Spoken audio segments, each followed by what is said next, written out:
What is going on, guys, and welcome to the Blast Bounty presented by Polymarket. We're into day 4 already, and some bounty hunting has been done, a little bit less than the previous day. We got off to a good start yesterday, and then things turned to normality, and that's a bit of what we have here on the bounty overall, Mr. Vu.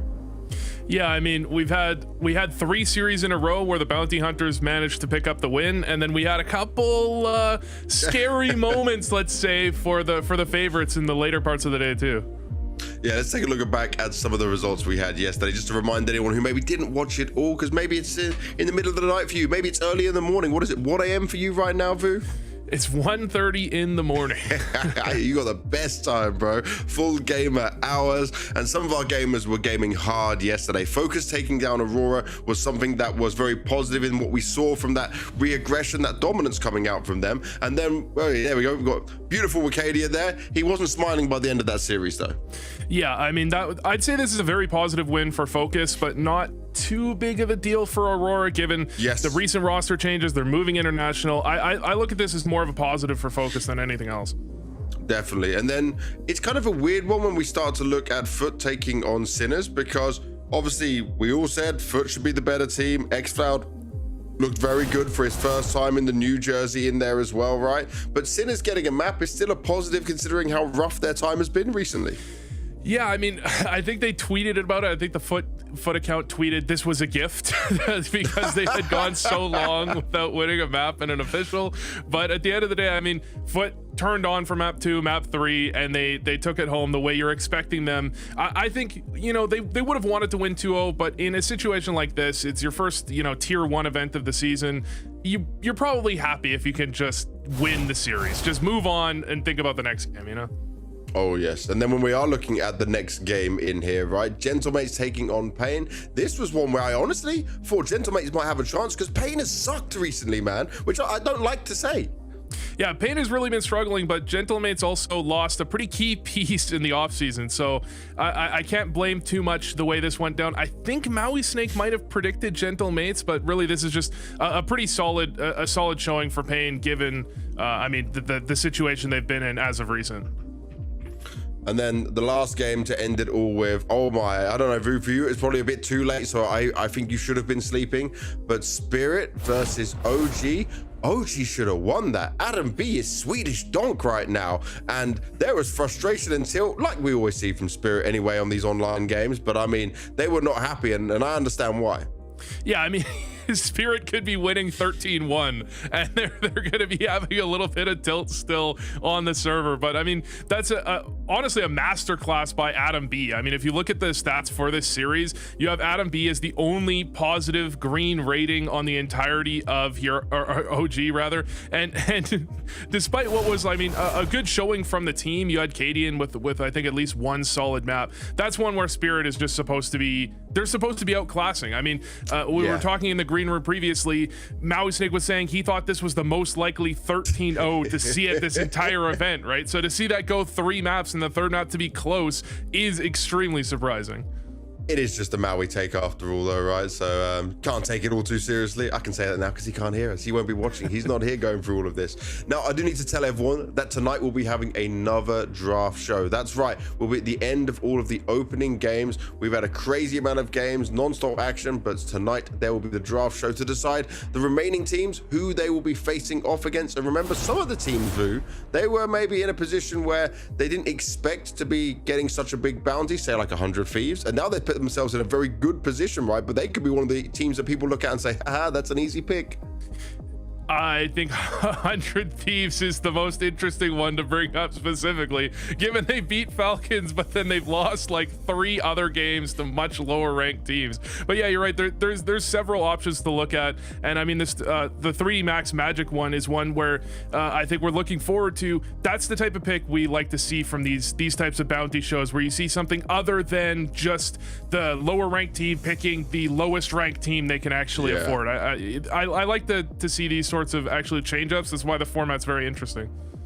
Definitely is. Now, we got 4 more games coming your way to end out the first portion of the Blast Bounty presented by Polymarket. And to end the day, we're going to see a bit of a South American rivalry. You might be saying, who the hell is DENDELE? Well, that is Sharks. They've rebranded and they'll be going up against FURIA. You can see it looks like a bull. So they've gone from a shark to a bull. Is a bull stronger than a shark against a panther? Does it work like that? James, I think we all agree this is just a downgrade, okay? It's just the Sharks I don't know what they're doing with this one, man. And we also have horses taking on bees later on, and you might be from North America, Vu, but I think, what can you really expect from Liquid?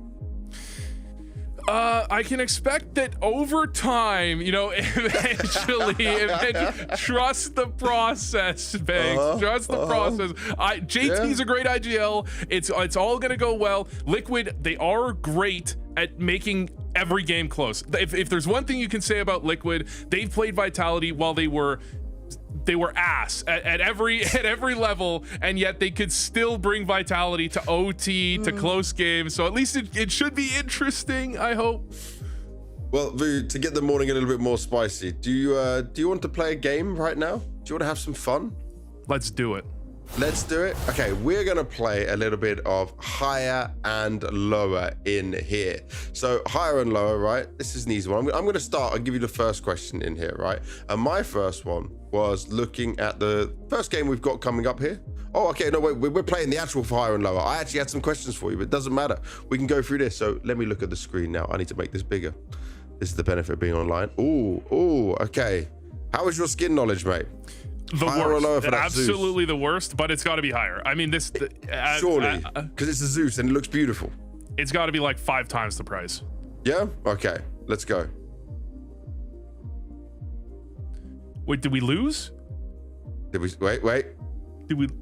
Oh, we sucked already, bro. We sucked already. Oh my God. Okay, there must be a lot of them in the game. We'll try again. Let's try. Okay, we are sucking it. Okay, wait a sec. This agent skin has to be more than the recoil case. The recoil case is lower. Sure. Yes. Yeah. Oh, yes. Amazing. Okay. Frontside Misty's got to be higher. Right? Yep. Nice. Okay, we're cooking. Ooh, lower. Yes. Okay. Ooh, fracture case. Is that a good case? I'm gonna go with lower, but it could be. I could be wrong. This could be a bait. Yes, killing it. Danger zone case. Ooh, higher because it's more rare. And there's no danger zone anymore. Oh, let's go, baby.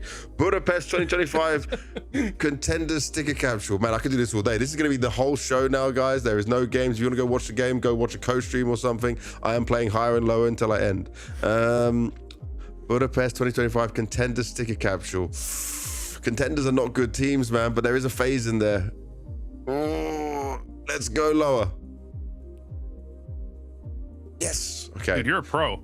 Operation Wildfire case higher. Oh, come on, baby.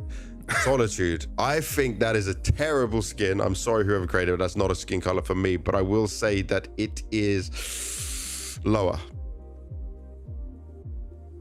Oh, I'm cooking. MP9 Starlight Protector. That's kind of a nicer design, but it's an MP9, so it's probably a lot of them. Let's go. Vu, help me. Help me, Vu. Battle Scarred, Banks. It's got to be lower. Okay, lower. Let's go. Oh, Vu!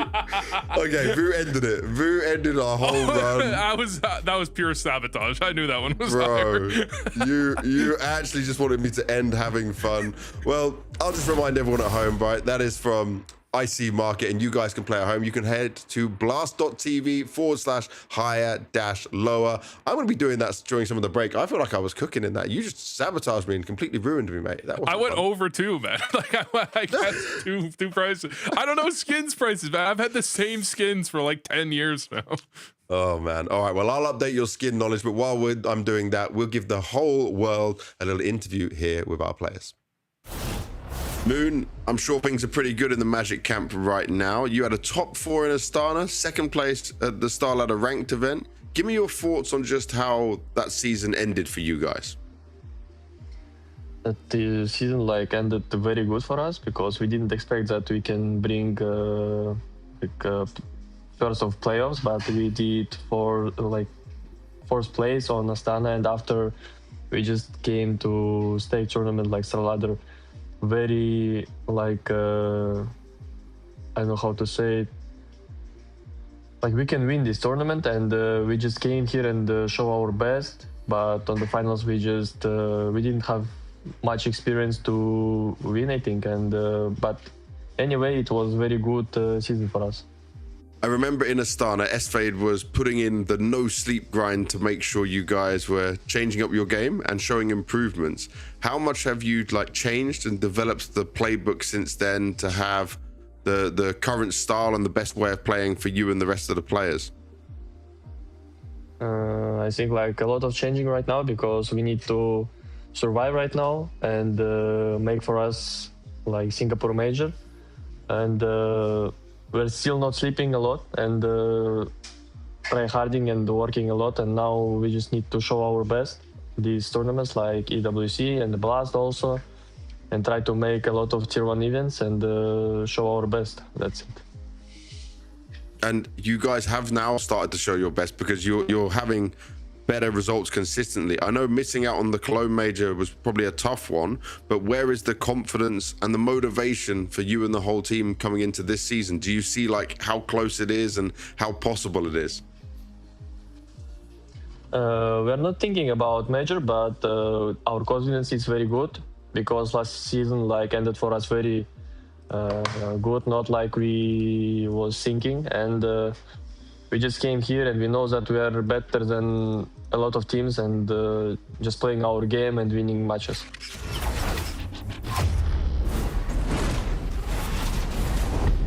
Vu, I don't know how much you've had a look at Magic. Probably, I know you've been watching their demos, but I know a couple of the people on there, Moon, S-Fade, and S-Fade is just grinding nonstop. They're like, if I'm on a team, I want a leader like him, of how he pushes his teammates, he sacrifices things. At Astana, he was sleeping 2 to 4 hours a night before playing the officials, just to make sure they changed the game plan, they were ready to do it. And it's why they've been able to have this rise. And actually, they've kind of stabilized with this VRS ranking right now. They didn't just drop off a cliff afterwards. And I would say they're probably favorites in this matchup.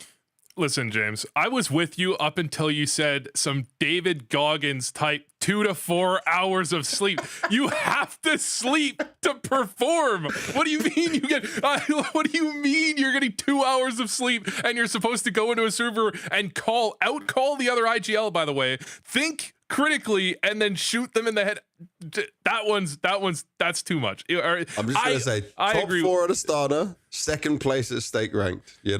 I'll give him that if he can do it. Imagine on 8 hours sleep. Imagine how many hours sleep did you have? You already told me this. Tell the world.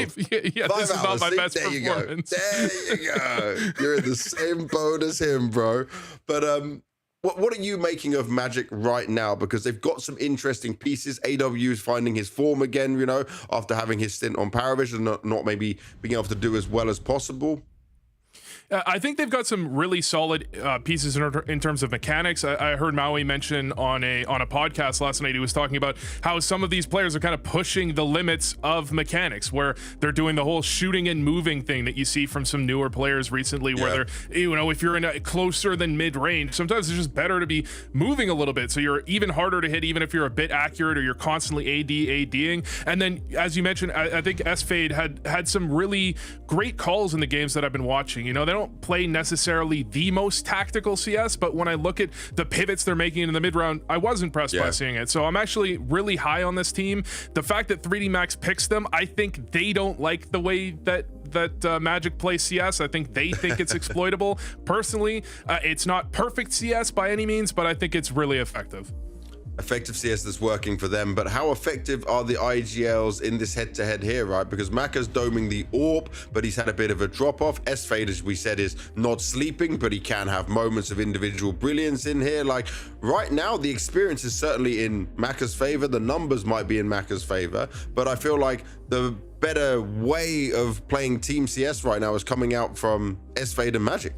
Yeah, I think I think the experience that 3D Max have had recently is they've been experiencing a whole lot of losing and defeat and devastation and terrible gameplay. To be honest, I think 3D Max is really struggling, not helped by the fact that, you know, their best map was, for a moment it was Train, and then it got removed immediately afterwards. Yeah. Now they're looking into cash, but I think when you talk about Team CS, 3D Max has always been really great tactically. They've got some great execs, they've got some great quick little plays, but I think when it comes together in terms of playing out a mid round, their individuals can't hold an angle. They can't win a 5v4. They can't win an anti-ecos. I was looking at their stats. CD side, they lose 60% of their anti-ecos. They lose 60% of them, James. This is not what you want to be seeing from a team that you're looking at as supposed to be a very tactical, strategic team. Those are the things that you just have to be winning, you know? And right now, when we're looking at 3D Max, right, it's just a constant decline in the VRS. I remember being almost high on them, calling them the gatekeepers, like, you know, to break through the playoffs. Like, they wouldn't make playoffs every event, but they would have a chance, or they'd be very close to it. And right now, they're down in a situation, look, it's 34, man. Like, they are on the struggle bus. And I know now, right, they've had Kersey come into the team who's not AWPing, he's rifling in there. They're trying to pick up cash, but I mean, it needs like an emergency button of like, guys, we know how to do better than this, surely. Like, Gravity went to IGL, not IGLing anymore. He's not playing up to his level. Like, it's just a constant drop off from everyone, and they don't seem to understand what's going on.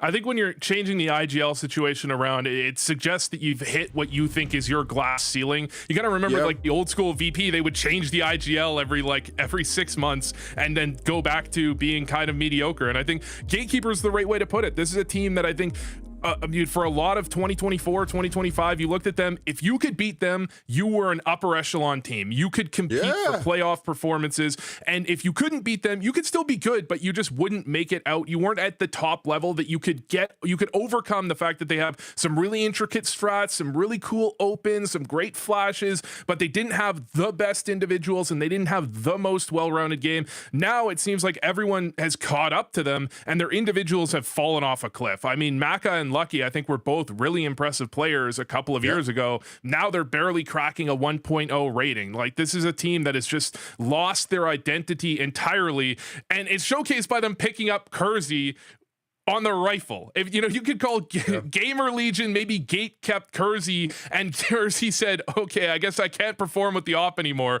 It's time to give this up and go back to rifling. And I mean, he's had some okay showing so far here on 3D Max, but I don't think they have an identity at this point that they feel confident with in any way. Well, let's hear from Kersey himself, right? Because I know we've been talking about cash a lot on this, and well, it's a very French map, so let's see what he says. You guys are playing a lot of cash right now. You've picked it in this series as well. Is a bit of MBK's influence involved in that, or is it just a map that you all like? I think we all like cash. We are French, like every French guys like cash, I think. It's like Destu, you know? Destu and cash we really love in French. And yeah, I think we are really comfortable with. Of course, there is NBK. NBK played cash all his life. And yeah, we are really comfortable. We are working a lot on this map, and we just figure out that we are really good on practice, and on official we can be really good as well. We have a lot of stuff on this, and I think we just enjoy to play this, so that's why we pick it. Today you play 3D Max, and before, when you did face them, they didn't have Kersey on the team, but you did destroy them. You took them down 2-0, so were you surprised to see them actually pick you guys again, like for the bounty? I think it's like we didn't surprise, because I know why they're picking us, because we are a young team and we didn't play cash like before. When cash was on my pool, I wasn't just playing CS or like a team maybe, and everyone is young and they're picking cash, and I know that they just have an idea and they're trying to do it, but I think we'll beat them today. Well, there we have it, right? It makes a lot of sense why they'll be playing cash. And actually, I think for 3D Max, they have been playing cash pretty well, right? They've had some good results on it so far. If you've got MBK as your assistant coach, right, he's going to be bringing you out a lot of knowledge into that. I think this one plays into their strengths, and if you want to look at, if you don't know 3D Max too well and you're wondering how they play, the way they play Cash is how they play Counter-Strike. They've got a lot of fast mid takes, they've got a lot of fast plays, and then they offset that by some really intricate B execs and some really interesting A execs. They've got all the best utility, all the new stuff that you're thinking maybe is a meta changing aspect to the map. They've got all of those things, and they can put it together on a map where people aren't quite used to it yet. I think they're going to catch Magic off guard on this one. And Magic, when I've seen them play Cash, it's a lot slower, it's a lot less efficient, and it's a lot less effective. And this is it, right? It's going to be a bit of a difference in experience. Magic have played it a couple of times, but at least that would mean they expect it and could try and be ready for it. But is there a way where Magic kind of adapted and learned and can fight up on this? Or is it just going to be maybe the raw skill that can try and carry them through for a potential win on this map? Magic is just better individually, and Cash is one where the individual focus is extremely important. So I think if they try what Aurora tried yesterday, where they try these aggressive plays, don't let them set up into these execs. I think they have a very good chance. All right, well, let's see if that's what happens. Let's see if they'll have any chance to do the exec. Let's see if we'll get an all-out brawl. Let's get to Bardolph and DDK for our opening game. Good morning, it's time for some Counter-Strike. Yeah, this is gonna be interesting, James. We've seen a lot of Cash, which is great because sometimes when the new maps get added, I feel like they get, you know, kind of ignored. But Cash is historic. Yeah, it's a battle of the ages, interestingly, with a very small window, like 21-year-olds versus 25-year-olds, or maybe a little older, but it's interesting how that is playing out. The numbers are playing out well for Magic on this one. They will be a favorite coming into this one. I mean, we heard the struggles. I think Vu highlighted it really well for 3D Max. 60% of anti-ecos lost is a hell of a stat, but today is a great way to make those a little more reasonable. So starting on Cash, we can see the French confidence. We referenced historic French players on Cash yesterday. And I think we can talk a bit about the French scene as this one continues. But 3D Max will be looking to fly the flag for their squad today. But Magic is a very interesting team at present, full of promise. I think that Vu wasn't the only person shocked when he heard that 2-hour sleep. Let's go, let's play some Counter-Strike. You know, Dan, I know sleep is very important to you as a performance-oriented man. Tell me about 2 hours sleep. Well, you're just cognitively... Okay, I've got to find a safer work word, really. you know what I'm trying to say, though. Yeah, cognitively cooked. I like alliteration. But we're in. 3D Max, you know, we had the expectation that we'll see aggression. We'll see what the defense will look like. Well, AW already starting things off. A nice checkers set up to start things off with. Really nice. And already looks like the shots are going to be landing here. They have not made it in, Lucky and Maka, into the bomb site. They are stuck outside the bomb site. That's not where they want to be, James. Quite useful util to hold Lucky in position as they try to combine. He's still standing, though. 2 on 3. May 2 as Moon is dropped. Not done with this yet. This one yet. Our 3D Max bomb committed in checkers, collected by Maka, dropped by Tenzi, leaving Lucky in a 1 versus 2. Unable to do any more. He will be finished off by the CTs. That is a promising way for them to start. Simple bait and switch we saw there from checkers, as we often do. One player facing, one in the corner, waiting to strike. But there was more work that needed to be done. You can see Marval getting into action there, but the trade will certainly help. And then Tenzi did what needed to be done towards the end. What do you think? I think the Youngbloods are probably going to come out on top today.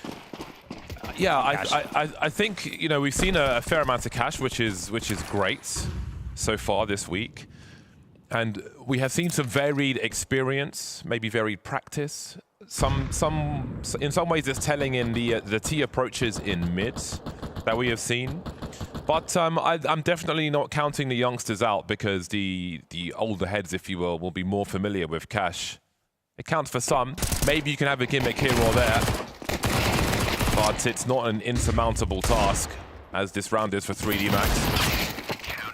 Just the 1 frag. But yeah, I think the older experience, I mean, it can be fundamental in changing the swing of a round if you're, you know, behind box, slightly pushed forward on B, and people don't know to check that as they're swinging onto the site. So many places you're exposed to and so on. So there are like some micro situations where we have seen people get caught out in previous examples of Cash. But in terms of the big W or not, I don't think we'll have that big a part to play.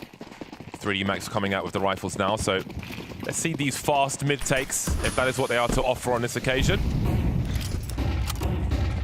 He love that smoke.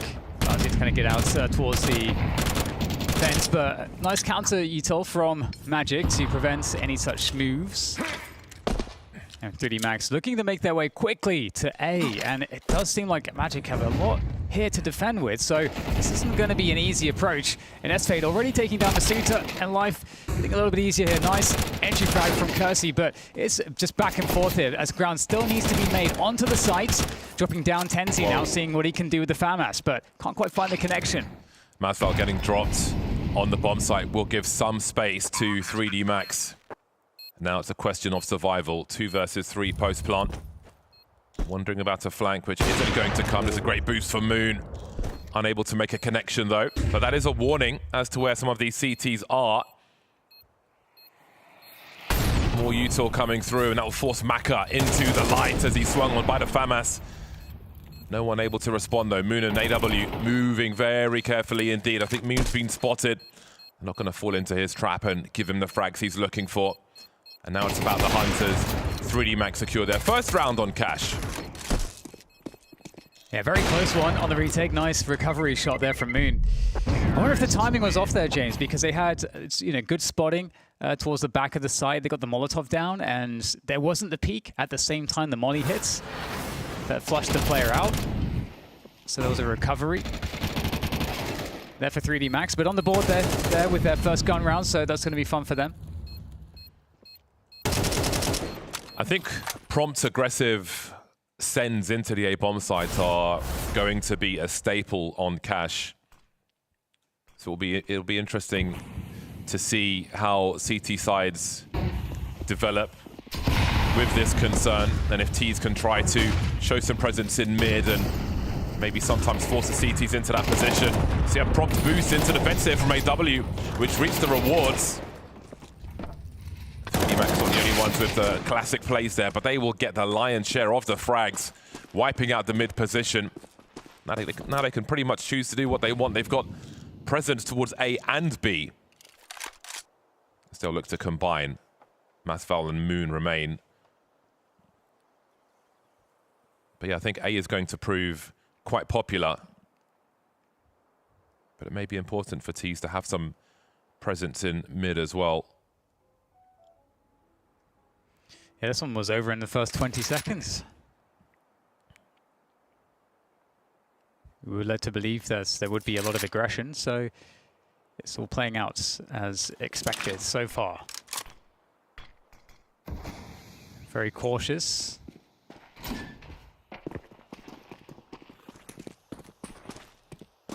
That door needs some TLC, James. It's looking in a bad state. There's nothing for Moon to pursue in this one, obviously. Having the AWP alive is really good. We'll have to see how aggressive Moon is based on spawns. If he gets a good opportunity towards B, is he going to make a play towards Checkers in the next round? Is he going to go further? So what we've seen from Cash this week is this position, moving into Checkers for AWPers sometimes, but in the old days, sometimes the really aggressive snipers would go through B. But we'll see if there's such bravery for Magic or 3D Max later on. But again, they have some tools to work with for the next one. But so far, so good for 3D Max. I think it's, Magic are an up-and-coming team, up-and-coming names. But again, some of those stats for 3D Max definitely require fixing. So a lot to look at in this series. Yeah, calming down a little bit now that Magic have run out of money. And the AWP is going to be left, of course, to Moon. Kind of interesting to see what they look to do with it. But yeah, these mid takes are going to be very, very important for Magic to find some kind of an answer for as the rounds progress. But yeah, definitely a lot of... It's going to be interesting to see what the take is for Magic here. He's going to be... Is it Checkers or is he going all the way forward? Oh, I love it! This is what I want to see from AWPers on B. All the way through. Oh, great flick onto Lucky as well. That's exactly what you need in a scenario like this. Aggression. Got some fortune with a good spawn and used it as he should. Yeah, you'd want to see that gun recovered, but actually all the teammates running away, and you'd expect them to rotate away from the AWPer, and nobody is here for support. A decent shot there onto Gravity to at least take down one extra player, but very brave for them to challenge that angle again. In the meantime, taking down this A bomb site, and still, there are problems right now for 3D Max. It's actually a 3 versus 2 in favor of Magic somehow, as they look to figure out how to do this. And this flank coming through might be perfect in terms of timing. Oh my god, will he spot the player that's right next to him? He's going to walk straight past, and maybe there's another frag to be had. One of these players, surely is going to get taken down. The USB will do what it needs to do. And now Courtesy. Position unknown. Oh my goodness, S-Fade is so ready for that one. Absolutely perfect. Such a terrifying prospect as well when the AWP makes that aggressive play. It's got such a good chance of picking off another, but again, you need to kind of contest that area. Otherwise, they know more or less where you're going. Moon lucky to get a second one after whiffing. And there were 2 of them there as well, so that's a really awkward situation for 3D Max. Just not quick enough to finish him off there. And you thought the passing ships with the bomb carrier in mid could be the opportunity to win the round for Magic, but they'll do it anyway. Super happy to see exactly what I was hoping for in that round from the sniper of Moon. That's the level of aggression required. And again, we talk about the battle of the ages, 3D Max with confidence and how they used to be on Cash, but Moon are doing those classic plays despite a younger age. There you go.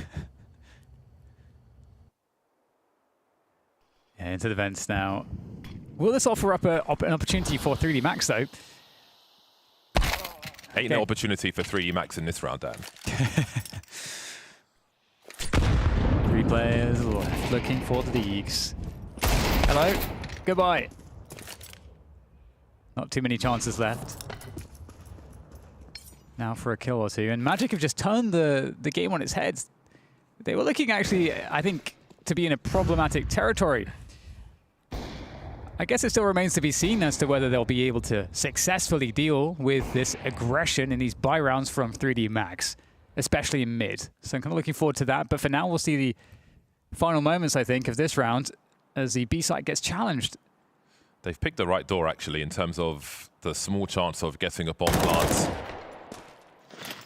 But if Masval can stay alive, oh, that's such a good grenade. Can stay alive on the site, then help will be on the way eventually. I'm more curious as to what 3D Max will offer in this next round. Will they try to just send 5 into the A-bomb site once again? I don't know if they've had much early presence towards B. Could be a fast boost up towards mid to try and get an early 5-on-4.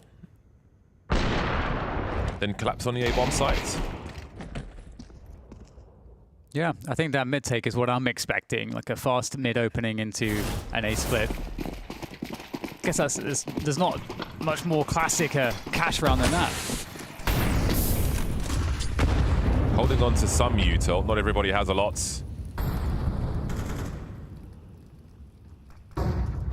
Maka holding position, you saw him holding the side triangle first in case a pop flash came through. Now confident to move forward, so indeed, it looks like it will be bundling into the A-bomb site, maybe with limited util, but they've got a lot of mollies actually. And I wonder if they were, in some parts, expecting that smoke to come earlier so they could line up the mollies behind it. They'll make it to a forklift in the meantime. Masval looking for 2. Only good for 1 AW's got up a 4 here, but Masuda's crouch pick will be great. S-Fade trying to keep the numbers even, but too many man on road. Shows you why these are so popular, these plays into the A-bomb sites on Cash. And again, Moon's got nothing to do, but tries to hold on to this for another day. But in that mid position, he could fish for something. There is a kit on the site, but it is very small percentage. Not too much to do here. I mean, Moon's been pretty successful at saving the AWP in rounds like this. Ambitious shots. Now, I would expect that, well, what I'd like to see is some sort of form of adaptation from the Magic side. You know, one thing that is not unfamiliar with Cash as well is playing for A main. There's lots of different ways you can try to do it, whether it's layering in a couple pop flashes with a peek, posting an AWP there with a good timing. You know, there's lots of different things you can try to do to take A main control, so that at least you know if the Ts are looking to set up in this way before it happens. You just have that extra warning, get the rotation a bit quicker. Like, these are the types of things that can make a big difference. So I'm curious if we'll see the adaptation there, but perhaps Magic were expecting a delay take into mid, and we just hung out in mid for a little bit too long there. Yeah, we have seen some plays into main in previous matches, but I do wonder about the cost of such a thing in terms of how many men do you require to have a take of A main at the beginning, and if you pick the wrong round where they go to mid, is it an immediate B splits if they hear that U tilt to shut things down? Do you post up with the AWP towards B to have riflers go towards A? There's like a lot of questions which it's up to Magic to answer. Do they want a more stable economy to maybe what they perceive as a higher risk to send med in towards the A bomb site? Lots of questions, but maybe risk has to be taken anyway if the pushes are overwhelming. I think the stats for this week, if we measure them across the matches, would be quite promising for the T side with the numbers towards A. 3Max offering a different look in this one. We've got rifles around the AWP this time. Good angle from Moon. Close, but not close enough there. AW boosted up, and seems it's expected this time. A pre-fire from Gravity, but there's still a chance for AW to get something done. Looks to his left, drops from the right, and minute 29 on the clock, and it's Masval's turn to be alone. Yeah, what do you do from this position? Just try to hold on to the rifle somehow, but there's danger everywhere. And the round might just be about to be over. There we go. Lucky finishes him off. And indeed, I mean, I think this is the vortex, if we're like picking a fighting game term from 3D Max, where they're going into, are they going for this hit in mid? And then they'll show the util there. Do they go with it? If they do, you got to be ready for it. And in this particular round, you can see that 3D Max's ability to entry into mid is really strong. And if they don't go into mid and you're hanging out waiting for it, and they hit a fast timing on the A main position, you're also getting wrecked. These are both the things that have been happening here. Double AWPs coming out for Magic, so that's how they'll turn things around. Masval going to check us with AWP. Great timing there, just about settled. Spots one more as well. Again, it does feel like there's an urgency to take the game away from 3D Max and stop them from just running the strats they want to. Be that map control, early 5-on-4, the latter on this occasion will be enough. But also, that is a frag for Masval, which surely will tell, well, 3D Max have to wonder, does this mean double AWP, or does this mean he's got a good spawn? Right, yeah, could have thrown the AWP over to him if he had the best spawn. Yeah, it's a good question. But 3D Max, they've slowed things down completely to try to figure out what they want to do, seeing if there's any additional aggression. And, I mean, there doesn't need to be. 5 versus 4 for the CT side. They can be a bit more passive at the moment, which is what they're doing. And 3D Max, they're going to be forced to move due to the clock at some point soon, as they will collect the bomb. And are they going to try to finish at Old Faithful towards the A bomb site, as they are starting to walk towards that direction? I wonder how nervous this is for Magic. Yes, they've got a 5-on-4, but again, these are still abusable numbers when you're spread out. So it will be Moon holding mid from the A bomb sites, with 3 around A. And this is not an ideal round for Magic by any means. 2 MP9s, the 5-7 for Spade. A lot of smoke on that A bomb site will be quite telling. There's not much to counter it either. Moon unable to see, but they're not breaching just yet. 10 seconds, they've got to go around the corner, and everybody will be collected. They just don't have an answer on that A bomb site. Oh, a couple of kills there right at the end. 2 versus 2, just down to AW now. AK deciding to fall back. I'm not sure if he was spotted. I don't think so. I don't think it was possible for him to be spotted, but perhaps with no kit, not really liking his chances. All the way into T-spawn for that Molotov. Was that Molotov there? Flash. A flash, okay. That was, yeah, some late frags towards the end, but too little too late on that occasion. AW not fancying it at all. So a tough half for Magic, but a close score, actually. Do you go for that, James? That 1v2, I feel like I would go for that one. No kits. He's got to shift walk all the way up to A main, which is really going to kill time. And then find a second player if he bests the first. I think the chances are very low. God, that was really good timing there. But damn. Again, the chain flashes were really good from 3D Max, compromising Moon's position. Just unable to respond. So again, the 5-on-4, not enough. Versus the prowess of 3D Max on Cash. And this is definitely going to be a crappy round. I think a round such as this, I mean, you can see the movement of Masuta there playing anti-flash. The position of Maka is also playing anti-flash. So it's a sharp approach from 3D Max. So even if you wanted to go for a pop flash swing with these pistol players, it would still be difficult to achieve as 3D Max are very expectant. Yeah, and I suppose, you know, you have the AK in this round, so it does provide a threat. It just takes the opponents to just take that wrong kind of fight at the wrong moment in the round for you to maybe be able to build something for your side. But for AW, there's really nothing going on towards the vent at the moment, either in mid or B. So looks like 3D Max, unbeknownst to them, will evade that particular danger. They're just going back to A. I mean, it's been working. You don't have to really mix it up too much. And it's been working against the full buy, so presumably should be even more guaranteed right now. Yeah, really good pace from 3D Max in case there were some shenanigans happening, a pop flash play, a swing of the pistols. They were just positioned, waiting for that. And the Molotovs on A have long been a problem to deal with if you can deploy them well. And that's great work on an anti-eco again. Not the best statistics. Oh my God. Oh, hold on a second, they've lost 2 players. Oh, have we cursed them? Fighting back now into the 3-on-3, 25 seconds. And we've got AW, okay, he's repositioning up that short position. 19 seconds, and they still haven't even got the bomb on the bomb site. It's just creeping out of main at the moment. I'm starting to get concerned. Mac has got his bell rung. Kirsty's got 21 HP. This is so dangerous. AW now in a 1 versus 2. This time he does go for it. Where's that last man? Gravity. Somewhere Vu is crying. And he does it! I can't believe it! It's an anti-eco! The stats are getting worse! Oh, that's so crazy. It's just, you could see the panic setting in. Once 2 kills happened with the Deagle, there was just a moment when you could see them like looking at each other like, oh my God, what do I do? Just cowering over the forklift position. Ridiculous moment there. But those 2 kills, I think it was 2 D kills from Moon here. Where's the smoke? From downtown with a dig. Oh, it's phenomenal there. Just fantastic fragging. And just also the time. I mean, there's so many reasons to panic in this position.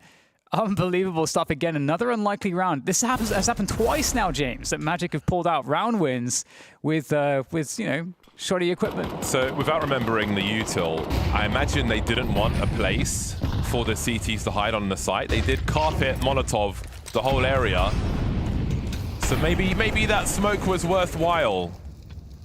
But, oh. Might need some painkillers after a round like that. My word.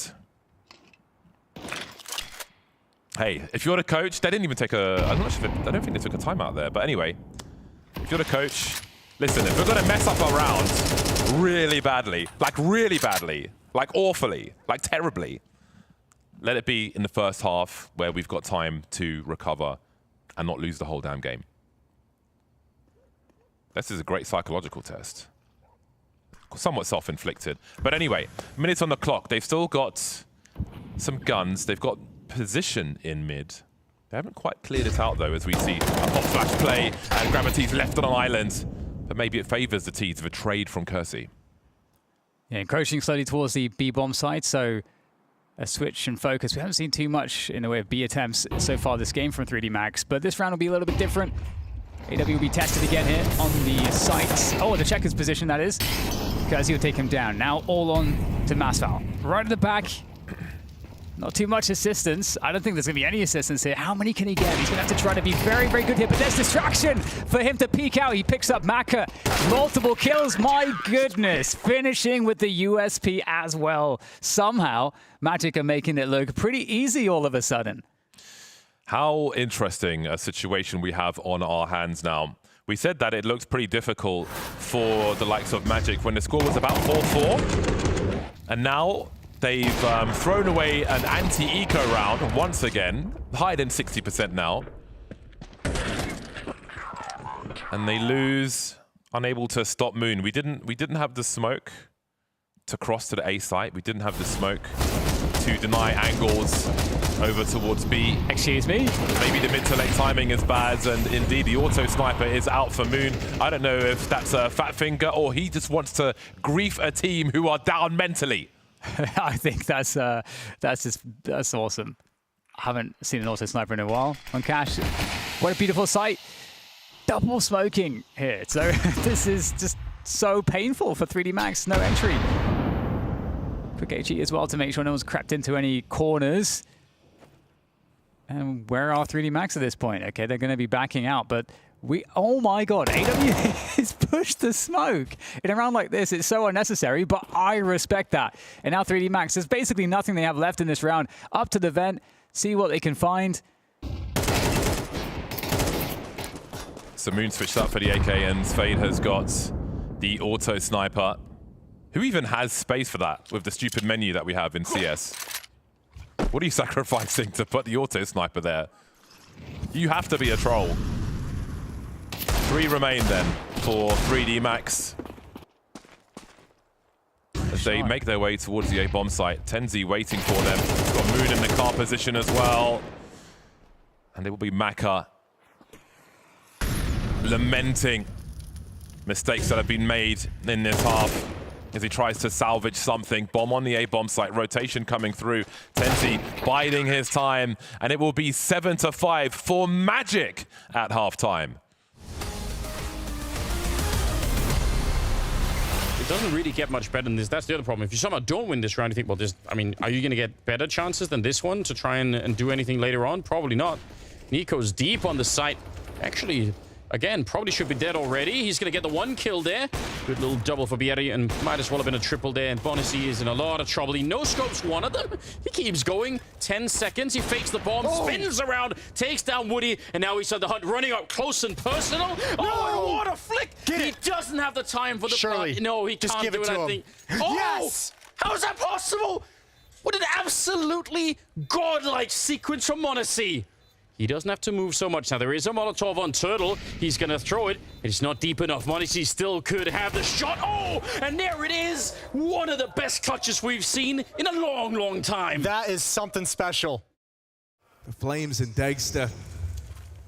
Getting this bomb down is scary. Flames is taking real estate, but ends up getting punished. Liquid hold, and they win these fights. Just Degster left to get past, but he's an iron wall at the back of the site. Moving around, kill number 3. Oh! Degster!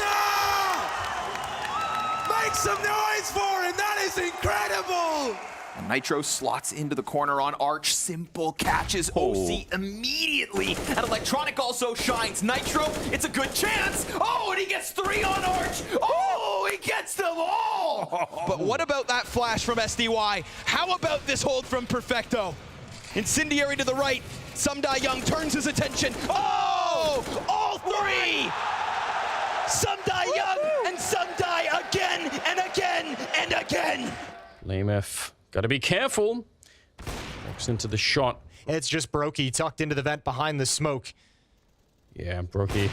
He's wondering what's going on inside of the smoke. He's gonna find one. Nope. Finds a second. Absolutely not. He's already done this so many times, and now he's looking for an ace clutch instead.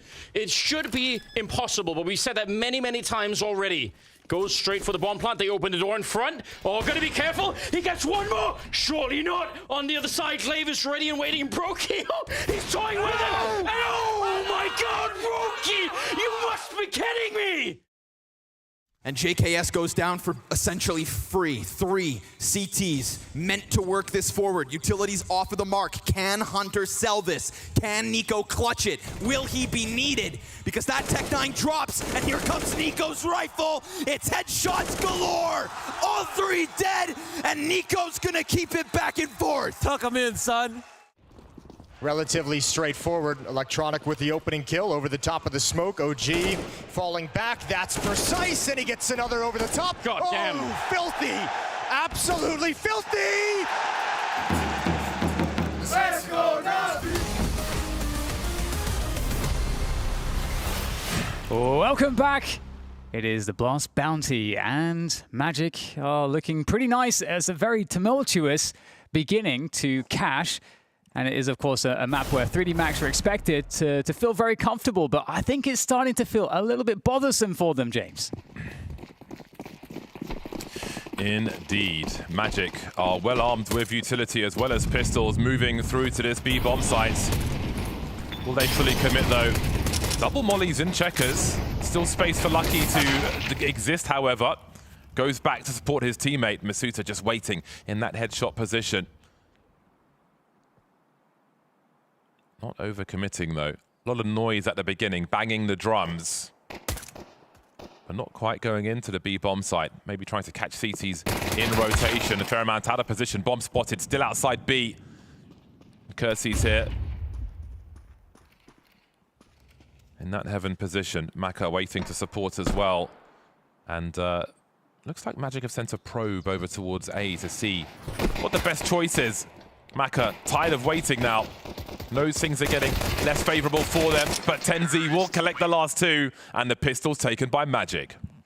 That's very patient there. You can see that 3D Max were getting kind of curious, you know, what's going on? And of course, the resulting peaks were not very favorable. Straight into the arms of Magic. And with that pistol victory, Magic taking control of this second half early on.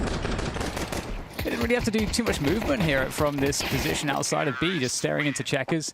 The kills came to them. Gotta let the game come to you sometimes, James. As Magic go back to the B site for their anti-force buy. Yeah, this not going so well. Magic favoring B early, abusing the numbers. Through the smoke they go. Kersey's got 400 in the bank. Other than this, it's a full force. Throwing money into the wind, really, in this one. Absolutely mauled in the enclosure of Magic. So yeah, 3D Max, I think, know that they're in some trouble here on a map which they came into with confidence. But again, I don't know if it's hesitation with their anti-ecos. I felt like perhaps there was some hesitation on that round that we won't forget anytime soon on A. They've got time to think about that now as they come into this one with a few pistols. So Kersey had 400 extra in the last round. He's opted for the Deagle on this one. So the money's pretty much together with the squad. I wonder what their first buy will look like.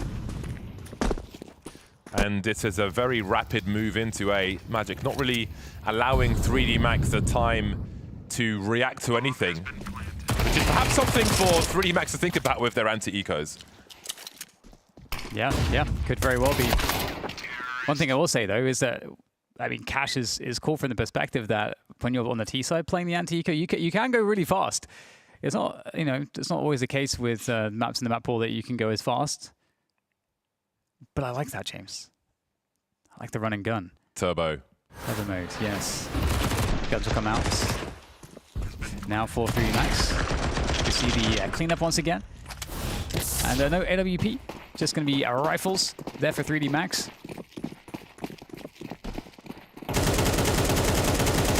Just the one kit onto Maka as well.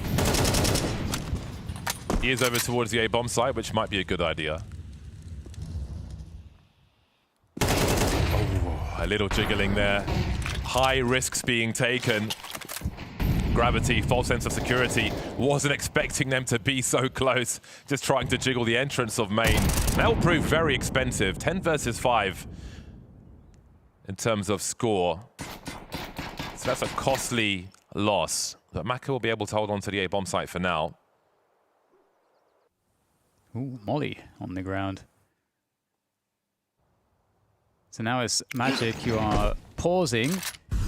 See if there's anything that 3D Max are doing to see, are they playing for info anywhere? Can we catch a pick? A minute to go, so soon Magic themselves will be forced to move. They are going to make their way towards middle.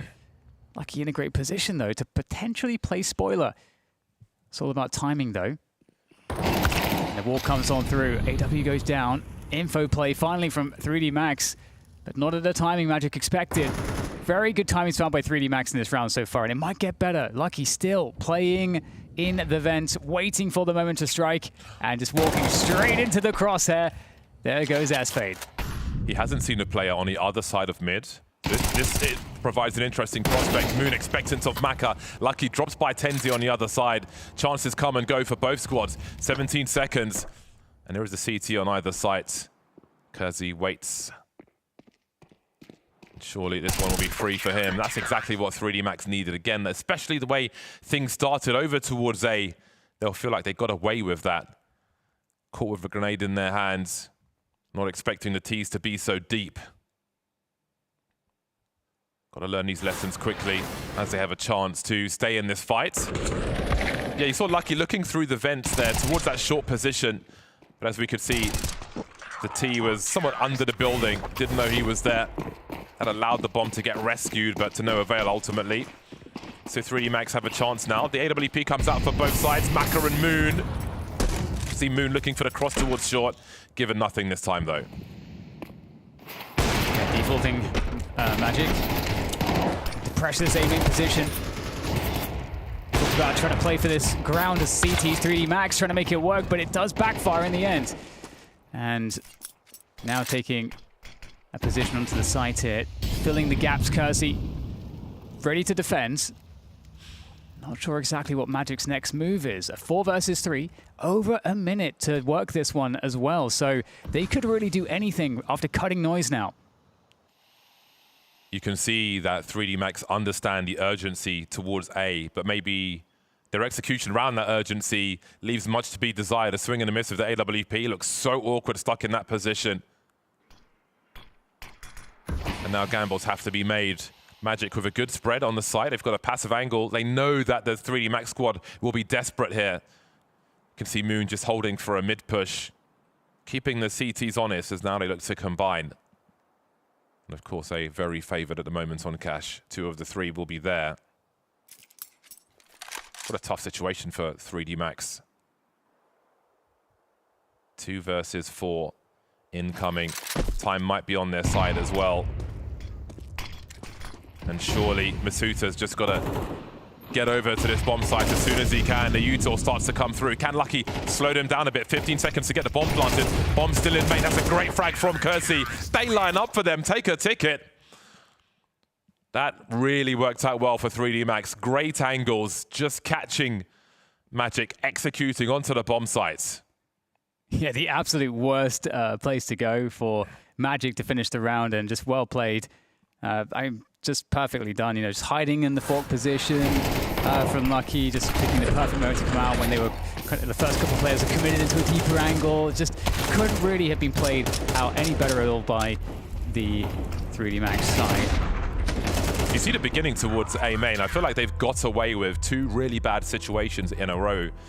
That one where they lost 2 players trying to fight for A main, the one prior getting caught with the grenade. I feel like they've been caught twice. Maybe by T's being in A main more than they expected with that timing. But count them as blessings. We'll see how they approach it again. So tough to stop these pushes in A main when they come, when the T's can set up behind it properly. But we saw sometimes some hesitation from 3D Max on the T side, perhaps some from Magic there as well, as the swing came through from the only 2 CTs on the site. And there was nothing to stop those frags. Yeah, just a bunch of pistols, 1 HEROIC for S-Fade for Magic now to see if they can, you know, create problems here for 3D Max. You don't have the best record against buys like this. See if S-Fade can find the pick. Door gets opened. A slight distraction for S-Fade to peek. And also creep around the vents or check his area too for Magic. And indeed, S-Fade finds the pick. Player at the back though. Is he going to be able to be dealt with? Gravity is going to go down. Masfeld, very nice kill. Takes him out, and that's now a clean A-bomb site. Rest of the troops now need to rally there. And there's a lurk as well, let's not forget, here, ready for Magic. 3D Max struggling when the opponent is carefree. The bomb not overcommitting though. Obviously their teammates gone through the B bomb site, so they're still finishing 3D Max on A while the bomb rotates towards B. Great spatial awareness there from Magic. Now, the important thing is with this rotation, they haven't picked up any rifles. That's one thing, or very few things going 3D Max's way. Masuta's got 3 HP. So Lucky almost has to do this alone. That's a good way to start, though, making it a 2 versus 2. Masuta's quite far away, however. So it's pretty much Lucky versus Duel, gets his bell rung, and that will surely be curtains for this round. Masuta continues. He's got half the information. But again, just 3 HP, and you know, they got away with 2 rounds earlier on, but again, the stats versus a carefree opponent. I mean, it's not quite the eco. I guess it's the force buy, but either way, they don't seem to be able to figure these ones out. Yeah, fun round for AW. Basically walked into that position by CT and just basically waited there for the entire rest of the round. But really cool that they had the option there and decided to double back. I love that from Magic. And 11-7. And once again, I guess that stat persists. That you know, these force buy like rounds from 3D Max, or rather to play against them, it's very difficult. Very difficult indeed. 11-7 is now a very good position for Magic to be in. Imagine having the map control on a force buy to take A and B. True. That's crazy.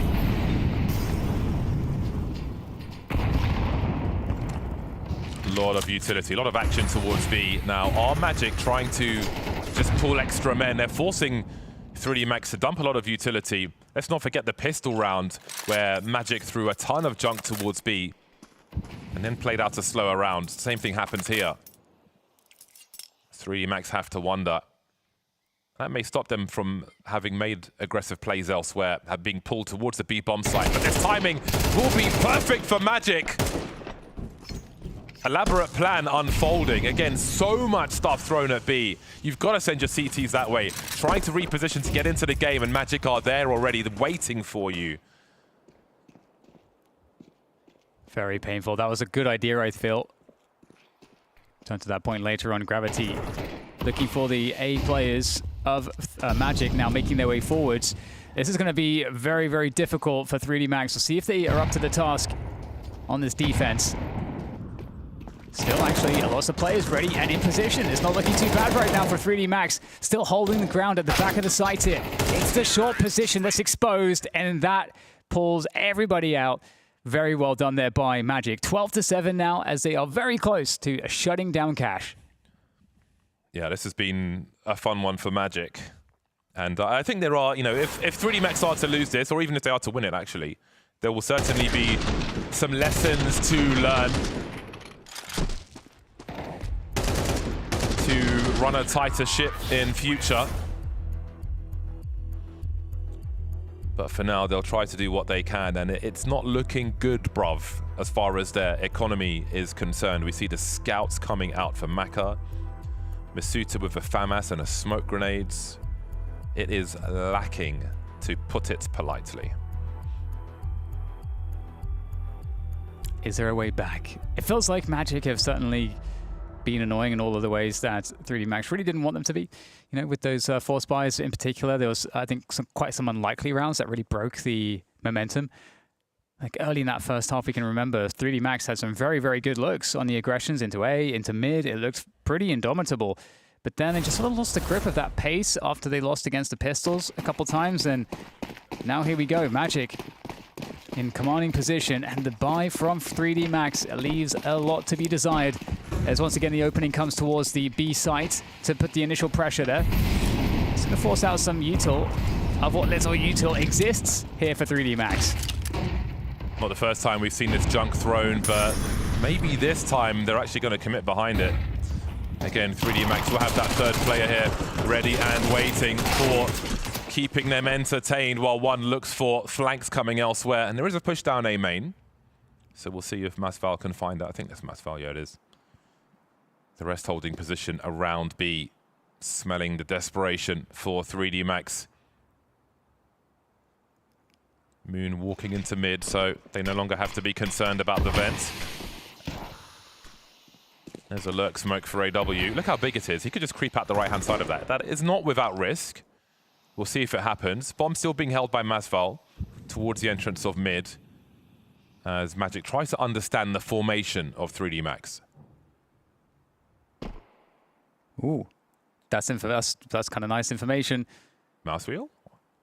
Yeah, that's you're kind of giving your position up there. That's unfortunate. Like he goes down, and now Misuta on the side goes down as well. And suddenly, it's an open bomb site. Open for business. All right, that's something for Maka, but we're talking about really small margins here. Just a shot in the dark, quite literally. And now Gravity finds himself alone. 3D Max coming into this game full of confidence, but some errors, some habitual errors from the squad really set them on a path of destruction at the hands of Magic, who are in the driving seat now and will extinguish the lights of 3D Max on Cash. They'll have to do it the hard way. They'll have to do it in 3. Yeah, they certainly will. Dust 2, a much more familiar map, I'm sure, for all parties involved, but that's going to be an interesting one. It seems like Vu's prediction came true. What do you make of that one, Banks? You guys said they'll have to do it in 3. Well, after that, it doesn't look like there's going to be much chance of that one. Vu, this was supposed to be the pick of 3D Max, a bit of a French special coming in there. Well, I didn't see too much special in that one. I mean, they opted into this, James. They opted into this absolute beating they just received. And I agree. This is not going to go 3 maps. This is going to be a 2-0, because when you look at the way they lost Ancient the last time around, they're not winning it off of a start like this. When Magic is fully fired up, they're fully ready to go. They've got Moon activated. They've got Tenzi activated. This was an incredible showing, honestly, from Magic on what is, I have to say, this is like a 3D Max specialty pick. Like they played this map in 6 of 7, now 7 of 8 of their series so far this season. They know the map, they're effective on it, but they just don't have the firepower when you have a Moon and a Tenzi playing like they were here, just disrupting every play they wanted to be making. But you know what? One of the things I was going to ask you on the higher and lower was, will Moon like be the difference in this comparing to Maka, right? Will he be AWP differenced? I think we've just seen it in this one. I think he AWP differenced the entire team. I mean, we have the scoreline. Tenzi is a little bit higher in frags, but I think Moon was the difference maker on their CT side with plays like this. To begin with, why don't they have a smoke for CT? I know why they don't, because one of their players in mid, Gravity, was the only player with the smoke, and he took an engagement, died. But how do they not deal with him? So many times you see in those clips where Moon hits a shot, and then there's a player there to trade. Like 3D Max, tactically, they are a sound team in general. Yep. But the player there can't kill him. It's like when I talk to low-level players that think the auto sniper is broken, it's because you can't hit them in the head fast enough when they're shooting at you. At a pro level, this is not supposed to be a problem, James. It was a problem. Vu, I like how you're using an analogy with the auto sniper in this to trying to break down how kind of desperate the 3D Max are at this point. And I will say this, right, Tenzi obviously had a great showing as well. He deserves some credit in that one as well, the rifle alongside Moon. But I mean, when we look at this, you said the individuals was going to be the difference here. There were so many rounds I saw where 3D Max were in like a good position, you know, like in the right position, looked like they could make the right move, and they just can't fight back enough, you know? And that's a huge problem at this point, because we've seen this before, and I'll keep pointing this out. At one time, Gravity was supposed to be the star, then they moved him to IGL. He hasn't recovered since. Lucky's had moments. You mentioned it. Lucky and Maka both dropped off. Are they now relying on Kersey to be that one? Like, he had a great game. I'm not going to knock him, but I mean, I don't see the teamwork coming together with any player who can make a big difference. Yeah, the problem is that in trying to find their star player, I think they've lost any level of coordination and teamwork that they had when they were on the come up, when they had their roster that was around for quite a while, when they were a scary tactical team. They had players that worked together really effectively. And I think the fact that they can't win anti-ecos is evidence of the idea that they're just not on the same page positionally. They're leaving gaps all over the place. They're not playing as a team. And you see that when you lose. I mean, look, individually, you need to hit your shots to force out an anti-eco. You can get one deeged off the server, but it shouldn't be happening with this consistency if you're just playing the game correctly. And look at this, right? These anti-ecos of 3D Max keep on losing. Okay, Moon had like his AWP in hand. We've got Masval with the M4, but they still end up losing in a terrible fashion when they should be able to take some control of things. And what did you say? It was a 60% lost anti-ecos? I generalize because it was kind of like around 2K you could get up to, and that's when they were really losing. Rounds like this, where Moon had an op, you know, he had an op going into it, so they have a little bit going. Here they have an AK going into this round as well. It's not when they have nothing to work with, it's when they have a little bit to work with. And that previous one was a great example with the lurk from S-Fade. This one, how do you not get this kill? Like, they have some of the right ideas. I mean, you had that swing trying to take him down when he was mid-reload. You just have to hit the shots. Look, CS isn't all about fragging. You have to play smart, but you also have to shoot the other guy. You know, both of those rounds, they had the Moon second op kill. Never, ever should happen. And AW should have no chance. And that's 2 rounds. When you actually look at the gun versus gun rounds, it was pretty competitive. I mean, 3D Max was doing a really good job. That's why it was a 7-5 half. The problem is they lose 3 like half by anti-ecos among them, and their economy gets broken while doing so. Then you have no real chance. And even though, right, we're seeing very good signs from Magic in here, we still see some of the classic CIS crash outs and rage moments and things because, you know, they always just demand better. Valid. This is a valid crash out because look where S-Fade is. He's on the catwalk. Both players die before he sees anyone. You know, he's there covering. They don't have to swing.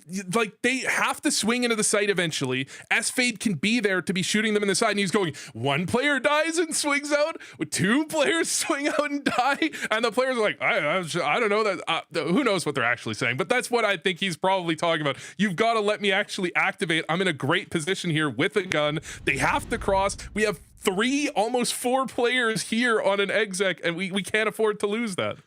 Bro, I do love it because we don't know what he's saying, right? We can't lip read this, but I will say just the hand movements tell you exactly almost what you were saying. He's like, I'm here, you know, why are you guys peeking? Why is this happening? Why are you taking this fight at this time? So I like that though. It's dealing with it face to face. It's dealing with it straight away and trying to point out to them like this can't happen again, because if it happens a couple of rounds in a row, then it can be a problem, you know. And right now they don't want to allow that to be an opportunity. They see themselves as a far better team than 3D Max, and so far they are proving it. Now Kersey does deserve a bit of credit, right? He has gone from AWP to rifle. He was individually sharp. He shut down some of the big pushes coming in when he was on the CT side as well, right? Was rotating around the map very well between mid and then going into the site, but it's not enough. It's just not enough when you're playing a team of sharpshooters.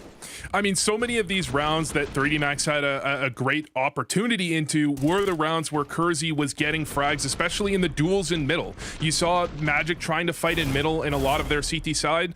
It went very poorly, a lot of it because Kersey was there to get the trade when the initial entry went wrong, or he was there to get the entry a decent amount of the time as well. So to see him swap from the op to the rifle, and then this is a really impressive performance. I wouldn't expect this coming out of Kersey. To be honest, I thought when he went to Gamer Legion, he really struggled, I thought, with the pressure. When I watched him before joining Gamer Legion, I thought he was actually a lot better than what he showed on Gamer Legion, and I think you might see shades of that. I don't think he's going to be this pop-off, you know, star player that we're looking at as the next move up to tier 1, but I think he can be a very solid force for a 3D Max that lacks fragging. I think he's going to be in the upper echelon of the 3D Max players, at least. Well, it's going to be a hard conversation between the 3D Max players as we're going into a break right now. They need to figure out how they can bounce back from this because they're going into Ancient and Magic's pick coming up next. We'll see you in just a few.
Well, it doesn't look great in the 3D Max camp. You pick into Cash, it's a strong map. They're saying how much the French scene loves it. Then you lose to Magic anyway. And now you go on to Ancient, which has been really tough recently for the team, playing it very actively even in this current season, and playing it before this season started against Magic themselves and also losing to it. Vu, what the hell needs to happen in order for 3D Max to have any chance in this one?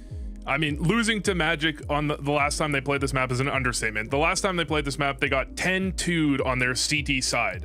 This is a map that plays much more into Magic's strengths. They're going to take the middle of the map, they're going to hold position for a second, and then they're going to start probing with their players in towards Cheetah, in towards B Ram. Whereas for 3D Max, when they get on the T side, they're an execute heavy team. This is not an execute heavy map. This is a map that plays far too much into Magic's strengths. I think, as much as you're asking, what can 3D Max do? I think they can hope that their individuals can play better, perform better than they did in the first map, because that's the map they're comfortable on. That's the map that's their comfort pick. They're trying to be specialists, and they got absolutely fragged off the server. And are we seeing a leak here? Is Lucky going to FURIA? Is he already done with 3D Max? Are you seeing what I'm seeing in the background? I do see that. I don't know what the hell that's supposed to be. This confused me so much. I'm glad the producer just saw my face and was like, I don't know what's happening. Maybe I don't know. Maybe he's friends with the FURIA guys. I mean, this feels like their gameplay that I've seen this season. This is extremely confusing. Doesn't make a whole lot of sense, but somehow it's happening.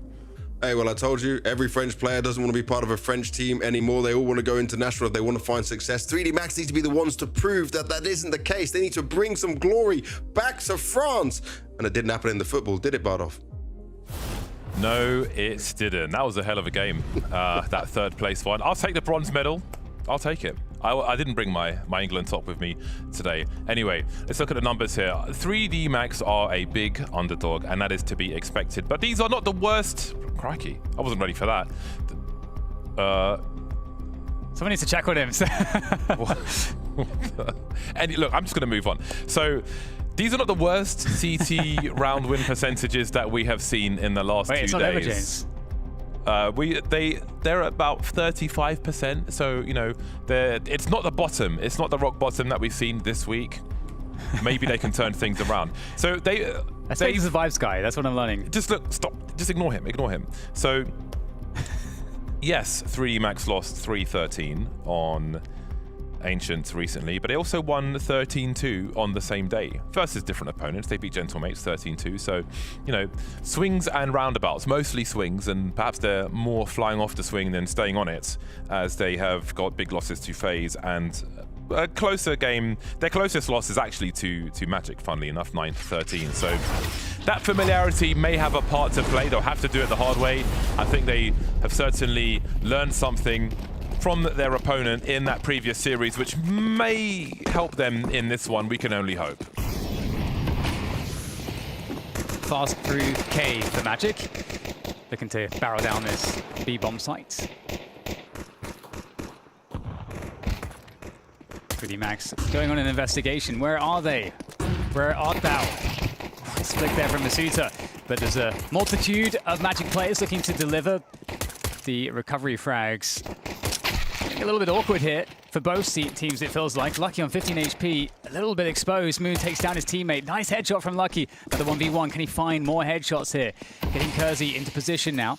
The smoke is going to force him around, and the rounds can get reset here. A minute to go, 2v2, and the bomb is in possession for Magic, so they can do pretty much anything. AW going to hold position with the Julies. Not a bad shout. Lucky and Kersey side by side, shoulder to shoulder, and that's the bomb. Lost, that'll be a problem. That'll be a big problem, but Spade hasn't gone too far away. Now, a fair amount of time has passed. They may expect him coming from the back. How does he get away with that one? Won't secure the round, though. Kersey ready to start off well with his squad. That was a tense pistol round. A lot of action, but a very important win. And I think a bit of success at the beginning may help forget the recent past. Yeah, I like how active Masuta was there. You know, just charging down the ramp. You know, they lost cave, so they don't want to just be stuck on the site. I think that's a really smart move. Pays off. Indeed, 3D Max getting that opening. But we get a force buy from Magic to create more pressure into the second round. And they're going to go for that mid-take, just straight through the utility. Looking quite clean there. Pressure on Cave as well, so 3D Max need to be cautious in this round. There's a lot of danger present. A common opening from 3D Max that we have seen on Ancient this week. But against Tech9s, that will bring some nerves.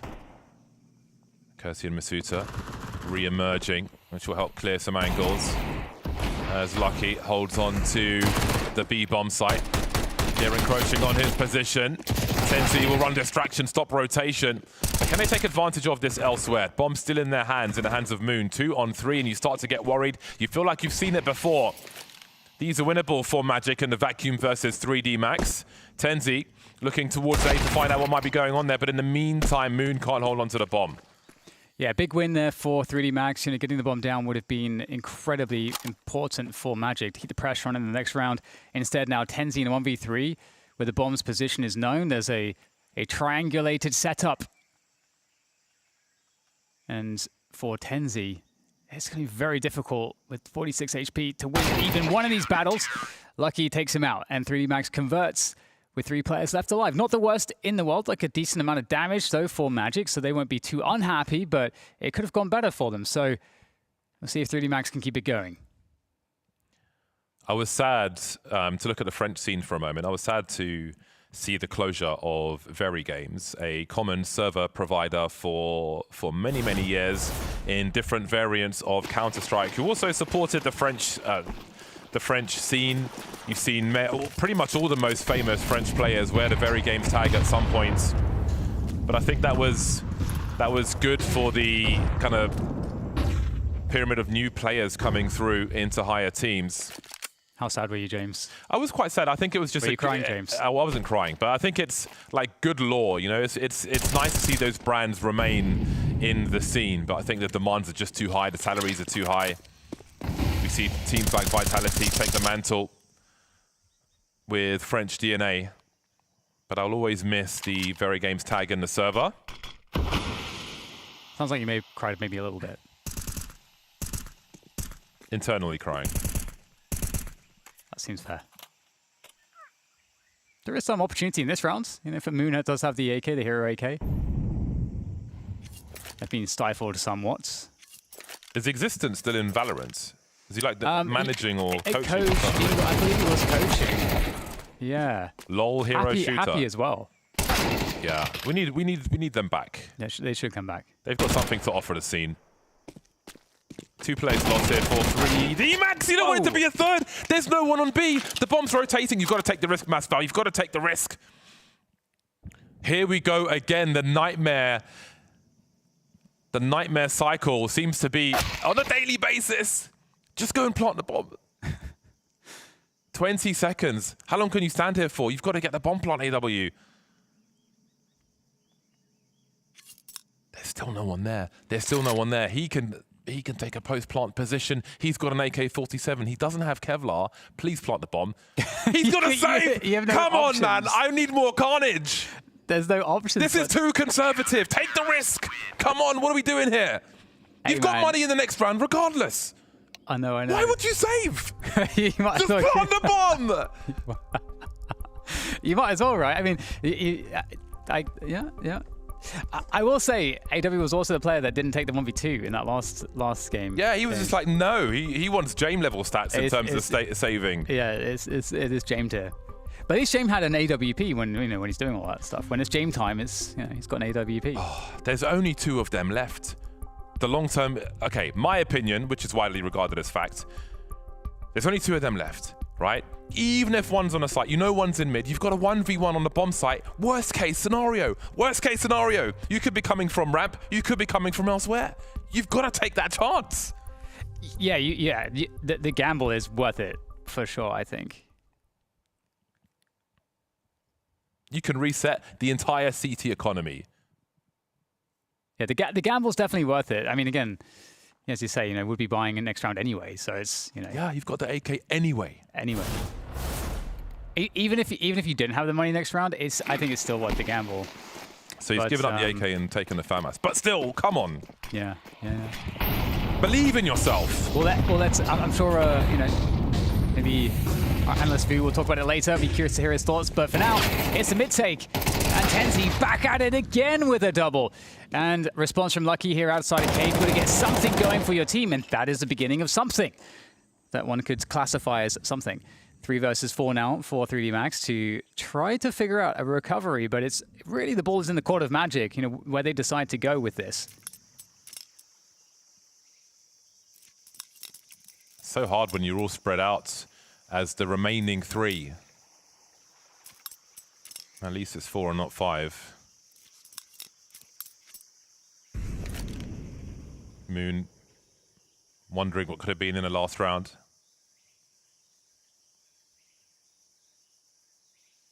Going around in circles like that is like a sign of madness of an animal in a zoo. But off toward B he goes. He'll have to be careful as the bomb carrier. AW's coming in from the back. Maybe he was just waiting for that backup. There are smokes here for Magic. Defensive hold around B for 3D Max. And that is some really important utility. Maka will announce his presence. That's some good info. Do they head for another save then, 3D Max? Or do they risk losing everything? Sensible save. I don't think you can really do much from here. Unlike that last round, James. Yeah, I'm not ready to let go of that, to be quite honest with you. I am not ready to let go of that. I want to know why. I want to know why, Dan. I'm curious what do you think? You know, out there in the internet, what do you think? Yeah, I wanted to ask them, but I don't know where they can submit their hashtag Blast Premier. Okay, there you go. Thanks. Send us your thoughts. What are you doing? Are you saving? You don't know where the second guy is. Are you saving? Terrorists win.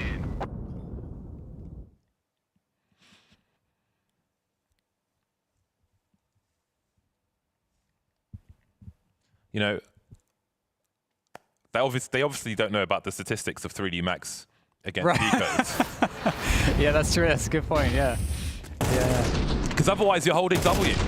It is funny that we've seen a lot of these negative statistics that the Blast production are kind of pumping out. We had the which team was it yesterday that was unable to convert the 5v4? Was it?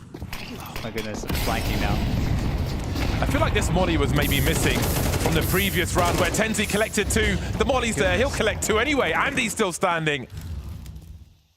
TenZ's consistent with that so far. Back-to-back doubles on the entry there in mid.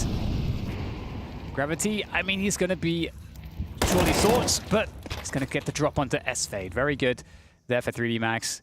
I like how they're reacting in these scenarios. You can't just let 2 players die, but TenZ is still going. A kill into Donut, and he has half the path onto that A bomb site. Gravity doing a good job though, you know, still maintaining some amount of presence in the round for 3D Max, but the bomb site is lost. 2 on 3. Lucky and Gravity fairly static. The molly towards A will tell a story. There is a kit here for Lucky. But it seems they're going to back off once again. Not really fancying it. We'll see if they are able to collect something interesting on the way.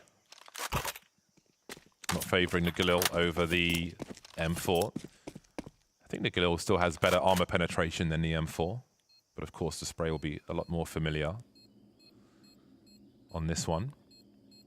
But yeah, this mid-aggression on the CT side appears to be quite a problem. And I think you can see why the CTs often dive towards Donuts to try and avoid these flashes, for one. Just eating flashes, trying to fight. Even with the molly there, there's space behind it. Able to find 2 kills and walk away is crazy work for Moon. And you've got to feel like that shouldn't be possible from the 3D Max POV. So blind. Yeah, really great utility and timings too. And TenZ obviously is performing really well this game. it's definitely a problem for 3D Max to have to contest with that. And you know, one option is giving up mid entirely, but then you know you've got to take something else, and perhaps outside a cave and controlling outside B is maybe the thing that you can take in return. So yeah, your options are just a bit more limited as 3D Max, but a couple rifles saved and a few pistols. We'll see if an unlikely round like this could be something that works better for them somehow. But with that said, very quickly, mid taken from Magic. They've got red room control already, and they might be threatening CT spawn.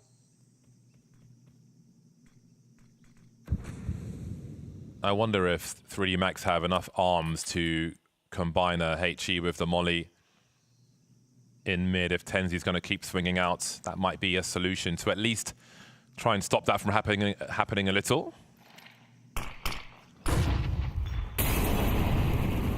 For now, Gravity will be entertained in CT. Not willing to take a step into the molly.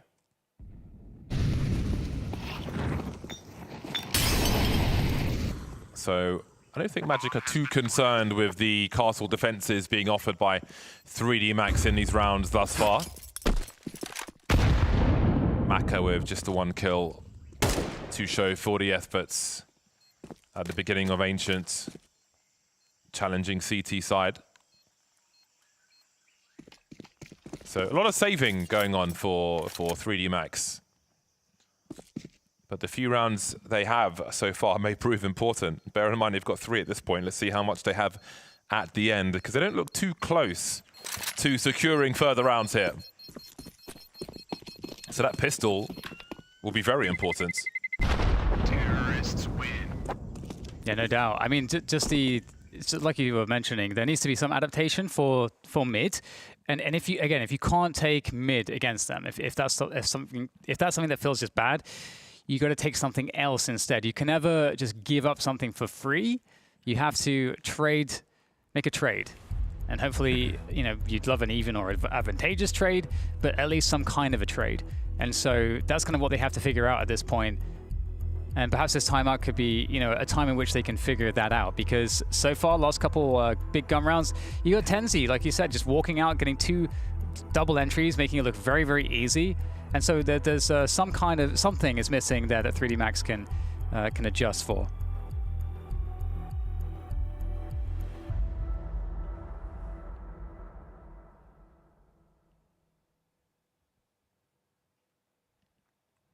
Can they turn things around? Can they win more than the rounds associated with the pistol round win? Maka on the AWP once again. Not necessarily an AWP's favorite map on the CT side.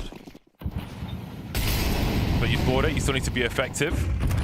So there's the alternative, one of the alternative routes to these initial duels. You can see Tenzi a little late, maybe trying to avoid the grenades, but this time they'll get the better of him. In the meantime, Magic have streamed into the A bomb sites and will pick up a collection of frags very quickly. So whether it's mid or not, the problems continue for 3D Max. Yeah, really good calling there from Magic. Get the bomb down, and Lucky in a horrible position. Smoked off, and too many players to be dealing with in this position. We can just hold on to the rifle. And, you know, very smart move from the side of Magic. You know, the other team you're expecting, you know, for the other team, that a big problem, big priority that they have is solving the mid piece to the rush timing, which means that if they overinvest in solving that, you have the ability to rush something else, and you can just kind of get into the bomb site for free. And so they managed to do that for the A site, and there you go, taking the lead. And it's interesting, like you said, James, you know, it feels as though they've had the lead this whole time, but it was the pistol victory from 3D Max that's kind of been keeping them, in terms of rounds, somewhat of a decent position, but that could be all about to evaporate. The action happened so quick, I didn't even get to see where Maka was in that one.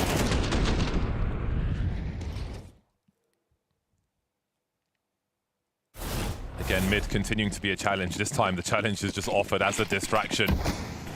They know 3D Max they expect them to go problem solving in mid and just bundle into the A bomb site. Now look at this pitch. From either side they will come.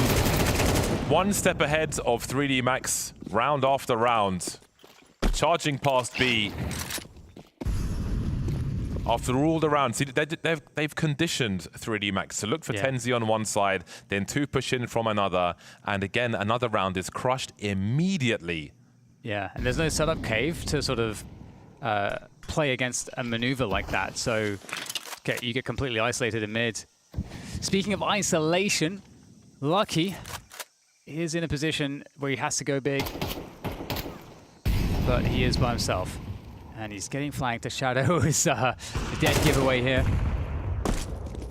And again, if we're thinking about adaptations now for the 3D Max side, if they're going to play into mid, they're going to need to try to control outside of, or around cave as well, like in that deep position, so that they can prevent that type of sandwich maneuver for their other teammates who are pushing into mid at the same time.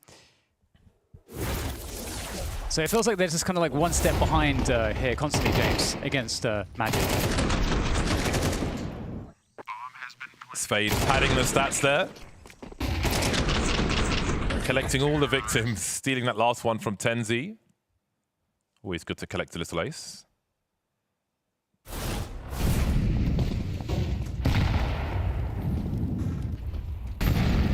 .3D Max able to muster another buy. Still, they will have presence in that mid position. A 0-3-2 setup this time. And again, A is immediately breached. Can they get a better of any of these frags then? Maka on an island. Misuta dropped. Able to find one, though, is Maka. Such a horrible positional situation for the CTs. Although they do have presence in Donut now. Lucky slowly rotating, looking for a lurker, but everybody's on the sites. AW collecting 2. And I would expect another save for 3D Max. They don't really fancy the clutches, it seems. Just tend to disengage immediately, but the bomb's not planted just yet, so maybe they'll hold position for now. Hang on a second, too. I mean, are the kills going to come to them? Are they bringing the bomb out here? I'm not sure. SFade's going to go down, so okay, that's going to force the plant, and now a clutch is absolutely the move as they make their way in for the 2 versus 2. Close position for Moon. Doesn't know necessarily where the second player might be. There's the first peek, and Moon's still unsure about that second player. Has he figured it out just yet? He's got to play off of by that temple position. AW is really key here to be the person that gets played into, but it's the transfer from Moon that gets it done for Magic. 6-3.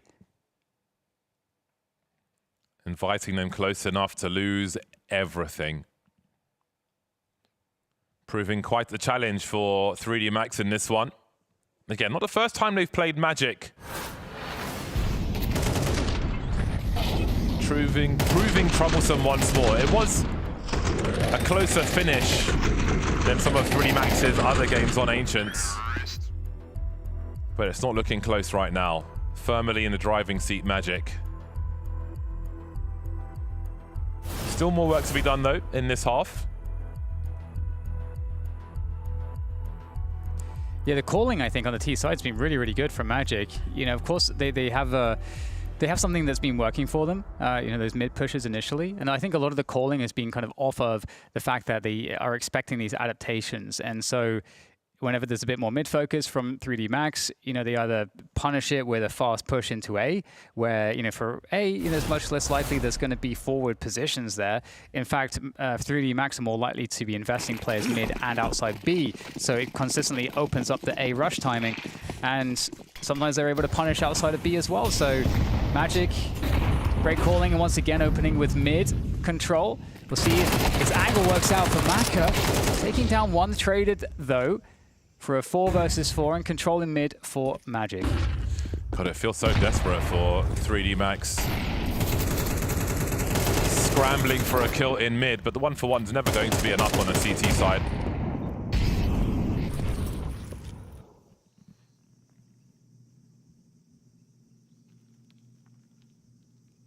Two more cracks of the whip after this, before half-time.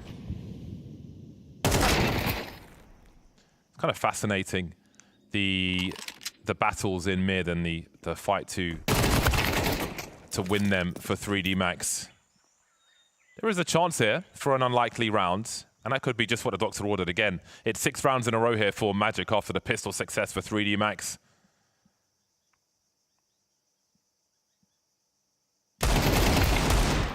That could be a really important rifle. Moon knows that, but does he dare face with the bomb and give the game away? We see Spade racing over towards the A-bomb site. Maybe throwing a Molotov could draw the CTs over. Let's see the reaction. There's the molly. Did they not hear it, I think, you think? Oh, footsteps will certainly be heard either way. Could we see a fast defuse here? Some steps made by Kersey. Some desperate steps, which just told Moon he had no idea otherwise. And now Masuta's in a 1 versus 2 rotation on the way carefully from Spade. Moon with the wrong angle. Spade with 10 HP. Wide open bomb plant. Spade shifting all the way. Masuta does not have a kit, and Spade probably knows that. Did he see him towards the ramp? I think maybe he did, committing to it now. Does Spade peek again? Is it going to be a 10-second defuse? It's the wide swing, and there will be no mercy for 3D Max. Perfectly played. Knowing there's no kit, it's just too easy there to clutch it up. Good attempt from 3D Max to create the opportunity. There was definitely a chance, but yeah, 7 in a row here for Magic. Never looking back on this T side, really. MP9 from Maka, doing decent work, but does get traded. And, you know, we haven't seen much of this kind of outside cave control, I think, from 3D Max. So far, they opt to push B ramp mostly instead. And back into middle they go.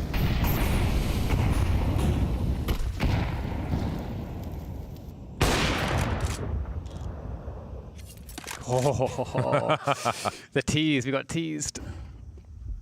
Crikey, Maka just staring at smoke now. They'll have some support on the way. There is aggression through B with 5 still standing for 3D Max. Oh, that's really a very high-risk re-peek there for Maka. Between a rock and a hard place, lucky able to take down AW, but there has been a breach on the bomb site, and he does not see it coming. Reloading while falling back, and Spade takes him for free. That leaves Masuta 1 for 4 now. But at least 3D Max had 5 up for longer. But again, very uncomfortable re-peeks in the red room. Yeah. Yeah, I think after the first miss, I think Mac is feeling like desperate there that he has to go for another, like he has to get a kill. It's such a big challenge, and now the hunt onto Masuta, they know where he is by Temple. So, good luck, sir. Surviving. Plenty of money on the side of Magic, so they can definitely send all the bodies. I wonder if the orb has a more impactful potential being used elsewhere on A or B, maybe. That looked super, super awkward. And I know that position's not particularly a favorite for a sniper. But hey, they're trying a few different things, and nothing is working. That much is true on this CT side. Still able to get some primary weapons out in the last round. Some SMGs, the FAMAS. There's plenty of util, though. And again, I mean, this is definitely going to be the worst half for them, considering they only have rounds because they won a pistol, essentially. So let's see if they can find one more. Not spectacular range for the MP9, but the FAMAS will do the work. And how about that? A 5-on-3 in the late stage of the first half. Hopefully for 3D Max, they can hold on to this. Yeah, this is the best look we've ever seen, at least in this half from 3D Max. Going investigating Maka. He's pretty low, does have the MP9 too, so just really getting the extra info for the team. Oh, you gotta be careful, because you definitely don't want to throw this one away. Don't make any mistakes here. Okay, Maka's position is understood. I don't know how, but it is understood. That's very important. Good timing on the peak in middle. And there we go, finished off a 4-8 recovery, 1 round after losing a streak of so many. We'll see if there's much more to be had here on Ancient for 3D Max after the break. This was me just 6 weeks ago before I started my training program. commentating, stressed, depressed. But look at me now. Headshots. Another headshot. Headshot again. It really is that easy. I'm here to teach you competitive Counter-Strike on maps such as Dust 2, the Power Plant, and of course, Meringue. And that's not all. We'll also cover advanced maps such as Infernio, the Egypt one, and Aztec House. With the HEROIC.CEST system, you'll get your professional player certificate in no time. Have a look at mine. It's already arrived. Some say years of practice are required. They're wrong. I will teach you good habits, such as smoking, flashing, and of course, winning. For example, you throw the smoke, and now you wait. The enemy becomes confused. Come on, this is strategy. I've coached many players using this plan. Some of them improved, and some were already professionals. Now you don't need to memorize all of the smokes, of course, just the coolest ones, such as mid, the other mid, A room, and ban banana nana. This is a very strong flash. As you can see, it even blinded me. And this smoke will land somewhere near a bomb site. The enemy will not expect it and will run away. And if the smoke misses, that's fine, because you are smarter than them. I personally don't use smokes. I simply know where the enemy is going to be. And if you do lose a round, remember, it's not your fault. The other team is cheating. Go to http://www.henrygspots.co.com. Sign up now.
A disastrous first half for 3D Max, but they'll be counting their lucky stars that they managed to pick up the pistol, convert a few rounds, and that gives them 4 rounds to work with for their T side. It's going to be a long road back, and Magic look more than comfortable, James, here in this very green map.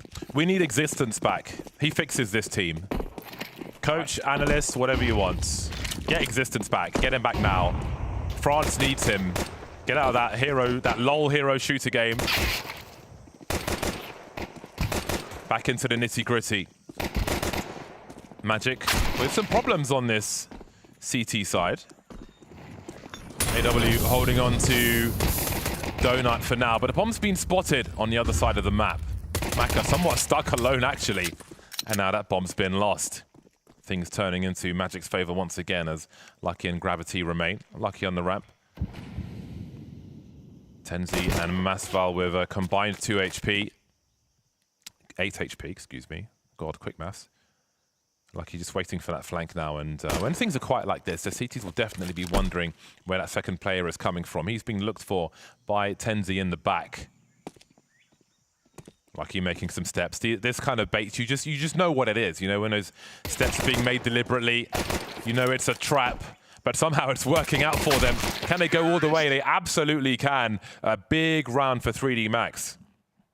Okay, winning both pistols. There we go. You know, that's going to give them a good opportunity to take control of the game. But again, we do know that Magic in this map plays really well into their style, so will be interesting to see what they can do. You know, are they going to go for a force buy? You know, what kind of tactics are we going to see on the CT side? Because I would expect it would be more advanced than what we got from the T side of 3D Max, given Magic's, you know, capacity to play this map. And they're going for the force buy. They're looking to go for some mid control. Very blind. Mac 10 though is superior, at least initially. 3 versus 4 now for Magic to play with. We were saying during the break, of the 3 rounds 3D Max got, the third one was kind of a choke from Magic, not even trying to clutch in a 1 versus 2 with the bomb. Let's not forget that, just to illustrate how hard that half was. I will not let go. Well, they find themselves in a good position. Well, I say a good position now, but let's not forget the stats and the choke from 3D Max on the anti-eco round on Cash as well. Maybe some hesitation. Maybe the cogs need a bit of greasing to keep moving. So a 4-on-3 combining towards the B-bomb sites. You can see Magic stacking A. We'll see if they just hold position. Yeah, I really like this, like, strategically from Magic, because let's say, you know, their teammates perform even a little bit better than they did in mid. There's a situation where then the T side is going to lose a player, 2 players, and they're going to feel like they have to just go into a site. And so either that's A or B. If they go away from the stacked site, then they just get to continue on with the 3 weapons in the next round. So I like this. I like this force buy round a lot from Magic. Crikey! Did you see that? 95-5. Yeah, it's hard. It's hard to find something to be confident in with 3D Max at the moment. I'm telling you, man. We need like whatever the French equivalent is to the bat sign for someone of Existence's mental prowess to come through and just straighten the things that are currently a little bit crooked for 3D Max. I'm a believer. Yeah, get Existence back, Happy back. Who else are we missing? That'll do. I think Existence back would be very intriguing. You know, it's a brave new world in CS2. Things are a little different. I think MR12 versus MR15 has changed things a lot. So I would be curious to see, you know, I think this would be a great project. Obviously, he would need time to kind of, you know, get back into Counter-Strike instead of higgledy-piggledy hero shooter. But once he has, it would be an intriguing project. But anyway, 6-8, somewhat of a reset for Magic's situation. A little utility deployed early. So another anti-eco-ish test for 3D Max.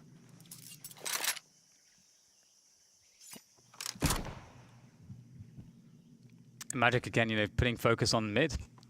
And that does give them options here. You can see they're thinking about pressing forward, but if you are 3D Max, you have to be looking for this kind of stuff, and that's exactly what's going on. Kersey is in a great position to do some more here. Wide swing gets both players. Very well done by Kersey.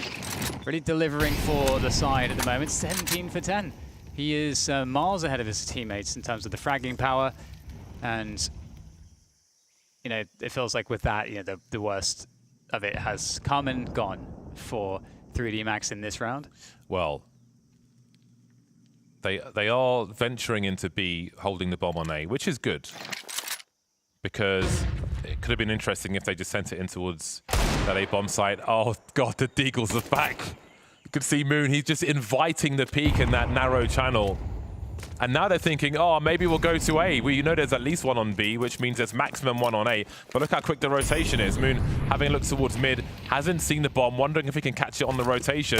17 seconds to get the bomb planted. Can you imagine?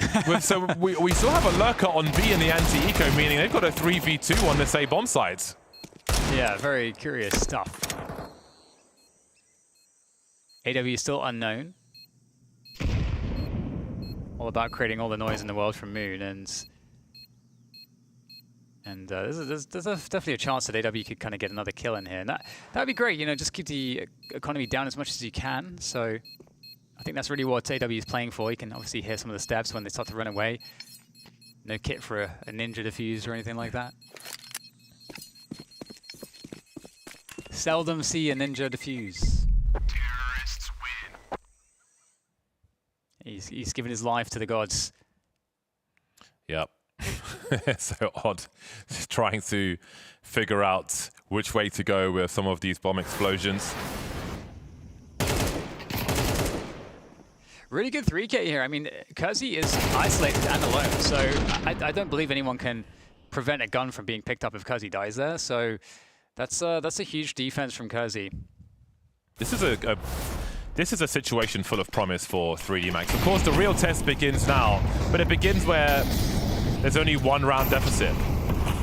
So again, critical that pistol round win, and now they've got opportunity. So let's see, as unlikely as it felt with that first half, again, the worst definitely over in that respect. And now they can be full of promise. But Magic are not going to sit back and wait, as you see a two-man push down B, relatively quietly as well, I feel. So this could catch them off guard. 3D Max moving into Donut now, and we'll see a very prompt flank from TenZ. 2 on the A bomb site as well. Can they buy some more time, 3D Max? That's one way to do it, dropping the bomb carrier and then some. There's only 2 left. Oh! Stuck in Donut. Maka's wondering where the hell did my teammates go? Nice kill onto Moon from him. Plenty more work to be done though as he starts to scale his way forwards, but the bomb is lost in Donut, so it's going to be a gauntlet run to get there, but S-Fade will take him down, and this is a great round, James, just to really show. What does that mean? I don't know. Carry on. It's a great round to what? It's a great round to show Magic just having more comfort and knowledge of how to play the map, play the timings, read Ancient. I think with an M4. With an M4. Rude. Oh, don't do it. Don't do it. Breathe. So, again, if we go back to the first map, Magic did a very good job of conditioning 3D Max. Even the first half, with all the action in mid, a very good job of conditioning 3D Max. And that continues now. Does this force 3D Max to have a good spread to make sure the CTs aren't up to any shenanigans? How quick that was down B. Never ready for these flanks. Promising start though, Maka dropping Moon. Felt like Maka had so much time to fire that shot off there. But yeah, 5 versus 4. And there's a very little left here in terms of utility. Just a few smokes for a couple, a smoke. Incendiary, flash. But the fragging power is definitely there for Magic. And turning the corner, A main. Lucky takes down S-Fade. Do they run into the M4? Yes, they do. Hold down mouse 1. Can only get those 2 though from TenZ. But he's done a good job here. 2 versus 3. And you've got Massful now in position. 1v1, good damage done. There comes a W for the support. And they are all over this push. Now 1v1, there's the swing. And Gravity is going to make sure the 3D Max come out on top. That's a really big clutch for Gravity. Again, that mid to late round, or even just a mid-round, or maybe it just always feels like things are slipping away from 3D Max, like there's a timer. Very important. Keeping his squad in the fight there. TenZ proving to be a problem. Magic, a really hard team for 3D Max to put down. But they're on the cusp of breaking that CT economy now. Looking quite brittle with the scout for Moon. FAMAS and MP9. This is where 3D Max can start to take control. Looking like a faster round into that B bomb site. csgo dropped in mid though. That bomb will have to be rotated into, but they're losing all the jewels. Scorched earth on the B bomb site. They had the numbers. That's the best part about the T side. But they're all face down on the floor. Not like he's against the world. 1v4. Oh no, that was just too easy for Moon there on that swing, and it's an easy cleanup. And it felt inevitable that just one of these rounds, that something like that would happen. 3D Max, it feels like there's such a desperate struggle to win any one of these rounds. Finally, you see the quality there on that defense coming on through from the Magic side. And now, finally, 3D Max have lost money. There's no money for them to buy anything. We were supposed to be saying, finally, they've broken the economy of Moon, and now they can take control of the map and start to surge on their T side. Running into B, no CTs to be seen, and they just pop out like, blow! Magic deciding when the fights will take place, and 3D Max don't often have an answer for it. A very trying series. Very, very interesting team of Magic. But again, the gap is only 2 for the time being, although of course it's likely to expand now. Expanderize. 3D Max just don't got the cash. There's no currency that Magic will accept. What? Oh, they've gone for the force buy. Yeah, they've found something to buy. And here they go into the cave position. Le Cave. And it goes the attack. Nice trade onto AW. That close position. And they've actually managed to get themselves some space onto the site, but Massball has not been spotted, and straight through the smoke with the pop flash turns out to be a play that backfires. That is horrible there for 3D Max. Now down to Maka against the world, the FAMAS. Out comes the Deagle, but Moon is going to have no problem with that. And I definitely understand why they're doing the pop flash play, James. It makes sense. You want to try to get space quickly. You can maybe catch somebody off guard, but there was a blind spot. So close and yet so far. The force buy gets them a bomb plant at the very least. So they can force buy with Magic on 10. And we'll see if they eco and play against match point, but again, that is the feeling of so close and yet so far. So what do they do with their money then? Yeah, force buy at 10, full buy at 12 is what it will have to be. Good average of frags for Magic, a team effort in that respect.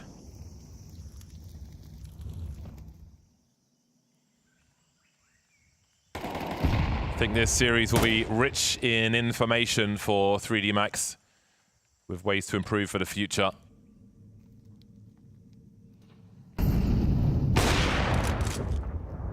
Tenzi's there for the rifle support as well, so if they choose to try and rush down the AWP, may not be so successful for them, but they found a way in through Red Room. AW with the full M4A4 spray, but a P250 will be enough for Masuta to trade. And now things get gnarly in this 3 versus 3. Went out with Tenzi there. Oh, everything is whiffed. That's a perfect opportunity for 3D Max to try to get onto 9 rounds here, and Massful, is he going to be able to take any guns out of these hands? The money isn't very good. I think saving is probably the best play for Massful right now. So there we go. I mean, this is the benefit of winning 2 pistols and getting those conversions, James, is that despite 3D Max definitely looking like the worst team on Ancient, I think by a fair margin, they are only going to be a couple rounds away from tying things up here with Magic after winning this one. Yes, and they've somehow managed to keep Magic off of match points here.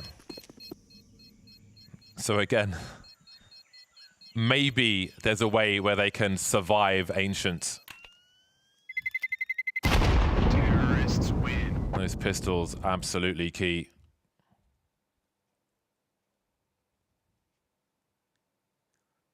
I wonder how much work Valve did in the office about like how big did we make the explosion? When updating the bombs, like how big? Because I thought I would have made it a lot bigger, James. I feel like it's conservative.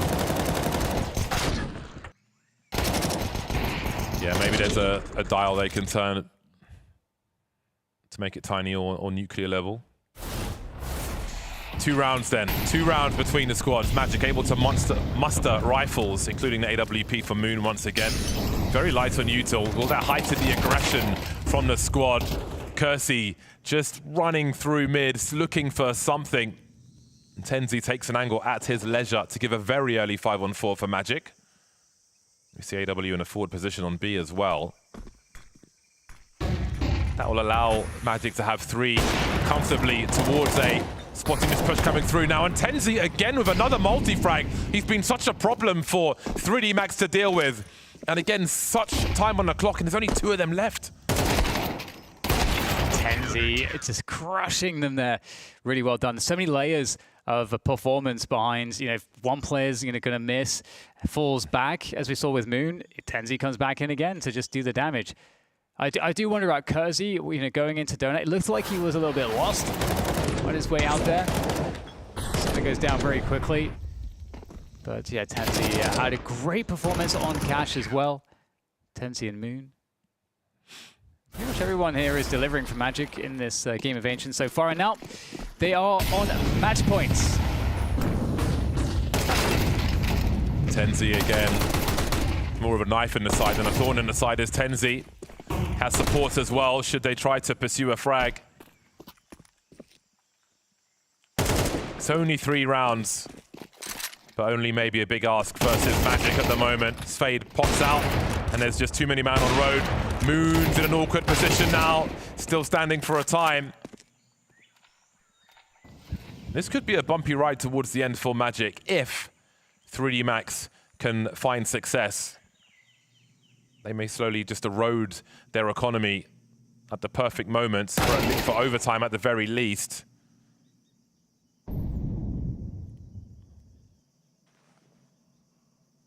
But that in itself would provide a curious question for overtime. Won't have any pistol rounds to win then. Yeah, weird situation given that quite a few whiffs coming in again. Kind of reminiscent of a recent round, and like you say, the economy's in danger here, and given the fact that Magic have 12, but 3D Max is so close here, it might just be one more gun round for Magic to be able to stop them, at least in regulation.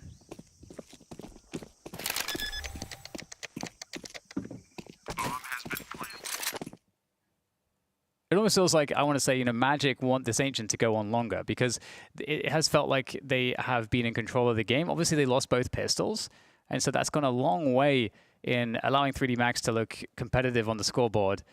But in terms of the action on the server, it's just been, they've been outclassed, I think, on Ancient, individually and as a team. Yeah. Yeah, it was such a challenge for them to solve mid. They were on the back foot. They were a step behind, were 3D Max on their CT side. Magic pulling the strings round after round. Terrorists win. So the money's getting quite tight now for Magic. But again, on their CT side, they've used positions well. I mean, you saw the opening frag in that round, how they've responded to charges into B on the CT side. They've been luring the Ts in and just popping out and popping heads. And that's something that 3D Max will have to look out for. This is still a good buy, a good enough buy for Magic. Moon will have the Desert Eagle rather than an AWP, but the rest of them, well, not looking too shabby at all. Another big challenge on mid, just S-Fade, but still is going to get that kill onto Gravity. And stuck in Donut for the time, and you can see that for 3D Max really want to hunt him down. They don't allow him to escape. Looking to trade out that kill, but S-Fade back against the wall, smoke as well. Is he going to be able to find the timing to escape? And through the smoke, it will offer escape. Look at these positions for Magic as well. Ready to rotate. Ready to burst in whatever direction's required. Potential bait setup here as well. 3D Max being held in position. They have angles towards B.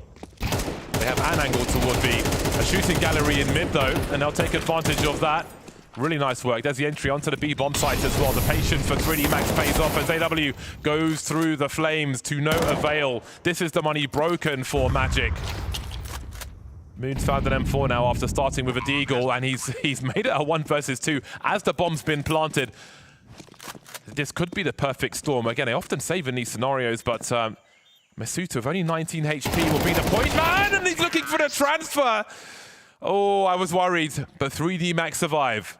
Damn, that was so close.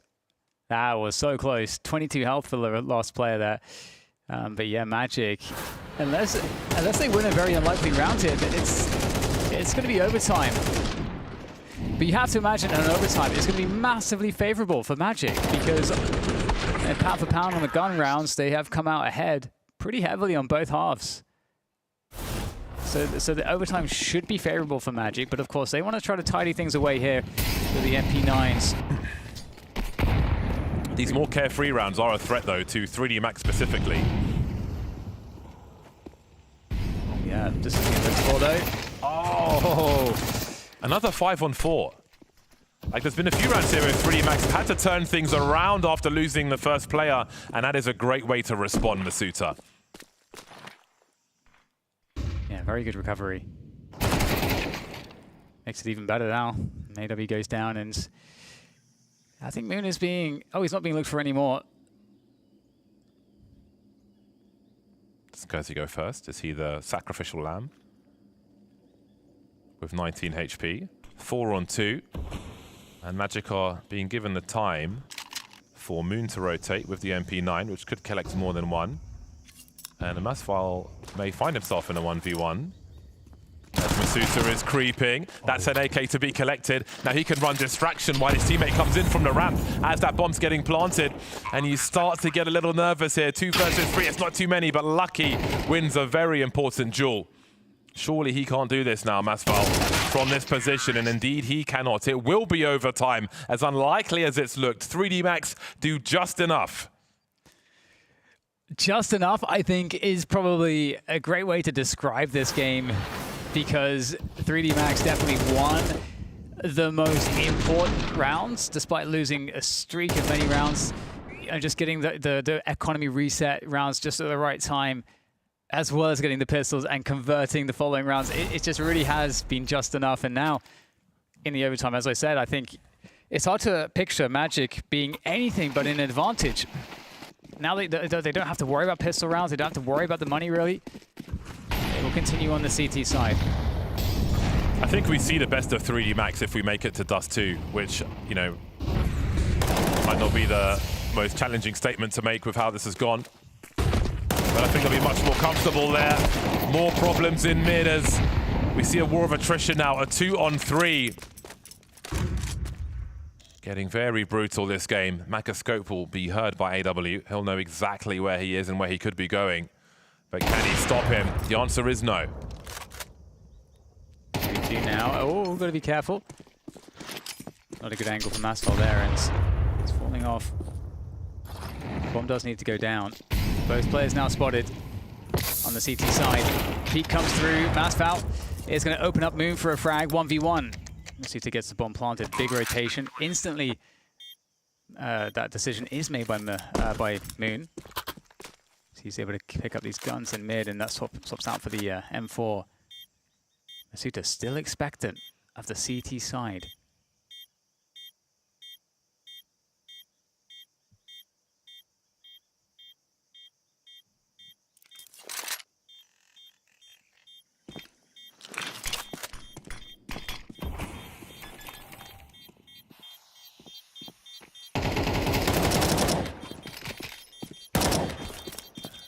Escapes with the AWP as well. Terrorists win. Or not. But the round is what matters. They're in the lead. They are in the lead. First test over. Now we see smiles. We almost saw double fist strikes on the table earlier on. Well, he's not smiling, but the rest of the team are. That is the initial test done. And maybe they'll be a little less tense now that they're actually not trailing for once. Really important clutch there for Masuta. 2K in mid was mega important. This time they won't give up any potential heads. I was going to say mid, but they're actually just delayed, putting big numbers there. They're willing to take the fight to Magic if they want this. But it's here where Kersey's crept through and been dropped before. This time he's ready for Tenzi. Spade choosing to fall back. Frustrating game here for Magic. Very frustrating game indeed at this point. It feels like maybe momentum finally turning for 3D Max. Not much detail left here now for Magic's defense. And now 3D Max get ever closer, looking for the peaks from Cave. W. Pushed back by the smoke. 3D Max slowly but surely encroaching onto the sites. There goes the plant here. 5 versus 4 after plant on the B side looks very strong. Well, they've made inroads into the A bomb site. This is like, I think, was it Complexity Very Games? Oh, so many years ago where they took the bomb all the way to the other side of the map and the CT took a while to rotate. Well, the bomb's not even planted just yet. Nice flick from Moon. But 3D Max kept their options open.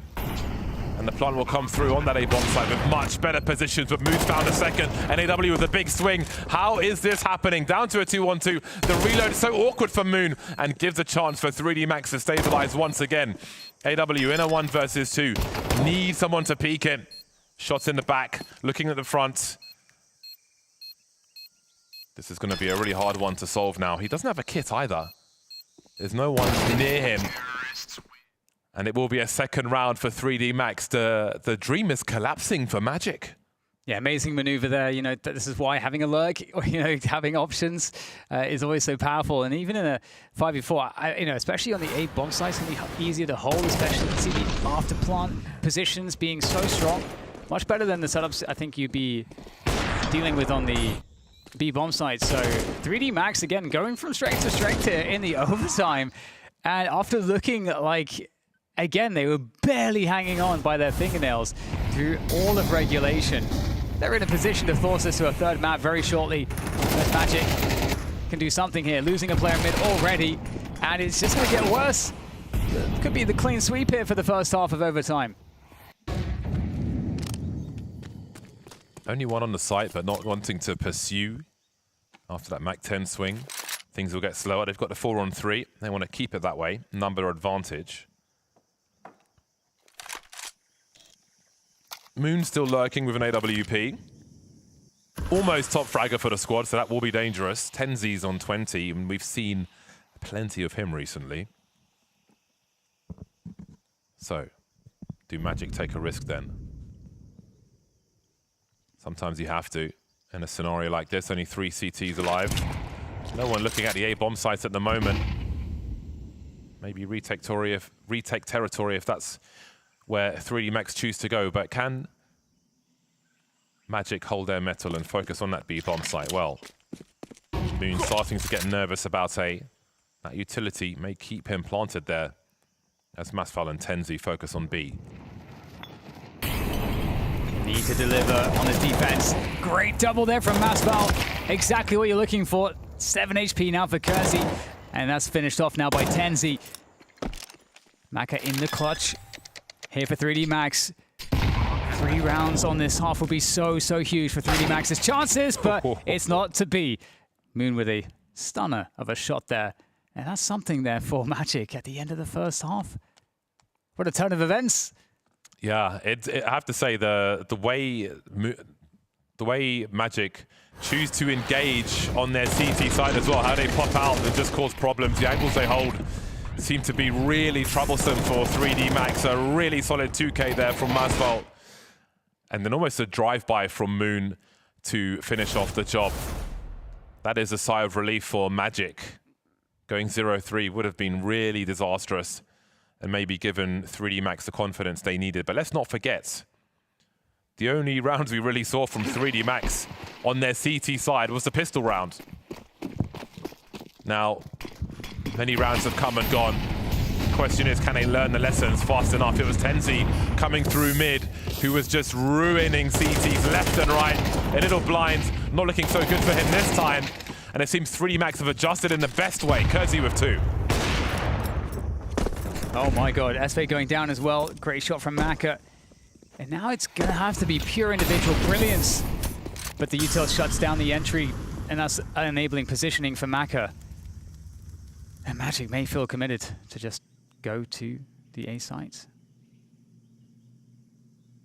But that would be fatal.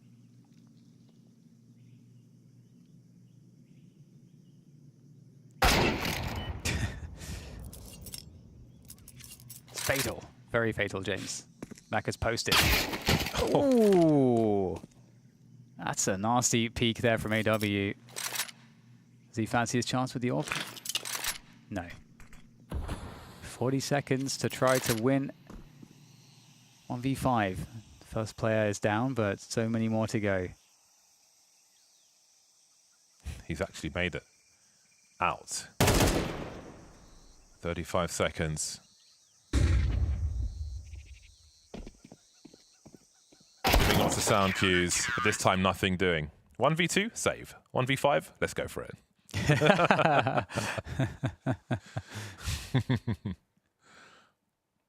Still not letting it go, I see. Not until I hit a thoughts to the death. Although there's been so many rounds now. You want to be validated. 3D Max suddenly in the driving seat when it didn't feel like they could see the car. Yeah, a lot of pressure in this game for Magic. I think that's part of the test for them. And it feels like you're kind of winning, but you're kind of not at the same time. It's great HE there. Almost a great shot in return, but you have to win every single remaining round just to secure another overtime. 3D Max could be actually winning Ancient here. Unbelievable stuff. Maka posted looking confident. I think all of 3D Max right now are feeling the confidence. Tables truly have turned in that respect, but S-Fade with a great entry, plus Gravity and Lucky, and is looking to keep the chances alive. Maka, though, still in position. Going forth from the smoke is punished.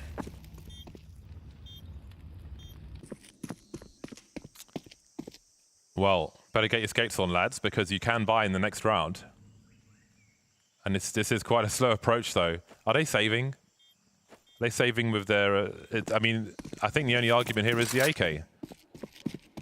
Yes, Maka's short on money, but Kirsty's got 10k in the bank before the lost bonus, so does Lucky. Gravity more or less does as well. The only argument here is to hold on to an AK. Everything else can be bought again. But it will be conceded. And I think with what Moon saw when he took that shot towards CT, they had an idea of where the CTs were and where the CTs weren't, which allowed them to post up a rifler up the ramp, looking towards Cave.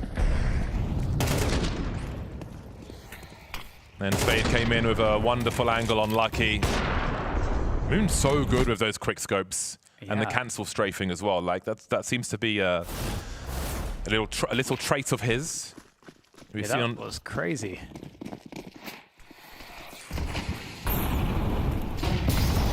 Mid challenge comes in again. This time looks like Magic might have more of a chance to get out.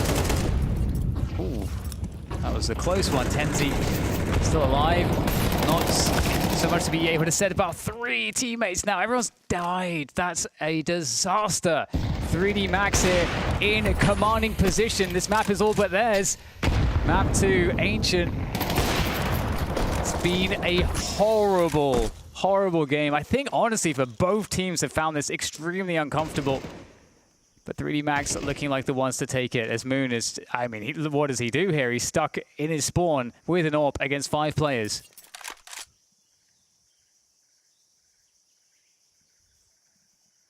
Yeah, this would count as one of the ugliest map wins that we have seen recently. Grotesque. Doesn't matter how you do it, though, if it puts you in position to win.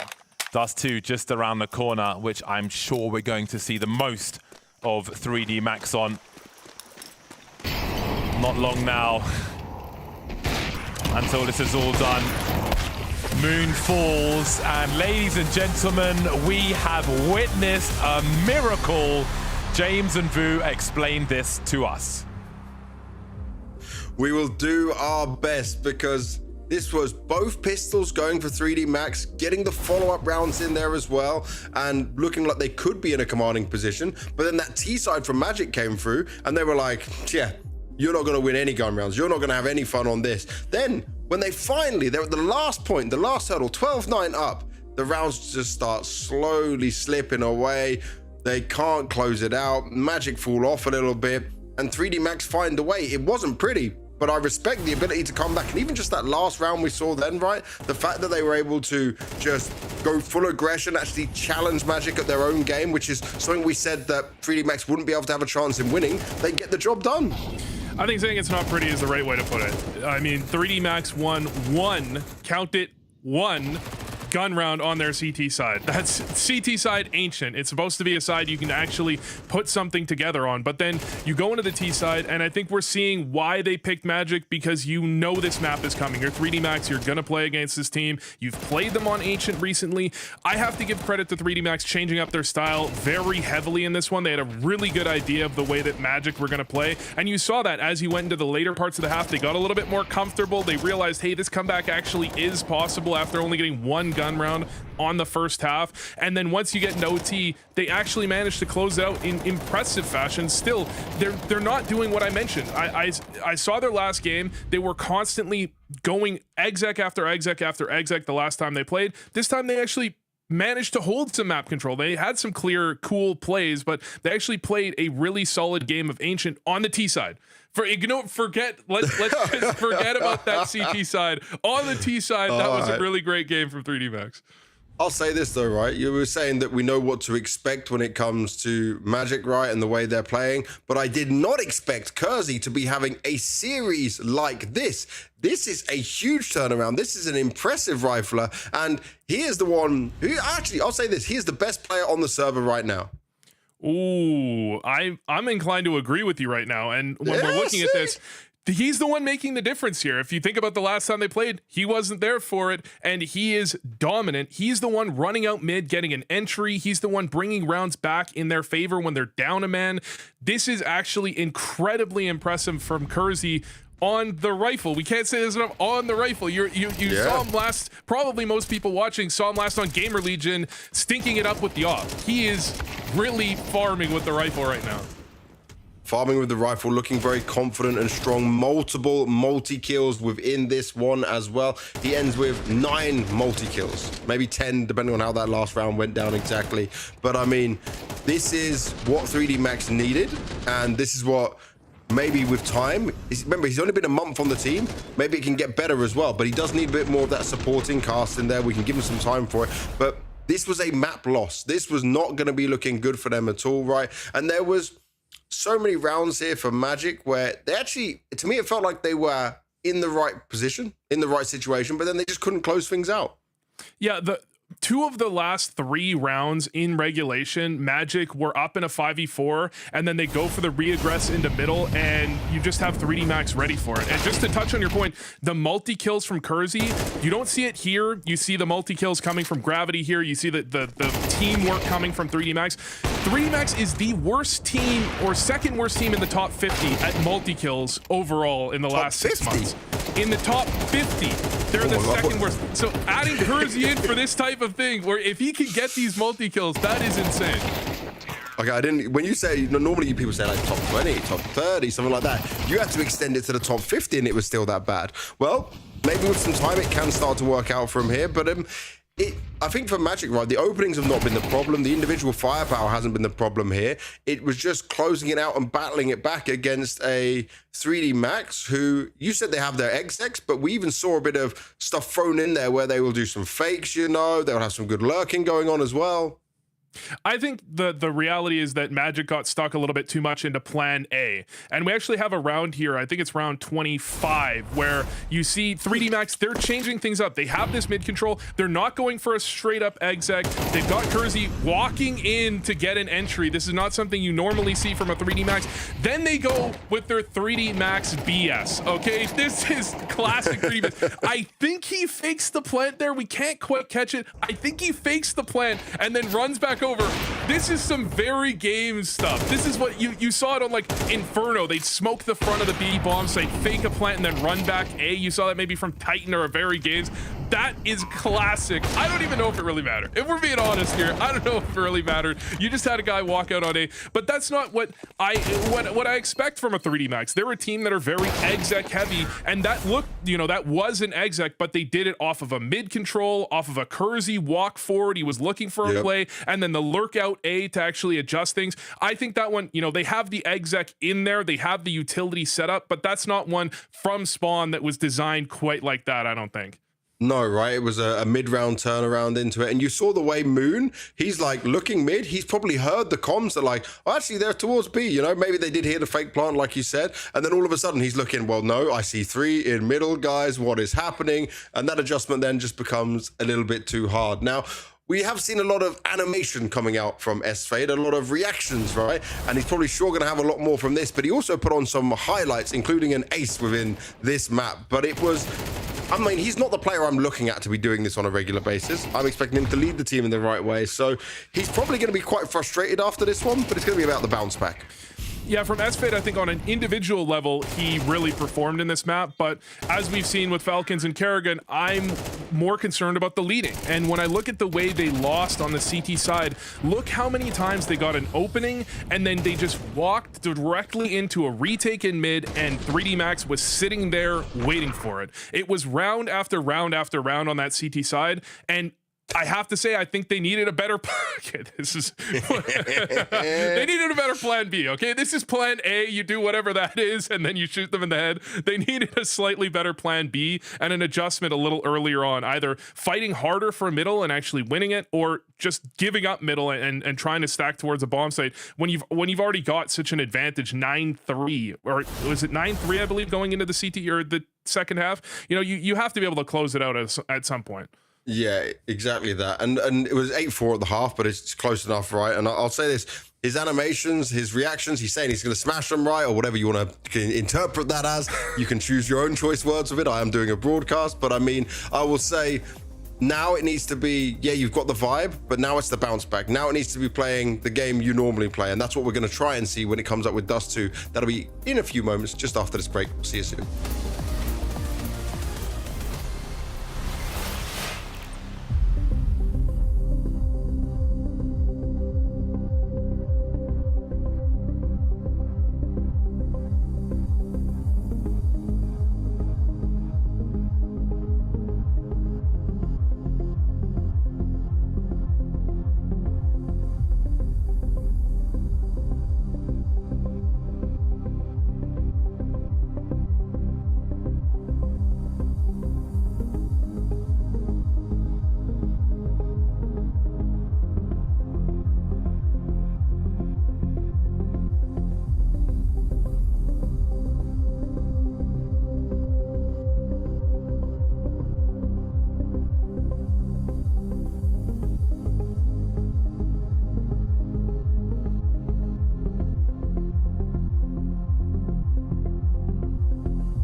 So Kersey, before we knew you as an AWPer before joining, and then coming into 3D Max, you're now a rifler. So what made you swap?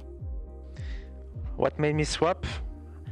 I mean, I was like comfortable every time with a rifle when I was hoping, and I get a chance to join 3D Max as a rifle, so I'm trusting Maka's up, and I just get the chance to join them, and I took it, so that's why I joined them. All right, so going for the opportunity and making the most of that and doing what the team needs. I like what I'm hearing, but is it a hard transition to make, you know, when you're used to playing a certain way and then swapping over for a new team? Yeah, I mean, some positions are hard to play for me. I have some troubles to play some position, but some other I'm like comfortable as well, because like I'm playing like, you know, rotation position, and it's kind of similar to hopping. I mean, in terms of positioning. So some positions are easy for me, some are a bit harder, but I'm comfortable with rifles, so that's why I'm working a bit on that, and I will get used to soon. Like I will be more comfortable with time, but sure, I'm really happy to be in this kind of position.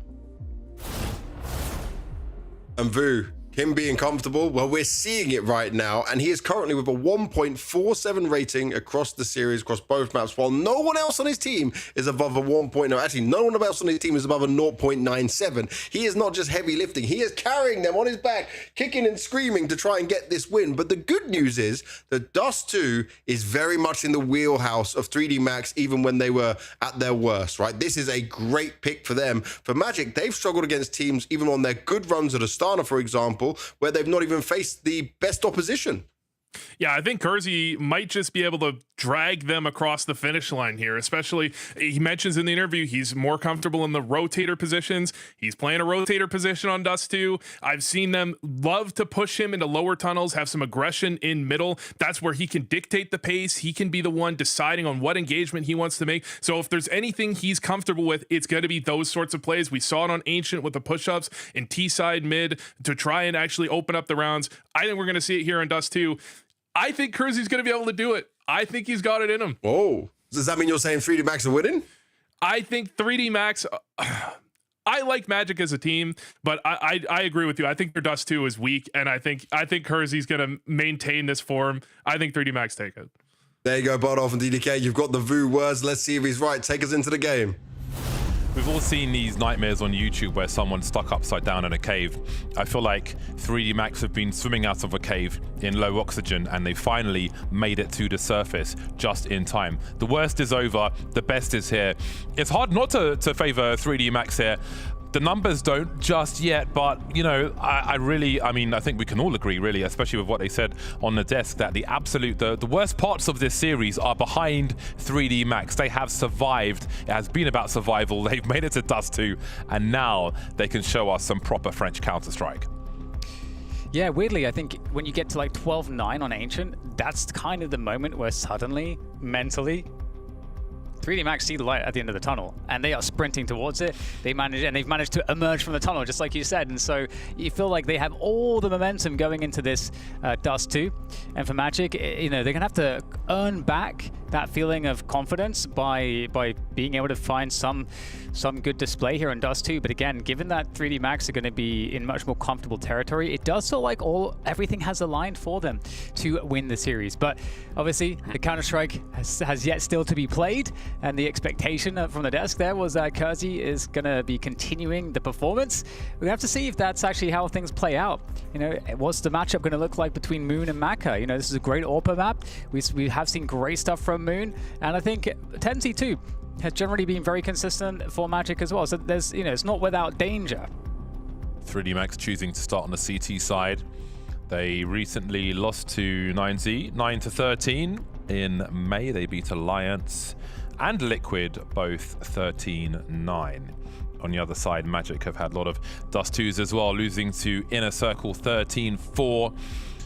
And in May, beating FaZe 13-11, but losing 5-13 to Falcons, beating 9Z 13-9, losing 13-4 to Heroic. So very, very back and forth.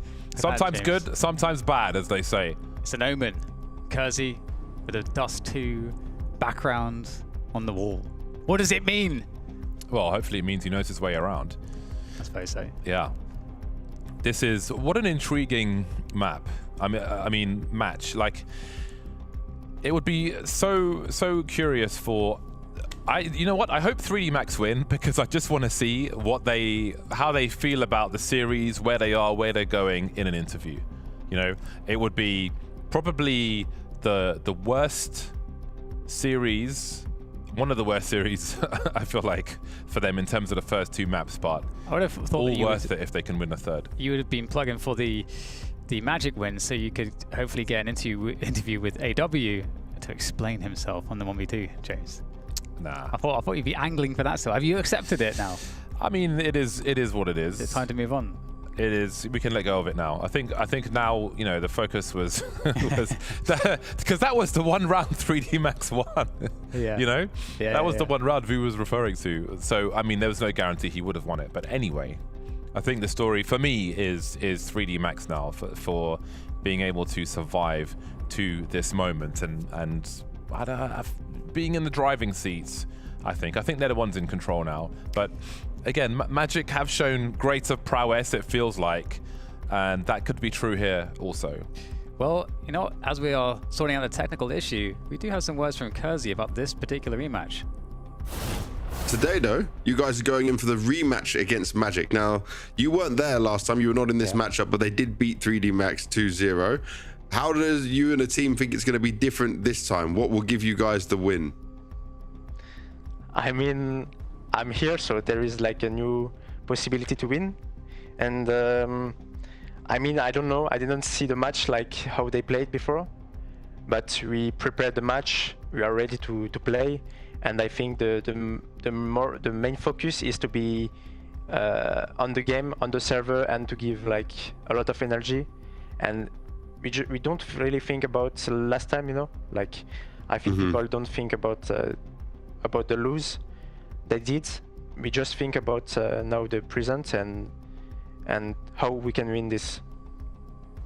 Okay, and looking at the present, you guys are playing a lot of cash right now. You've picked it in this series as well. Is a bit of MBK's influence involved in that, or is it just a map that you all like? I think we all like cash. We are French, like every French guys like cash. I think it's like Dust 2, you know, Dust 2 and cash we really love in French. And yeah, I think we are really comfortable with. Of course, there is NBK. NBK played cash all his life, and yeah, we are really comfortable. We are working a lot on this map, and we just figure out that we are really good on practice. On official, we can be really good as well. We have a lot of stuff on this, and I think we just enjoy to play this, so that's why we pick it. Cash will be an interesting map to see it develop in terms of how teams approach it and expectations going forward. They were comfortable on Cash. They left Cash very uncomfortable with a 13-7 win for Magic. Winning each other's picks allows 3D Max to make it to Dust 2, pipping Magic to the post in overtime on Ancient if you're joining us late. But now Dust 2 begins. 3D Max choosing to start on the CT side. Kersey with Julies and a smoke. USPs for the remainder of them. Oh, Maka will have a very brief appearance in this round, it seems. Yeah, there you go. Very, very strong start. So what just happened was Moon is the raid boss with the P250, but it gave it to Masval to play the spawn and peek long, get that kill, and then give the P250 back, which is pretty cool. Gravity able to avenge it eventually. But I like that little note. I like also that Gravity was walked out there. I was like, no, I'm not going to just kill you. And then we'll return to an even situation here on the numbers. But it does mean that now 3D Max have decided to play quite passively. It does give the space to Magic to set up the way they would like to finish this round.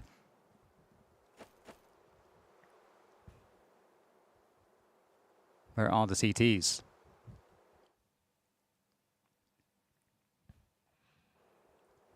So you can see Moon, the point man, with that P250. Really important in a round such as this. A quick look. Maybe looking for a CT repositioning based on their presence. So Moon's just passed the bomb to a teammate. I don't know if he had the bomb when he was peeking there, because that could be a deliberate thing. But they will be positioning over towards B now, which may circumvent almost all of these players. Into B they go, and it will be very simple for Kersey to deal with. Damn. Doesn't even require the spam from the Julies. That looks comfortable. Even at it was even the first player that jumped and turned away, to try to make it as difficult as possible. I think Kersey just insta-popped him. Bop. That just looks so easy. Oh man, that's supposed to be kind of difficult. You're supposed to like whiff a few bullets before you kill that first person, and then you get traded. No. No.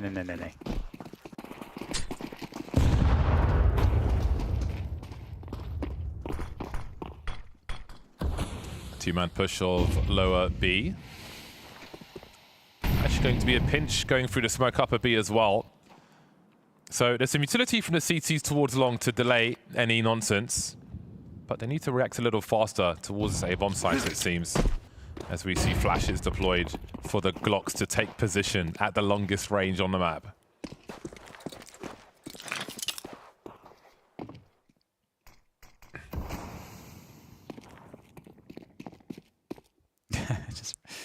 They are running away from potential plays, making some noise to make it sound like they're running back. But with the top med, well, rather the cap presence that 3D Max has, they've got a good beat that these players are likely still on long behind that smoke. So we've got the distraction play with the scout, great shot, and then whenever it needs to be unleashed, you've got your card player. Gravity is ready to go. Here he is. Oh, that was being wrong so many times. Still good to go though. I'd love to know how many times he got headshot there. Because, from range, it can be 3 headshots, clean headshots with the Glock to down an armored player. But through the car there, all I heard was the bell being rung. That's a really fun scenario for Maka with the scout. Glock players on the other side of long. You're just running around with a scout. Not a bad day at the office. Yeah, pretty clean. But, I mean, that does mean, though, that Magic gets the AKs out much more quickly, as there was a full save there after the first round. You can see Faith slowly coming back towards 3D Max on Poly Market, but still considered a slight dog in this one. But, I think that's reasonable. Magic do feel like a stronger team at the moment. But 3D Max may have the right ingredients to win anyway. Yeah, delayed long take coming out from Magic here. Awaiting this initial smoke, but there's another one. Are they going to go through it with the util? Yes. They're not going to allow their timing to be ruined by that smoke. Nice bit of value there for them. HE to try to give open a kill, but you can see the cognizance there of Magic. Kind of seems like they are aware of that type of play, so not giving up anything to that. Slow and steady does it. They've got the position now, and they might just try to keep it simple. Scale from long. I mean, it's a classic way to play this. And there you go. Moon with a great entry there onto Maka. Not wielding Glocks anymore.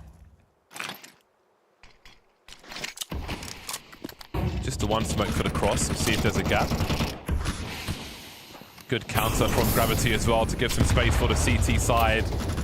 Nervous with the HE coming through, but he still has cover. Unable to win that duel at close range. 30 seconds to get the bomb planted. Kersey will be traded. Masuta is here as well, though. Perhaps he can pick up the slack. 2 on 3. And Moon will be the third man on long for Magic. Dealt with by Lucky. And now it's only Lucky left. Finds a 1v1 with Fade, who collects more and cleans out the round for his squad. Yeah, not bad at all. Looking really nice there. Just off of a delayed long take.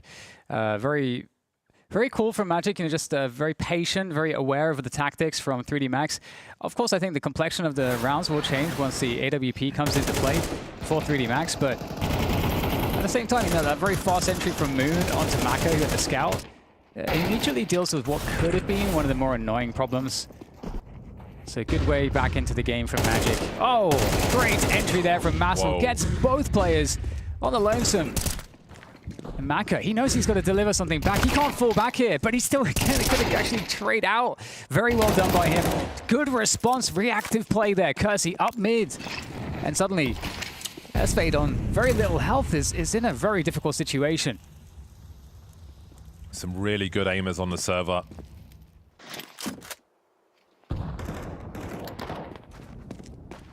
M4 versus AK being the difference, with Spade getting dinked. It's going to be a long journey towards the B bomb sites, even with TenZ on it. There's a window where Kersey goes lower tunnel. He'll be attracted towards the outside of B with the utility. Like smoke coming in from the CTs as Fade makes his way in. He's got some more utility as well. Smoke to deploy, throwing the bomb to his teammate.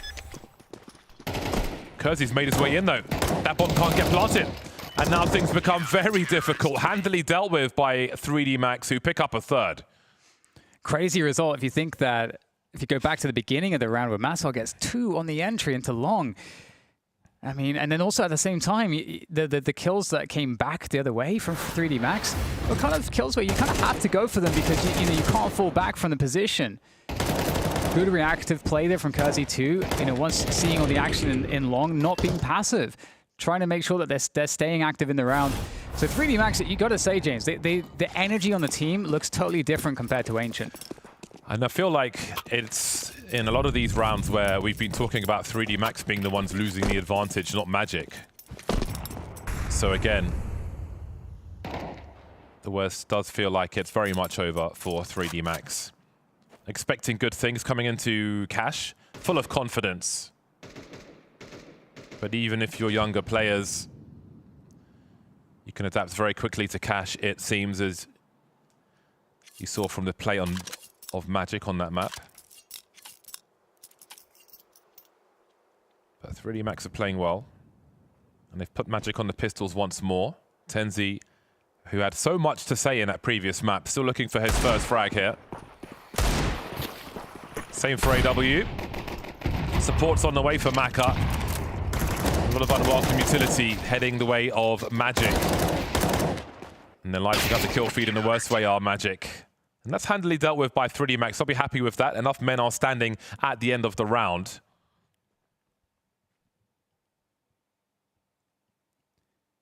And the AWP back in the hands of Maka too. So, yeah, everything in control. I mean, some of these rounds have been pretty, I suppose, damaging in terms of the economy. So, for 3D Max haven't really been able to build the money. So, it really just takes that one round. And we're going to see Moon on the AWP. This could make all the difference here for Magic.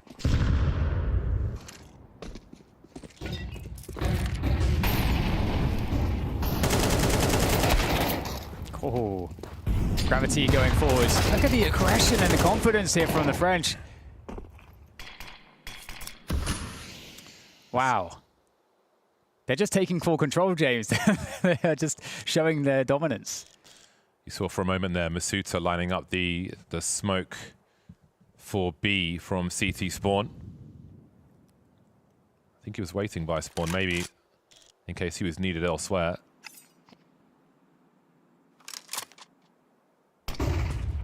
But now positioned in that B bomb site. TenZ trying to find a way back into this round. But may end up being further away. That HE will be enough. And then there were 2. AW and Moon are all that remain. Still dangerous. 1 kill apiece. It's been really dry. AW, Moon and TenZ combined 2 frags between the 3 of them. Now AW, oh dear, that's just not helping, is it?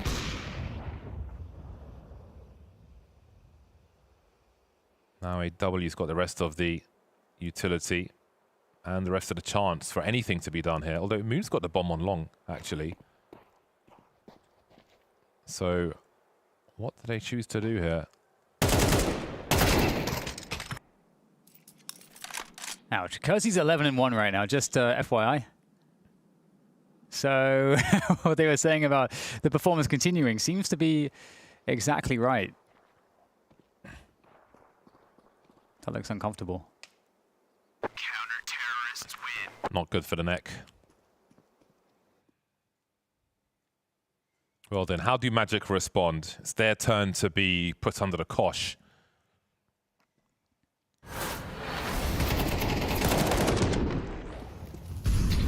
Such assertive play on this long position. They just don't seem to want to allow Magic to have control of that at all.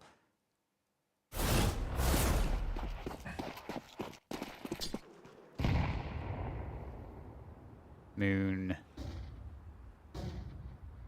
looking for the opportunity, but there's none. He is opportunity-less. Man, there's just nothing doing for too many of the Magic roster in this game of Dust 2 thus far.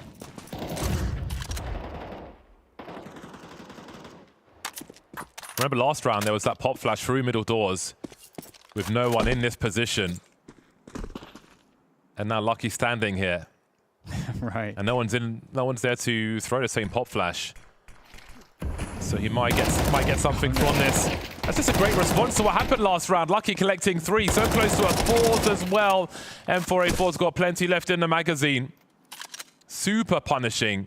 And I do wonder if that's a response to that pop flash from that round prior. Lucky will find the ace as well. All in a bag for Lucky.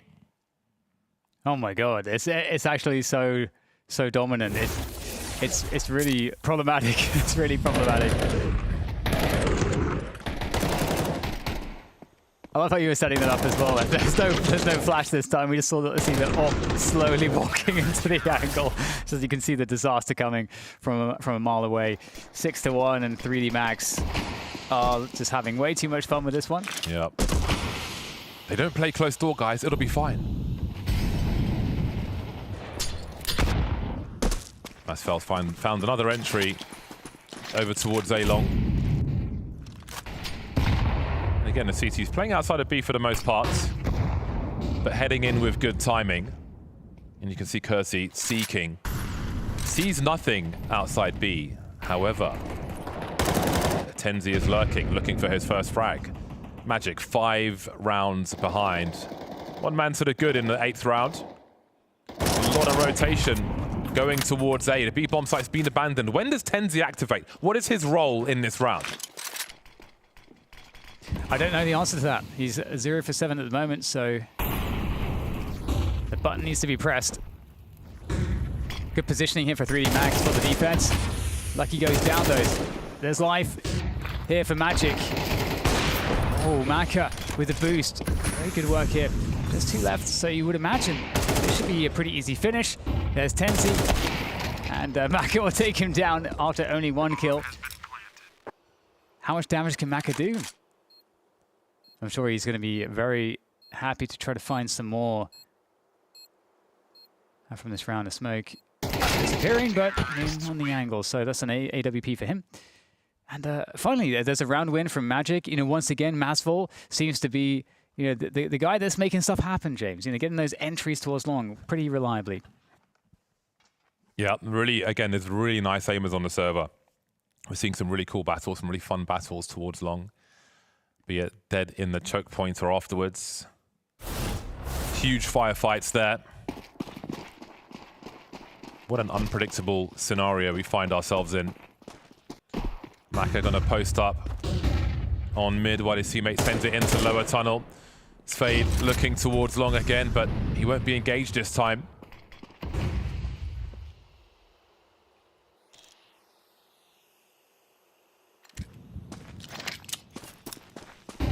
Maybe Magic detecting some shenanigans from the CTs. Playing a somewhat turtley formation around the long doors. Again, Tenzi trying to keep the CTs honest around the tunnel, but there's still presence from Kersey down here. You saw Lucky holding a HE. Wondered if that might be used as a bait to suggest no one's there, but it hasn't been thrown yet. So reset round 2 for Magic if they lose. They need to capitalize. Look at the aggression from 3D Max again. Oh man, Misuta taking down Tenzi. Kersey on the other side. They might not know anything about Kersey, but Moon is holding for that push. Really well done. Heads up play And now quick dash into the B bomb site. And you know what? 3D Max are already in position. Maka takes down Moon. And Magic, they can't push further. They have to rotate back now to A. Yeah, I think that Molotov ended up limiting their position somewhat. Lucky with a HE. Oh, they're lining up for Spade! Maka will be able to trade though. But which way is the bomb going? He's heading in the wrong direction. Lacking a kit as well. God, what a crazy round. Magic maybe making their way into this half here on Dust 2. Deciding map of the series. Perfect timing on this setup here. Wow, it's so perfect. Yeah, really, really smart calling and just decisive calling from Magic to rotate as quickly as they did. You know, because as the Ts, you do beat the rotation against the CTs. As I said, nice couple of kills. I mean, the money is not good here for the T side. They will be able to spend fully, but given the fact that, you know, there will be money enough to get a buy around this AWP, again, there's serious danger for the economy of Magic.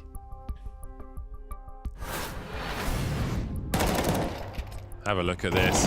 He saw the second man's carrying the bomb and they're like, oh guys, we can win the round. But Moon is waiting for them. 3D Max salivating there. Spade almost finishing the round just there. God, these are really fun rounds. You know, really, really difficult stuff we were seeing in the previous map especially. But these are really explosive and engaging.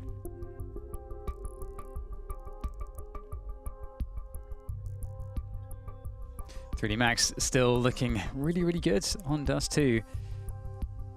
How many rounds do Magic need to have a CT side? You know, it's gonna be interesting because, like you said, you know, it's been a very hard game for some of the players on the Magic side. You know, Tenzi, who on both Cash and Ancient was having really, really good performances, has really been struggling to find those performances, and that I think that's surprising too, because Dust 2 is a map where you do get these aim duels, and that's kind of where Tenzi was having so much success on those first two maps. I think we'll see a lot more from him in the second half. I mean, he is, in the recent rounds at least, he is playing a lurk role kind of outside the entrance to be looking for that aggression, which is going to put him in a position where he's not going to have as many firefights in this scenario as some of his teammates who are sending it towards long and so on.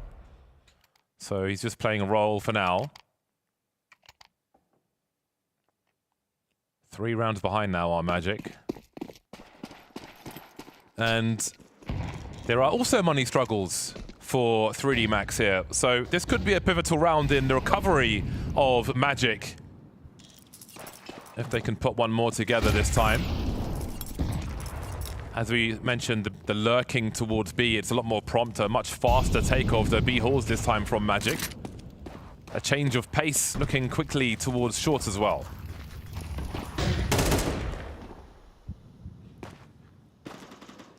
Pretty fast cat control here for Magic, so that's always nice. 2-1-2 setup for the CTs here for 3D Max. Does give them good response and defense for any play towards B, but it does leave them a bit weaker towards A. But Magic, you know, Magic is still playing a very, very passive round. Here's an investigation though from Isuta. Oh my God. Tenzi getting taken advantage of again in the tunnels, and that's going to force a response. That's Fade out of mid to apply some pressure, but there's 3 players to B. Are they going to be able to just keep those players on B? That could be a great situation for Magic. They only saw 1 on B. I'm not sure if they may have heard a second player, but they surely don't know that there are 3 players in that position. So what is the play? 1 drops down towards CT at the very least. Maka collects 1 on Catwalk. They continue to push. You see there's a bait set up now with 1 player in that goose spot. So Maka's got to be good at close range here. 20 seconds to get this bomb plant. Magic are committed. They're being committed to the floor by 3D Max. A very solid hold there. See the bait setup coming into action towards the very end, which will keep the numbers high for 3D Max and build their economy again. Again, an important round for both sides with a lot of potential, but it's 3D Max to come out on top. Yeah, Dust2 with such a good push. Again, 3D Max so good at being active on this Dust2 CT side, and it's really yielding rewards. And the money's broken. The money is broken for Magic. So they don't have anything to really answer with in this particular case.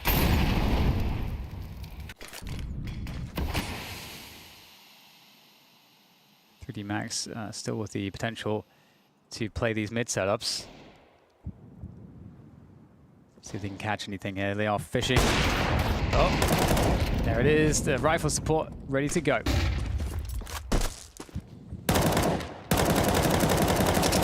Really good rifle support. And I think it was the first half of Ancient where we saw Magic one step ahead when 3D Max were trying to figure things out. Yes, this is an eco round, but the setups are good for 3D Max. Able to stabilize and build something in this first half of Dust2. As you mentioned earlier, Dan, how much is enough in terms of rounds for Magic in this first half? Looks like the best they'll be able to do will be 4. And that's even if they even get there. They're going to have all the money to throw at this next round. But yeah, I mean, we haven't seen a good solve. And I think that's in part, again, for the adjustments that 3D Max are so good at making. Every time Magic takes something, this is something I was mentioning earlier today. Every time Magic take a position or get an opening kill, 3D Max respond immediately so that they can trade that value. They can get something after they lose something. And that's something I think that they've been reliably very good at.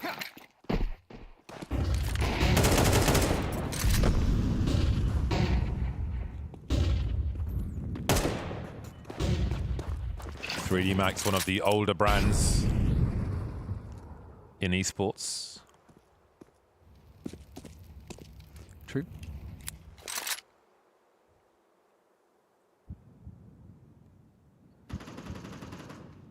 New look logo. As long as it's not Hellraisers. Great angle from Lucky. See the bait there with the rifle as well, poking towards lower tunnel. Magic walk into the trap. They've got nothing to show for it apart from some space on long. How much is that space good for as we see 2 orbs here for 3D Max? Continuing to change things up on their CT side. Magic unable to respond. Yeah, slow bleed on their ends. No tourniquet in sight. And 3D Max might even get aggressive with this one. Gravity playing close. In anticipation, there's the pop flash. And both players completely blinded. And Gravity will have them. Now it's just Massful just going for the desperate run. And that's going to be 1 kill onto Kuzi. Needs to find a lot more than that, though. There's the smoke to try to isolate some players. Make its way across, but it's not enough. And it's a 9-3 first half of Dust2 there for 3D Max.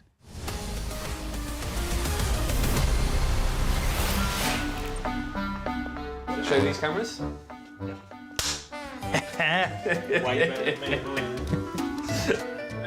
Which is because. Oh, sorry. Now I'm gonna laugh though, because we're looking at each other. It's all good. I'm not gonna laugh. Okay. I'll keep it cool. Professional. You can't survive it. Last time someone said that to me, they made me the agile. I did it wrong. That's all. One more. We're gonna do this again, second gate. I'm down, but next time we're doing it with helmets ketchup.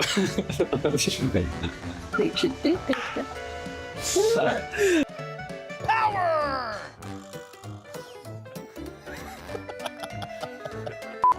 Formula! We actually hit it. I was like, power formula. The clap. Hey. You have the best one. He's got the cool. You have a good one, so I don't want to take your job. I can come close and live in action.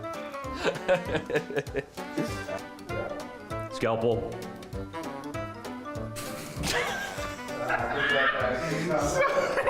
Scalpel. The one real tool. Okay. It's so good. Stop trying to coach me. Start for. That's okay. Oh. Stop trying to coach me. Start. Stop.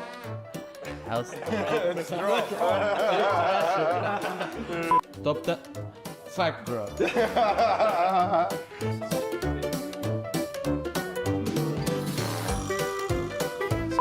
And I can.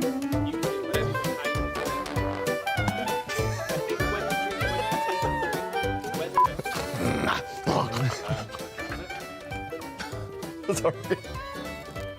Woo, losing the plot here. We gotta get some bloopers in there. Losing the plot. Representing the mighty Maus, we got Donald Vu Donaldson. I don't remember your last name. What's your last name? Parkhurst. Just did Donald Vu CSGO. It's a pretty good one. We got Donnie over here.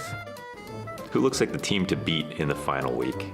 Are you sure it's you reading the question? Are you sure this is the question in there? Do you want to bet? No. Because you don't know what's going to happen if you lose the bet. Okay. How would M80 describe FaZe? Clips.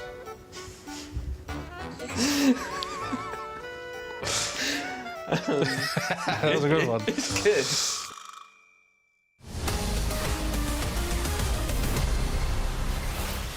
2 versus 5 for Magic in the first half. Masval and Spade doing the heavy lifting for all of 3 rounds. AW, Moon and Tenzi have 2, 3 and 1 kill respectively. That kind of sucks when you're up against a 5 of 3D Max on their best map in this series. Let's see if they can turn things around now. Much work to do, and it'll be their turn to rely on the pistol round. Okay, Magic. They definitely need the pistol round. They're split 2-3 at the moment. And 3D Max looking to threaten that B-bomb site with current positioning. Now, they do have a Molotov for the back of Plateau if they want to use it. Now they saw, oh my god, 99 damage. And they're making their way in. Can't connect the bullets. So Tenzi with the final 2 bullets will extinguish 2 players as he gets destroyed by the Molotov. And bomb plant looks like it's going to happen, but I mean, this will be very hard for them to survive here. Magic in with a retake that looks very doable. Great angle for Maka, dropping AW, and then there were 2. Make it 1. Great drop for Lucky. Instant trade from him as well. And that's just not what Magic were looking for. You saw the stat on the screen earlier. They are the worst team in the top 50 on the T side of Dust 2 teams. And yeah, I mean, maybe their setups weren't working. They did put one of their best players in a lurk position, who's already got started on the CT side at least. But again, he wasn't able to get anything done. It did look like a 2v5 on paper in that entire first half in terms of who was fragging and who was not. Magic are light years behind 3D Max now in the deciding map of this series. Kersey defending. Back 10s looking good. A couple kills though going for Magic for the 3v3. They're going to reinvest in this long position. I mean, I wouldn't blame them. Guns are down as well. Oh. The Mag 10, sometimes it just does wondrous things. Final bullet looks good there. Scout out for Moon. Oh! See ya. Man, I thought like this is going to get even more punishing. But that was pretty interesting. Masval hiding outside the B-bomb site, but Lucky's looking for him, and the timing will just about favor Masval. His internal clock is perfect. Mako with the sound cues. That could allow Moon to peek first. Oh, just as he looks away. And hey, Magic will take that all day. That's the kind of luck they need right now. Yeah, Moon is definitely nice with the sniper. He's nice with it. And there we go, yeah, converting on the pistol. No bomb down either too, so you don't have to worry too much about the devastating force buy. I could definitely see just a full save now too.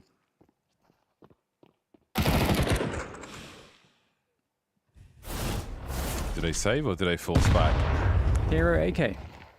Uncle to Kersey. Respect. I like this a lot, especially on Dust 2. You can really play the kind of recycle game with that AK in an effective manner, so see if Kersey can find anything. think Gravity had to go back to T-Spawn to pick up a pistol. I think he had no weapon for a while. And of course, it's the Hero AK to get the opening frag. Things will not be easy for Magic in many of these rounds, it seems. There they go through the smoke. AW has got an MP9. And Moon with... Oh, okay, he'll get deleted. That's a lot of utility loss as well. It's going to be really hard for AW to get the multi-frag, and of course he won't. Tenzi and Musval remain then. Wow. What just happened? This really is shoe on the other foot, isn't it? Yeah. Ooh, everything just worked for 3D Max there. You can see why they gave Kurzi the AK, but I mean, some of those deagle shots too were really nice on the approach. Another rifle to be collected potentially. I mean, if they survive with 4 players here, James, they're all getting upgrades. It's crazy. Just the Hero AK. This will be a difficult one. Like if Magic lose this, I think the atmosphere is not going to be great. Yeah, I mean, it's just thinking back to the ancient game. That's where my head's at when I'm thinking about this series, because I think 3D Max is so fortunate to be here on Dust 2.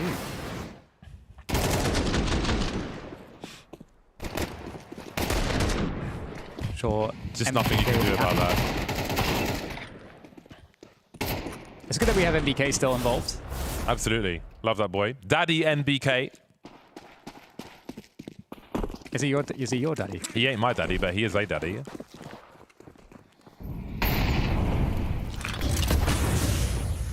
In goes Kersey then. He's quite willing to just send it out there into the unknown. And sometimes he'll get wrecked. 3 people swinging on him. That's a lot of information though for 3D Max, and you can see the pace. They may be trying to use it with what remains of the squad. Yeah, it's split onto B, although there are 2 players on B, so without the numbers, it's going to be very challenging to do pretty much anything now. Good counter utility. And that's going to give time for the rest of the team of Magic to get into position. Nice entry from Gravity, but it's looking kind of challenging now, just all down to Gravity. See what he can do in this position. Taking lots of damage already, and there he gets finished off. Round 4 Magic, 5-11. Long road back, but this is how you start the action. I think some of the trolling on the camera earlier was maybe some hubris, some confidence in a all but guaranteed victory, which looks very far away now. Don't count your chickens before they hatch. A lot of discussion about the way forward. It is currently a long one for Magic.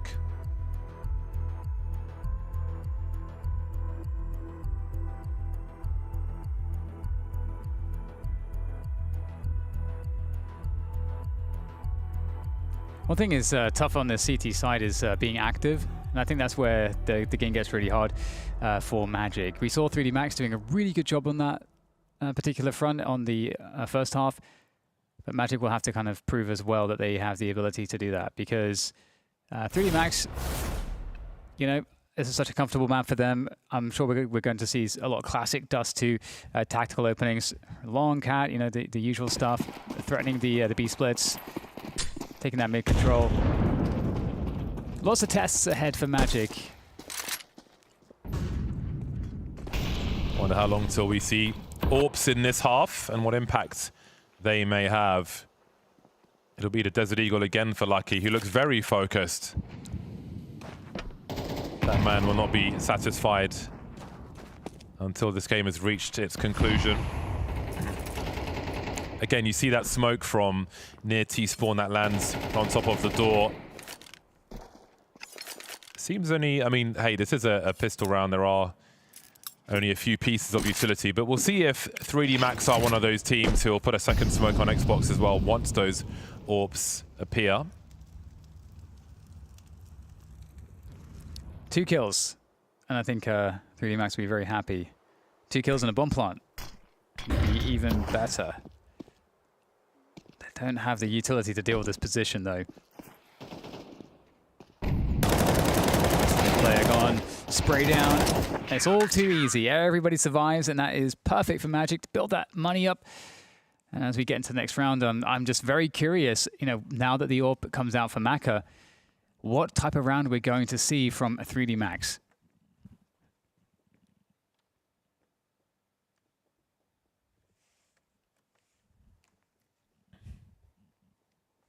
Still a series to fight for here. Magic 5 rounds behind. If they can keep denying bomb plants, perhaps they can catch up quickly.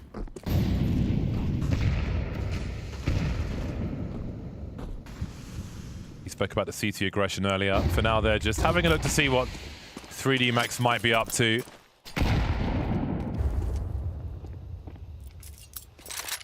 3D Max start with good map control, making sure there's no CT aggression, no pushes beyond.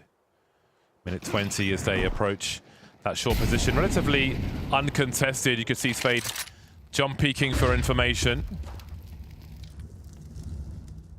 Having to drop off the shelf, moving into CT spawn. That will leave Moon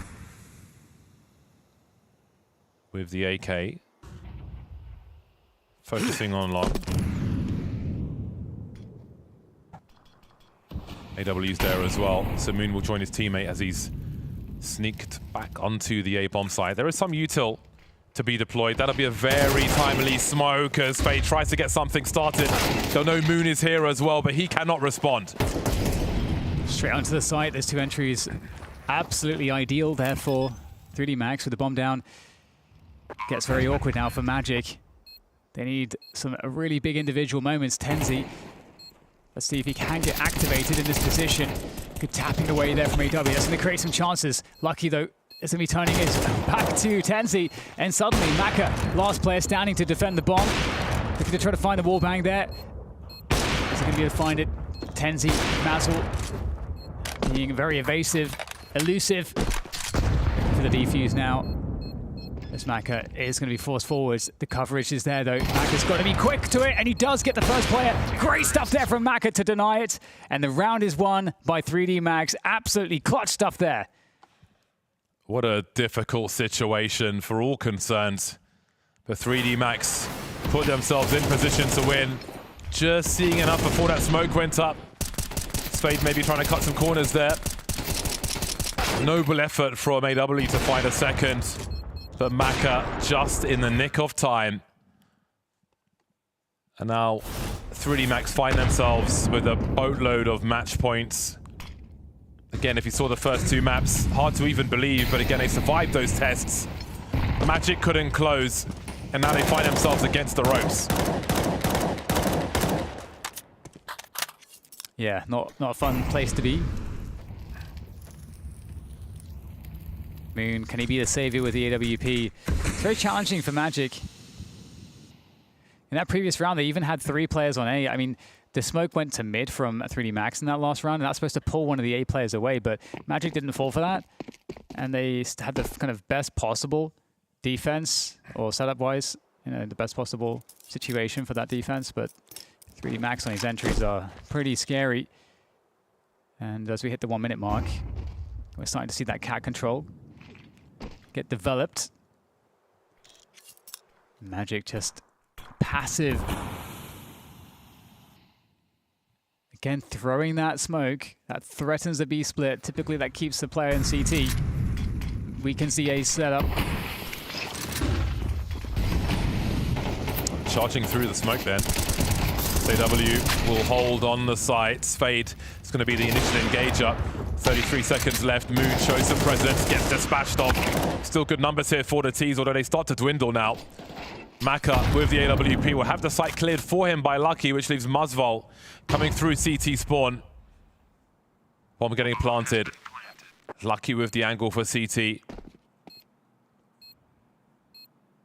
Point of no return for Muzzval. He's halfway there. He has a kit as well. And Maka is lying in wait for him. Oh, he's down to 11 HP, but he can't finish off the job. And 3D Max secure the series, coming back from a horrible Ancient to take it all. Unbelievable story here in this one. 3D Max, I can't quite believe they made it work, but they did. And, well, it's supposed to be a 2-0, says Vu. And that's not what we got. I can't wait to hear what he has to say now. I like how Vu's just catching L's and strays all over the place right now. It is a crazy picture to be in, right? We think that in this series, Cash is the one that it's like a must win. They end up losing it, then they're 12-9 down on Ancient. You think, oh god, 3D Max are finished. Then they have this epic comeback. They make it work off the back of Kersey, and then Dust 2, it's their home field, really. Like, maybe they should just be picking that because they were looking oh so clean and confident on it. They didn't even really struggle. Listen, the way people say that if you get a diamond coin in the major, it's because you don't know CS. Look, if you were predicting anything other than a 2-0 after that Cash, I'm not sure if we can trust your opinions. That was just the logical conclusion, because how could you have expected all of 3D Max to show up like this after that Cash performance? I mean, Ancient, they get carried by Kersey. Kersey, great game in this one as well, but every single member of 3D Max activated here, the likes of which we haven't seen in possibly almost a year. Yeah, it's been quite some time as well, but this is a rematch, right? It's a bit of revenge of 3D Max as well, and it's an important win for a team that is just dropping down in VRS right now. I think this is one where, okay, it's just, again, it's been a month just now with Kersey, right? So maybe we're going to start to see the level up happen inside of this. Yeah, one of the things that we're saying is that they're feeling comfortable in scrims, and maybe that's the beginning of it, and then now this is maybe you can stem the bleeding a little bit. This is revenge against the Magic team that did thoroughly dismantle them the last time they played. Even losing your own map pick, that's a concern. I mean, 3D Max's map pool has been pretty suspect for quite a while now, but just giving yourself the confidence with a win like this that you can actually begin climbing the ranks again, the same way they did, you know, a year plus ago, and become that kind of tier 1 gatekeeper again. Or maybe hopefully for them, make the next step past that. Yeah, that's what they're going to be aiming for, right? To go further than they've been before with this lineup and make some things work. On the graphic before, it did say Kersey was still AWPing, but we're going to change that over, right? He is not an AWPer anymore. He is a rifler. And I'll just say this. If you're 3D Max right now, you're going to think you made the right choice with moving this guy over to the rifle, right? Oh, 100%. I mean, this is... I almost wanted to say vintage from Kersey, but this is not vintage. This is brand new. This is a brand new adventure for Kersey, and they're unleashing him. I mean, you saw him pushing up mid multiple times in that half. You saw him pushing into lower tons. They give him all of the control. He seems to want to go for these aggressive plays if he thinks it's the right play. They're giving him absolute confidence. So of course he's going to be performing when he knows his team has his back this well. Still the best player on the server as well across the whole series, right? Yeah, I mean, I don't think coming into this, you're going to tell me who's the best player on the server in a series of 3D Max versus Magic. Kersey's probably 4th or 5th on that list. I mean, I might even put most of Magic ahead of him before this series. Maybe now I'm going to change my tune a little bit the next time we see them play. Yeah, we got to learn a little bit more about this as well. But for Magic, right, a team that actually, their map pool's not bad, but like, you've allowed this to be the decide. Let me just quickly check through the video. So they removed Anubis, right? And they let Dust 2 flow through. Anubis is a pretty bad map for both teams. Do you think they just felt like it won't go to Dust 2, or we will just roll them on our individual skill? Because they made a different 3D Max today. Yeah, I mean, I think they really would want to have played 3D Max on Inferno the same way they did previously, but 3D Max are the ones that removed that. I think this is one where Magic has to kind of go back to their drawing board for this map in general, because this is a map that they clearly want to play. You see it in many, many series. Maybe it's one of those ones where they find comfortable performances in scrims, but those can be misleading because we see the graphics shown, they have a terrible, terrible T side, something like a 30% win rate on T side. It's just, you're not going to find you're not going to find wins if you can't get rounds on T side. And I mean, we say the T side was struggling, but so was the CT side. I mean, the problem is you start with that bad of a first half. I think the mentality goes out the window, especially after the way they lost Ancient, that it didn't really matter how good their CT side is. I think this is one they really got to rethink this one, because they keep playing it and they keep losing. Yep, something they need to go back to the drawing board on. They've been on boot camp for 3 weeks. Well, they need a little bit more time and a bit more focus on Dust 2. But that's the end for this series, because guess what? 3D Max, they were so shocked that they got that win, they forgot to do a winners interview. Maka was dodging us. So what we're going to do is to deliver an interview for the next series. It's Heroic going up against MongolZ. And I got to speak to the young 17-year-old MongolZ player who's actually got really good English, Tikuak. Enjoy. Tikuak, welcome to Tier 1 Counter-Strike. You're just 17 years old and you've joined the Mongols. Tell me what you felt and what went through your mind when the Mongols said they wanted you to join the main team. At first, like, I was a little bit surprised, and I really was kind of nervous at first, but now, like, I'm feeling much better now. Like, after we've done some preparation and some stuff. Yeah. Awesome. And in terms of coming into the team, what has it been like meeting the players, getting the first few practices done? Like, do you find it's a lot of information you must learn? Can you just tell me a bit about the journey so far? Yeah, I mean, so far we've done some work, and for me, like, Tier 1 Counter-Strike, I have a lot to learn, like, in terms of, like, communication, playstyle, and some stuff. Yeah. And looking at that, you did have 9 months on Chinggis Warriors. So you were on Mongol's Academy before that, but how much do you feel those 9 months helped you prepare for this now being on the Mongols main team? Yeah, I guess I could say, like, it helped me, like gain experience, like, playing, you know, like, against teams and some stuff. And also it helped me, like, get through my nerves and some stuff, like, playing just for Chinggis Warriors. And now that I joined MongolZ, yeah, I feel much better because I can, you know, like, how to, like, stop being nervous and some stuff. Yeah, very important, very good. And who on the team, if it's maybe Blitz, if it's 910, is it Mara, is, like, sitting with you and helping you the most to learn, to get comfortable? Yeah, for me it's Blitz because he's sitting right next to me, and he's an IGL, and he helps me, like, fix my mistakes and some stuff, and he also tells me, like, communicate even more and some stuff. Yeah. Nice. And what role are you taking within the team? What is expected of you as a new player coming into the Mongols? I'm A side anchor, you could say that, and from the T side, I'm lurker. Oh, okay. And you feel confident with this this position? Yeah. I mean, I used to play this role when I was in Chinggis Warriors, so I do have a little bit of, like, you know, experience, I could say. Yeah. So we get to find out some information there from Tikuak, 17 years old, alongside Darkmeister, who is 18-year-olds as the new recruits coming into the Mongols. Vu, I can't doubt Mara anymore. I'm sorry. I've doubted him before with controllers. I had a bit of doubt about Cobra Zero. These players did perform individually very well. Mongols have been slowing down, but I mean, there's a lot of skill coming out of Mongolia. I don't doubt Mara. I doubt, I'm sorry to say, I doubt the skill coming out of Mongolia, capable of replacing Senzu.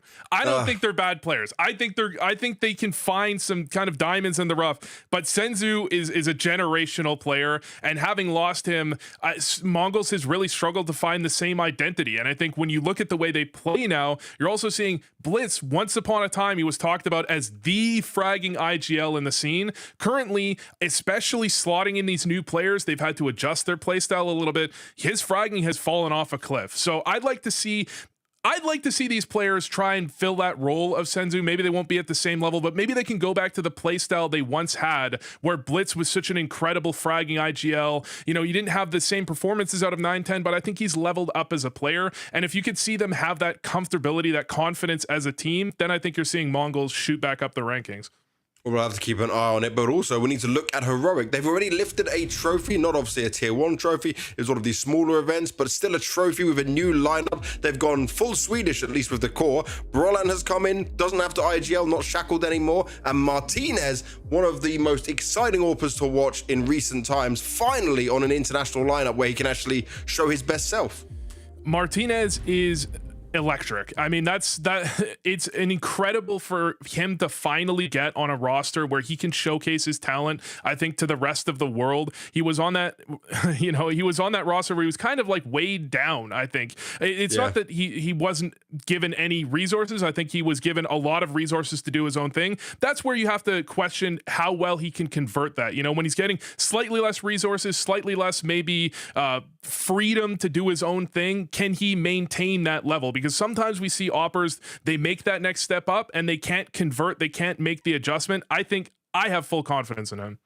It's going to be a very different way of playing CS for sure as well. But we've got our maps and our veto coming through right now. So we can get Nuke, Cash, and Dust too. Mongols throwing out the cash early on. And I did hear, by the way, they've been in Serbia boot camping just about 3 days. So it's not a huge amount of time. Mongols always like to come later into the season, you know, even with 2 new players. But I mean, clearly they've got some ideas of what they want to do on this map.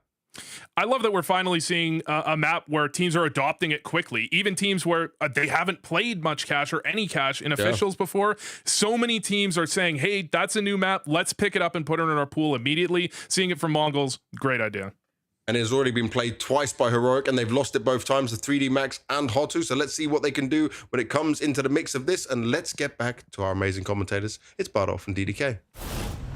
Thank you, gentlemen. This one will be a curious one. Recent additions to both rosters. I think starting on Nuke as well is going to be interesting to see the teething problems, how quickly they can be solved, the impact they might have. Looking at the numbers, we can see that Heroic are a strong favorite in this one. I'm a big fan of Mongols. I'm a big fan of the Counter-Strike coming out of Mongolia, obviously more than Vu. Let's see if they can deliver the goods. Who do you think takes this one? I don't know. It's a tough one for sure. I'm kind of feeling Heroic. I don't know why. I couldn't tell you, James. It's just a feeling that I have. But, you know, the Counter-Strike is soon to start, so I can't wait to get into seeing what the form looks like. What does the eye test tell us as we get into the first map? And, of course, you know, Nuke is always a fun one. I always feel excited to see any Scandinavian team on Nuke. I think I have like this long-served bias just because of the long history of Nuke and Swedish or Scandinavian teams, Danish teams on this map. So that's kind of, you know, something I'm looking forward to right out of the gate. I'm excited to see, of course, the AWPing from Martinez. That's going to be really, really fun. Yeah, definitely. And on the subject of Scandies and Nuke, if you're going up against Finns, always ban Nuke. You're going to get wrecked otherwise. No Finns on the server for this one, though. Yes, Martinez has been hyped up by our panel, so we'll see if he can deliver the goods. Some different natured maps as well, going from Nuke to Cash, so plenty of different styles of AWP to come from both sides. And indeed, I do think Cash is slotting in well in terms of teams playing it. It's being picked up very, very quickly. So again, players new and old, I think so far it's been fine. You know, Tikuak is 17, so he was 6 years old when this map left the map pool. I'm not terribly concerned with that. I don't think it's like if Overpass was new. You know, I think it would be a lot harder to absorb something like that coming into this one, but Cash I think will be fine. But that will be the second map. The first map will be Nuke. Heroic, a slight favorite on Polymarket versus the Mongols, but it's all eyes on the Mongols for me. Also, you know, I have a soft spot for Brolan, I think, as well, you know, to be fair. But, you know, we'll see how these teams match up here. On the T side, we've got Heroic here moving through the lobby. Find their way through radio. The jump across, it does its job. Both defenders will go down. 9-10 able to at least thin the numbers slightly. But the damage has been done. Great movement to avoid the headshot as best as possible, hopping down into the ramp. Sus will deny Techno any control towards B, leaving Darkmeister as the last man standing for Mongols. See if he opts to save his Kevlar. 1 versus 4. See if he's given something, but he's not giving anything for free. And I think there are margins where there may be more value in holding on to your Kevlar than going for the frags in a pistol round. And those are the margins which matter in Counter-Strike. That's what it's come down to these days. All decisions taken away for him. So a very prompt victory for the Heroic T side. Got one of the more active meme trolling Twitter account, do Heroic, so look forward to what they have during this series. Yeah. They are throwing shade at people who, you know, could be playing in a completely different tournament, other side of the globe, and they will still be talking smack. Love to see it. Got to keep it. You have to keep things interesting on the internet. Absolutely, I support it. The more griefing, the better. Look at all those jerseys. Whenever I see Darkmeister's name, it makes me think of Olafmeister immediately. Like there's like some kind of Counter-Strike people that are of the Meister family, Olaf being the most famous of which. Darkmeister out here on MongolZ making a name for himself, and Heroic with that good start that they have earned for themselves, looking to control the pace here against this CT side. The force buy can be troubling though. 9-10 on the scout, you can never underestimate it. SUSP has the neck of a Formula 1 driver or a boxer. You know, you've got to have really strong necks to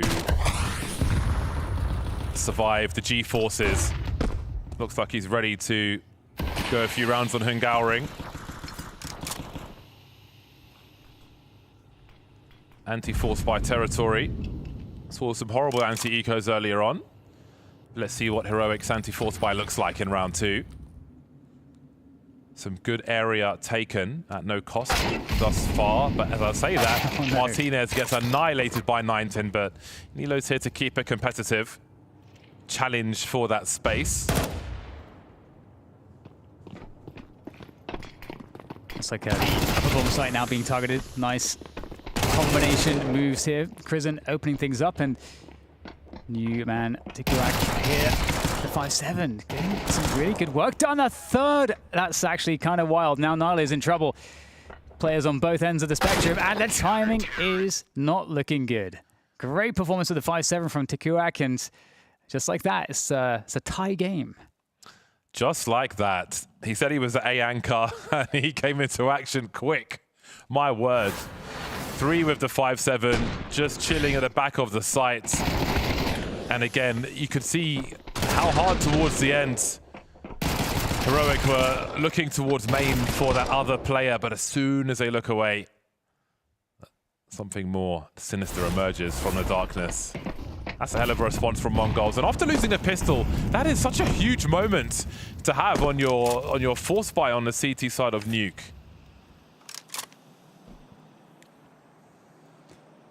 Yeah, the MongolZ in the draft definitely a team that had a lot of question marks, was a favored pick for many, given the flux in the roster now. Heroic were able to get that pick in first though.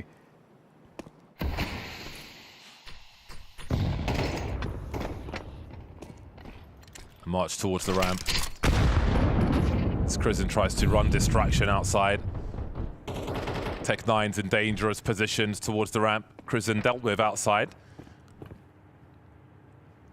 9-10 trying to quietly rotate. Blitz is here to trade, but this is getting a bit gnarly, a bit dangerous, uncomfortable for the MongolZ, who want to avoid getting reset back. Very good timing from Martinez. Brolan dealt with in the meantime, though. More smokes emerging. This could be variance. Darkmeister risking it, going through the smoke, taking one for the team in that respect. And now it's down to 1 versus 1. Techno does not have a kit. Is there one on the side that he can reach in time? Martinez won't allow him to do so, and the forces continue. This time Heroic taking the gold. Yeah, beautiful stuff there. Getting down to the lower bomb site very easily. That ended up being a problem for the MongolZ. Oh, it's like the worst kind of a situation from the perspective of the economy. Such a hard reset on nukeable maps. It's not going to feel good at all. Really, really well played. Getting an AK into that position for the defense there at the end is really, really effective. So now Heroic looking to be in full command, as long as they don't fall prey to similar shenanigans.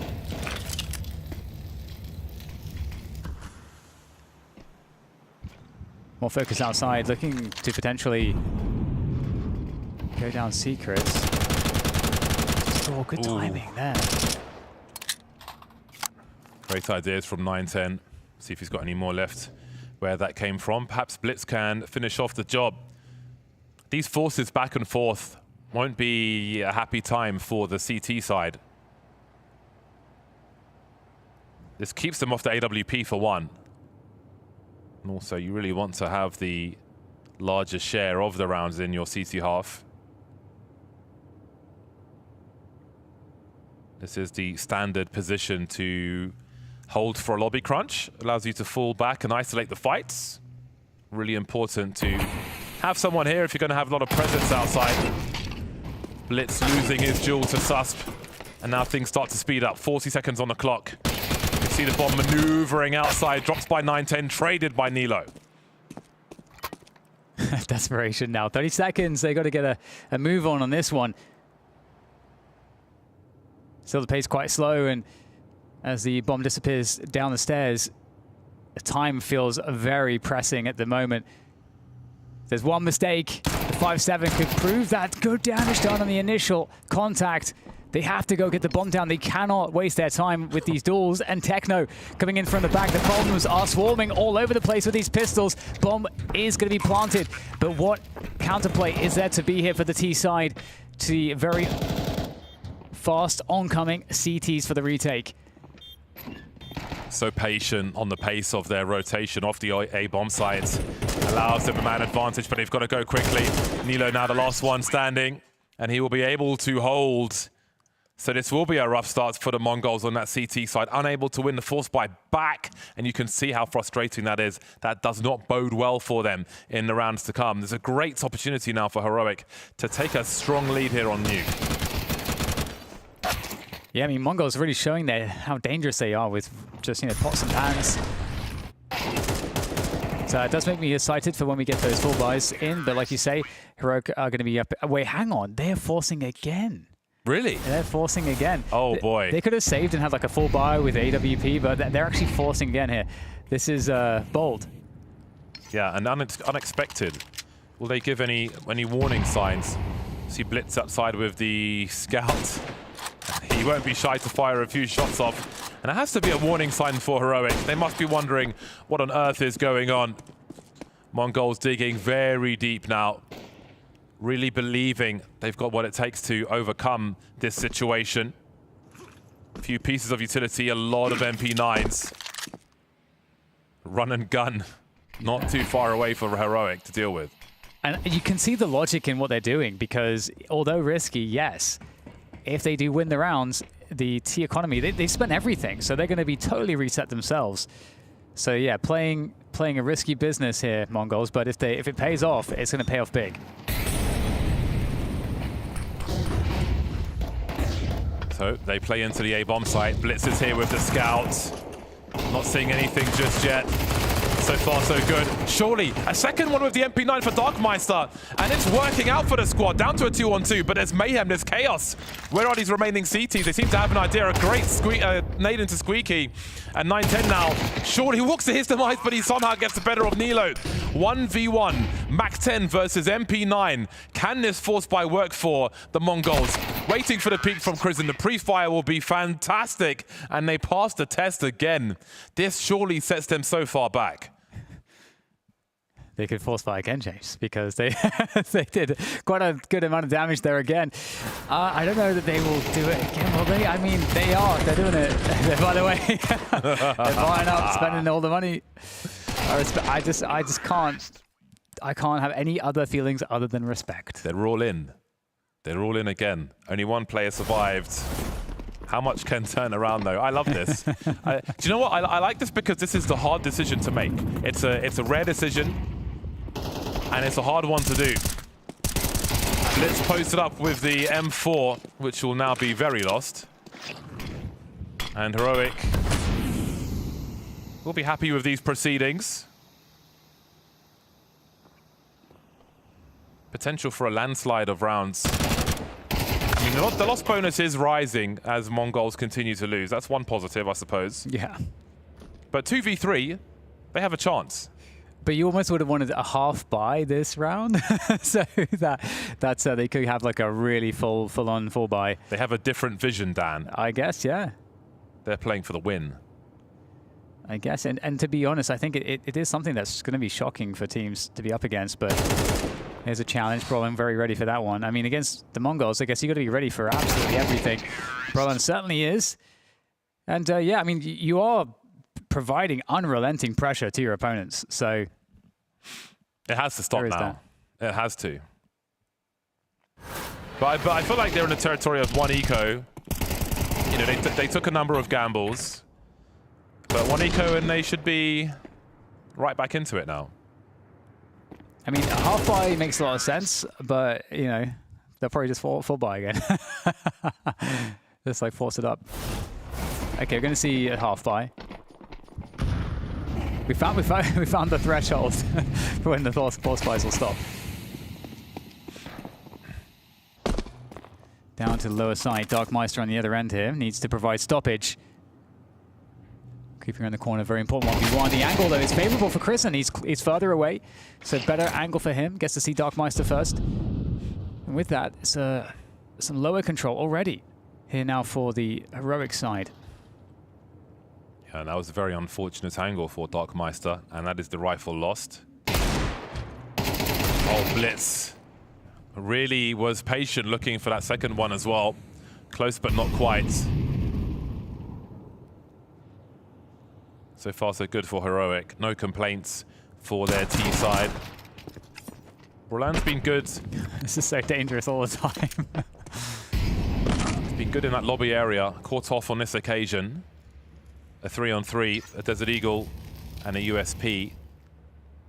Along with that AK for Techno. Heroic are sticking together, though. Maximum trade frag opportunity. Tikuak coming up the fence, just about to click, but Nilo's got position. That is a key moment for Heroic in what would be an unlikely round. But that clock is starting to tick lower and lower. But concern becomes a lot smaller now after the AK-wielding player is dealt with. A fake to bait out that last one. Heroic are dealing with these well. This is a lot of force buy tests they've had in a very short span of time. Yes, yeah. Lots of pressure from the Mongols. But finally, the Mongols will actually have something that looks like a full buy, because that was just a half buy in that previous round. So AWP onto 910. 910 obviously so good with the AWP. You know, maybe you would have liked to have seen the AWP coming out a few rounds earlier, had there been any saves. But the Mongols were confident that they could win some of these force buy rounds. And you know, it's a stylistic choice. They are 5 rounds behind though now.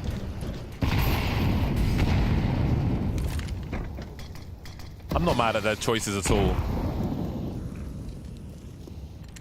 With the force buys, they had a plan on this occasion, didn't work out. But the AWP in the hands of 910 now. So finally Heroic will expect a more normal round.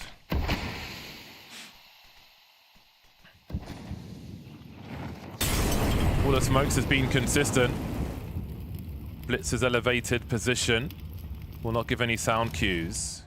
We'll keep an eye on this. Techno looking for 2. Got some info at least. Fast moving round now. 910 misses a shot, goes back to the well, and he's punished for doing so. Just like that, Tikuak is left alone in a 1 versus 4. Heroic responding really sharply, really quickly to opportunity. Their pick of nuke proving to be very dangerous. Yeah, certainly is the case, and it's looking also like perhaps the half buy, force buy territory is something that's been better for the Mongols. They actually got so close to winning quite a few of those rounds, but this round was shut down effectively by Heroic. Yeah, Heroic looking really, really confident at the moment. It's good performance across the board from all the players. I think, you know, Mongols with the style that they've had, I think is well served to make the other team uncomfortable. But you can just see the resiliency and the comfort that Heroic have on nuke.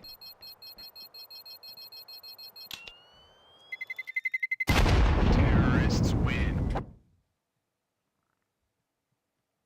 With that said, you know, it's not like a map that the Mongols haven't got a lot of experience on themselves. It's just the fact that obviously it's a newer roster, and it's really the beginning of a new phase for them. So again, it's one of the reasons why the Mongols were the most wanted in terms of the bounty hunters.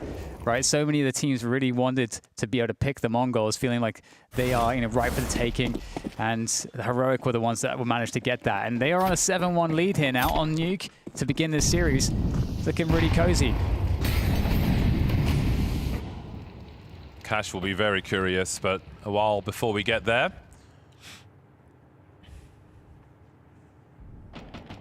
Rifles out again for MongolZ. Not much in the name of utility, so they'll struggle to slow down these players unless it's about shooting them in the face, as Tikawak will do. 9-10 court repositioning. That'll open up the outside for Crizzen. Will make a lot of noise and try to pull players out of position, invite them for a duel, which Blitz will win this time, reappearing from Secret. Is there a second round here for the Mongols? More action coming the way of the ramp. Chain flashes won't stop Tikawak from getting one at the very least. Down lower, Blitz ready in position. Deal with the first 1v1. Good assistance from Darkmeister, and they're going to get their first round win off of an actual buy, which is great news for them. 5-round deficit now for the Mongols in this first half. Definitely not the CT side that I'm sure that they wanted, but there's still more recovery that is more than possible here. They'll have to go through another buy round, though, before forcing a reset economy for Heroic. Heroic take a timeout. They don't want to allow any momentum here for the Mongols.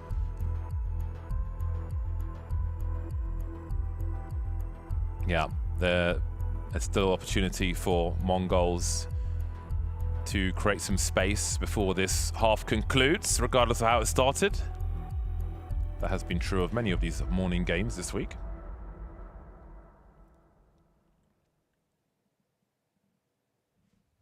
So let's see what's left for them. And again, I think there's a perfect storm for both teams to have teething problems or things that need adjusting mid-game with how fresh the new additions to the roster are.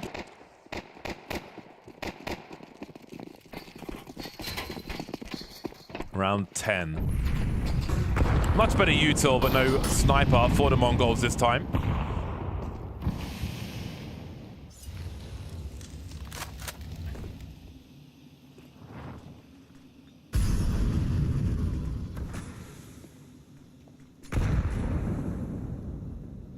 Techno waiting for the moment to strike. And he's found it, maybe. Through the smoke he goes, and it's a perfect timing onto Brolan. Looking to find more. Brilliant moment to choose from Techno. And Martinez now is in a hell of a position. That's always Nuke. He's going to find the kill onto 9-10. Another kill as well, assassinating Tikawak. And now with a minute to go, looking to play these angles. Shifting position. Better angle. Now just one more to go. Martinez electrifying with the AWP, said Vu earlier, but looking very sharp here with the AK as well. 40 seconds and expectant that Blitz would try to push into lobby. And how right he might be here. Blitz is looking to post up, and there's the peak. Martinez with the finish. Unbelievable stuff there from him. Very, very big clutch. Just keeping MongolZ heads underwater. They must feel like they were on the way to surface level. But that's a great way to keep them down with some individual prowess there from Martinez. 9-10 tagged in the air, trying to land on the silo, utterly denied. Wonderful clutch though, great spatial awareness from Martinez. Very cerebral indeed. Quite happy with that one. That's a huge moment in this half as well, where we teased the potential comeback for MongolZ, a reasonable score at half-time. Does that turn things around? Okay, that's some experience there from 9-10 with the opening there on the outside. Martinez back at it again, takes down Darkmeister. Good trades from Nilo, although still players outside to create problems. Now Prolan in the 1v3. Can he prevent the momentum from the Mongols? I don't know how he's going to do this one. He does not have the bomb.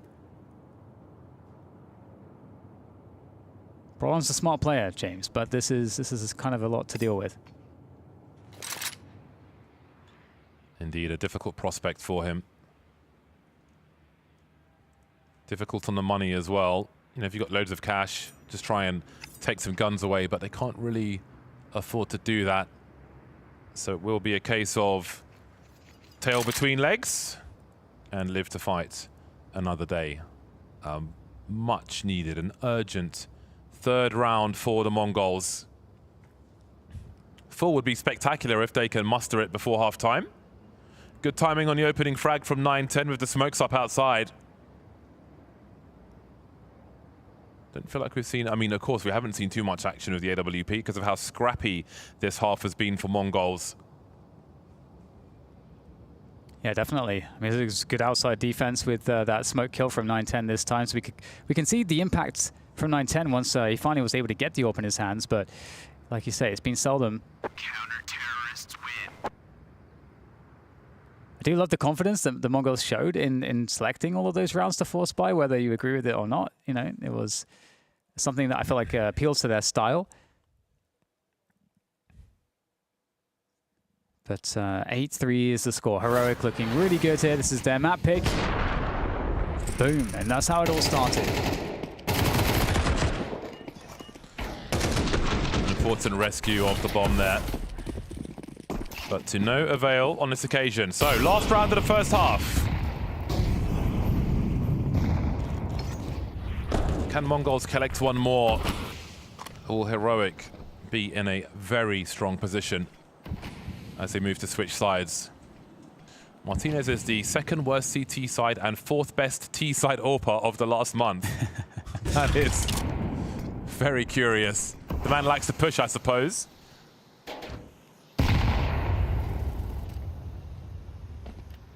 Consistent wall outside that we've seen from Heroic.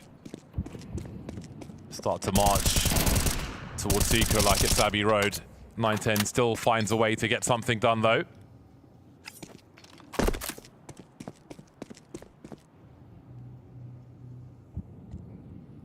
Lower control for Heroic now, and in the final round of the half, we'll see if they can convert a 4v5.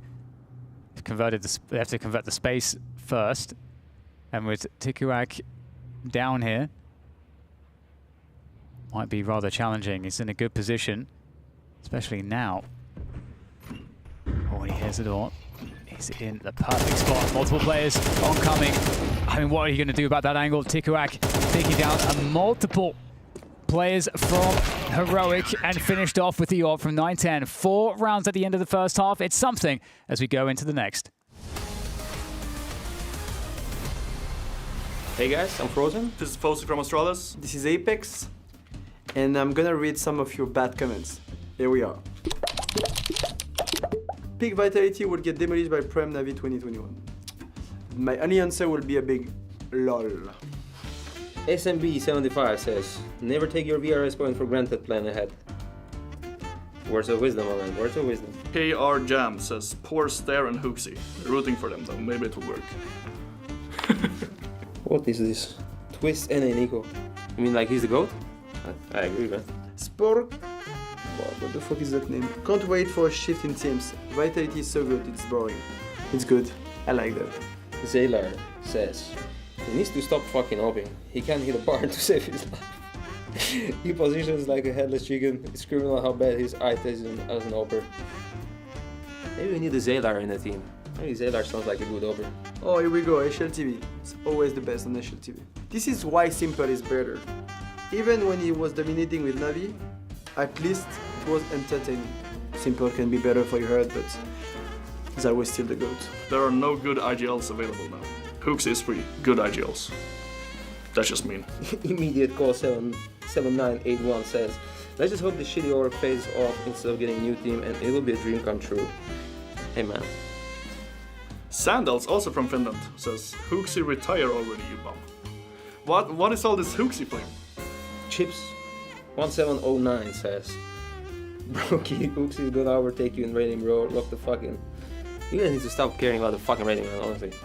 Shut the fuck up. Enthusiasm West 4481 says, a Swede in Astralis. It's over.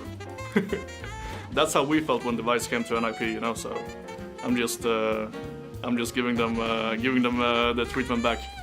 We're Cartographer 46. That's a sick name. We are witnessing the funeral phase. I love it. Fun fact, 4 out of 5 Vitality members have the letter Z in the surname, representing the organization B theming. Apex is not included because bees have short life spans and don't usually live too thoroughly. That's actually fun. X-Blow from Finland, a fan of PC game, says Astralis downfall continues and I'm all here for it. Vitality is normal. Okay. Makes sense. Can't believe they made Apex keep playing at 50 years old, elder abuse emo. I'm actually 33. I still have great years ahead of me, so fuck off. This was mostly like Hooksy Flame? You can think whatever you want, it's okay. Bro, I'm surprised how good these people are on HLTV, you know? Like, we should just take a few of you guys to fix every problem we have.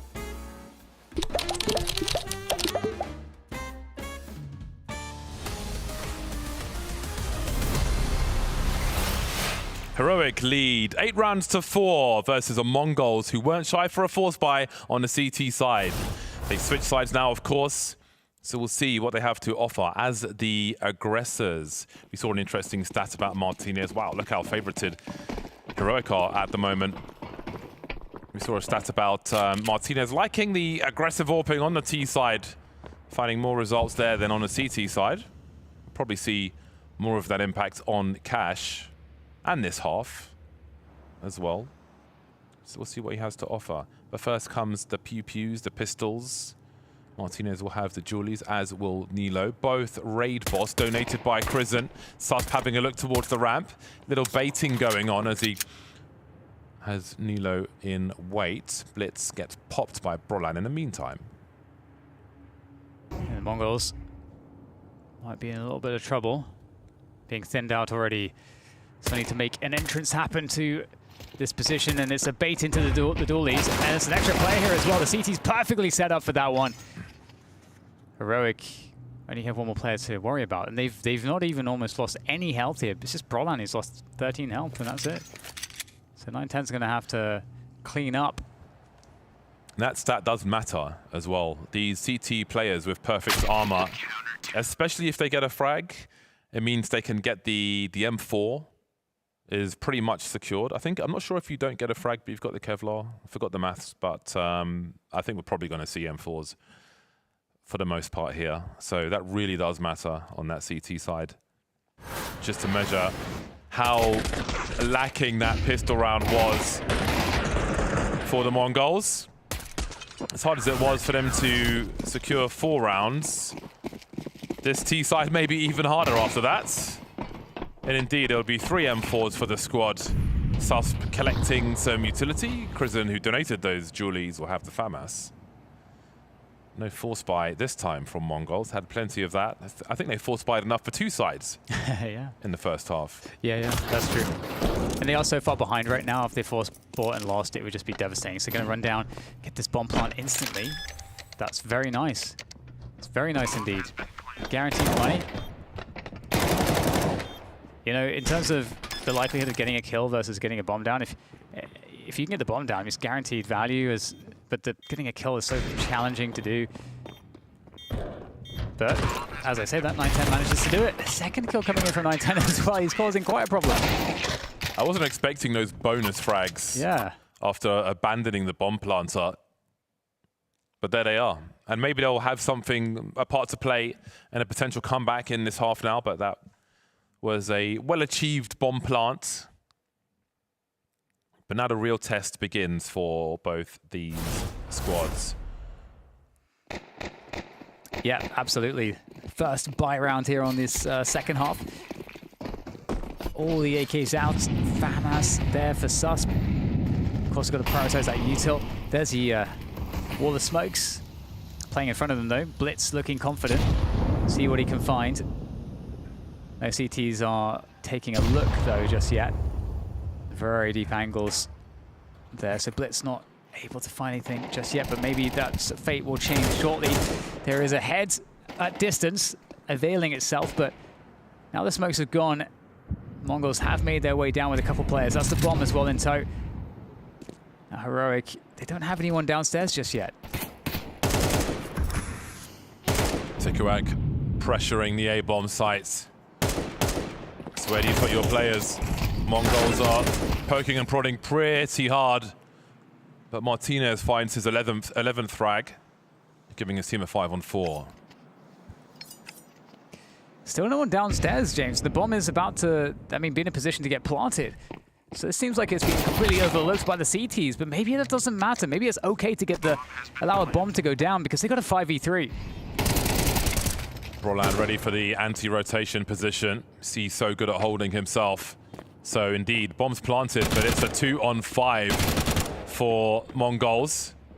Blitz being contained in the upper area. So what is left for 9-10 to do in this scenario? He has an entire army coming his way. A mercenary force who will retake uncontested. All 5 survive at the end of the round, and that's got to be a bit gobsmacking for the Mongols. Yeah, that seems very unlikely for so many players to survive, but it was a little bit weird, a disjointed round, 2 players sneaking down below, which is interesting because you would think that some CTs from the Heroic side, if they understand players are lower, they would rotate a couple players, which would mean that the upper side of the map will be weaker.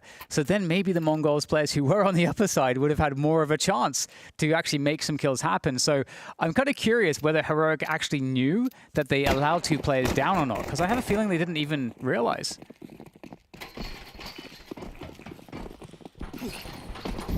Bomb plots are crucial now for Mongols in what remains of this half to keep the guns up.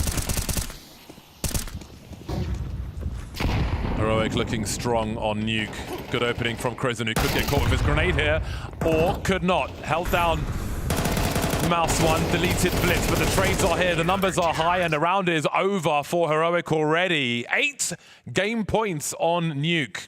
Mongols have been a flash in the pan. The second half just got started. We're already almost over with it. That's kind of crazy. A lot of these rounds looking very unfortunate for the Mongols, just really absolutely not going to plan. And Heroic, of course, going to take that every day, looking supremely stable.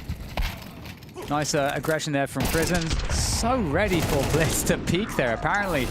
And with that, we go into what could be the final round of this first map of Nuke in this series.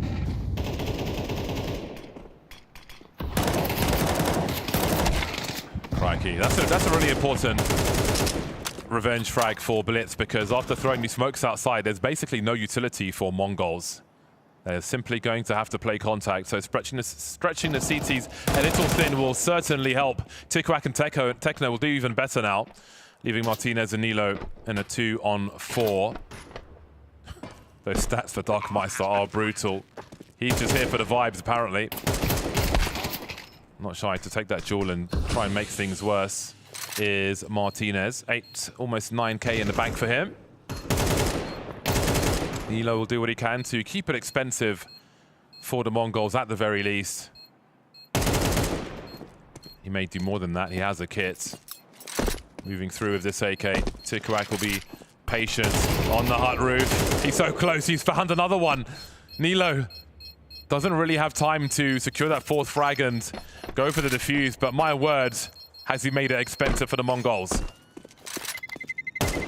Yeah, gets to hang on to the AK-47. Always be spotted, so maybe not. But yeah, I feel like that's just kind of a vibe check, isn't it? He's just running around, just headshotting everybody in a 1v4 situation, making it look easy. If only he had more time, he would have been on for the clutch. So kind of a statement. Couple of kills at the end there from Nilo. Again, asserting dominance against the Mongols. Where are you going, son? Well, because of that damage, we've got a Galil and a Mac-10 for the Mongols. So that is work well done. Finally, Martinez with the AWP showing us the flicks. Rifle supports here as well. And then there were 2. Make it 1. We can barely finish a sentence before all the Mongols are gone. 9-10 versus 3. 2 in the vents, and that'll be that. 13-5, a monster game of Nuke. So many forces from the Mongols, but just couldn't get anything started in either half of that map. Trying to keep the tempo really high with all the force buys just didn't quite seem to be something that worked out. I respect it. Didn't work. On to the next, I suppose. What did you think, James? I think that was a bit of a rough first showing for the Mongols. Okay, it's the pick of Heroic, but the core of Mongols know what they should be doing on this nuke. They get to start off on the CT side. Only grabbing themselves 4 rounds is less than ideal in this. I will say though, right, when you have 2 rookie players as well, they didn't perform so badly, right? Tickrac was middle of the pack, Darkmeister struggling a bit more. But overall, Vu, I feel like a bit of an economy battle that didn't go their way, a bit of stubbornness from the Mongols, which they're kind of known for, right, at this point. Yeah, I mean, I can respect the idea behind it, but it didn't really give them too much opportunity into this one. You know, they had so many force buys in this game, and then they finally get the guns, and they struggle to get their footing. Once they do, they have a solid CT side, but when you're already down 6-1, 7-1 before you really get anything going, it's going to be pretty tough for you to actually make anything work on the easier half of Nuke. You know, you start on the CT side. When you let that get to you, there's no recovering that. So they go into the T side, and you know, they get a round or 2 to work with. That's all they've got. At that point, you're already kind of out of it.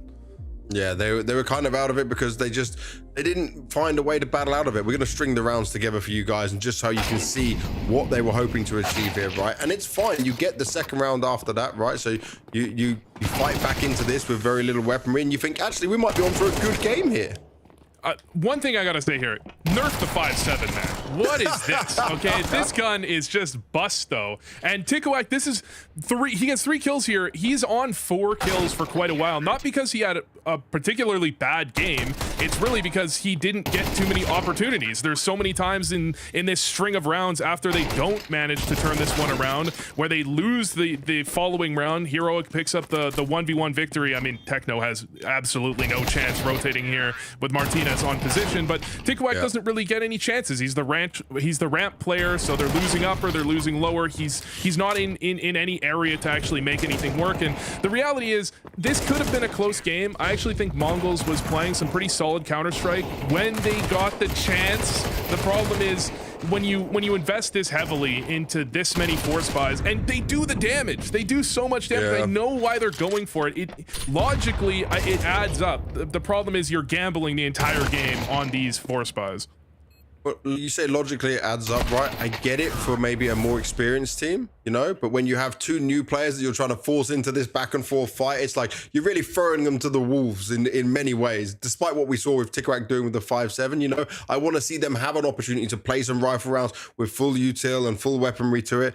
We did see that a bit later on, and it still wasn't possible for them to fight back, but Heroic's just a more experienced team in that sense right now. Yeah, I think when you get down to it, Heroic has probably been in many of these situations before. They can predict these force buys coming back out. I mean, you know, MongolZ, they're a team that likes their force buys. You know that they did the damage to you, so they're not going to be caught off guard. I think part of the reason you go for those forces, you're thinking, okay, they're expecting us to be on pistols. They're going to do something weird. They're not going to respect that we have a full upgraded kit here, and it just doesn't end up catching them off guard to any real degree. And then they just end up 5-1 down before they can even get a foothold in the game. And at that point, when you're fighting from the CT side, I mean, they have such an economy. You have to win so many rounds back to back to actually break their economy and get your footing. So you're right. It doesn't really give your new players a chance to experience some gun rounds and experience themselves in their first competitive, like, tier 1 game, you know? Yeah, and when we're looking at these guys, right, I think Tikrak, like I said, middle of the pack, wasn't a bad showing for it overall. Darkmeister, I didn't have as much high hopes for him because even his stats before joining the Mongols were not so great when he's not playing these bigger events, right?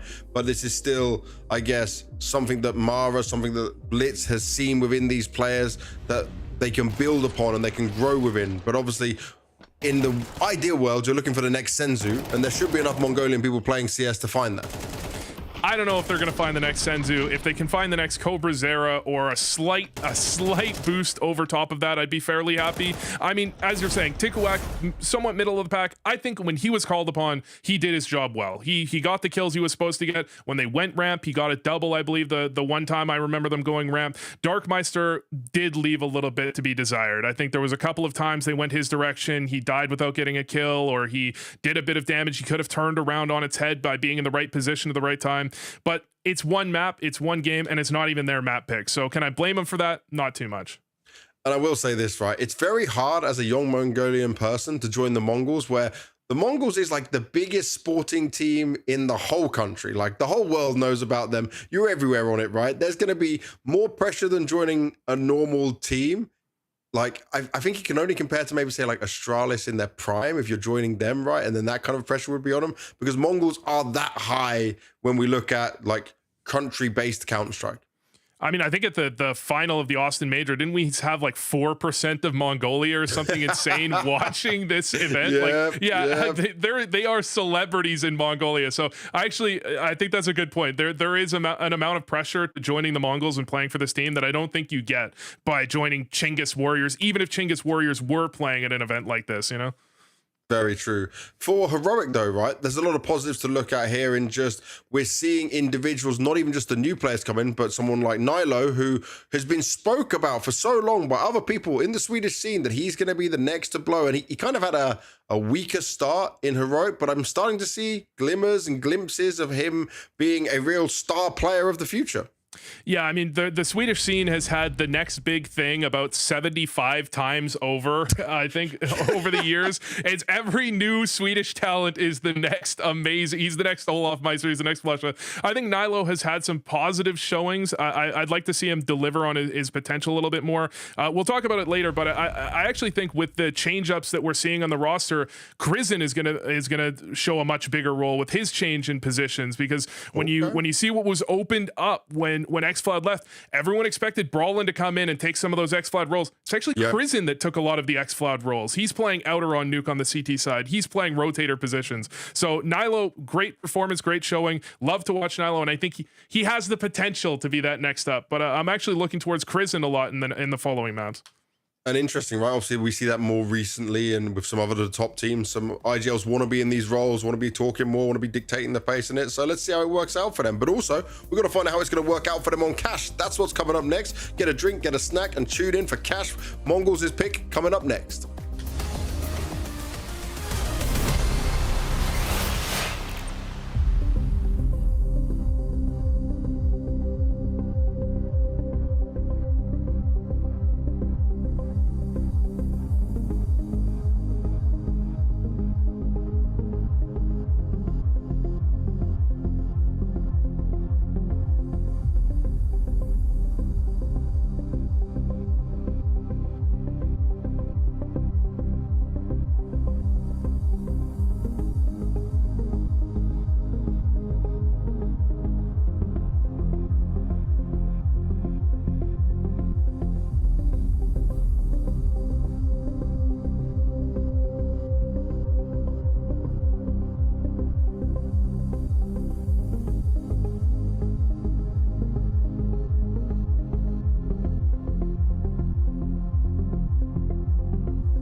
your role in the team being a very explosive AWPer, are you given a lot of freedom? Do you get to call like your own moves you want to make?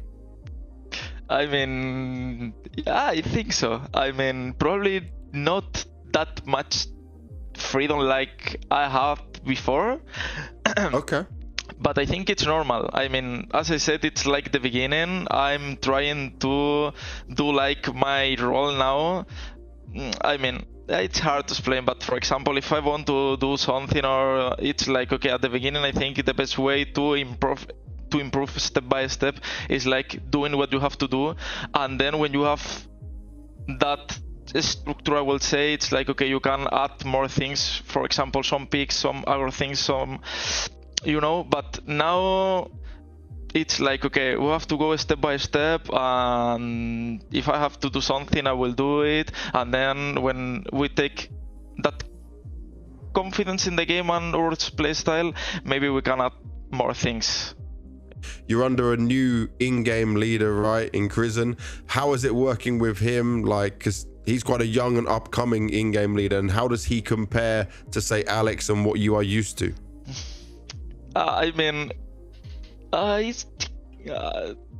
think it's hard question because I think it's different. But I mean, it's different because Alex, for example, or Max, or my past ELs is like, it's different because they talk in Spanish, so it's easier to.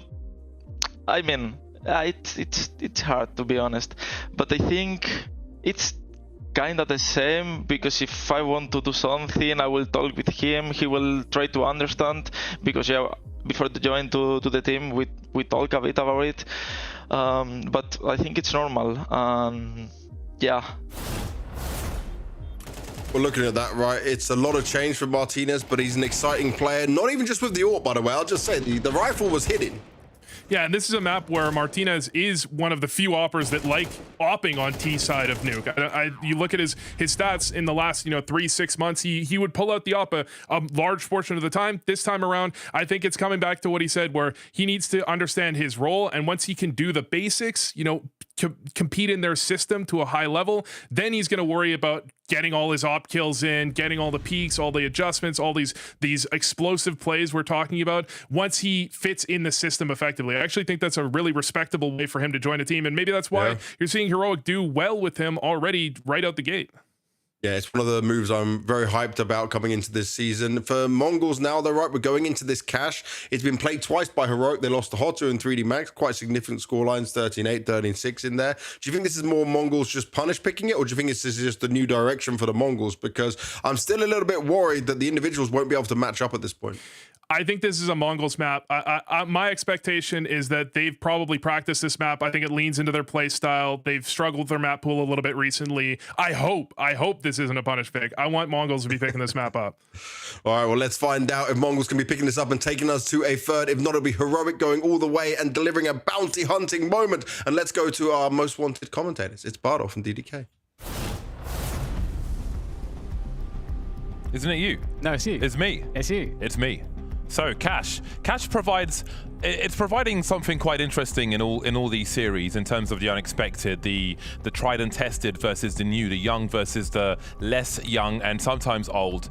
But we're seeing unpredictability in these series, and yes, the numbers on Poly Market I think I think they were favourable to Heroic on this one. I mean, Mongols, I suppose some may feel like they look a little shaky, but I think that will vary from map to map as well with new additions. But again, a lot of cash has been played by a lot of teams at the moment, and it's being played a lot this week, which is fantastic. We're almost seeing it every series at the moment. So I come into this with open eyes and no expectations, but I see two teams full of promise here on Cash.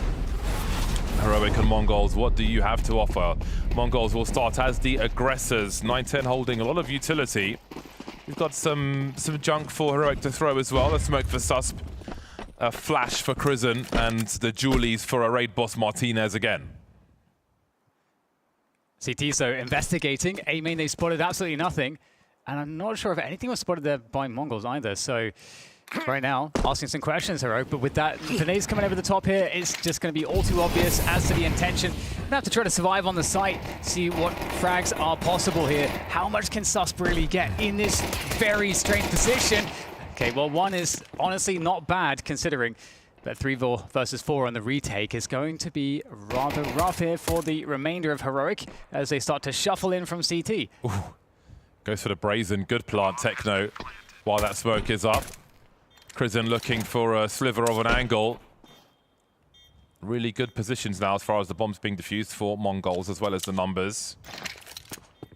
Pop flash deployed, huge swing, the Julies though, so much spam. Took long to get that first frag, they got there in the end though. 9-10 drops, leaving Darkmeister all of a sudden with an angle on the bomb, but can he keep it with the encroachment? He can't. That's a hell of a retake coming through from Heroic.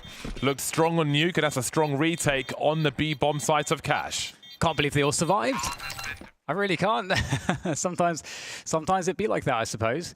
And not good for the MongolZ, who are certainly going to be looking for that early confidence going into Cash. Find their footing, find their initiative early. But, I mean, CEST getting that 1, I think, it really did make a big difference, considering how much utility was there. And the Dualies proving ever faithful on that retake attempt. Now, Heroic, MongolZ, I agree. Oh, it's just a pistol! I agree that, you know, this map suits their playstyle, but I feel like Heroic are going to be showing a lot more cohesion, James. Have you ever punched your desk? I must have at some point, gaming? but I tend not to punch. I think once, like a hammer fist, if you will. Just once. These are some early frustrations after a shorter game of Nuke than perhaps MongolZ were expecting. So again, we see an aggressive position in the vent, maybe heard by the MongolZ. Silently making their way into mid. Could be a bit precarious for Techno though. Martinez will collect. Brolan was ready if required. How do they respond to this then? Going fishing with the scout. 9-10 gets another crack at Martinez and makes it a 4-on-4, but Brolan hasn't been detected just yet. Blitz able to reposition, carrying that bomb. Does 9-10 have a look? 50 seconds. Awkward exchanges in mid, but what's next for MongolZ? Yeah, a couple of lower players, but they have to finish on a site sooner than later. 40 seconds to go. Back over into mid, looking to see if 9-10 can do some more damage. Got to be somebody out here. I mean, so Brolan towards the vent, looking to take advantage. Brolan will escape without getting a lick of damage, which is really nice for him. But now MongolZ, with the time on the clock, they've got to go onto this A site, and this is going to be rather difficult. A couple players ready for the defense. In fact, it's going to be 3 ready. Blitz was outside Squeaky, deploying some utility. Now it's time to get going because there's 10 seconds and they've barely even started to make it over towards the bomb site. They will get the crucial kills, however, but will they get all of them? That's an important trade for Tikawak, but it's all too late because there's no time to plant the bomb. Seeing a lot of teams playing the really late game there. I'm not sure MongolZ got as much as they wanted to in that mid position. Unable to deny information with Brolan holding on for all too long as far as MongolZ are concerned. I think it was 11 seconds on the clock as one player tried to make his way over to the bomb site. So really narrow time, no margin for error for MongolZ, no round for MongolZ either. Yeah, no bomb plant. It's kind of awkward because they saved a couple guns, so they're going to force buy around all of that. Not the best record on the force buys in the previous game, but we'll see how they can do here on Cash. Looking to set their sights towards B, and the mid investigation from Heroic is going to be quite curious. Will they boost here? I mean, it's quite a common play. Okay, they will set one player up into the mid boost, or under the boost. They have a nice little crossfire between there and Vents.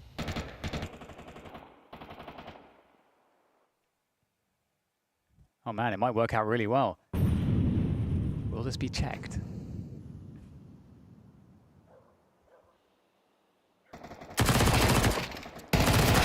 A lot of movement with that MP9. These trades will be important. Rifles collected for MongolZ. Over a minute on the clock. If they want to play a slow game, there's plenty of time.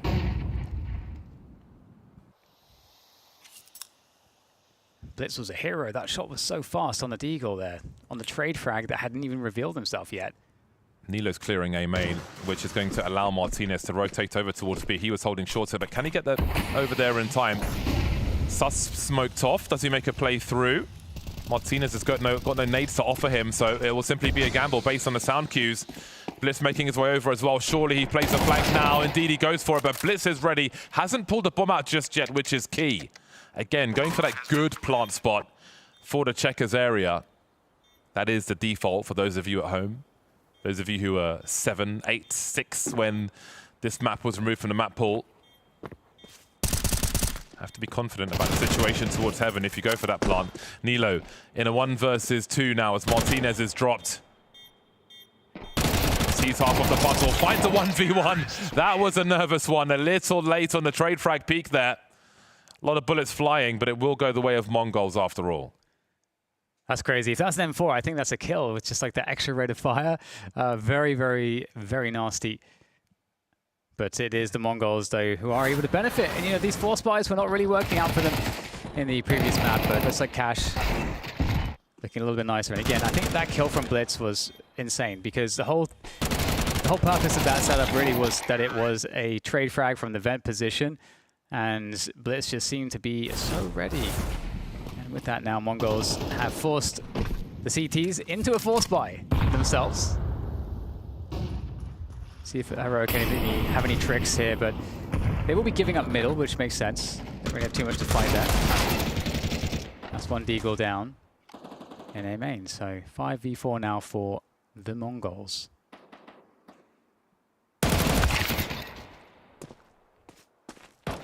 Martinez roaming with the FAMAS, winning an important duel.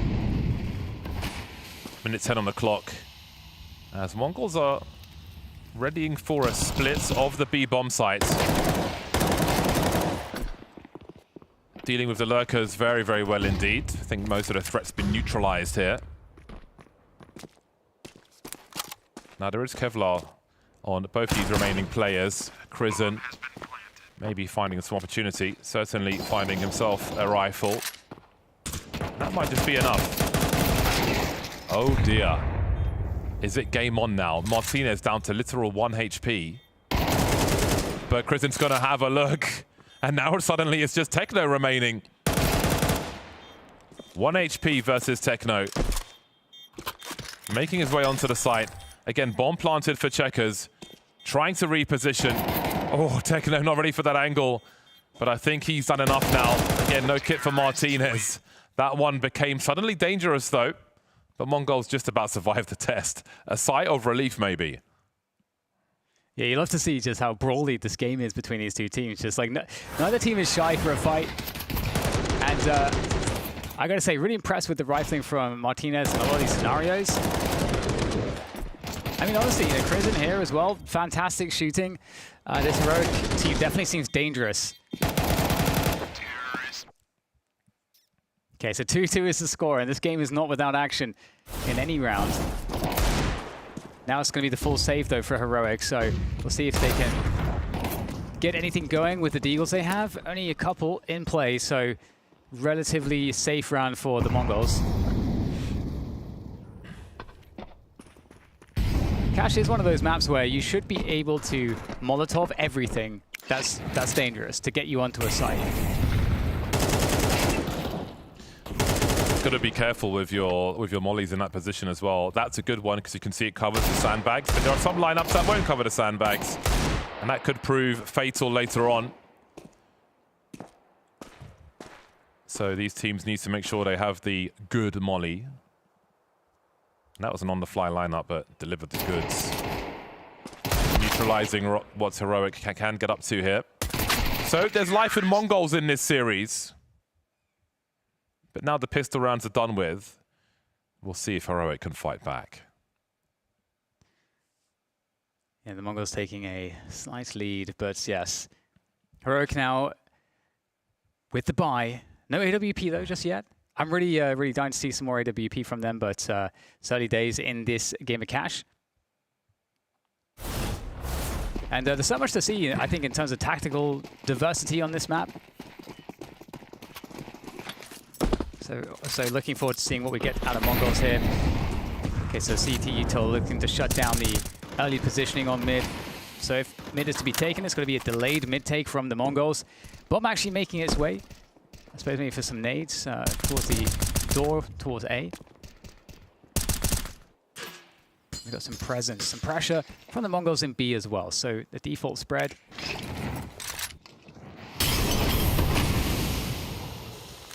Very nice. If you're wondering how to bounce nades around the corner, there's an example. Now some pressure towards mid. Maybe hard to deter Martinez from his position, trying to get some elevation. But it seems he will be forced back. So there's a denial of information for now for MongolZ. So where do you put that third man if you're Heroic? It will be over towards A for the time being while Nilo creeps towards A main, spots a lurker there. Only one player on A main, what does that mean? See them getting closer to B now as the bomb rotates in that direction. Does he see something here, Susp? Doesn't seem so. Oh, this is going to be a really important duel. Brolan taking some pot shots. Susp still on the box. Tikuak waiting for the smoke to go. Maybe looking ahead of it, but 9-10 saves his bacon. 24 seconds for him to make their way onto the bomb site now, where Brolan waits and help is on the way. Huge kill from 9-10. Brolan not getting any value there, but all these players getting quite weak here for the Mongols. Christen finds one through the smoke. 10 seconds to plant, they've got to go fast. It's going to be the safe plant, but it's a huge swing from Nilo straight onto the site. 9-10 goes down now, trying to find out which way do I look. Techno, 5 HP, 2 players to deal with. It's a preemptive peek, but Martinez with the coverage, and Heroic will save the day and tie things up 3-3. In some ways, this feels like Dust 2 on steroids. I like it. Dust 2's next if Mongols win. It was cool to see that this round for me because we saw from the Mongols, I think one of the most basic defaults of cash. You know, they've got some players A main, they've got some players outside B, they're trying to draw out utility, and then they go for the delayed mid take. And so it's like it just plays out in this very ambiguous way for the CTs. So it's a really good foundation for how you can play a default on the T side. So it's really cool to see that from the Mongols.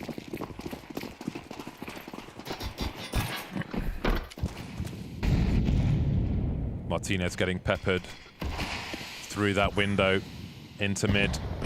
Really good for tagging, especially as CTs are trying to close the distance to the other side of mid.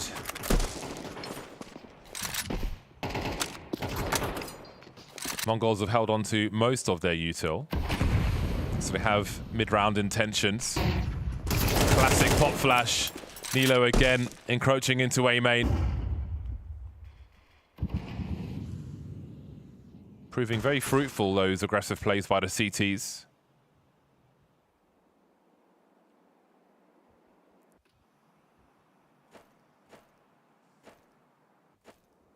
Mongols looking to see if they can find something in mid now. 5 versus 4. And the CTs now know that this space has been compromised, but the thing about mid though, at this point in the round is that you got to convert it into something. So the CTs don't necessarily need to hold on to it at this point. Pretty satisfied, but they are stuck 2 on the bomb site. That's going to be, it's hard to defend when you've got nowhere else to go other than the site. How much can they get from this elevated position that Brolan is holding? It will need to be a lot. Almost a double pick between the 2 players, but Brolan unable to drop Tikuak. Sus forced into the open by the Molotov, but still standing for now. Can he make a connection? Running out of bullets, running out of space. 20 seconds for Mongols to get this plant, and as Martinez is the only one standing, that'll be just fine for them. Hiding in plain sight with the AK as the money is disastrous for the CT side.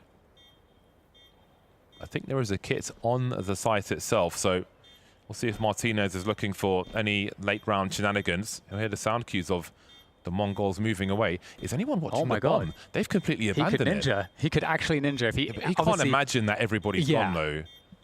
Surely he's playing for exits, and it's incredible. They came back a bit like, hold on, we just like, who's supposed to be watching the bomb here? There is the kit, not too far away, but again, he just can't expect that to happen. That's so funny. Yeah, great round from the Mongols. Again, you know, you can kind of see why. Like, that's kind of how Cash is supposed to play out in a certain respect, where, you know, they played out that space in mid, like, later into the round. Even though the CTs are up, they're kind of stuck on the bomb site. And you know, this very hard to play if you've got the util to kind of make their life difficult when you come into these entries. And I guess, you know, the issue is that, you know, you're wanting Brolan to be able to get at least one there. And then Susp as well got, I think, fairly unlucky to also be unable to get one. So Mongo's in a good spot, but here's a boost. Haven't seen this so far. They show it one time now. Bombs in T-spawn, James. Oh, my words. The timing there. Nilo looking away just at the right time. I don't know how he doesn't catch more of that flashbang.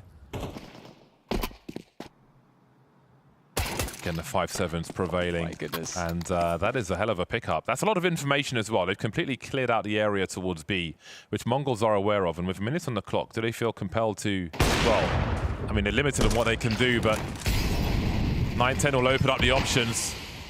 Picking off Martinez, but keep an eye on that bomb on the radar. Blitz is still lurking towards the B bomb site, and Mongols haven't completely committed towards A. They are driving everybody in that direction, though. I think 9-10 might be on the rotation now.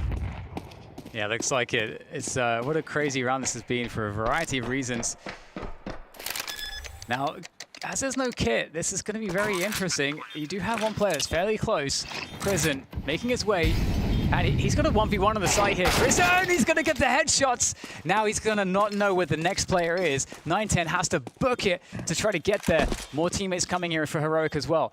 Now onto the side, Prison can start applying that pressure on the defuse. It's going to be a long one. Here comes the peak. And Prison, I mean, they were talking him up, and he is looking fantastic so far here today.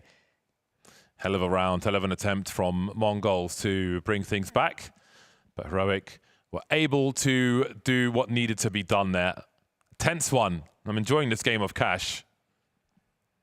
Fairly different to a lot of the ones we've seen so far, I feel. It's so funny, like all the things that went right here. Obviously, you know, picking up that AK, that kill onto Tikuak is so funny because Blitz had to run all the way deep into T-spawn because the bomb was so far away. He had to go rescue the bomb, leaving his teammate alone, that then allowed, you know, the USP to come in and take him down. It's just so interesting. But 4-4 is the score. As you mentioned, James, you know, both teams really needing to build that economy, especially the Mongols right now. You see the risk of going for that good plant as well. If Heaven is not secured, immediate punish there. So Techno with the hero Tech 9, if you will, and it can be the hero of many a round. Bursting into the A-bomb site, as is common on Cash eventually. Brolan and Nilo getting the better of the duels so far. There are rifles here for Mongols, and it's Tikuak who will drop Nilo and open up the site some more. Rotation territory for Heroic. 2 in mid, 1 by the car position. Bomb plant delayed by the flames, and there's more utility coming 9-10's way. Oh! Strong HE finding its way to 9-10. Good delay on the bomb as well. Giving extra time here for the CTs. Blitz looking to play forwards. Doesn't want to allow the CTs to just get on top of him. His teammate goes down. It's all on Blitz right now. And it's just Martinez again coming through. And great retake there from the Heroic side. That's going to bring them to 5 now. Yeah, a lot of rifles being thrown at that one for Mongols. Great utility. Delaying the bomb plant. Punishing the bomb plant afterwards. Sharp stuff from Heroic. Neck and neck for these teams. Yeah, great game of Cash so far from these teams. Wow, that was from hundreds of meters away. Landed perfectly. Been training that shot put. Okay, Hero AK on Tikuak here for the Mongol side, and it's going to find its way to Brolan. Nice trade. Does get recovered though. It's been recycled. 9-10, next man up with the AK-47. Nobody else with Kevlar, however. So they'll have to be pretty quick. 2 Deagles in tow as well. 11 frags for Nilo, 11 frags for Prison so far. Martinez on the catch-up. And the AK may be permanently lost now. Some shadow advantage there for Martinez, making those frags a formality at close range with the AWP. Yeah, I love what I'm seeing from both teams, I got to say. Here's so far in cash, but Heroic now starting to actually create an advantage. I wonder if there's momentum to be found for them now. Ooh, yeah, really good stuff there from Tikuak. Got the better spawn. I'm sure that's why he got the AK for the mid challenge. Martinez making it look absolutely clean. Clean and clinical. You can see the power in those positions against the push for the CTs as well, with the shadow betraying the position of the encroaching Ts. Lots of defuse kits, a good looking round for Heroic. Blitz on the MAC-10. The rest of them have got AKs or the AWP though. There's enough util for Heroic to, for MongolZ to do something mid-round. 9-10 keeping the CTs honest, having a look towards A. We'll be more conscious of the pop flashes into A main now, after being punished by Nilo in different ways. Ooh, are we going aggressive here? Because the delayed mid-take is coming in. The timing for this is perfect. Absolutely perfect timing, Prison. Actually takes down Techno as well. Problems here now for the MongolZ. He comes back out. Where's the peak for Brolan? They're going to be expecting it. They're looking for it every time. So cognizant there from the MongolZ. Unfortunate round for Heroic. Heard the scope on the boost. Popped in an important duel, but a 2-on-4 it will be. Chance for MongolZ to close in on 6 towards half-time. Walking towards Martinez, where time will start to be on his side. Again, if he has a look towards A main, okay, he doesn't have much in the name of movement, but he certainly does in the name of frags. Blitz at 9-10, 2 for 1. 15 seconds. They need to deal with Martinez. They've got angles, but he is killing their time. Tikuak to his left, Darkmeister to his right, going shotgun mode. Has he done enough? Does Sus pick the bomb plant? Oh, it's a tight one. Able to reposition. Tikuak reloading. There he is, Sus, trying to find the 1v1 now. Can he follow up on the damage done by Martinez? Trying to isolate these fights, trying to bait that trade fragger out. Can he find him? The transfer's not there. Darkmeister's fast enough. That's so close. Wow. Martinez really making them sweat on that one. The double, the collat coming through. Again, great plays from both teams. I think, we're seeing a higher level of cash, I think, against the games that we've covered previously. Looking like a bunch of grapes in A main. Oh, yeah. Oh, yeah. Martinez really trying to delay for as long as possible there. The attempt at the transfer is to the right side of the peak from the T's perspective. So, had the right idea, Sus, but just a little unlucky on that one. Very, very, very close between these two teams. And the MongolZ now 1 round away as the timeout comes in to take it to a 6-6 is what they're looking to go and get. However, full buy from the CTs. Heroic's economy was able to take that loss. And that means the MongolZ are going to have to do it the hard way. And I mean, so far, James, again, we're seeing that kind of foundational cash stuff. The delayed mid-take is coming through. Some counterplay from Heroic, but generally, it's working out for the MongolZ. I am entertained. Good matchup here on the second map of the series. If you're joining us late, Heroic were very strong. All too strong on Nuke.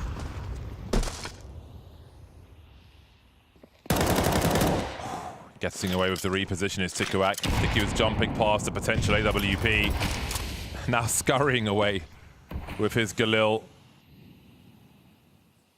Damn. He's gone to Big Bro for backup. AWP coming through now. But that's a nice forward position for Heroic, which MongolZ will surely want to deal with. Again, you need the threat of being able to go towards both bomb sites to spread out the CTs. Yeah, that's a big win. I mean, he's taken that for almost for free, basically.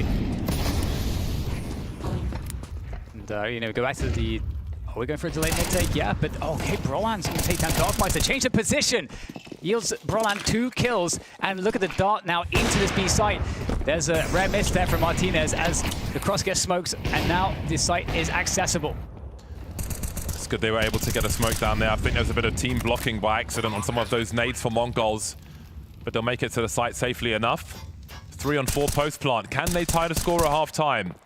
A slow approach from Heroic. They've got 2 kits on the 4 players.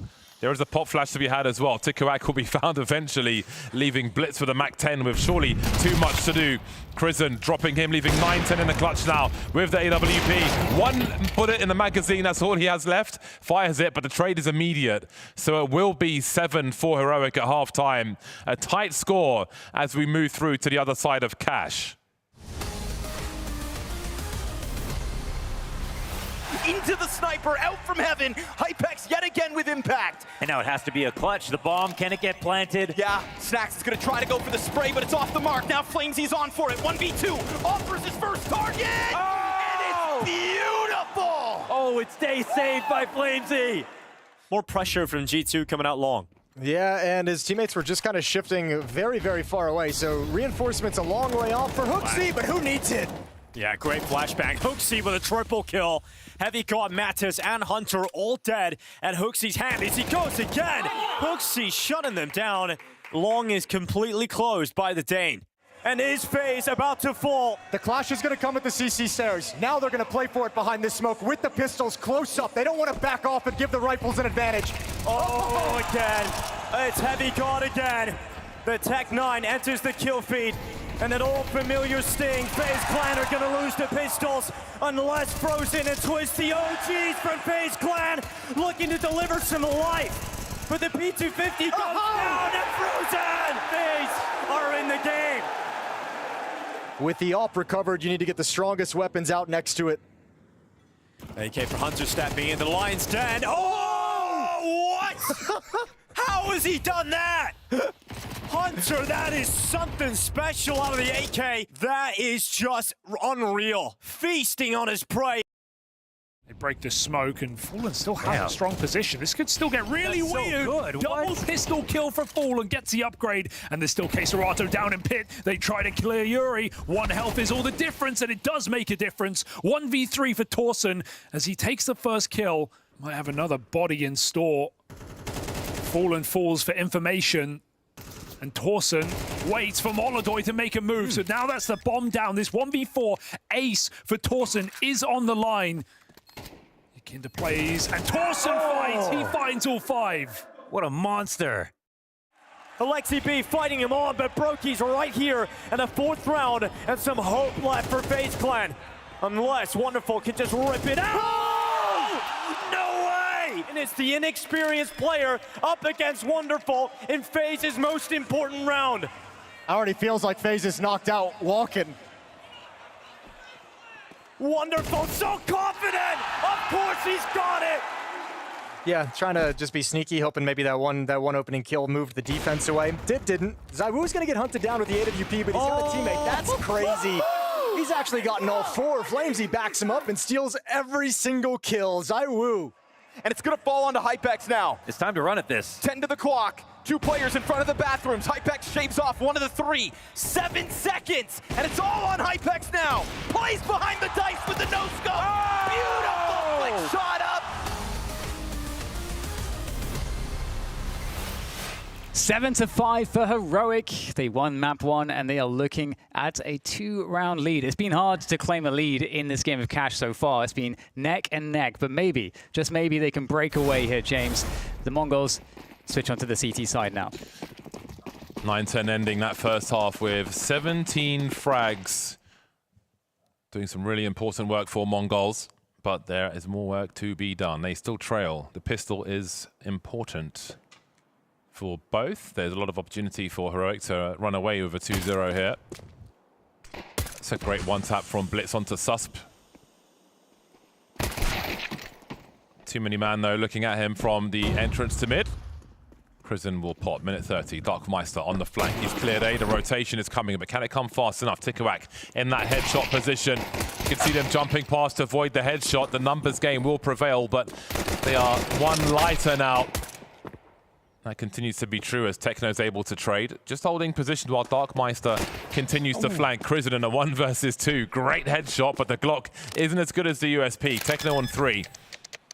Safe plants. Worst case scenario ticked off. The creep continues from Darkmeister, flanking all the way from A main to secure the goods for MongolZ. Really nice. I think it's a great decision for him to just go for the plant there. You know, I could see some players trying to use the plant to bait one of the kills because then you're in another 1v1. But guaranteeing the money is always nice on the T side. But yeah, both teams really sharp on these headshots. That's for sure.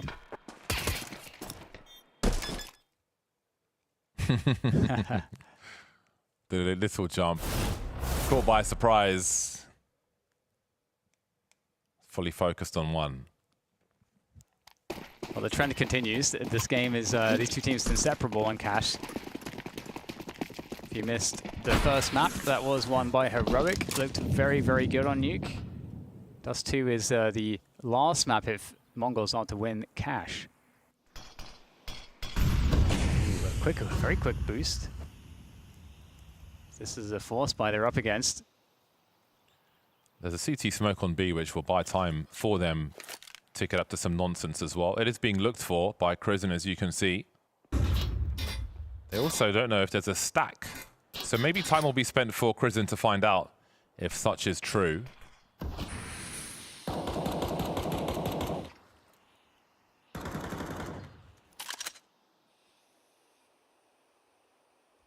Thought we were looking at a set piece potentially from Heroic onto B, but they are walking all the way back to A now. And again, Blitz is in a pretty interesting position. If they try to go up onto the boost, you'd love Blitz's chances at getting a couple kills.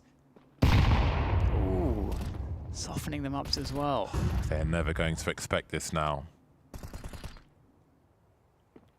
Oh, he's read it perfectly timing-wise. Oh, he's catching. Okay, well, the smoke went out at least, but he's going to take down 2. I think that's too much. That's the bomb. That's the bomb outside the entrance to A main, which really sabotages all intentions for Heroic. Nilo's picked it up, but at this point, what is there to do? Where is there to go? 20 seconds on the clock. Utter sabotage at the hands of MongolZ. Done so well. Again, that HE from the other end of mid over the boost, a false sense of security maybe. But the collection of that second player, absolutely ruinous for MongolZ.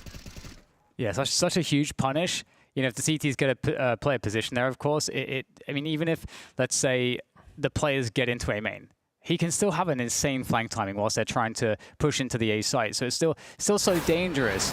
So very punished here. Are Heroic for not just trying to clear that position. Incredible stuff there from the MongolZ. I mean, that's going to get them so far ahead here on the money. Look at that. Full everything. They force back again. Heroic taking a page out of the MongolZ book. Going for another force. We saw many forces in the first game of Nuke on the CT side for MongolZ.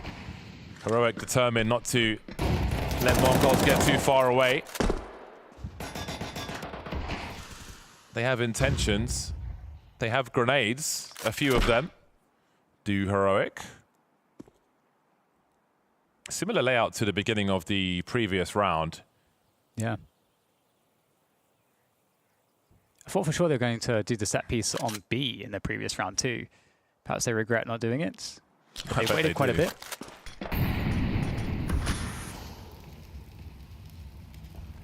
Oh, it's awkward with this counter utility. Look at that fresh smoke.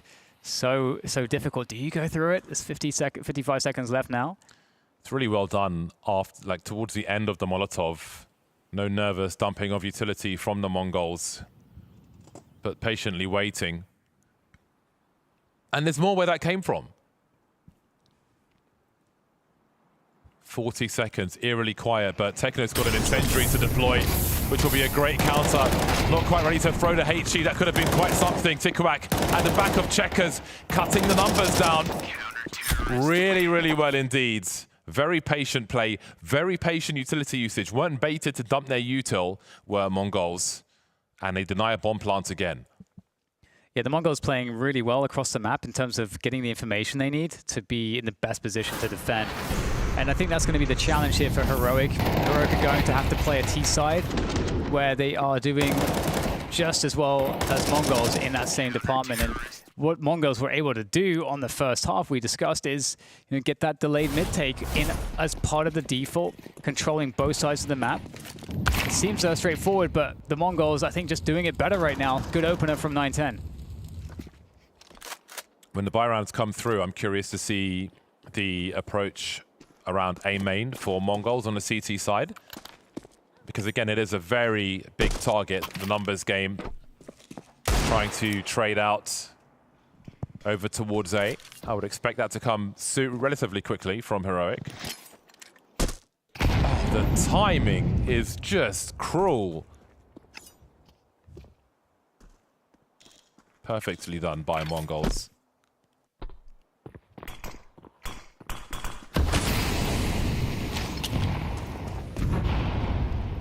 Wow, yeah, the util is just crippling. I don't think Heroic have hardly seen a player. They've lost almost all their health. And look at how MongolZ just slowly shuffle back into the site, avoid the space, keep themselves at the perfect advantage in terms of distances. Nice shot from Martinez, but they need a lot more damage. With that Deagle roaming, it's a difficult spot to re-peek from the A-bomb site, especially after the teammates drops. Cutting noise, holding position, 30 seconds for the remaining two. There's another one for Crizant. Very nice. Bomb's just waiting behind to see what the best play is, but there are 15 seconds remaining. They're running out of time to make the best play. Going towards the AWP. Not a bad shout, but 910's ready to deal with it. Yeah, a couple kills is nice, but the economy is already out of control from the MongolZ, so they're not going to care. Now, Heroic, again, I think this is the key round, because Heroic have a couple of choices. Either they go for some kind of just set piece that's a bit gambly, or they try to play a default into a split or into a set piece, something like that, which obviously requires a lot more steps. And right now, I feel like the MongolZ mid play against that is kind of untested. So the Heroic are going to have to be able to do what the MongolZ did, which is understanding how to do that delayed mid take. I think that's going to be one of the more, consistent ways to try to get that information game advantage. So I don't know. We'll just have to wait to see how prepared are Heroic for this T side. 910 was there all day before Brolan turned up. So they may need some flashes in that position. Such a strong and favorable, engaging position for a sniper. But let's see what the setup is this time. AWP for Martinez as well. Can he be the difference maker? He likes to be on that T side. That's where he likes to get going with the AWP.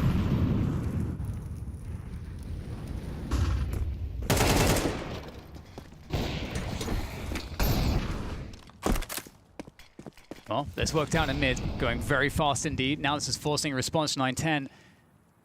Looking to peek into B main. Spotted no single player out here. So what does that mean? Likely that it's going to be either mid to A or an A main heavy focus. One of the two. And he's carrying the bomb also, Martinez. Although I think they would secure it should he go down there. Brolan with a nice angle on Blitz. Worst case, they're 4v1 on the A-bomb site. Look at 5. Handily dealt with. Brutal round from Heroic. There we go. So that's a fast timing into mid. With that lurk smoke, get under the vent very quickly. But I would say, MongolZ, they didn't put much pressure into mid themselves. It kind of seemed like MongolZ wanted to have more players towards A or B respectively at the rush timing. So maybe expecting more of a rush timing based opening from Heroic to either one of the site, one or two of the sites.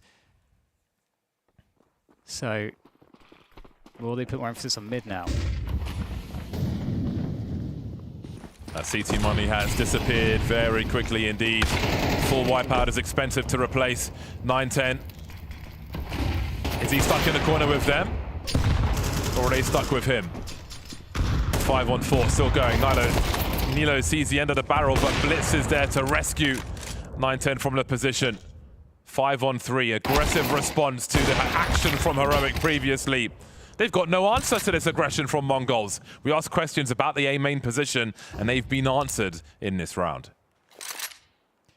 Yeah, I think, you know, there's a world where Heroic were expecting maybe the Mongols to be more ready for a fast timing in mid, not wanting to run it again. But funnily enough, it would have actually been really good because the Mongols were ready to have more bodies for the A main defense. Broline will try to get what damage he can. Yeah, Martinez was, you know, open for a shot there. Just that 910 was quicker to it. Here goes Broline. Nice shot onto 910, not easy to outpeak the AWPer. But that's going to be that for Broline, just a little bit of damage. And the Mongols 2 rounds ahead of Heroic, looking generally more comfortable on this second half. Yeah, that's a critical way to win a round for them as well. After getting so much money wiped out, they can build back a little. Again, really nice, aggressive match between these squads on Cash. Explosive stuff from 910. He's been really important for MongolZ success. Good support for the AWP as well when required in that round. Lots for Heroic to reflect on as they use their last timeout to figure out the way forward, the route to a 2-0, should it be possible. This fight. Oh, what a shot from 910. Yeah, you can see from Martinez's perspective, that looked really doable. 910 just so quick. I think if he gets that kill, I think Heroic has a very good chance in the round. It's 3 CTs heading in towards mid then. Expecting a fight. 1 for 1. Oh, makes it 2. Kristen's been popped as well. So much time on the clock, but Heroic have really got the worst end of that one. Nilo unable to drop Tikawak in mid. And this leaves them absolutely crippled. We need a clutch now. Martinez still with the AWP on his favored CT, on his favored T side. Statistically, has a lot to do here.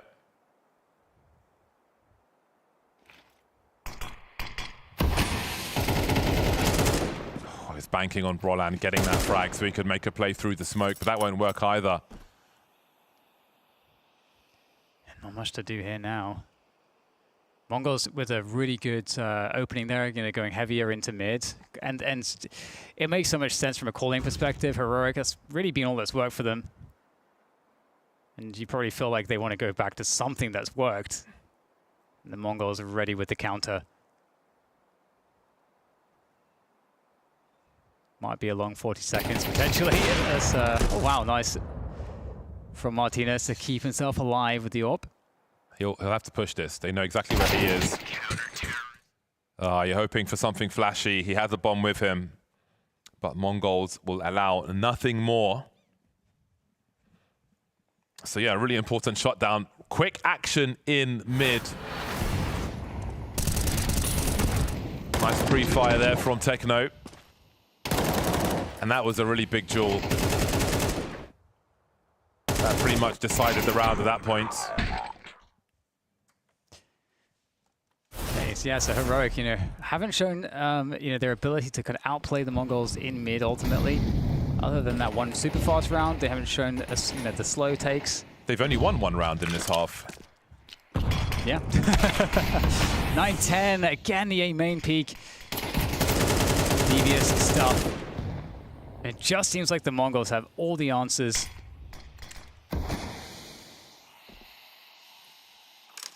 And Heroic don't even have much utility, and that's kind of a problem to take space on this map. Outside of the round win, they've planted a bomb once, and that was in a pistol round. Yeah. In this half. So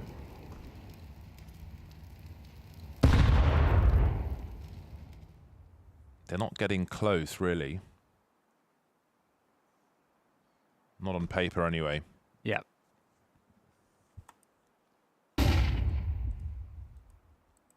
They do have set nades for A, but it seems like they were a little bit worried to kind of use a full set play. We're going to see, one of these positions here set up for smoking the site, but the previous times that they did it, Mongols just know it's coming because Mongols get to just hold on to mid control for the whole round. And they get that early A main info. Active on B. Maybe Heroic can go and make the entries happen. Can find... Oh my god. Oh, they have to commit through it with 20 seconds on the clock. And in they go. It's such a difficult scenario, just running into the site and you have no idea which way to look. 10 seconds. Is there time to get a bomb plant? 1 or 2. Goes for the fake.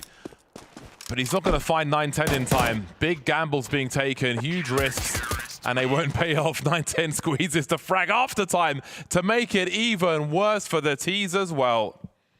I was going to say you can find some nice angles. The lockers in A main looking over the smoke. That gap that's often in the corner. But MongolZ looking oh so strong. Again, aggression towards A main. I did ask questions about that at the beginning of the half. Expecting a lot of action towards A. How will they approach A main? With ruthless aggression is the answer. And that's even more ruthless. The USP frag after time. Game point for MongolZ, looking to force a third map of Dust 2. Yeah, you can just see that the MongolZ outclassing Heroic here on both sides ultimately. All the answers, Nilo baited into 9-10. Mega baits.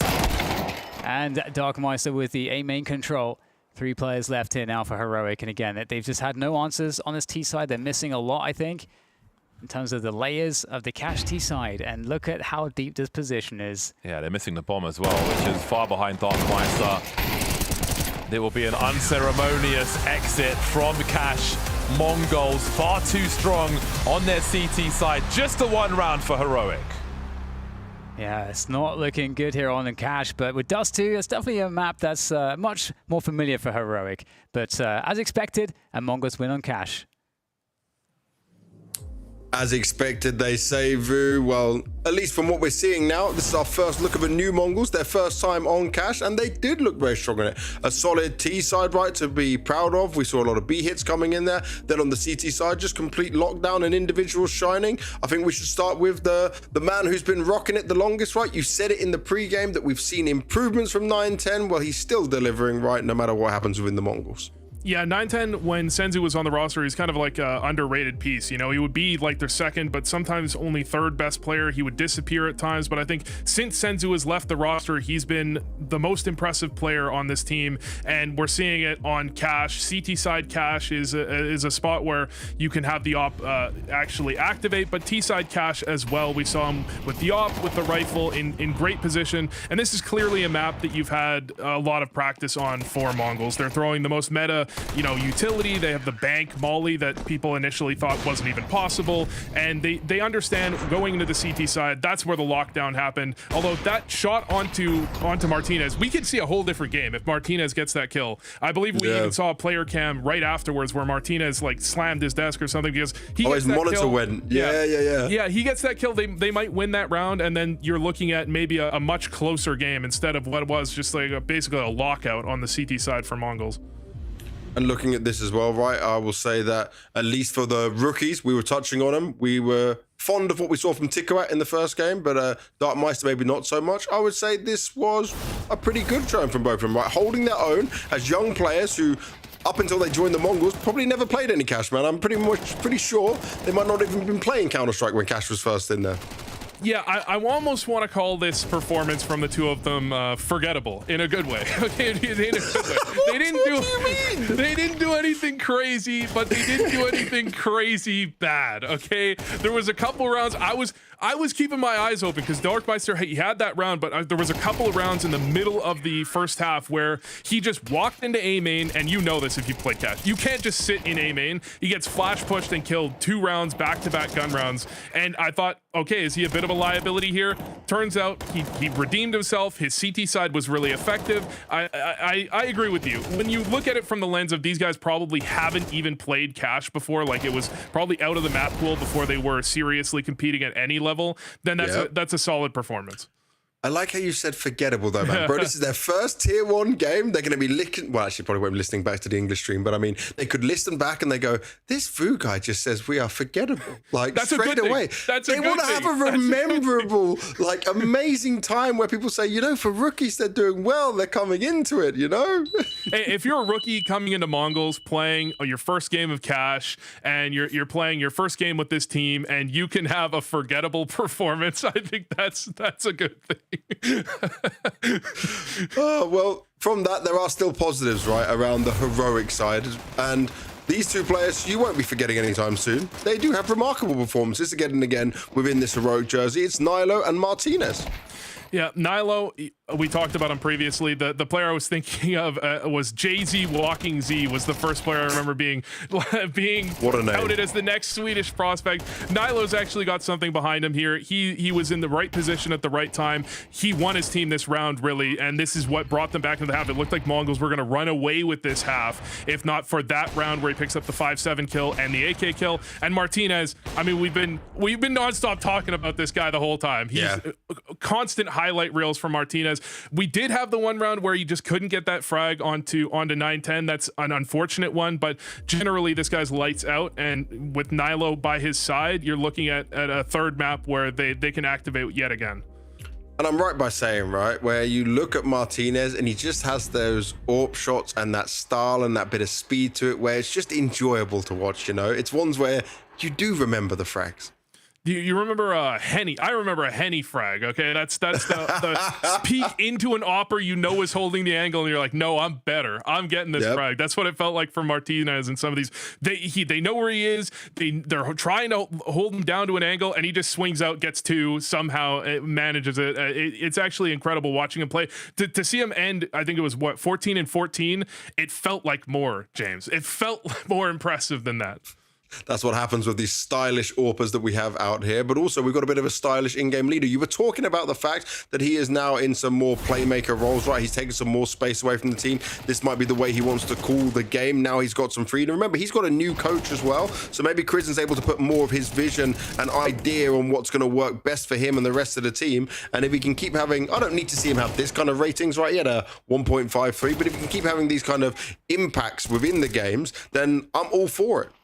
Yeah, we're seeing Krisen. He's now playing, he plays mid on this map. He plays connector on Mirage. He plays A mid rotate on Dust 2. He's playing a lot of playmaker positions. And if you look at the example of Vitality, where you have Apex, very notably, he plays connector on Mirage. He doesn't play it as a fragging position. He doesn't necessarily top frag, but it gives him the ability to pivot his team around in the correct way. He can see how the map is moving around, where the opponents are going, and he can call rotates more effectively.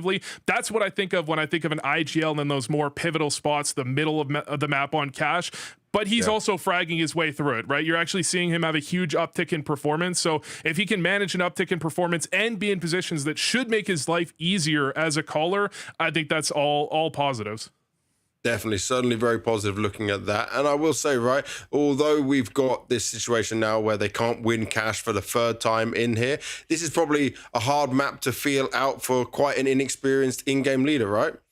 Yeah, I mean, this is also a map where you're seeing some really interesting adjustments where teams are just loving to hit the B site now, and then you're having so many teams. I think we saw on both sides of the map that whenever they contested mid as CTs, they just got rolled over, and I've seen this quite often, that I think the engagements are just very hard for the CTs to take, so you end up in this really uncomfortable spot where you want to aggress into B main, but that's not really very comfortable. You want to fight mid, but you're just losing the duels. You don't really have any as much comfortability as you would expect on Cash, where you're expecting it to be a much more CT favored map. And I think it still does lean CT favored, but it leans CT favored in a pretty uncomfortable way that a team that's got experience, that's been practicing a lot like a MongolZ and have good execs on either side of the map, can make it very tough for you to defend. Well, it was tough for them to defend this time around, but we're going to Dust 2, which is familiar for both teams. That's coming up after the break, so we'll see you guys in just a few minutes.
It all comes to a close here on Dust 2 Vu. And for this, right, Mongol's new players coming into the team, they have not had anyone else to give a try, right, give a test on. So it's just going to be what they've done in practice, where Heroic had played it 3 times, won it twice with some close games against Phantom and K27, not notable teams, and then losing out to Hotu just recently in one of the qualifiers as well. So fair, varied performance in there, right? These win rates are not with the current rosters if we're looking at it in that sense, but at least if you're looking that they've played it, they've got an understanding of how they want to do it. For Mongols, it's going to be easy for the core, right? They'll know what they're doing, and it's just going to be more on the rookies. I think it's going to be a lot of focus on them. Yeah, I think for Heroic, it's about getting your legs beneath you. And this is a map that in the past, Martinez wasn't playing Dust 2. You know, his team banned Dust 2 for quite a while, right? So having him get a little bit of experience, and by the way, he's performed admirably. I think he's got like a 1.5 rating or something on this map so far. Okay. It does say good things, because if this was the first game, I'd be questioning that. On the Mongol side, you know, we've got some maps in their history, and it was a map that they've had some good performances on. But yeah, they do have 2 new players. On the other hand, it is Dust 2. I mean, everyone's pretty comfortable on 2 maps. It's Mirage and it's Dust 2. Everyone's played, you know, quite a few times in the past. So I'm expecting them to slot these players in pretty comfortably.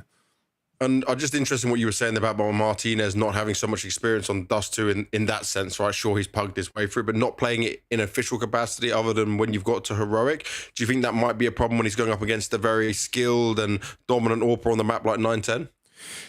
I'm not concerned about Martinez, to be honest. I think when he's got the op in his hand, you look at Dust 2 as a map, especially based on his minimal or like limited but great performances so far on this map. I think he's picked it up instantly. You know, this is exactly the type of map I think a Martinez with this style, he's going to be able to go for a re-aggression on short, the push up short where you actually take the shot onto Xbox potentially. You know, these types of plays that you have to have a mobile and aggressive opper to be capable of going for those plays. I think he's going to be seeing those as well within his wheelhouse. So this is another one where I think Martinez is going to show his true colors. And looking at this, I need a VU prediction, and I'm sure Bardolph and DDK need a VU prediction. Where are you going with it now, based on what you've seen from these 2 teams in the opening 2 maps? Based on what I've seen from these 2 teams, I think Heroic are going to end up taking this one. I think the op battle is going to end up being a bit of a wash. I think 910 and Martinez are both very solid as oppers, but I'm not yet. I'm sorry. The forgettable performance aside, I'm not yet convinced that the riflers on MongolZ are going to hold up against what I'm seeing today from the likes of Nilo, from the likes of Crizin, from the Heroic side in general.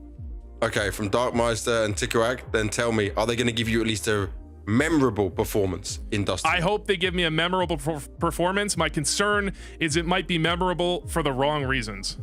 Oh no, well let's hope that's not the case. If you're a MongolZ fan, we're going into Dust 2 with Bardolph and DDK. Yes, thank you, gents. This is going to be an exciting one, James, because I'm more optimistic than VU, I think. We saw some really cool individual play from both sides, and this is the map for it.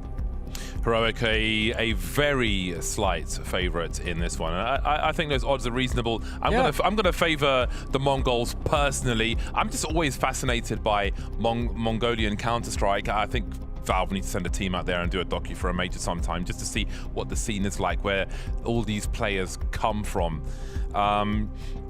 Yeah, I think Dust 2 is a great battleground. I think these are 2 well-matched teams in the vacuum of their recent additions, how long they've been there, their short-term struggles as well. So whichever way it goes, it's going to be a fantastic ride, and I'm certainly buckled in to witness it. I'm sure you are as well. But let's see. 910 and Martinez, I think the output from both of them is going to be significant. So indeed, maybe it is the riflers who will decide the difference and who takes it over the line. Yeah, and I think it's exciting that, you know, 910 has been performing so incredibly well, given how AWP-centric this map can be, or how, you know, many opportunities at least the AWPer will have to shine. And with Heroic on the CT side and MongolZ on the T side, I think that's, you know, given how aggressive the Mongols have liked to play so far this series, could be a tough time for Heroic should they lose the pistol. It was interesting, the interview that Banks had with Tikuak.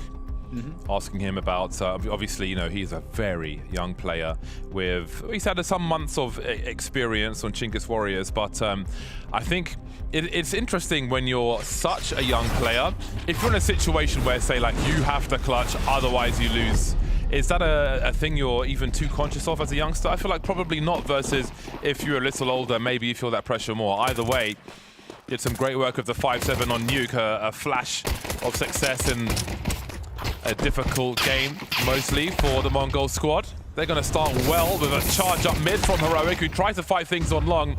And they'll have some heavy losses there as well. Nilo and Krisen find themselves on a 2 versus 4, trying to reposition, but there's not much position to be had for Krisen with them pushing long and short at the same time. That'll leave Nilo in a sticky spot.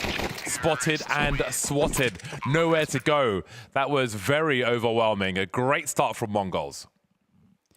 Yeah, we'll see what they can do with it, to put the pressure onto Heroic. I liked Heroic, starting off aggressively, with the mid push. I think that's the kind of stuff that you want to be able to do against the Mongols, and it's not always going to work out though.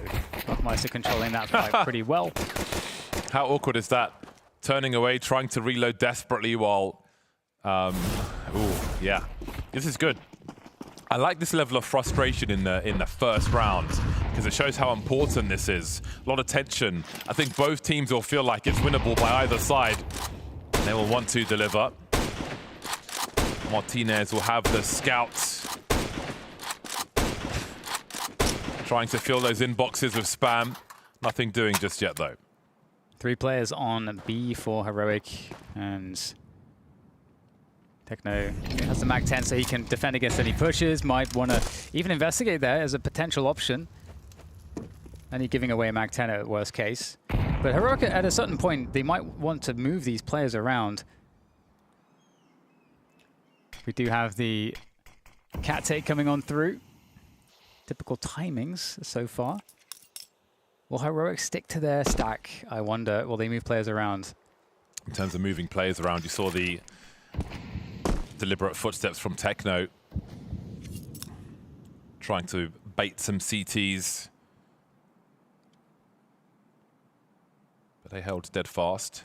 They're so committed as well in their positions, Heroic. The 3 on B, the 2 on long A. Help will not be on the way, but Martinez could do a lot of tagging here. Still yet to make a connection, though. Trying to run distraction now. Soften them up to be battered by the hammer of Susp and Nilo. That has worked out quite well. Bliss has found a good angle on the B bomb site though, but where does the bomb go? Because we've got Brolan near those double doors who catches the bomb carrier, and with 12 seconds, this round's going absolutely nowhere unless they win by elimination, and there it is. I can't believe it. Able to chase those frags down. I thought Brolan would be running away at that point. Yeah, that's exactly what I was thinking too. I mean, they know they've gotten away with murder there. Yeah, oh no. Oh no, just it must have been unaware of the time or something like that. You just need to be running for your life. Oh no. Absolute disaster there.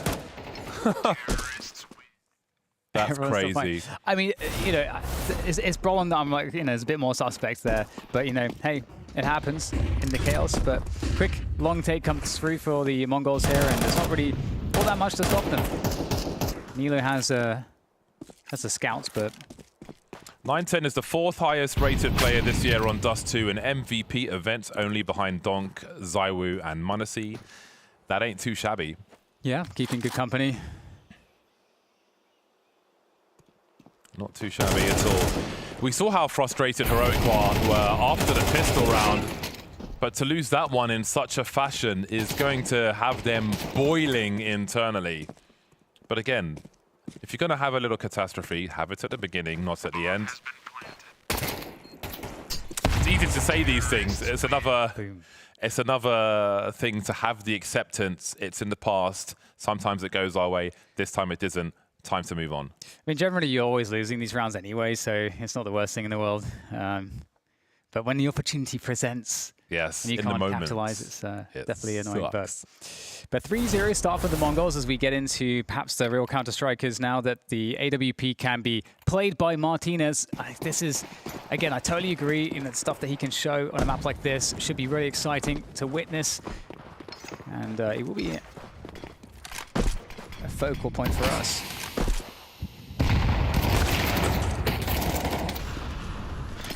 Cheeky from 910. Punished by Heroic. They may feel hard done by, especially by that last round. That's certainly something in their favor. Martinez hungry for frags. Really interesting stats about him having more output on that T side, but let's see what he can do in the first half of Dust 2. Looking for a creep through mid. Techno's in a sneaky position, but who's going to have the better timing? Martinez scopes in again, catches Blitz. Techno would have heard that scope, and still they'll lose another player. Scary stuff, Darkmeister trying to enter with the AWP. In the meantime, finally Techno does find Martinez. Very, very patient stuff there from Techno. He's unlocked this mid position, but it's a 2 versus 4 here as time has gone on. Heroic have certainly dwindled the numbers of the Mongols. Nice angle found by Nilo too, and with that, it doesn't really feel like there's much in the way of opportunity now. Tikuak is a last man standing, bringing the bomb with him into middle. And I think we saw some of the impact there from Martinez, even though he does get taken out. Is that orb going to be recovered by Heroic? One would expect so. Maybe he can keep it out of their hands. But there is another one in B halls. Oh, there's the eventual creep for it. Yeah, good punish. The other one will be rescued by Susp. So all is well in that respect. But we saw some noble efforts from Mongols to try to turn things back into their favor there. All shut down by Heroic. The double peak. C910 with the early one. But yeah, that was an unfortunate one from the Mongols POV with Techno up close but unable to respond. So frustration moves to the other side then. Both teams with a goodbye for round 5. Martinez posting up in mid. Does his teammate go lower tunnel? Just posturing around the boxes, but giving 910 too much opportunity. Massive punish, and Krizen now by himself, essentially, on this cat defense. Pretty fast moving towards top mid there from the T side. Mongols will take down Krizen, not before losing one, but that's still advantage for them, 4v3. Looking to go into a long take now as well, so it's completely clear. So much focus has now been put towards Cat from the CTs. Martinez, can he pull out some magic here? Heroic certainly need it in this round. We can see how quick he is with the quick scope. Decides to scope in eventually, which I think is heard by Techno. Hasn't left his post just yet, but Brolan's able to collect both. Tikuak trying to reposition now, catching Brolan on the way down. He knows the AWP's there somewhere. Martinez forced to push into short. The bomb is in tow here on A. Making their way towards the slide before Susp can have a look from CT spawn. He was just spotted there. So do they have the information as to where both these players are? Looks like they do. 910 posted up on the sides. Martinez with a good angle. 910 with superior one tap from Susp, and we're down to the 1v1. Where is Tikuak? Playing the long game quite literally. That smoke could be a problem. I think he may have just been spotted there. The elevated diffuse. Tikuak, is he ever going to aim this high? Robbery then. Susp able to steal the round away. Yeah, largely because of that one tap. That looked ridiculous. Susp also had a very, very slow game in the last map that we saw. So cool to see that he's hitting shots like that. Yeah, that's going to be a good sign for Heroic. So we'll get the replay of some of the kills in this one. Yeah, really nice setup there for Krizen. There's that double from Borland. It's amazing considering that shot was missed with the AWP from Martinez just previous to that. Speaking of which, back into the scope of Martinez is teased. I mean, surely you don't peek into this. There's no way.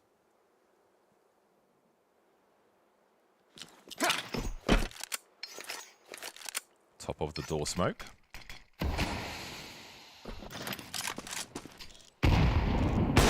And there goes the AK for now. Well played. Yeah, very well indeed. So you can see why. I mean, yes, it is an eco round. Some follow up with the Xbox smoke as well.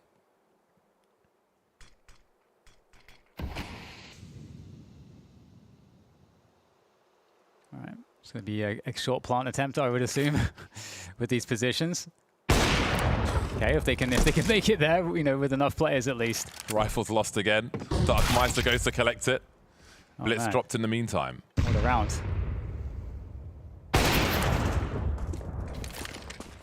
Okay, they want to take revenge. Get him down to 13 health. But he's got buddies. He's got friends. Okay, 3-3, and Heroic are, you know, tying up the game. Definitely a momentum stopper on the Mongols. You know, having sus clutching that round previously, really feels like Heroic kind of back into it now. Yeah, the second frag from Brolan was really important in that short position. Martinez doing great work, dropping the rifler in mid. I do wonder if they'll follow up with a smoke on Xbox now. They've seen Martinez be a problem in the eco round. Maybe cheap information for the squad. I suppose an alternative is for 910 to simply shoot him, which will be the initial approach. Two-man boost on shorts, dealt with quickly by Blitz. So some early pain again for Heroic. Yeah, great position to play from. That early 5v4 advantage. Nice pop flash. It's going to send Martinez back a little bit, but he wants to re-peek this angle. They have taken the angle away. That's very bold, I have to say. And now the question is, what did Mongols try to do? But Darkmeister is going to get taken out through the smoke there. Nice find from sus. Need to go 4v4, close to the cap position. Chrisen is going to go down, taking chances. That'll be the bomb on the radar. I don't know what they do with that, but it seems that Nilo will have to take a risk in this 3-on-4. Really difficult scenario for them. Martino barely alive, but he does have the AWP. Right tool for the job. Sus dropped in the meantime. Nilo's got a chance to make a difference, but he just can't get enough of a connection onto 910. And now it's about self-preservation for Martinez. But with 4 alive, even if they don't have money themselves, do they invest in a little hunting of Martinez? Absolutely they do. Not 1, but 2 coming from B-Apps, and surely he can't expect them to be here so quickly. He is the hunted. And that AWP is taken away. Yeah, this round slowly but surely fell apart off of the back of that initial pick. And you can see, you know, Heroic were looking for opportunities all over the place. Which, you know, you can't blame them for doing that. And, you know, sometimes it's just not going to work out. Really nice there from 910. Not going to feel good to not get that one, but hey, happens. It happens. Okay, 4-3. So the Mongols kind of back in the lead, back into winning ways as Heroic take a timeout to try to figure out how do we want to handle this, because we don't want to let the Mongols back in the game. We definitely don't want to let that happen. Takuak 7-1, having a good start to Dust 2. Too young to be phased.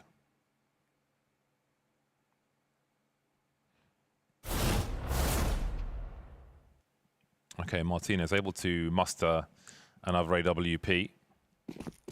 Plenty of utility as well for Heroic. A really good use of utility. Make it a little bit harder to get tagged as they make their way over towards B and obscure the numbers. Roland up close with the MP9 towards long. Close quarters for one of the 2 SMGs. Nilo up close towards B. Maybe with 2 SMGs, they'll be forced to play a more reactive game. Very prompt taking of shots here from Mongols. They need to figure out where Martinez may be lurking with the sniper rifle. He's playing from the A sites for now, as there will be some more gambles. Maybe with how quickly they've taken short, Broland's raced over towards Goose instead of holding long doors.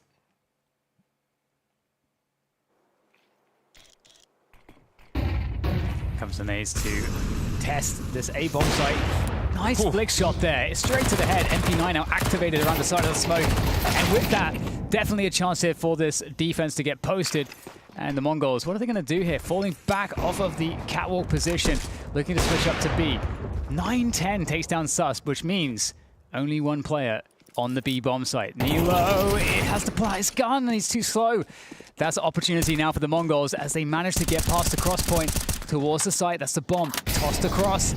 That can now be planted 3 versus 2 with a lurk somewhere. I don't know if Heroic recognize that there is a lurk in play. Kristen seems to be aware that this possibility is alive. Martinez is not really with Kristen at the moment, but the AWP maybe not really looking to risk it, but might not have a choice in the matter. Blitz. Was he spotted? No, he wasn't spotted. Or he was. It looks like he was. Kristen all over the map in this round. I mean, Heroic were darting, trying to cover as much as possible. Playing close with the MP9s. Brolan racing over to Goose to support the rifler. Pushing shorts after Martinez, who loses his orb, gets that first frag. Kristen darting up into the short boxes in the smoke for a potential flank if they continue to push the A bomb site. Racing over towards B, but not in time. Really pulled from pillar to post. Oh my word. 9-10 is taking liberties. To lose a round in such a fashion, it's got to be so frustrating. Yeah, it's almost a very good defense. And I did like that Heroic switched up to play more passively. In a lot of these rounds, they've been playing very actively, which is good. But at the same time, the Mongols, I think, have since adjusted. And they're looking at that as opportunities for them to get picks without having to do much work.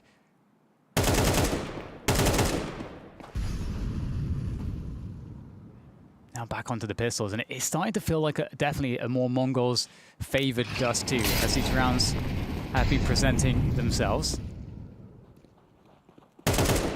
Yeah, big targets on their back, Mongols. See if they can survive the first test.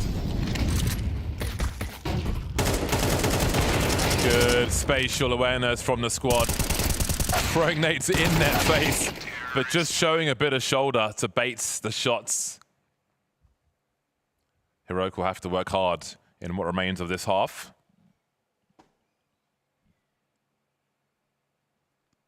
Yeah, no doubt, no doubt. It's not going to be too horrendous if they can post another round or two, which doesn't seem, too far from a possibility. But they'll be playing this next gun round without an AWP. It does feel like Martinez with that AWP is a huge threat, but they're gonna have to work without it for now. 2-3 splits to open the round for the CT side. Pretty typical stuff.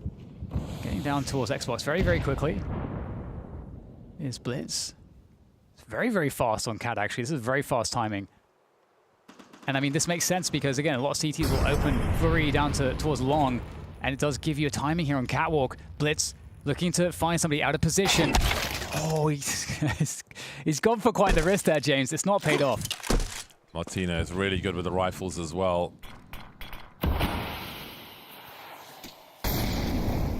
Mongol still dangerous with 4.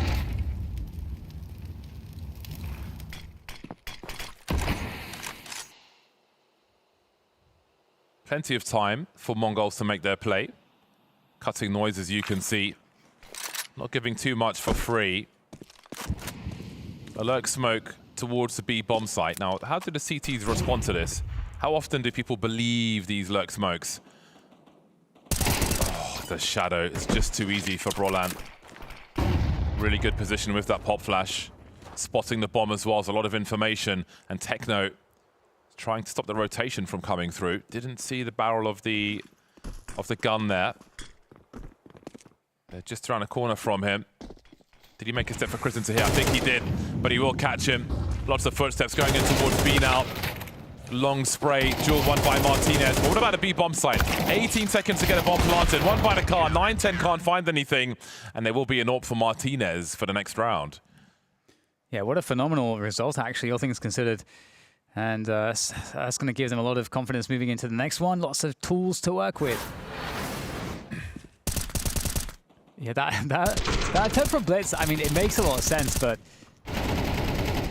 yeah, it can just, it's a 1v1. I mean, you are looking for 1v1s on the T side. If you can find a good one, it's absolutely cool to take a 50-50. Now, aggressive hit on the AWP from Martinez.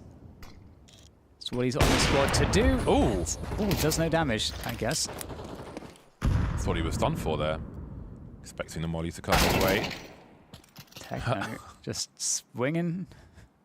Yeah, I mean, that's got to be very deliberate from Heroic. Not the first time they've been standing there with a double peek ready for MongolZ to try something. Again, the HE into the smoke from 9-10 in an earlier round. Two of them were just standing there, just waiting.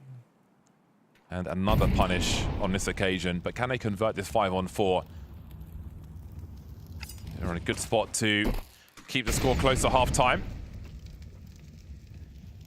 Yeah, they don't have to do anything right now. You know, with the 5v4, they can just sit in this spot. The only difficulty with this spot is a B split. That feels very scary, and so that smoke that goes into CT would often pull a CT down from the A setup into CT spawn to be able to help deal with the B split, and that makes the A site defense weaker. So that's, you know, you have to kind of guess if you're the CTs as to what's going on.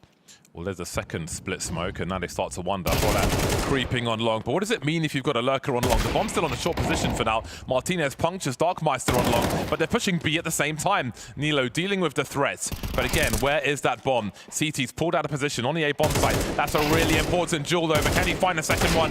If there's a chance to win that round, he must, but he won't. 5-6. Very interesting round there from the MongolZ.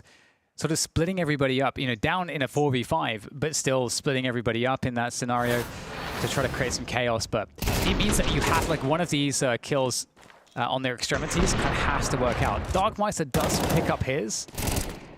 But yeah, it's just a very, very difficult rounds to play together. And Heroic take full advantage.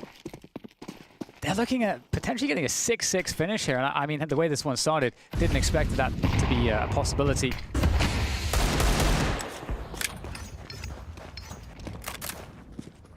Oh, the gun's not looking great there for the MongolZ side. The utility suggests intention, however. Yeah, maybe a short plant attempt. That could be something that could work out with this kind of a buy. Are they going to flash them in to mid doors? Well, 9-10 doesn't have a flash, so no. That's the main question there. The B run through mid could also be really good. There are some nice flashes you can do jumping into this arch, but of course they can hear those. So no full challenge just yet. Minutes on the clock, and they'll ask questions of that short position. Again, Heroic comfortable to put the light wall up for the time being. Martinez posted up on A with the AWP. Oh, spotted. There are some problems now. Tech 9 for Crizzen, and Martinez may have some compromised positions. That's going to pull Roland away from long, and there is going to be some presence there as well. And this round is going to collapse. Really good pacing from the MongolZ as they move into the A-bomb site. Nilo and Such been a 2 versus 5. Not looking so good for them. Now Such will be the last man to fall, surely, at the end of this half. And indeed, it'll be 7-5 for MongolZ. Neck and neck between these squads. It is tense as we move into halftime. Hello guys, this is Mattis. This is Fallen. Hey, I'm Alexi B, and today I'll be reading some bad comments. FURIA itself hasn't been looking hot since in the major result. Well, Vitality are so good that even a single map win for Navi would be a victory in itself. What can I say? Everyone knows this kid is going to be the next Brokey or Sampaio, bro, what you doing, right? The Hunter was never and will never be a good player. That's a bullshit, I can already tell, and this guy is clueless. Sampaio was like that in 2023 too, always flicking and constantly getting pack kills, but then he disappeared. XT. Oh, typical HLTV user. I love it, I love it. You know, Molodoi has a bright future ahead of him. He's just starting. So you're gonna have to watch a lot of games from Molodoi, and hopefully he's gonna be winning a lot. So I think you were wrong with this one, Cyber King. So a guy named Insert Blame here says Navi gonna get the honor of losing to Vita in finals this event. But yeah, I'm glad that people are thinking that we're gonna reach the finals, and yeah, it's good for us. Minus Nico plus Heavy is a huge downgrade. The previous could win the odd blast, this new iteration will most likely win even less. I mean, eventually we won the tournament, to be honest, after this guy said it. My mission here is to make FURIA a super competitive team in the best way I can. Then leave. Low. Yes, I'm doing that in December, bro. You know shit's fucked when Alexi is Navi's top performer. It's probably better for the team's future prospects if they lose this match anyway. Express Patience 9809. Okay, I like this nickname as well. Castrato was shit in Katowice, shit in Altin playoffs, shit in Cologne playoffs, and shit in Budapest playoffs. I am can't hit shit after Mirage and Alexi playing with half of his brain whilst it stays under 1 KD. Jesus, what a shit show once again. That's a nice and supportive comment, it seems. Ignoring the latest shit show is strong, no? Good, my boy. Navi have improved a ton. My prediction is Vitality 3-0. Not gonna lie, that's a funny one. The first one, funny one actually, so kudos to this guy. So legit just bullied his team into being good and I'm here for it. I mean, yeah, it was kinda true to be honest at some point, but yeah. Are they seriously hiring a guy from Ancal? FURIA need good players to become champions, not these low-tier scrubs who play tier 3. What a joke, pathetic you guys. Who would have thought, eh? Maladoy, coming all the way from Kazakhstan, playing on the cyber coffees, no computer at home. Who would have thought, eh? The kid is good. And yeah, you never know until you know. Well, I proved you wrong, my friend. EPL was a fluke for Navi. Damn. Can't win a trophy nowadays without it ever being a fluke. Thanks, guys.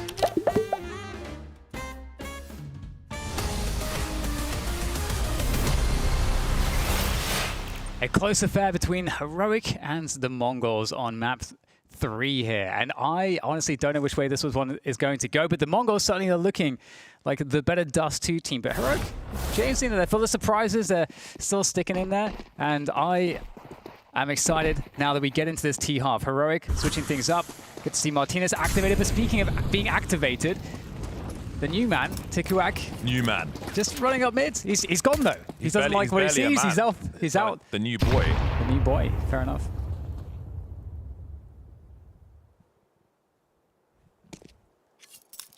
Heroic just posted looking for an aggressive play, which was just cancelled by the Mongols, so they are right to expect it. Immediately into a protocol here from MongolZ. I like that. They spot some action towards long, and they have a plan. They don't know how many people are behind this, though, but the bomb carrier is there. That'll do. Broland dropped. Prison down to 10 HP. Having to limp away with that bomb, leaving Martinez in position with the P250. Footsteps heard by the mid doors for the CTs of MongolZ. Getting awkward for both squads now. Just able to escape around the corner is Blitz. Susp having a look from up top. And hey ho, there's some utility. Your plans will be delayed. Gets a nice frag in the meantime though. 2 versus 3 now, a little bit better for what remains of Heroic. Yeah, definitely still a possibility here, 2v3. Blitz very, very low. Funny going down. Close position though from Darkmeister is spotted and dealt with. So now things looking even better here for the Heroic side. In it comes Techno, looking to harass, looking to pull some distraction. Maybe activate Blitz here at long. 8 HP. Nilo takes down Techno very easily. And now, I don't know, Blitz is looking in a very tough position. 1 bullet, and he is so dead. There's a swing into the open, and out he goes. And with that, Heroic winning a much-needed pistol to tie things up here, or to get, presumably to tie things up here, if they are to convert. It really depends on how force buy MongolZ are feeling, James. Yes, it does. How many force buys do they want at the beginning of this one? You did see some nice rounds from MongolZ, even when they had 4. Some nice structure on their T side. But we've got to compare apples to apples and see how Heroic look on their T side as well. How about that for some aggression? Blitz screaming up mids with the scout. Will not outstay their welcome though. 2 scouts in this round for the MongolZ. Feels really open in this game of Dust 2, which is quite exciting.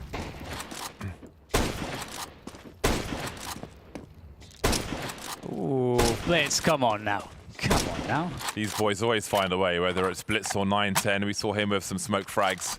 Yeah. Yeah, earlier on, I was going to say yesterday, with the AWP. And that makes it awkward. I mean, they're against the force by Heroic. Now they're down 4 versus 5. They've not really converted any space just yet. And so it's going to start to feel a little scary. But it's going back in. It's another connection. No! These players are tenderized. Yeah, they might think it's over, but there's another scout lurking as well. That's before we get to the 5-7s, which continue to rack up the damage. They're making a good play, though. Oh, boy.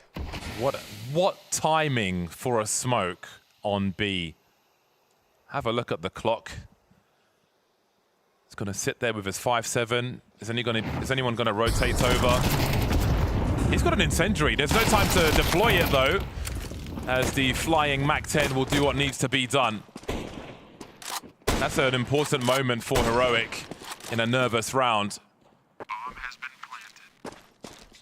Not going to go for it, I guess. I was wondering, James, because obviously in most spots you're definitely saving what you have here, but I'm like, I mean, Blitz knows he tagged so many players with the scout, but they're going to play it conservatively. And I honestly can't believe that the 5-7 didn't get a single one of those players. Maybe holding on to the util he had for a potential retake. If they went A, maybe. That incendiary through the smoke could have been really nasty, just as these scout frags continue to be. Oh my God. My word. Oh my goodness. Well. Everyone gets wrecked. What menaces? I know, it's crazy. That is the best way to lose a round if you're the CTs. Yes. You know, force all the Ts to buy everything over again. Pretty much pulls away a lot of pressure when you head towards winning your first round. I mean, they've 4 That's Galils. beautiful. They have 5 Galils in the next round, James. So, I mean, that just says everything. He's losing his mind. Look at the Galils. Because they need utility, so they're just having to get the Galils. Very, well, not ideal. The Mongols are driving Martinez to the point of madness. True.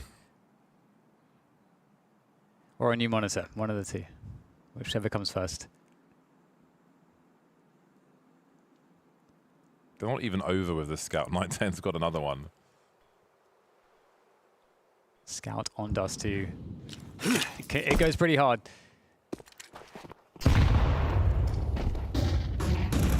Okay, this is like B pressure coming on through. Good response through CT spawn. No smoke there, and as you can see how important that smoke is.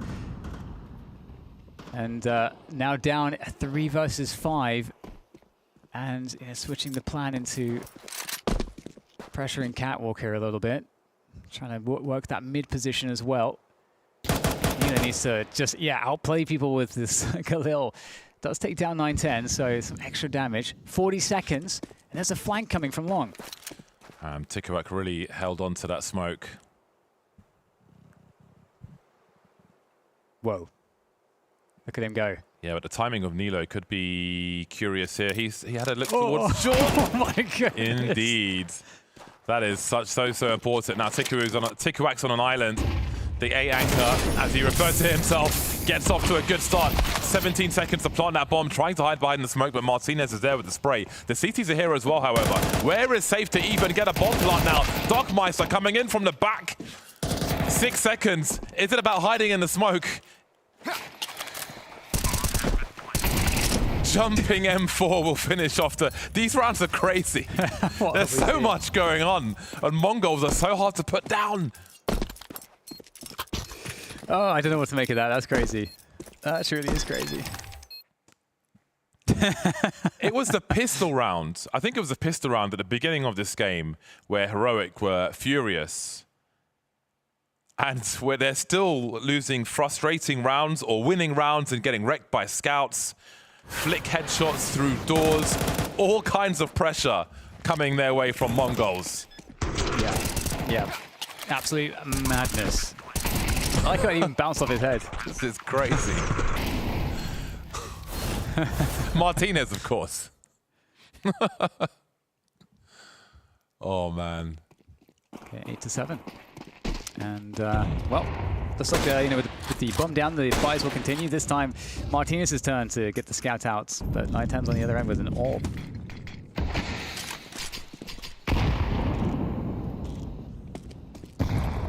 Nothing for you, 910. Or is there? Nervous stuff, another nade to try to reveal a victim. But the victims will stay unrevealed for now.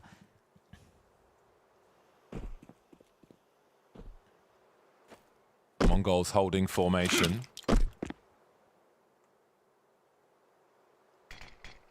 Really patient, Heroic. Avoided all of those HEs. A second smoke on the door, and the round begins for them. 1 minute on the clock will feel like plenty. Yeah, really passive setup here for Mongols on the CT side. That 2-3 setup we talked about before. They've got 4 smokes though, Mongols. 910, he might find a good timing for this one. Finds the head, and off he goes. Great cover from Blitz. 43 seconds on the clock, but as I said, the CT's held on to a lot of utility to just make things worse for Heroic. Martinez dropped as well. So you saw the pace of Heroic just avoiding all of those HEs, of which there were many, into their smoke in mid. Re-smoking mid, all the while with no challenge elsewhere for the Mongols. They're sitting on 4 smoke grenades. Great timing as Heroic get into their staging area on short. Yeah, and you can see how easy it is for the Mongols to kind of read the timings of the round, because there's that initial exchange with the HEs, and they know that Heroic are respecting it. It's another smoke, and they know that that's the time when they have to use that smoke to position to cat. So back to B perhaps though with the Glocks. Oh my god, he's gone. There's no ragdoll. He just like the model just disappeared. Fatality. Techno holding up close, Darkmeister holding at range, and this is a difficult half for Heroic at the moment. They won the pistol and the round afterwards. It has been lacking since then. Mongols offering quite a test. You know, pretty much everybody was after the bounty as far as Mongols are concerned. But they've got something to say about that. Yeah, absolutely. You know, the cache does too. I mean, I totally agree in terms of how both of these maps, you know, really fits Mongols. We're kind of seeing some of that. And there's so much more powering up to do, I feel like, for the Mongols as they go, you know, through the events. Assuming that that happens still, because Heroic not done just yet. AKs will be out this time. And we'll see if there's a change of approach from them with this timeout that we just had here. We have been seeing like amazing individual play, I think, across the first 2 maps from the Heroic players, but it does feel a lot more labored, a lot harder to find those individual moments on Dust 2. Can see a ton of HE grenades on the floor in CT spawn. Have a look at that. See if those have a part to play later on. It's been masterful from Mongols thus far. Had Heroic's number every step of the way in many of these rounds in this second half. They are so light on grenades as well. 3 smokes, 3 flashes. That's 33% right there.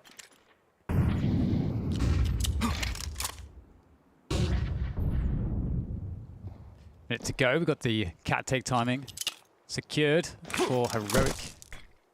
And once again, we're seeing just the hold of those, the utility here from the Mongols. Oh boy. Knowing that Heroic are playing slower pace, they've adjusted really well on the util timings. Here goes Heroic into the site, looking for the heads to tap.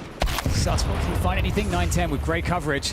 And it's looking a little sparse, this push right now. A couple players in mid, and all of a sudden, everyone is dead. It's a shocking result. Bomb heading over towards B. Not much for 910 to do, it doesn't look like. He doesn't have a kit. I'm going to note that for now. I don't know why, though. He's got 7,000 in the bank. That was really, I mean, those mid kills so pivotal, and I suppose maybe MongolZ just really got caught off guard, maybe expecting the full send from Catwalk. Yeah, that's a really well done by Heroic in a round which was looking very difficult with what they had afforded to them. Great job on to Nilo, catching 9-10, taste of his own medicine there. Been a while since they tasted success, Heroic. Damn. Opening up the area towards B. Popping out of the smoke like Batman. But Batman doesn't kill people, though.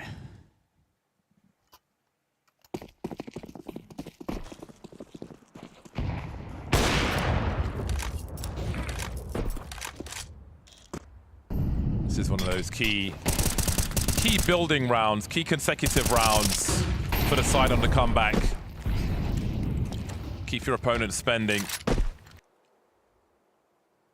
3-man investment on A for MongolZ.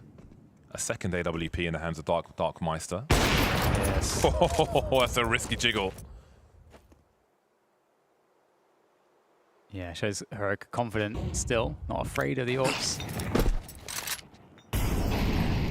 One way to deal with an orb with fire. 9-10 doesn't care about fire though. So this is the typical timing when MongolZ have expected Catwalk to be fully taken. Of course it is. And we'll see Heroic now having to make some decisions in terms of what they look to pressure next. And MongolZ still have that long control, so again, this could be the drop down, like the threat in A, drop down into the B split. It could be the full A send. It's all currently unknown for the MongolZ.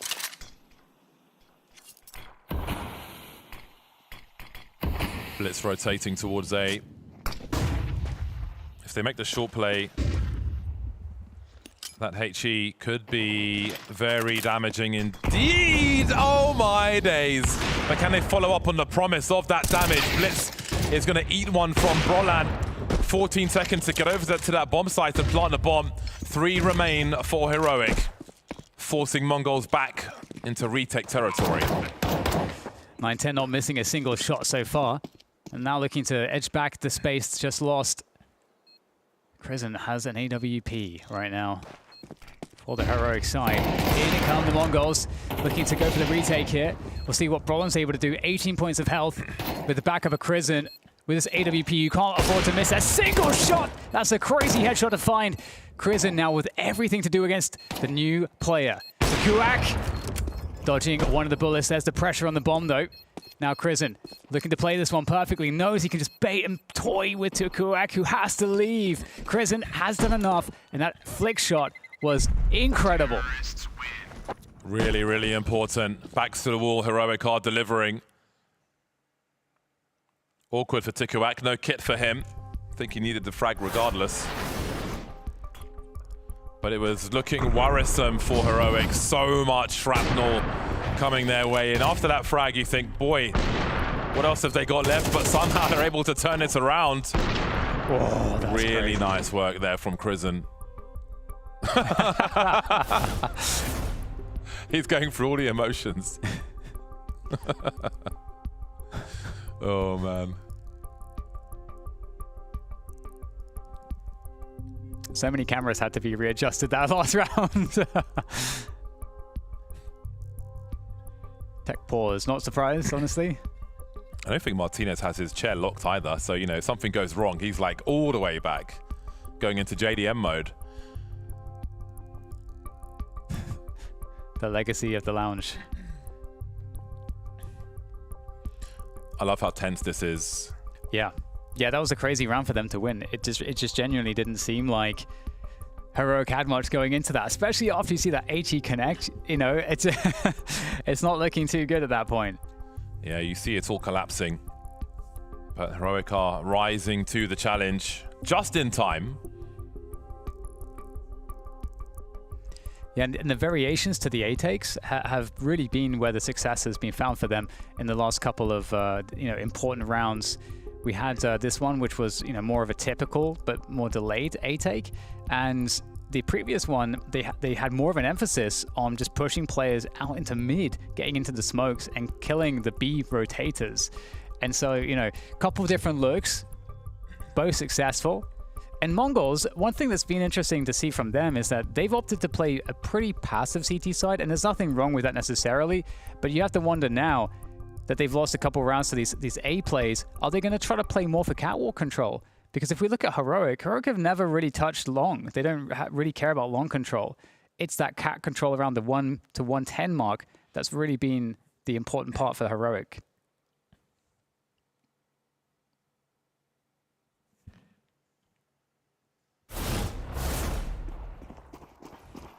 Heroic are 1 behind. And look at the promise behind this round, should they be able to secure it.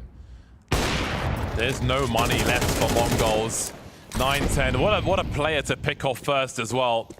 Such impact he's had, especially in the mid to late round, making it really hard for Heroic to claw things back.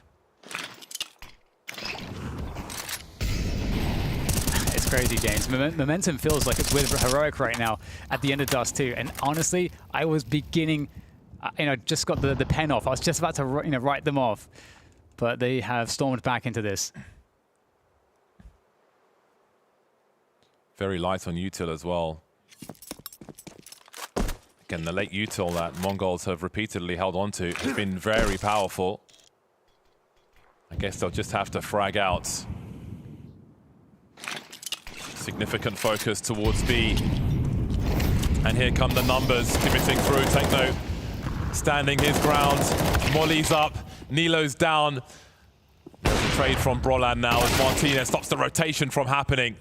There's no help for B. Tikuak in the clutch. 1 versus 3.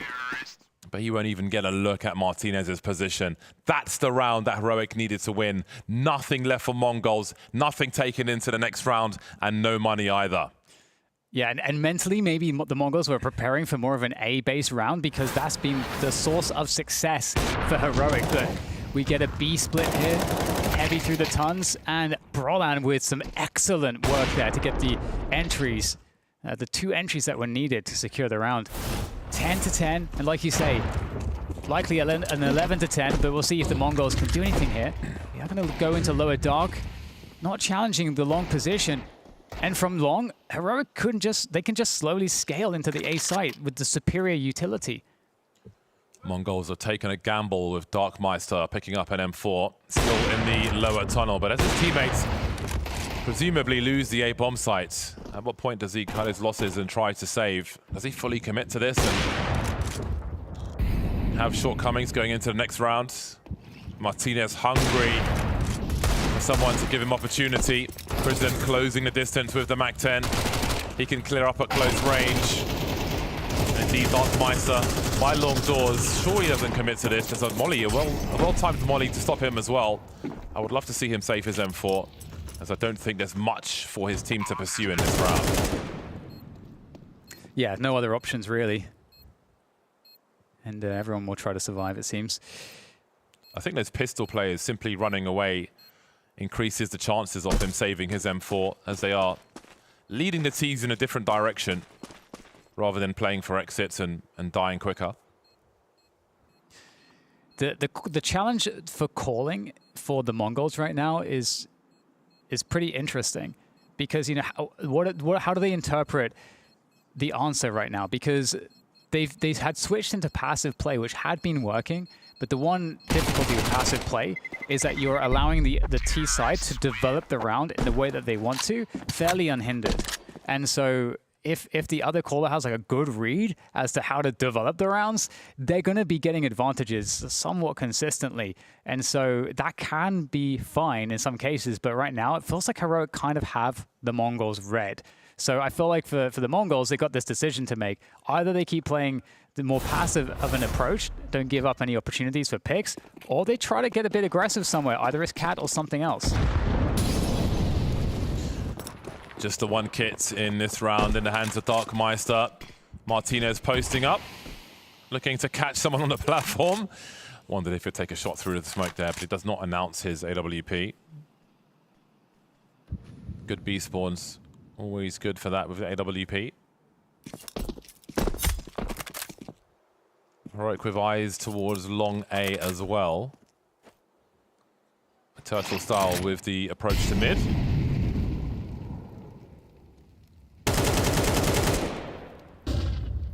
What's interesting too is that, you know, again, normally around this timing, we're starting to see Heroic in Catwalk, but they haven't got a single look at Catwalk. It's almost as though they are expecting perhaps there to be play there. They also don't really take long, so it's kind of an interesting round development from them, just staying in the B tons. Also, Blitz is currently by mid doors. Well, he's pretty close now, but he has an incendiary which could be used towards B with good timing. You can see him slowly slipping over there now. Heroic currently positioned for a split of that B bomb site. Bomb was outside long earlier. Now it's in B tunnels. So again, there's still a little util to be deployed as far as the tunnel's concerned. But now we've got 3 coming through mid towards that B bomb site. There's Incendiary with 23 seconds. That's really well timed, but they still need to get these frags. Promising start from Darkmeister. Taking over an angle, he will get dropped. Darkmeister's found a third. He's got his teammate to trade at the car position as well. And Susp is in no man's land. Just a question of damage for him. He'll make it expensive, but it will be the Mongols to tie the score. And there you go. I mean, it's a little gambly, James, because, you know, Heroic, they could do anything in that round. There's nothing from Mongols to see what they're doing. They're not looking at cat control. They're not putting someone deep and long. They basically say, we are hoping to God that you guys are going to play B off of this again. And so it works out because they had a 3-player B setup. They're able to receive that push and win the round. However, Heroic do have money to buy up again, and gambling like that, it can work as it just did, but that's not the consistent approach. So I'm super curious how both teams are going to look at this next round. Mongols getting so much mileage from their late util, allowing a brief focus on the door there from Darkmeister. He did so much on that bomb site. But again, Blitz just moving away from those middle doors. Just to ruin the timing a little further. Really tense now. Money starting to sink for Heroic as well. Double ops again for Mongols. And there's that double smoke that you mentioned to kind of counter the HE pick play from the CTs. We're seeing a more normal cat timing from Heroic, so does this suggest an A round? That might be in response to what happened earlier, when they waited for all those HEs top mid, and then the timing got ruined by all the smokes left over for Mongols. Still, the utility comes, but still, Mongols with 3 smokes, more ordnance.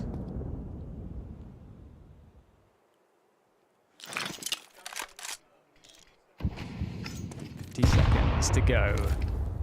And Heroic, what site are they going to choose here? They can still go to either site. So these smokes typically have now been used most recently for B hits. So that's what Mongols might be thinking about. What a shot, HE combo. Up catwalk they go, in towards the A site. 9-10 isn't going to miss. And now suddenly things get very difficult. Wow, Nilo takes down 2, but the bomb, it's lost on catwalk. He doesn't have time for this, I don't think. He's got to find both headshots. Oh my God. Nilo, he needs one more. One more player, 9-10, trying to dodge, and it's just enough from 9-10. Picks up the kill, saves the round, 12-11. Nilo was looking like an assassin in that round. Ooh, that was close. Holy potatoes, that frag on the car. There was nowhere that CT could go fast enough. Such nervous territory, but 9-10 is the man to deal with it. My words, that one was scary to watch. Whoever you're supporting. Match point Mongols. Still rifles for Heroic. They have enough. It won't be easy, but they do have enough. Back to the single smoke. Back to the HEs for 9-10. That's scary, very scary. Full smoke grenades for MongolZ. They've had a part to play in this half. As you see Heroic collecting towards the B halls. Okay, making it seem like they're taking catwalk here to create a timing to hit B, I think. Blitz repositioning in CT. As MongolZ start to deploy some of their grenades. Oh, thinking better of it. So it will be a quick surge there. Techno looking away from the flash that never comes in time. Susp with 2 to Tech9 getting to work here. Overtime is surely on the cards. Perfect from Heroic. Minimal warning for MongolZ. Takuak and 910 with a mountain to climb. 1v5 of the AWP on the B bomb site of Dust 2. He knows how hard that would be. This will still be very difficult though. That clock is ticking. 3 more to find. 910 to do the impossible. Not today. Heroic able to fight back and force an overtime on the deciding map. I feel like that's just calling brilliance there from Brolan because, again, like faking the cat control at the typical timing, but having the whole team shift towards like a fast speed tons hit is just really, really smart. Because the times in which MongolZ defend this is that B hit is when they've got 3 players there or they expect it. So really did a good job creating the timing to hit that B site, and that's some of the brilliance that you know, having someone as experienced as Brolan I think can bring to the tables. Now we're on overtime. Where the hell is this one going? Mega job by Heroic in that round. Nilo plays the spawn of the AWP. Close. A close one, get you position. And back to Martinez it goes.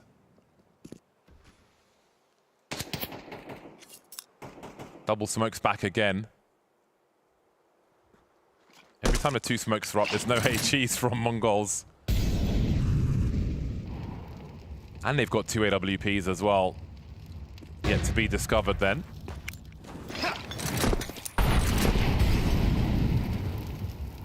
Two on B. 2 looking at short and 1 long for MongolZ. Again, looking to be a nuisance. But this time the damage from the HEs will be avoided.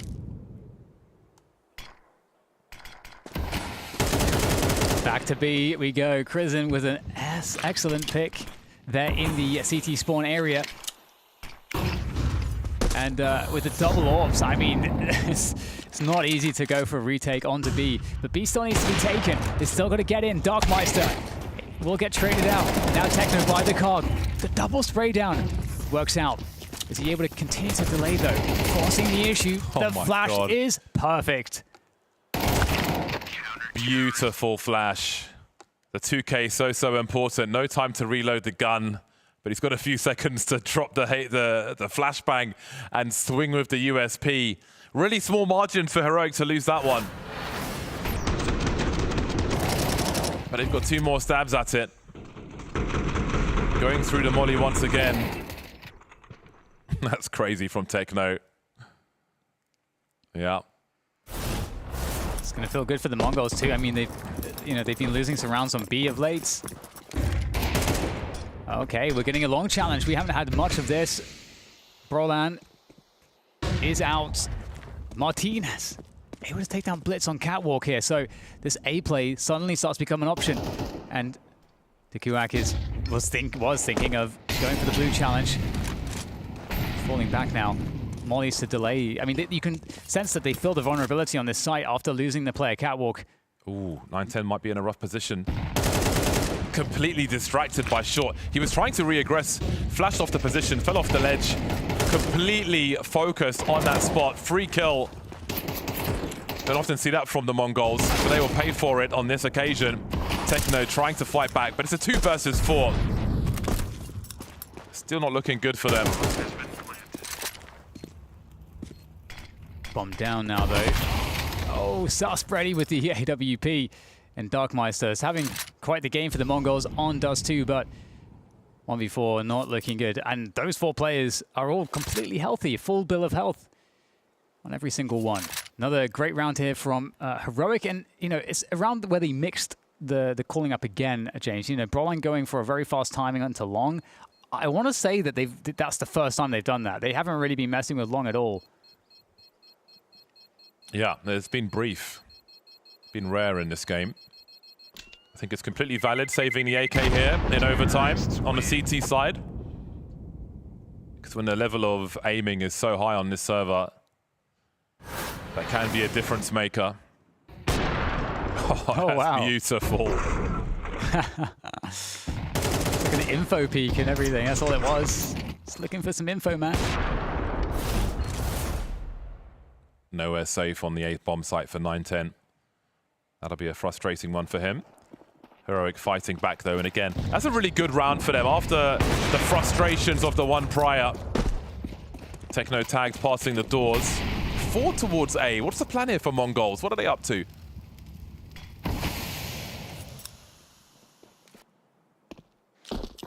Maybe just expecting a switch up from the Heroic side. Maybe like picking up a rush timing on Long, but Heroic, you know, back to just ignoring Long for now.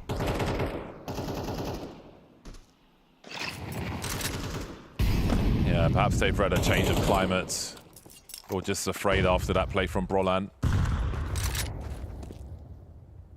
Look how quickly they changed formation. Yeah. Gamble stack on B again. MongolZ don't have the information to really know.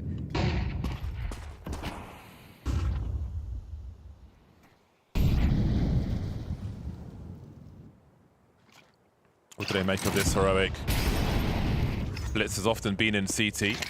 I'm not sure how many times they detected that, but they did yield a kill there recently. This time there's a much quicker dump of utility from MongolZ. They may have left some in position on the A bomb site, perhaps, since there were 3 of them there earlier.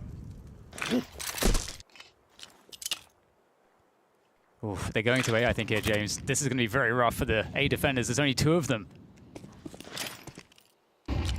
Oh, back on their BS with the HE grenade. 20 seconds. They're so good at these late mollies, so they can't stand and fight. 9-10 puncturing one after the other. Blitz just needs to stay alive on the bomb site here. And he'll do exactly that. Surely enough time has passed. 7 seconds, and Brolan finds himself alone. These late mollies on the CT side from the MongolZ, be it pushes into B, be it pushes onto Cat, just makes it so hard to stand and fight. Really makes the T's vulnerable. And it may be a relief for Heroic to move to the CT side now. 910 is just so extraordinarily reliable with the AWP. And I feel like, again, we saw a moment here where Heroic, or rather, sorry, the MongolZ, kind of, they gamble stacked the wrong side, but they still managed to be effective in the defense. So great stuff, a great resurgence from them, even though it's just 1 round advantage.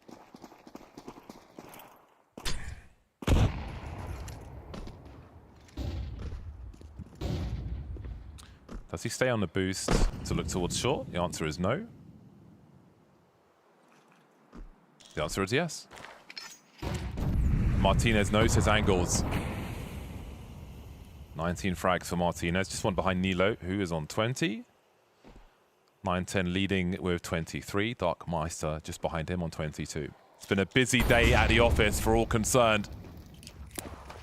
Martinez really hungry for an engagement, but his internal clock will move him back at the right time.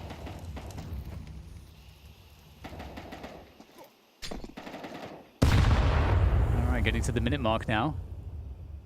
1 damage. That's when you usually expect to see the catwalk control complete.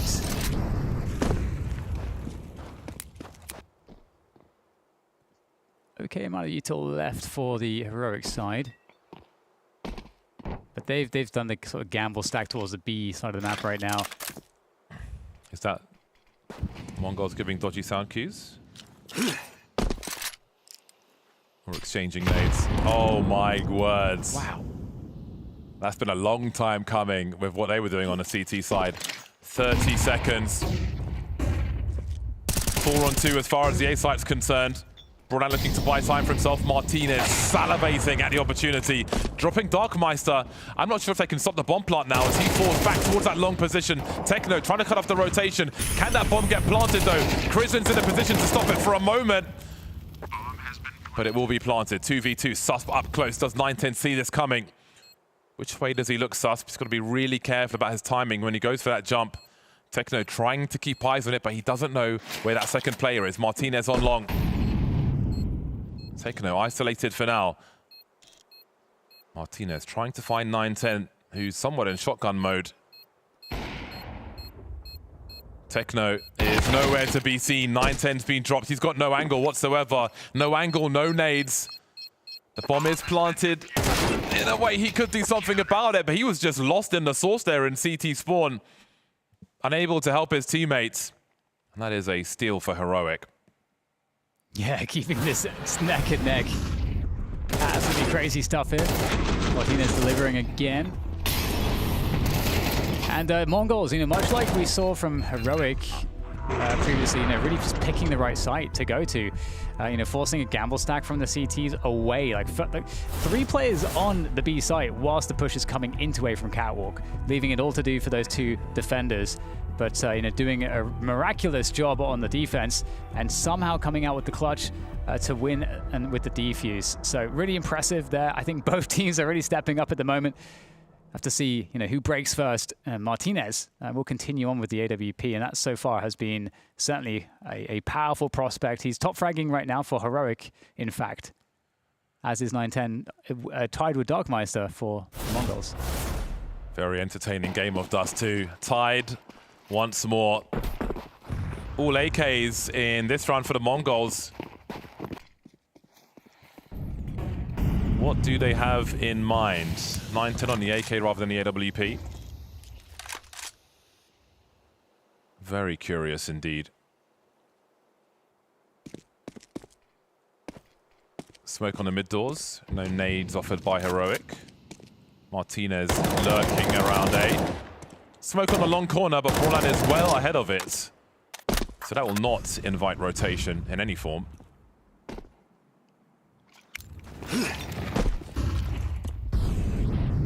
Oh, nice. Pop flash from Martinez for Brolan to have a look. Last time MongolZ walked into this angle, I think it was them. To yield some nice kills. Minutes on the clock now. Bomb lurking in B apps, and this could be a quick one in towards this B bomb site. We're talking a 5-on-2 situation. Smokes up, but they've got the numbers to trade, surely. Nilo pulled out of the bomb site, but the CTs aren't delivering. Susp still standing. He's got more to do now. Darkmeister trying to clear the house, but Susp has to be dealt with. Trying to stay alive, buying time for the rotation. Has he done enough? Yeah, bomb's gonna go down. Brolan, Martinez pretty close to the front door. Util ready to be deployed for Brolan to get some work done here. AWP as well for Martinez might be awkward on the way in. Oh, that's supposed to be big box. And that's not going to clear big box. In goes Martinez, has to be fast. We know he's like lightning, and there you go. Martinez takes down 1. He has to do it again, though. Well, Brolan, that is going to be able to do it instead. Very well done there by the IGL. Brolan securing the defuse and keeping things so incredibly tight between these 2 teams. That's a big round for Heroic.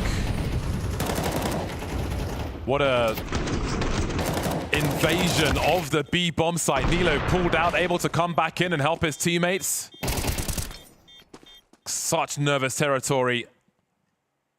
But they come out on top. Martinez, they bigged him up on the desk before the series, and we saw a great frag there towards the end. Match point for Heroic now. We've gone from 5 AKs to 3. Okay, just for a moment. Will be the 1 AWP, 910 again with the fast play towards the B-bomb site. Nilo a bit too comfortable there. That's why you smoke early. Yeah. That's going to make life really hard now, isn't it? On Dust 2 as well, going down a player early like that on the CT side, it feels very, very painful. There's so much ground to cover. Oh my goodness, Martinez gets 910'd as well. So now there's real problems. You've got to go aggressive here. And Heroic, they know they've got to make something happen. Oh my God. 910 takes somebody else out. Somebody stop this guy.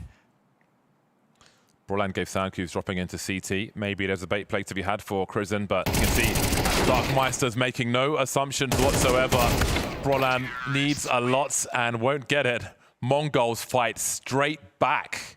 Wow, I thought they were done for. I thought it was advantage Heroic, but it didn't last long. 910 got his skates on with a very quick pick towards B, forcing his way back into the action. Damn, yeah, that's rough. 910, he just said no this round. He's just taking everybody out. You can see Heroic are just beside themselves with that one, kind of giving it up to 910. And now we're back into another overtime, OT2. Might be here for a while with how close. This has been this close the entire time. Yeah, it's been a really good game of Dust 2 from a spectator POV. 3 around mid doors. Not too much concern in B for Heroic at the beginning.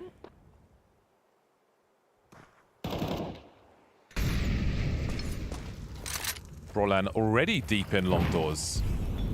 Are we going to see a potential flank later? Maybe as this control is established on short.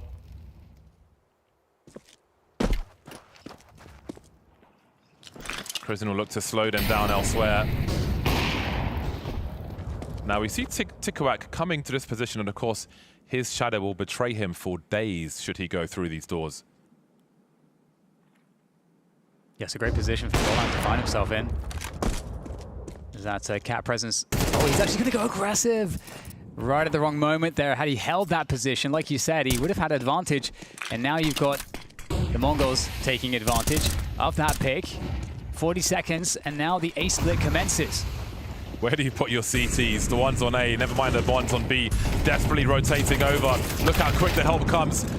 Krizen dropped, Nilo deleted, Martinez, a sentry on the bomb site. He's got so many places to look at, and it'll be the knife. No respect shown by Blitz. Susp.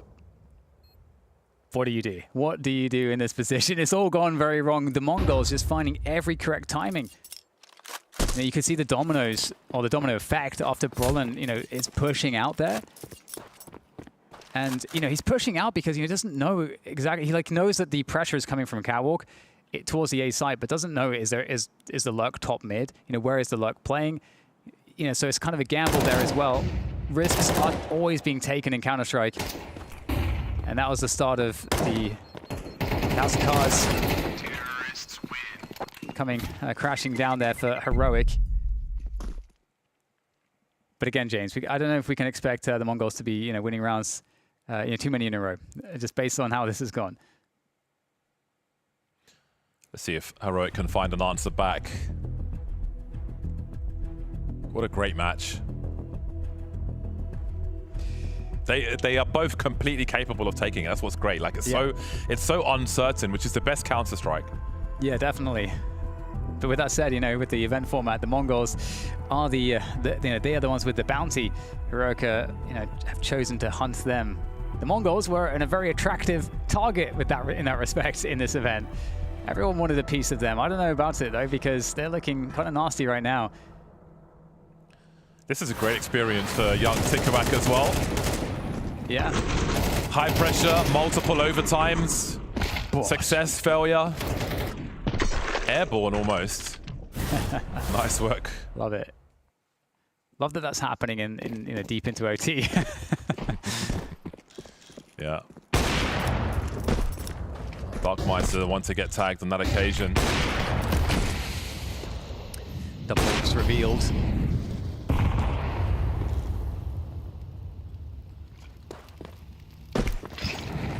It's also interesting how this game, I feel like, transformed as we kind of got to the OT. Heroic sort of started to find their form and find good reads on the T side right towards the end of the regulation.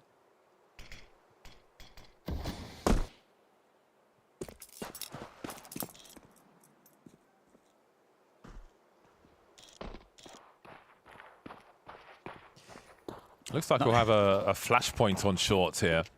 Yeah, I was just gonna say that, like, no one's gonna peek you 9-10 in mid anymore. Like, no one's gonna be doing that. And Martinez will be somewhere. 3 frags between them. Such a great bait. Yeah, make it 4 frags now. Crimson drops. What does Martinez do with that? This time it's Brolan. Well, again, it's Brolan making the play, thinking, surely they won't be there this time, but yes, they are. Darkmeister posted up and just waiting for Martinez, who has to push something. Short's compromise. Surely he's got to hold long, and they're just waiting for him to make that play. Yeah, I just love the bait so much, because with the mid smokes and the 2 players running in mid, it sets 9-10 up so well for that kill onto Catwalk. You just don't expect to be held by the AWP there. And it started to feel like Heroic are losing grip of the reads on this game. And MongolZ is really taking advantage. Trying to hold on to these guns. It might be kind of challenging, though. Here the Mongols come again.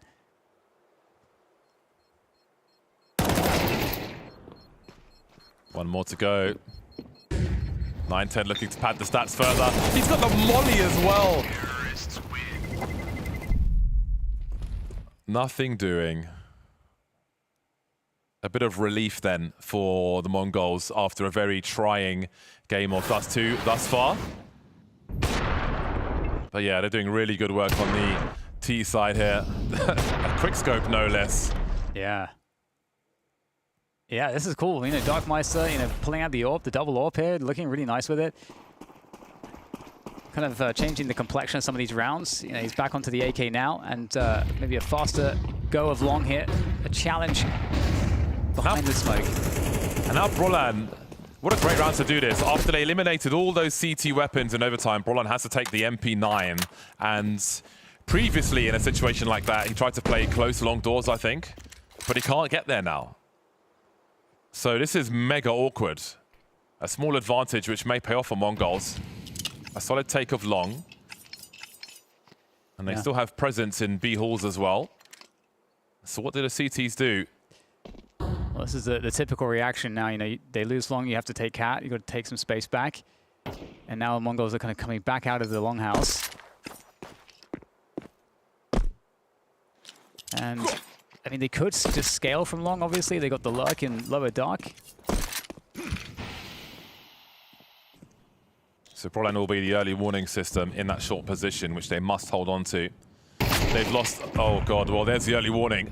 They've lost all their angles to fight towards long. Martinez is just not being afforded any good angles now. Immediately traded, looking deep right, punished by the left. Nilo completely blind. T's not swinging just yet, but Techno's been dropped. Still long position, but are they ready for Nilo in this spot? Will they be checking for him? Bomb getting planted, and Nilo has come through with 2. That's a great position in an unlikely round. 19 seconds for 9-10. And they'll be ready for him on Cat. That's a really important position. Really well done in a very oppressive round. Yeah, Nilo with that second kill, and also getting into that position whilst he was blinded. Just excellent stuff there from Nilo, really delivering for the team. Darkmeister really looking scary in this game at Dust 2 right now. But yeah, that second flick, absolutely unbelievable stuff, and that's going to give a lifeline for Heroic into the second half as they switch up onto the T side. But it still feels like Mongols are ahead on the momentum. Obviously, they're a round ahead, but just there's an energy on the server right now where it feels like Heroic are having a harder time finding the edges, but maybe the T side will bring something new for them.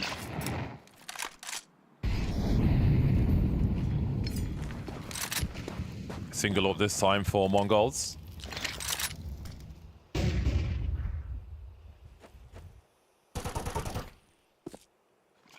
Again, keep an eye on how they hold on to their incendiaries and smoke grenades as the round progresses, because they have been really good at just making life hard when the push comes through from Heroic.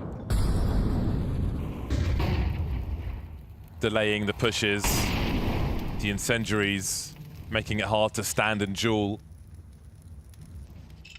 You know, something that's interesting is I've been mentioning the B gamble stacks like we're seeing now, and I just started to realize that, oh yeah, when 9-10 is the person on A with an AWP, maybe it's basically effectively like having 3 players there.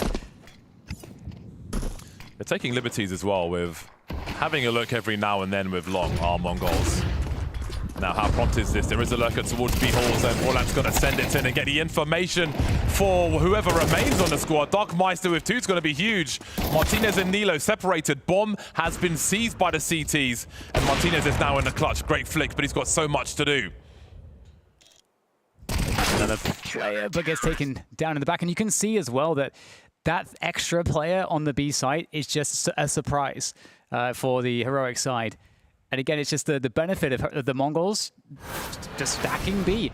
And Heroic have to be really cautious in these slow rounds about these B stacks now, because it's been something that has been done by the MongolZ repeatedly in these scenarios where the MongolZ are playing very, very late rounds. It's much rarer that they'll have the 3A setup or the 2-1-2, which would be more standard maybe.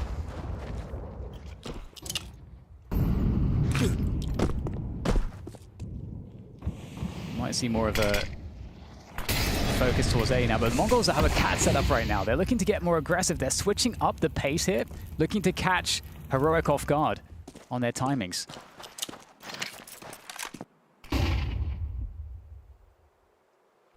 (9-10) has a big gap, and there are 3 players top mid. Oh wow. God, that should be a frag. Yeah. Lucky to get away with that one. Stroke of luck in a timely moment for Heroic. Darkmeister again with 2. Seemingly unstoppable. 3 on 5 now. Not sure if there's going to be anything left in this one for Heroic. All together on short. And again, that util is waiting for Heroic as that clock continues to tick. And Darkmeister only has 36 kills. Like, this guy's going crazy right now. And yeah, 3 versus 5. And there's not 3 players on the B bomb side this time, but gonna need an insane opening here from Martinez. Is he offered anything? A pixel? Yes, he is, and he of course gets it. And it's Darkmeister, the top fragger that's down. 1 player on the B side. They have to go quickly. There has to be a trade. Techno knows he just has to live. That's all he has to do right now as the bomb gets planted. It's a 4 versus 2 retake. Martinez tries to get ahead of the action. It is perfect play from him. Can they actually do this? Brolan and Martinez, and now it's just down to Brolan. 1 versus 3, trying to isolate the fight, but there's too many places to look. What a slobber knocker between these squads. Heroic will lament having match point and missing out on it, but it will be the MongolZ who finally take the series over Heroic. A giant battle, but they defend their bounty.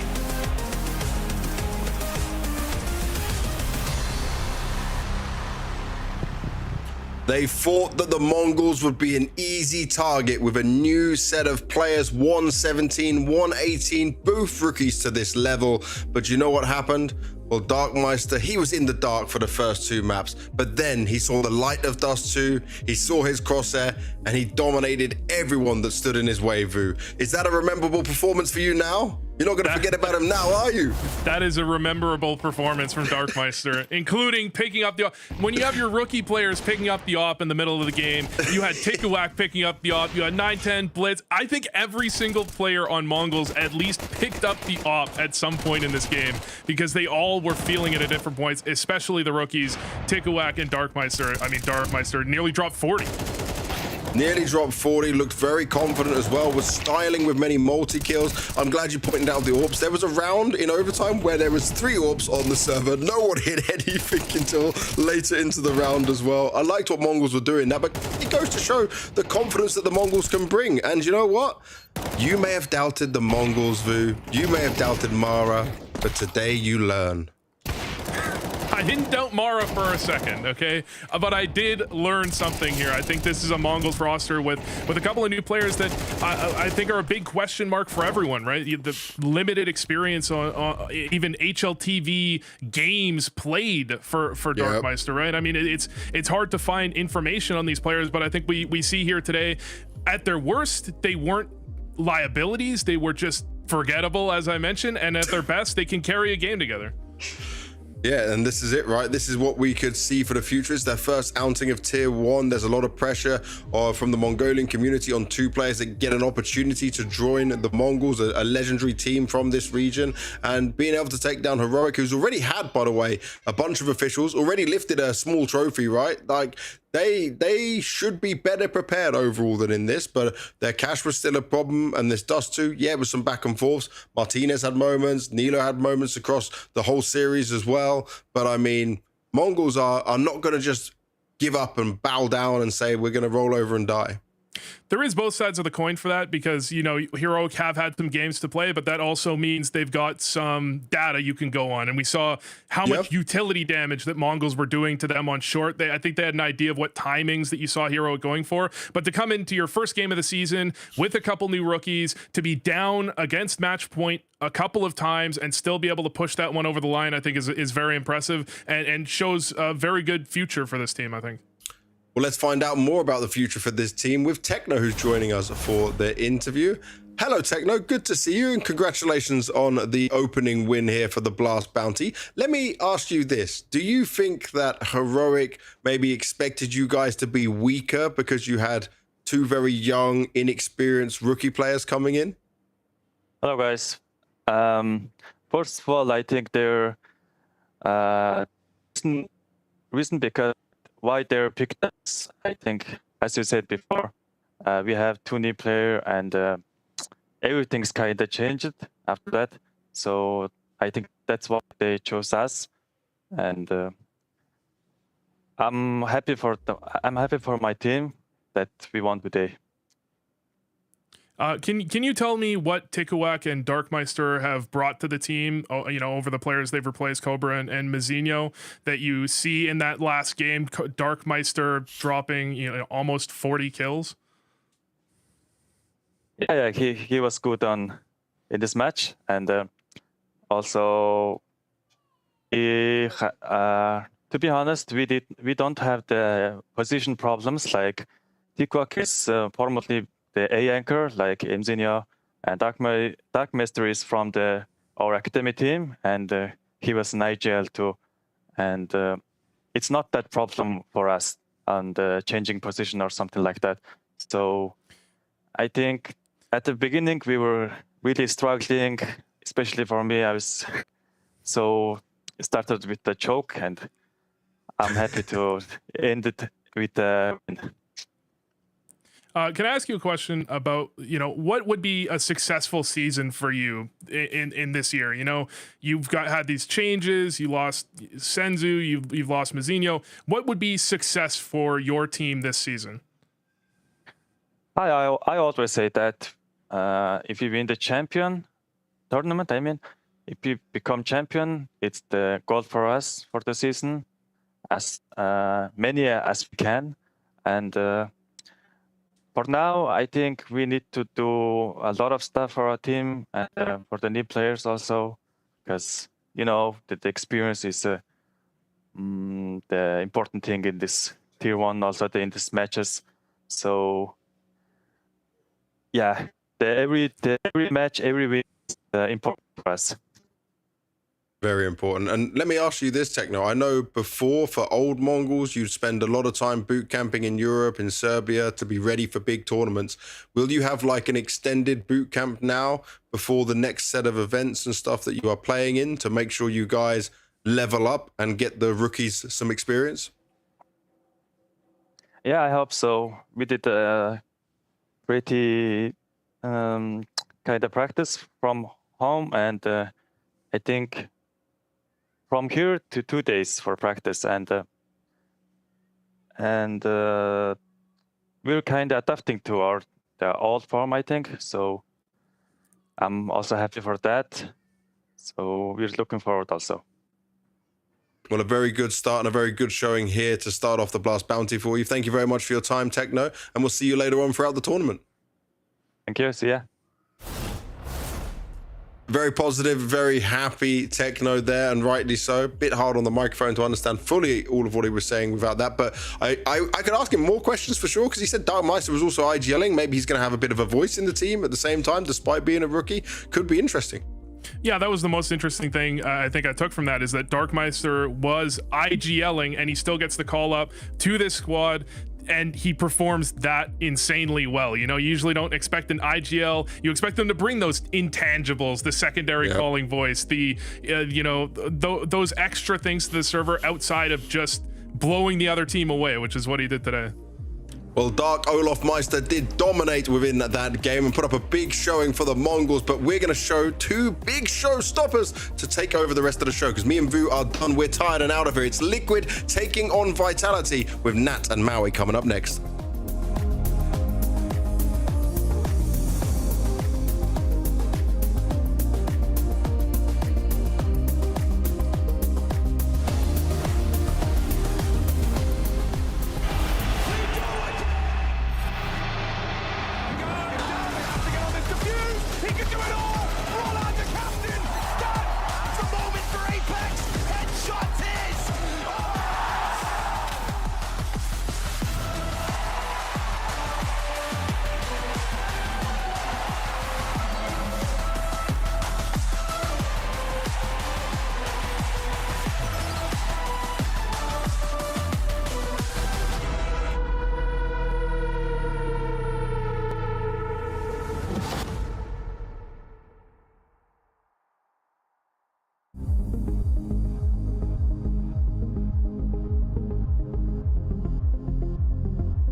started a week ago. We made sure that we had enough rest to be able to do the whole season, and we started to prac again.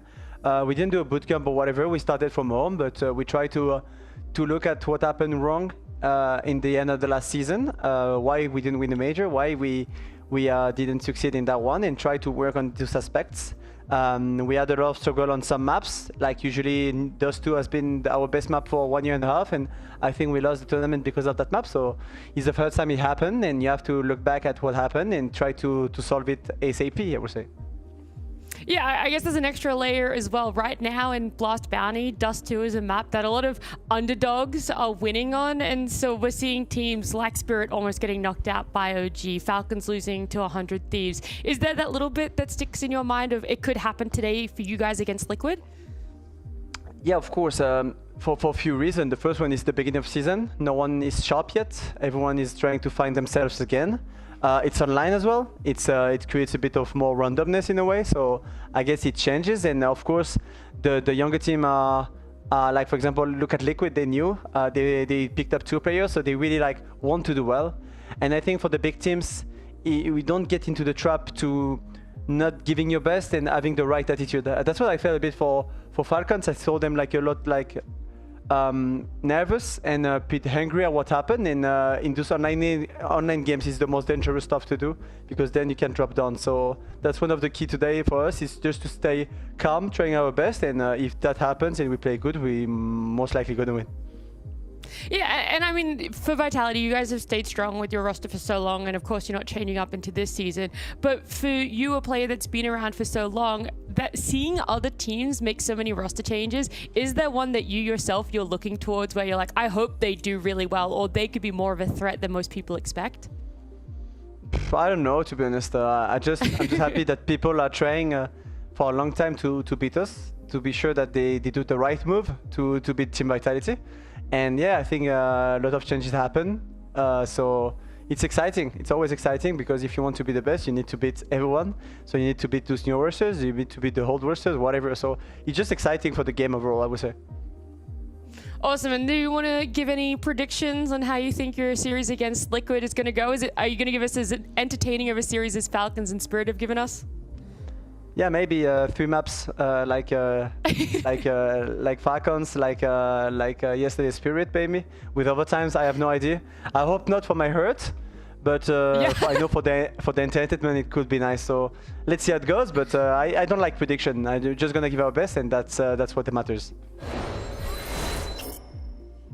You might not like predictions, Apex, but a lot of us like the entertainment. We are going to get to see Vitality up against Liquid, and Maui joining me, also someone who loves to provide the entertainment here. Do you feel like maybe Apex's heart's just going to have to get a little stronger because this could be going to a map 3? I don't know how I feel about the fact that he is just expecting the 3 mapper. I guess, you know, watching all of the favorites and how they've succeeded or even failed in the Falcons case is probably just gearing them up and preparing for the worst. Yeah, well, there's a chance that we do see it, whether it's high or not. There's always that potential for it. It would be Inferno as the 3rd map if it were to get there. But talking about the video, it came up during that interview, Maui, and we actually saw Team Liquid take away Dust 2. And Dust 2 has been very hit or miss with some teams, whether they're picking it for themselves, underdogs winning on it, and Vitality even talking about it, how it was such a strong point for them, but they ended up losing the major essentially because of it. It's curious that Liquid decided to take it out of the veto. I feel like I was kind of theory crafting before this going live. What are this JT version of Liquid going to be doing? And I thought they would probably be maybe taking out, say, Ancient, but then I guess you know that Vitality are going to ban Ancient. So I don't even know if this is fully showing the hand of the new Liquid necessarily. Well, do you want to share some of your thoughts about this new Liquid? Because they essentially have 2 new pieces for themselves. And obviously a big one is JT coming into IGL. And there's questions, there's a lot of opinions about that. But what about you specifically, Maui? Where do you sit on it? I would love to share my opinions. Thank you for asking that. I tend to do that for a living, actually. This iteration of Liquid, it gives them, once again, their all too familiar friend who persistently, consistently betrays them. That's hope. Okay, because I would say that the most recent iterations of Liquid had a lot of hope going into them. I myself have hope going into this iteration of Liquid. Once again, we see new players donning the Liquid jerseys, and I just hope that the seemingly and continuously developing curse of wearing this jersey doesn't befall them too, because Jorko is an up-and-coming opper. He came from Team Focus. I actually think it's kind of funny that he was actually on MongolZ NXT, and he came in as another MongolZ NXT alumni departed in Shuhei, and I would say he has definitely lit up the tier 2 space. He's a totally competent opper. I also want to remark upon the fact that his rifle is so solid. There was a joke that was going around for a long time with Ultimate, how he was a better rifler than an opper. I don't think that's true. I think that's a Reddit narrative more than a real narrative. I actually think his rifle was kind of poor, which is why he had so many games where he was in the dumps. Jorko's rifle is completely reasonable. You'll see some decent tracking aim. First bullet is totally solid. Sprays are good too. He definitely warms it up. And obviously the new captain, JT, he's coming as well. There feels like there's so many elements where, yeah, again, you're giving that sort of hope for us, whether you have it, whether that was your mission here, Maui, to instill hope in everyone out there that might have a little bit of a doubt around Liquid. You do have to factor in that their first opponent, and whilst they've said it themselves, they have nothing to lose, it is up against Vitality. That was their choice there, and Vitality have already had such an outstanding start to 2026. You really wonder, has the player break done a doozy on them the same way that we've seen it take its toll on Falcons and Spirit? I would expect that Vitality are hungry. The way that they lost in Cologne was, it's going to reverberate throughout the team. To have won a Grand Slam, to have won those 5 trophies meant to many, and you might even still be willing to make this case that they were the team of last season. That's just, the totals they speak for themselves, albeit the major is going to sting the hardest, because I'm sure that you would trade, maybe not the Grand Slam, but you would trade a bunch of those other trophies for that major trophy. That's how much it means to these players who are trying with every consecutive major cycle to continue to further their etchings into the Mount Rushmore of players like ZywOo, like Apex.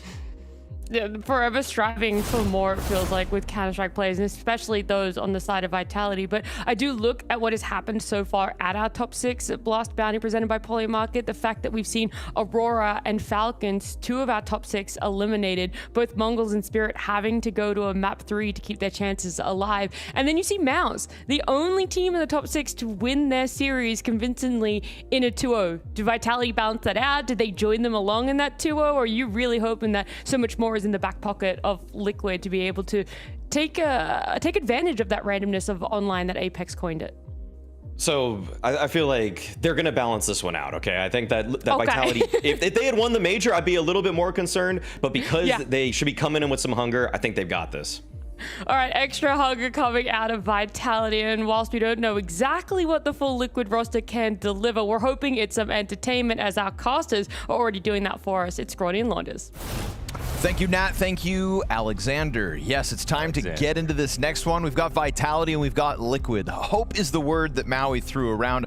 Polymarket, our prediction market partner, has Vitality in a 7-1.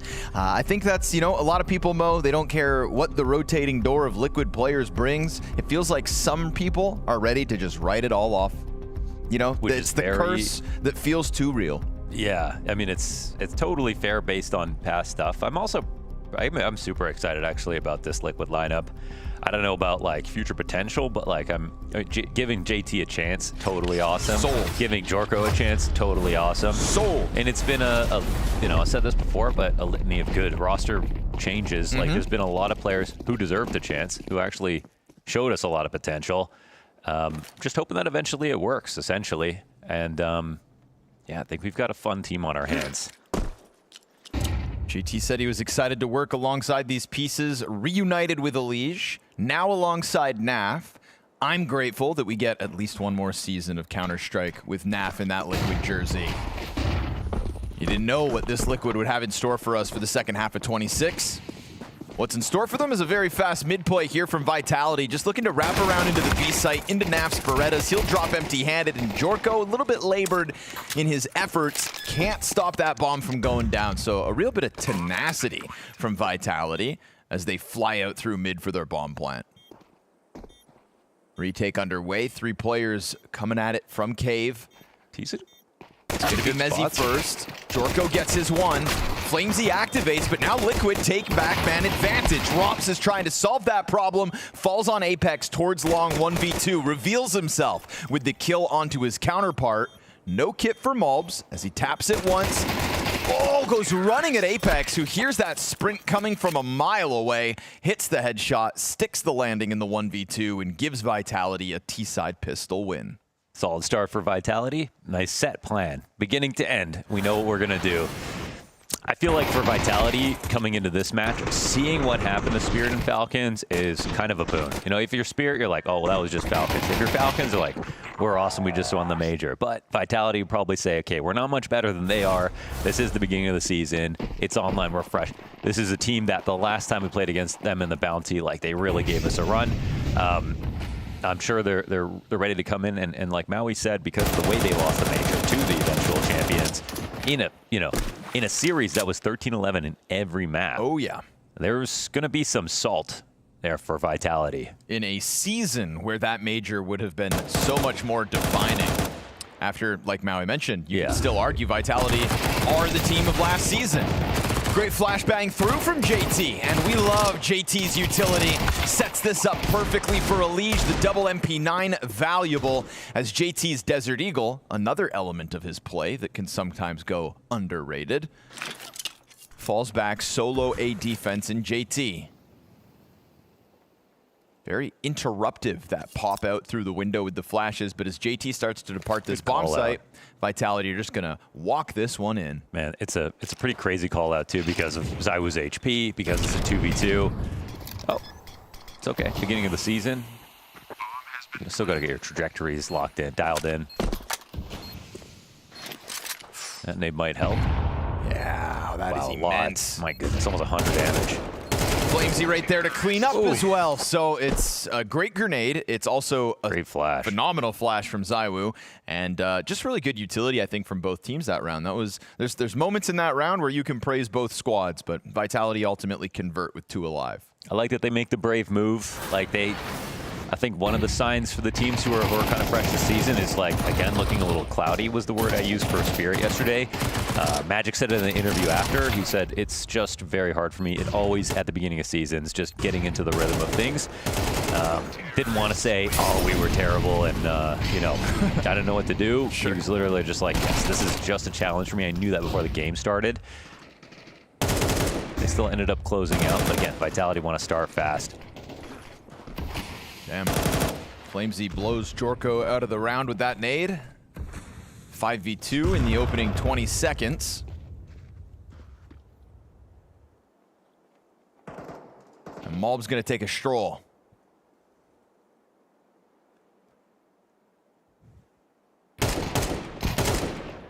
Vitality never really had an opper that was also the star. I think since OC was like the closest thing to, I feel like that's, I still believe that could have worked if that, you know what I mean? Just better circumstances, maybe better culture at the time on the team. But that's something I'm very excited about with Jorko for sure. And I think, we'll see what happens with the ultimate, because it's like half a joke that you leave Liquid and then good things happen for you. Right. It's just a case, again, it also speaks to how they're finding players with the potential. They just don't activate it sometimes. But we've seen some very good rounds from Jorko. It's a very long list of Liquid roster moves that on paper, when they happen, we all lean back and go, oh yeah, this is what's gonna work. Yeah. This is the one, we've said one too many times. So maybe to some people, JT and Jorko are a little underwhelming. To some people, maybe that's the case. You know what? Fine by me, because it just feels like it's going to take something special to make it finally click. And I'm willing to give JT that run. I think it's kind of like a J-Bone. Like, if you know, but they're still not, they haven't played for a lot of big teams, so.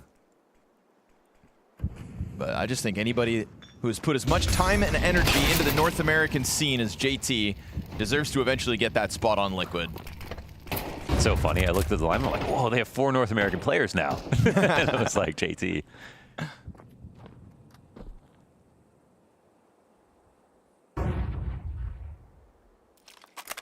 I know that a lot of the conversation prior to JT's signing, there was that HLTV article, I believe.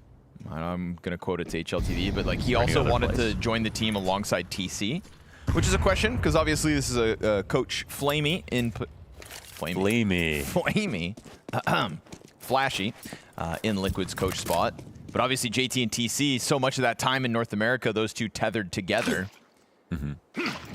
TC goes to Passion UA. Eventually brings JT. They are kind of 2 peas in a pod. I'm still excited about the future with Flashy as well. I mean, he comes from an obviously analyst, so he's like, and a coach is a role where I think the more you mature, the more you benefit. It's not one where I feel like, you're a star player. Maybe you play too long, we see your potential. With a coach, I think it's the inverse. Like at the beginning, you just wouldn't expect anything. As years and years go on, you expect them to get better and better and build on their previous knowledge, and I feel like he has just such a good foundation to become a good coach eventually. No, my point was more so I was worried that that might be a reason he didn't want to sign ultimately. That like for him, TC was the line in the sand. If it's not both of us, then neither of us. But happy to see JT make the decision. Try to join minds with Flashy, as like you've said, he's now gained so much experience. Yeah, a couple of tough losses for him already. Like he was, Hungarian at Budapest, and he's definitely got the Liquid treatment a little bit. It's good. It builds character. It does. It builds character. What doesn't kill you makes you stronger. First gun round collected by Vitality, but it wasn't a very costly one for Liquid. Vitality have converted 91% of their T-side 5v4s on Anubis this year. 3 for 3. An opening match of the season. Owning. As Naf gets aggressive, there goes your 5v4. He will double down on it, and there's a couple of moments now here where Liquid are willing to throw themselves at these opening duels, right? Off of the flash of the MP9s through long A round 2. Now in the 5th round as well, just showing their teeth a little. Trying to get in through with the fallback. Mezzi attempting to keep that pressure up, but he ultimately takes a ton of damage in response for his efforts. And now Vitality, little to lose in a 3v5. Might as well use this space they've already created towards the B site to try to follow through. Fire delays them. Smoke will do the same. Opens the door for that rotation. And again, Liquid willing to get aggressive. They're going to squeeze the opposite side of the canal. Cut Flamesy off the round. And leave ZywOo isolated with the bomb for the time being. Now, he's the guy in the middle of the map. It doesn't feel like there's any world in which they leave the site if, Mezzi doesn't move. So still 3 people here. JT going forward. Oh, that'll get him killed. And ZywOo's still alive. That's 2v2 on the site. And ZywOo has been thinking about this flank the entire round. He's going to try to dive the site. Remember, Naf is low from the get-go. Okay, good kill from MongolZ. Felt pretty critical that he was going to have to step it up. Naf looking quite timid in the back of the site. Already good for his 2 kills to open up this round. A lot of action going down through canals in round 5. The first round won by Liquid. Solid start. We're going to see the swing again here from Naf. Excellent spray down on 2. And then it is kind of autopilot. But okay, let's see what Vitality can do because they're starting to make some good moves. And with the players they have, you never know. But they close out easily. Get Jorko on the op. Jorkinator.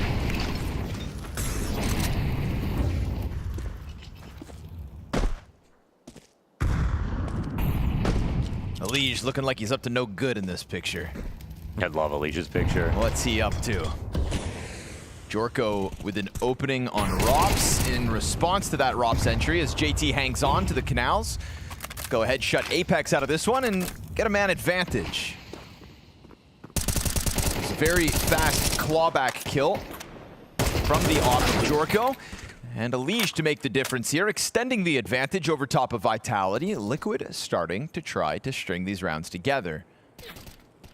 Flamesy and ZywOo left separated for the moment as Bomb gets scooped up towards the T-stairs. It's going to be a little while before Flamesy gets his teammate here. And these are those windows where Liquid have shown an affinity for kind of getting a bit aggressive, going for a poke and a prod. It's not coming this way. They'll let the smoke just block off Flamesy for the time being. They're a touch nervous about lurkers, so actually leaving the site and overfilling A a little bit. I mean, don't want to raise any alarms, but it looks like Liquid will still give this or get tested here. And JT falling back to kind of a retake position. This might guarantee a plant. They gave this space over to Vitality. Will they regret it? Gotta be careful. ZywOo has an off as well. Oh, Naf tiptoes into his death. So now suddenly, having given away the info that you've got a player back on Cave, JT looks to link up with Jorko, and ZywOo's going hunting. He's read this perfectly. Nobody in this spot. And how are they going to find him here? Yeah, it's going to be tough to get him out of here. But he scopes in, actually. He scopes in, and it doesn't get hurt. Now suddenly in back to the site. Flamesy tries to get into the action. Elige will pop his head. Oh! ZywOo peels Jorko off the play, and Elige sticking it down. Oh, denied. Of course, in the final dying moments, ZywOo comes through with a triple kill in the post plant. And if I'm not mistaken, a Vitality 2v4. Yeah, it's Liquid just thought about it a little too long, left the site. Vitality, on the other hand, were very confident about just continuing with the attack. And when JT got into that retake spot, I'm like, oh, they're kind of inviting disaster here. It's sort of what was happening last round, except they all had much more active positions and they didn't. I'm still surprised JT didn't hear that scope, though, in Temple. ZywOo turns around, scopes in, and then just gets a back turn to him. I can't believe ZywOo read the position they'd retake. Yeah, so that really easily. is the most impressive part.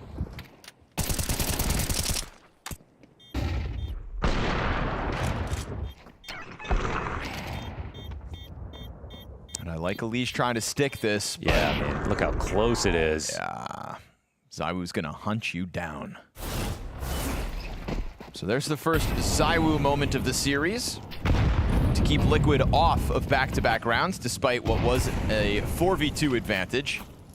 But they're not shying away from these opening gambits. Again, trying to poke and prod Vitality as they spread out across the map. This time, Elish takes the chance out through window, but has to give it up as he misses his chance at the first kill. Flash retake.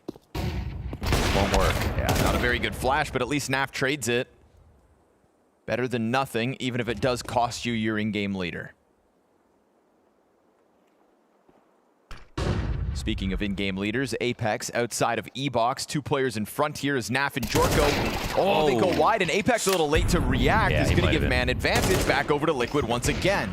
Might have been looking at his mini-map there. Another 4v2. Surely Vitality can't pull back-to-back 2v4s out of the hat. Surely.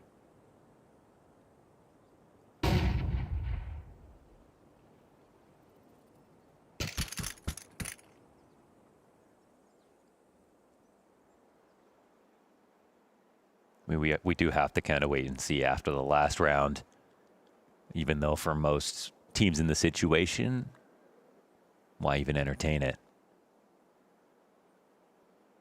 New route to the finish.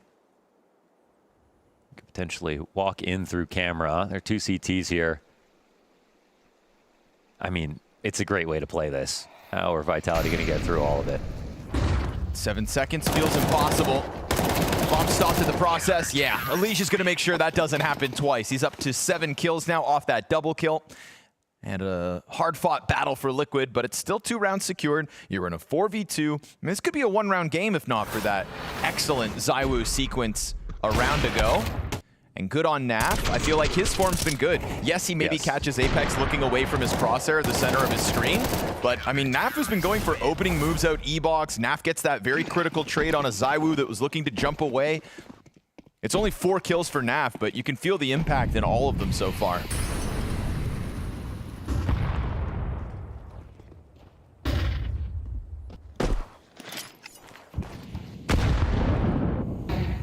Vitality coming a little light. This should work out well for JT. A great find. That's a gun they might want to get back before they get started on the rest of this round.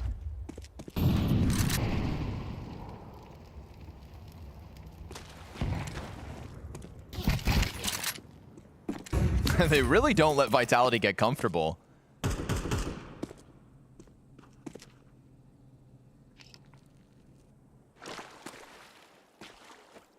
JT a real nuisance in that regard. Man, they're starting to peel out again. Yeah, another move. Liquid have remained active as these rounds have gone on, and MongolZ is going to find Apex's back turned.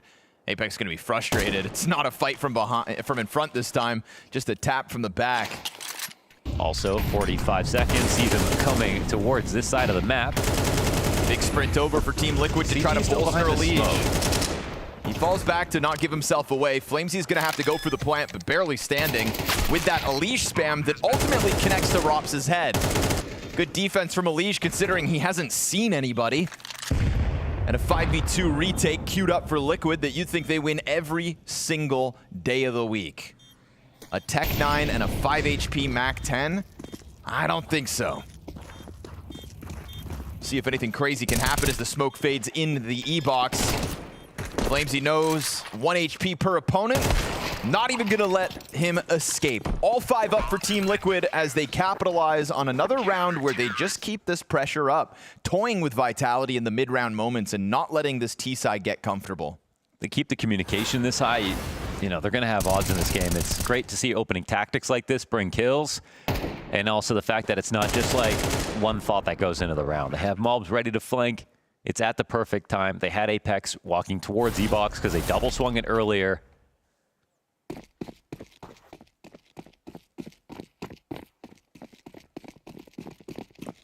It's all these ideas that are working.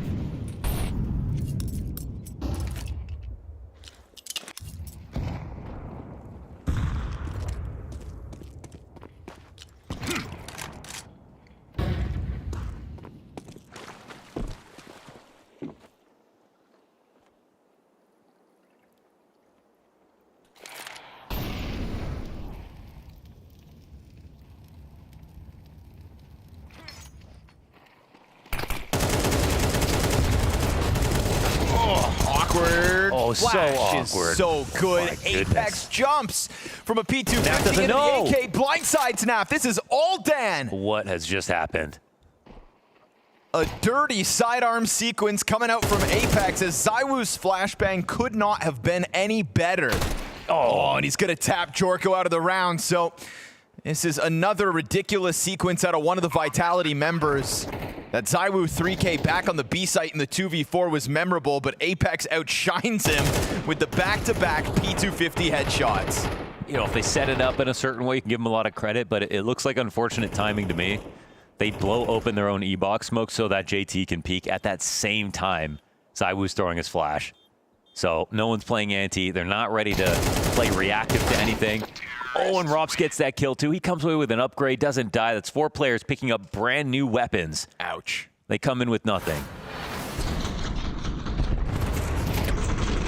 Oh, man. That is brutal. That was a CT nade, right? So JT could swing. And if it wasn't, then I don't know what to say. Yeah, Liquid real frazzled there. That flashbang. That's just a terrible moment to lose, Oh, especially with 4 alive for Vitality. Ooh. They're going to keep the pressure on. Liquid have not shied away from these moves. Gives them another man advantage to try to play off of, to try to instantly respond to this Vitality 6-3 lead. They have repasted that E-box play so many times, and it's been great. Am I crazy or has the Liege pictures changed? Oh, now it's a boring one. Did that change mid-game? Am I insane? No, they're all boring ones now. What the hell? Not the new cool ones. Drops on an entry attempt, gets denied by Jorko, who's got himself a multi-frag this round and looking for a little more. He will collect a third. And Maltz from down beneath him with a double to his name. Full house between the two of them.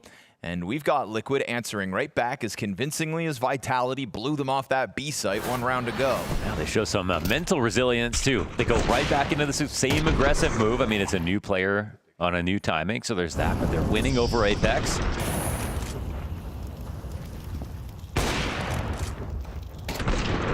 And they don't get in their feelings about the fact that they just lost the pistols. I think that's probably the best part of all. But because there was those 4 saves, Vitality have another buy right away.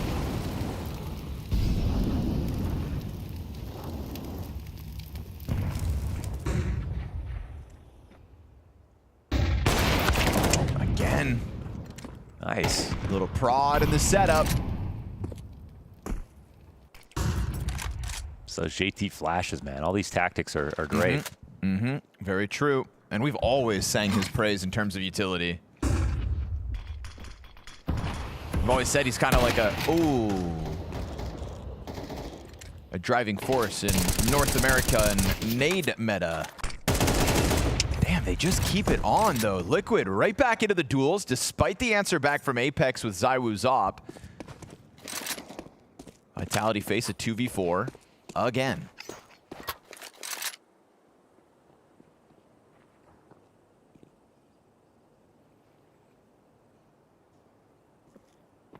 Wanders, I don't want to get too excited, but Liquid look good. It's so funny. We just hear it every time. Like, they're really good at honeymoons. We can definitely say that. That ultimate honeymoon was insane. I think I just also can really appreciate JT's style of calling, where it just remains active. You know, he doesn't. He just doesn't. The feel only like thing a guy I'm worried who about gets with JT's calling is like, it's not like his name really never got brought up for this reason on Complexity, but when they choked in a lot of the big games, you know, they've seized up. I think that's something I'd be nervous about. Oh God, does he bring the Complexity curse to Team Liquid? Well, they've got 2/5 of it. And then those two curses overlap and it lifts it. Oh, okay. You know? That's NA logic for you. But yeah, that'd be the only thing I'd be worried about, but not until it happens. Sure. Until it happens, you want to see a like, would you rather not have a honeymoon? It's like, no.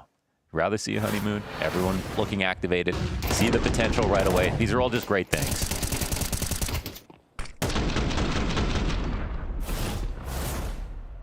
Individually, Liquid's members have put up their end of the bargain across the board.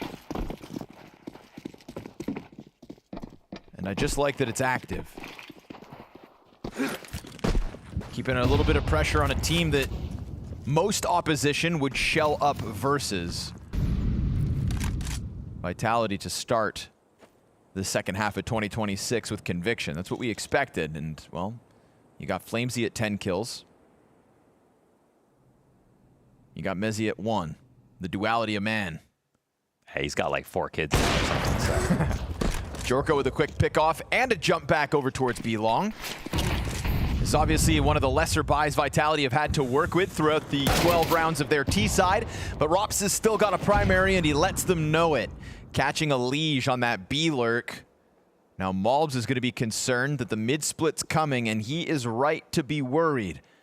We've already got the bomb and a defender alongside it. ZywOo and Mezzy coming down from camera. MongolZ right here in front of it. Are they going to just feed themselves to JT? Absolutely. He lines up the little that was left of Mezzy, and the full health of Rops denied. A 1v3 clutch attempt for Apex with nothing to save for. Gets past the Ops line, but JT delivers in the final round of the half. And after a 4-0 Vitality start, we're tied at the end of 12.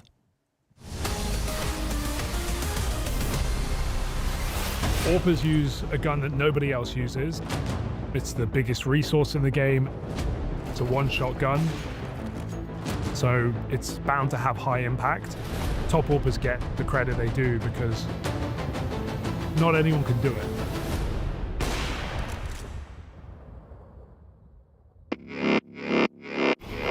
A top AWP is the player you're going to remember because they're going to get the best highlights. They're going to be really, really fast. You need your AWPer to perform if you're going to be putting as much resources into the AWP every single game. I think the role has evolved in a few ways. When you go all the way back to the start of CSGO, we had super combat AWPers. KennyS is the best example because he was so mobile with the AWP. The AWP got nerfed as a result mainly of players like KennyS, who was so aggressive and who were always pushing, always in your face. In the game, that got nerfed and we saw AWPers be more, I think, static for a while. Device is a great example of that. Someone who would pick their spot and stay in it and be like a turret almost. This guy never missed a shot. He was the most reliable AWPer of all time, really. I think AWP gelling is not easy. You give him space, he'll figure it out every time. There are very few cases of players who have made that work at like the top level. There's a few factors, I think, that play into this. When you're AWPing, you've got to be focused on your crosshair, as basic as that sounds. I think you have to have a lot more trust for your team in order to actually be capable to AWP. It's interesting to see James still be able to do it, considering the whole narrative around his team is how he has very inexperienced players that he needs to put in the right place. But he's someone who is so passive on the AWP that he's still going to be alive in those late rounds. He's more so playing for the clutch while his team open up the round. You typically just see an in-game leader be the first guy in. I think if you're AWPing, it's hard to be as involved. Feels easier said than done. But then you have also flashy AWPers are a lot of fun to watch. People like MongolZ, extremely exciting player, in your face, pushing through utility, and of course, Simple doing the same thing. Absolutely able to take over games with high-risk plays. Think about some of Simple's best moments, dropping in from heaven, getting 2 no-scope kills. He did the craziest stuff, and he got away with it time after time. When you're a top AWPer as well, you're getting studied, you're getting game planned for. The fact that Zai was able to find as much impact as he does is impressive, considering there are whole analyst teams trying to figure out how to not let this guy pop off. A guy that never makes mistakes, a guy that is extremely hard to punish. There's different levels of AWPing, whether they're flashy, whether they're reliable. They have to perform in the highest impact moments, and there is no room for error. If you miss a shot on the AWP, you're going to die. You're always going to take attention because there is no room for error.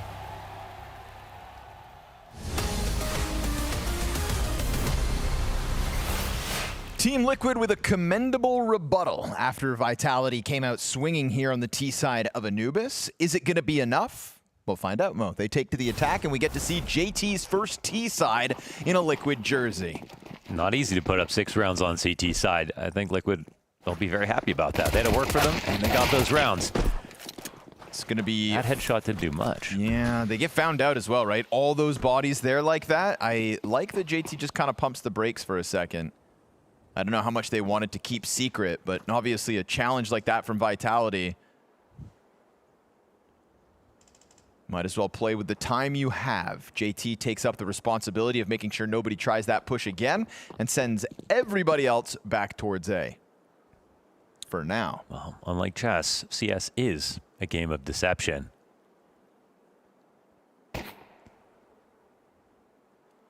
They'll reveal themselves to Rops, who was looking for information. This also spurs on a push over towards E-Box. Oh, yeah. Mezzy won't miss the chance.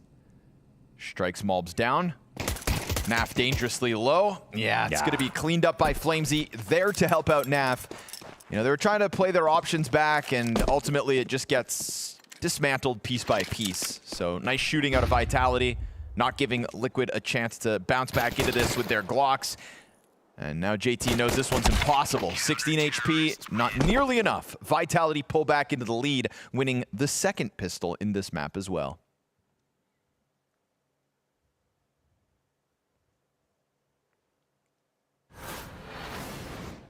Of all these 3 sort of big games that we've seen in the last 3 days, I think this is kind of the best looking start for both teams. I agree. You know, we got like a very impressive start from Liquid, first off. But Vitality did not look like they were slacking really hard to allow those rounds to come in. Yeah. No, I mean, Falcons and Spirit both started with a massive blowout in the first map. They never win Anubis CT pistols. Oh my god. Good time to start. It's still the Vitality era, by the way.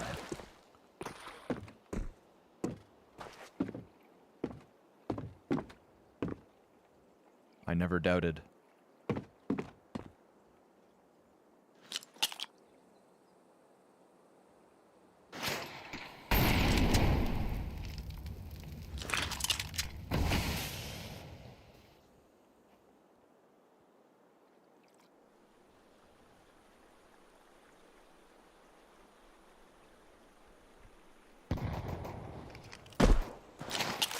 Ooh, Vitality, careful.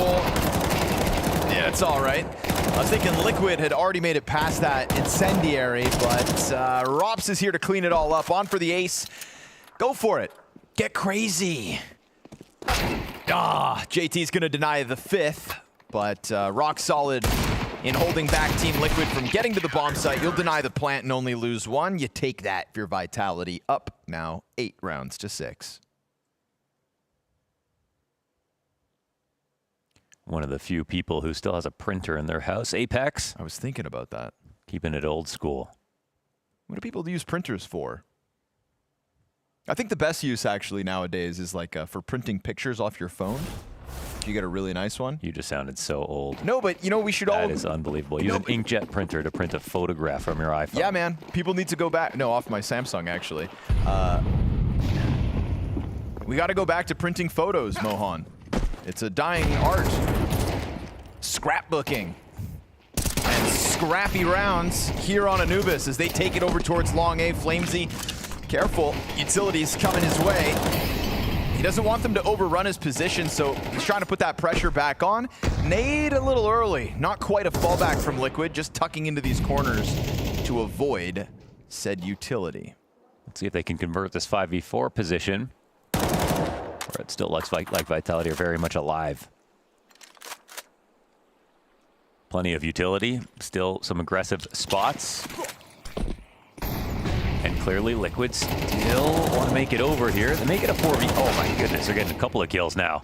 Solid push, costs Rop's HP, but JT basically just as wounded. Thing is, Liquid players just keep themselves so stuck together. Apex about to push window. Oh, this could go very well or wrong in a moment. Right into this. He's going to interrupt it. Oh, but that nade would have just killed them all at once. Pops right up. Oh, it really would have. Health so incredibly low, but Mezzi's actually going to avoid the fight here. I wonder how concerned he is considering his teammates just as low as all the Liquid players. Bomb goes down. Oh, just barely able to plant that before Mezzi gets you. Man, rotating in from the same spot as well. And they're not going to find anything when they check their flank. And it's actually, you know, Vitality had a molly or a smoke. Double E-box wouldn't be so scary. They need the damage. Let's go. Naf hits the headshot. Now Rob's just as low as his opponents, but he gets the first kill back. I think he JT, knows. 2 health. Rob's with the kit, and JT finds it. The aim here for Liquid's players, enough. As that nade, like you said, from Apex would have been a triple kill had he just gotten the chance to underhand it. Liquid slowly but steadily fighting back into that round. No, not Mezzi. Not by a long shot, but I think that when he smoked main, if that smoke wasn't so poofy, he would have just moved up to the pillar and taken the fights versus E-box. So maybe felt a little uncomfortable about it, but it felt like once he stood back behind it, he just opened the door for Liquid to first of all, get a plant, and then also have a good post plant where he doesn't have full information.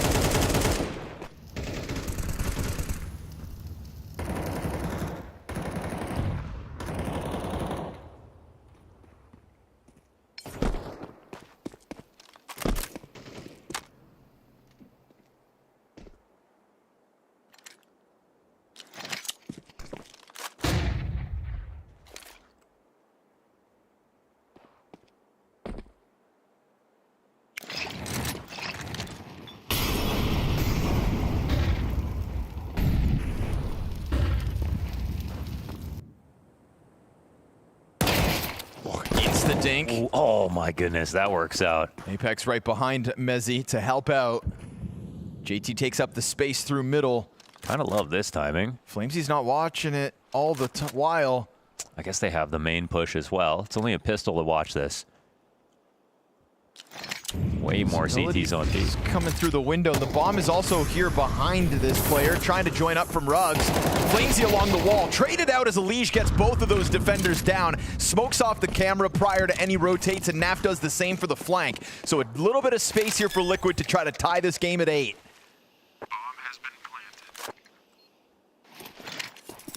Kind of deciding what they want to do here. It's a low HP player coming through. Smokes were fresh on both ends. MongolZ trying to sign up for the fights. Finds the kill in the backdrop as Naf gets into the action, sending ZywOo off to the save. Liquid have tied this game, folks. That was a lovely looking split. I mean, lots of time to get that bomb planted. They kind of kept the pressure and the tension in the whole time. We see all 4 CTs who are dead in basically the same choke point.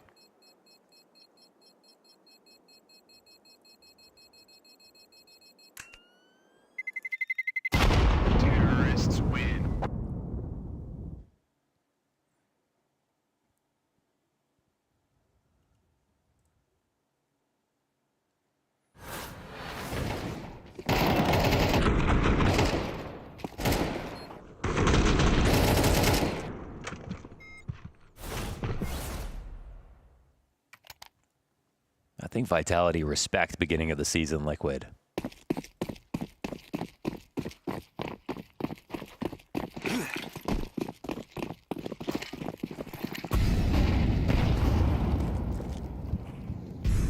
See if ZywOo can be a hero versus a full gun round of Liquid. It's the one rifle out there on the field for Vitality. very little reason to believe that this A site's going to be able to survive this early test from Liquid, and they're not wasting time. Coming through, Molotov after Molotov, whole pack of players behind it. I really like the tight-knit unit that Liquid have moved around the map with so far. Trying to minimize the threat of losing to USPs. But that M4 is out there, and they better be careful, because ZywOo from the backdrop gets his one. Rox collects with the pistol, but so many players here for Liquid, they're able to retain control of the site. 3 players alive as Liquid have a lead. JT shooting very well today. That's his 14th kill. And Liquid are not exactly in a power position. They're just winning for now, but it's looking very good.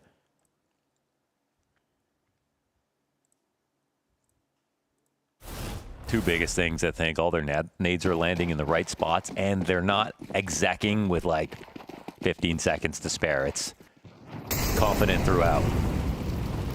Feels like he's given himself and the team a wide margin of error. Just in case things do go poorly. They haven't yet, and JT, good disengage from middle. Malbs, great coverage as Mezzi was about to blindside a one. Elige trades right back onto Apex as well, and that's an open B site for the most part. ZywOo slides in on the rotate, can't stop Bomb from going over, and now a challenge from behind the pillar. Elige barely surviving all of that pressure from the util, so Flamesy picks him up to put us back into the 3v3. Smoking off the long support, but both these players exchanging those smokes makes it uncomfortable for both squads. ZywOo with one through the smoke, and Flamesy does the same. All falls on Malbs now. 70 health, 1v3. Players coming at this, and they will trade him out. Vitality coming through, getting the better of that smoke spam to tie up the game again. Isn't that kind of brutal for Liquid? It's their own smoke, which should have been perfect, with 2 players retaking from that spot, but just that one lip of the corner allowed Vitality a way back in, and it's their own spams in response to the Liquid players shooting that end up getting these kills. The trades were so good to get in. The tempo of the attack was so good. It's early. It's something different. But that Flamesy kill sets it all up.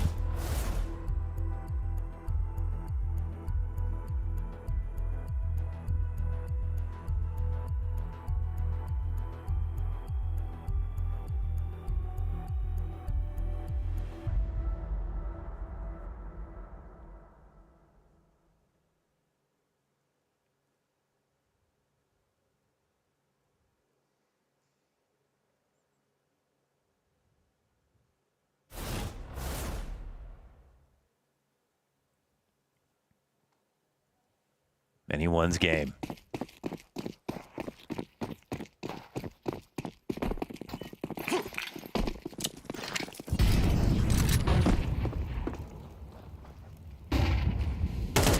But Liquid came into the draft shell with, you know, all 3 options, whether it was Vitality, Spirit, or Falcons. They picked Vitality.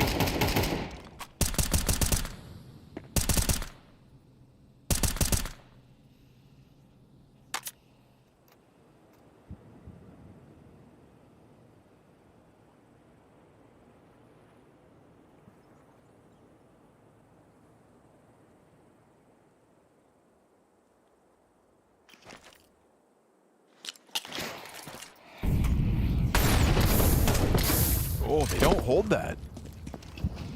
I'm surprised Naf gets out alive. It's well-placed Molotov to disrupt his setup. Jorko trying to slide in with this AK. Oh, they swing him, and Elige covers with the op from behind.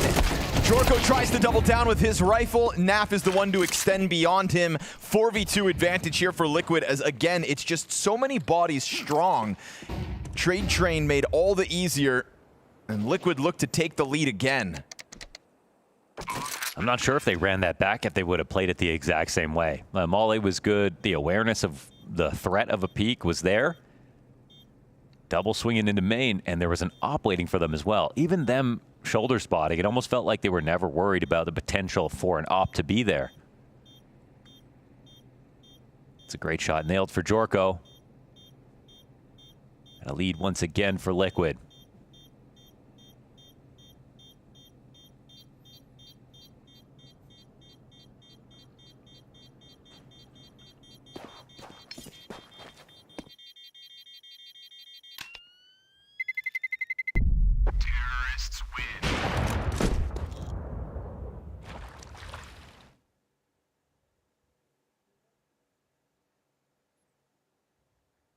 You know what Jorko's last name is? What? Steve. A Liquid joke. Oh, that one's... There's layers to that one. Yeah. Not everybody's going to appreciate that as much as they should.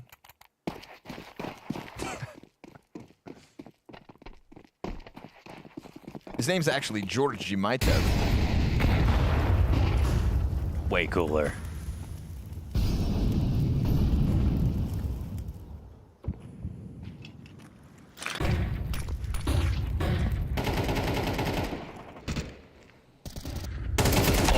Nice follow-up. FlameZ flashing through a second time. But Jorko's cover is critical. Now he's looking to support Elige on the approach to the E-box. Bomb is here in the canal.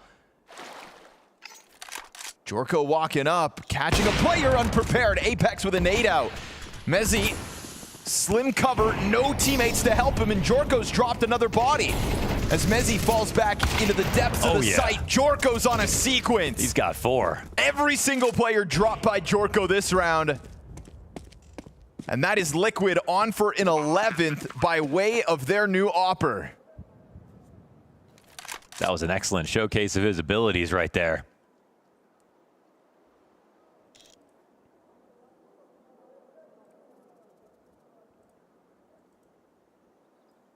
Best op on the server right now. It's nice to get that flash in the pan, you know, a real glimpse to his potential in this round. Ace denied by ZywOo, but no save allowed here for Vitality. Liquid 2 rounds from victory. Jorko take a bow. Sick 4K sequence this round. Let's watch it back. From the first cover, fast reaction to Rops's aggression. Apex wasn't ready for the fight. Turns again towards that long A pressure.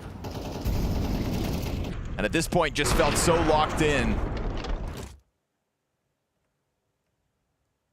And Team Vitality do not have a lot to work with in this next one. We've got Deagle sprinkled across the board, looking like a likely Liquid 12th round. On the brink of securing themselves 3 map points. We saw this Liquid team pick Anubis as their map choice once so far in 2026. This is a real testament to it being a new Liquid, JT's Team Liquid. And he has always played the fringe of the map pool. Weaponize it. Yeah, big overpass guy.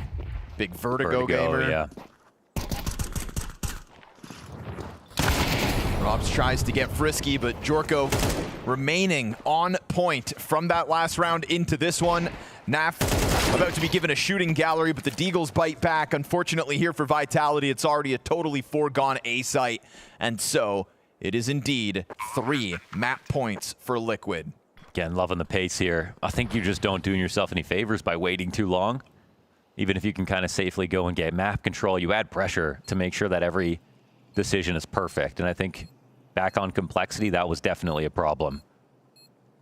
A little bit of overthinking. But we got some strong pieces around JT, a high level of competence on this team. Good debut here from Jorko.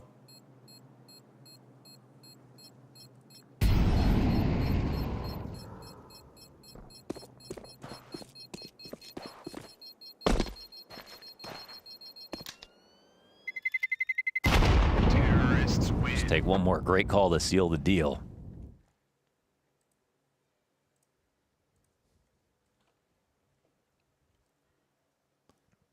No real takeover here from ZywOo. Mezzi still on 5 kills.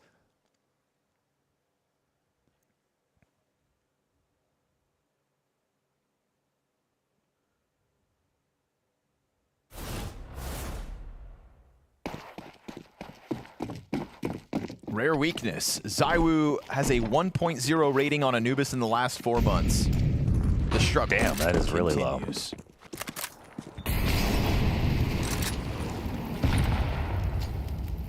We were worried about Donk on a 1.42 on Dust 2. Yeah, true. Rob's looking ready to pinch. FlamZ on the other end, and barely even needed. Elise tries to claw it back from Ruggs, but that's going to be a departure offered back over to FlamZ as he escapes the fire of the Molotov. And Liquid left in a difficult place here, 3 versus 5, as Vitality feel as though they've got to make a move at the start of this round to disrupt Team Liquid, and they do so successfully. And now they can just pump the brakes.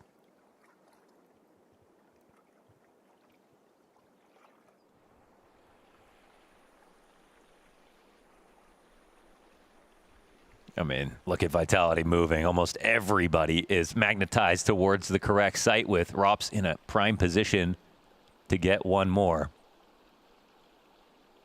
Bomb's not here quite yet. Still waiting for Naf to join up inside of long. Oh, a little awkward. Okay, ZywOo gets the trade back. CTs have moved away, but they smoke this. ZywOo from Fountain playing the slim cover. Awkward moment for ZywOo. Wow, didn't expect him to run through that smoke.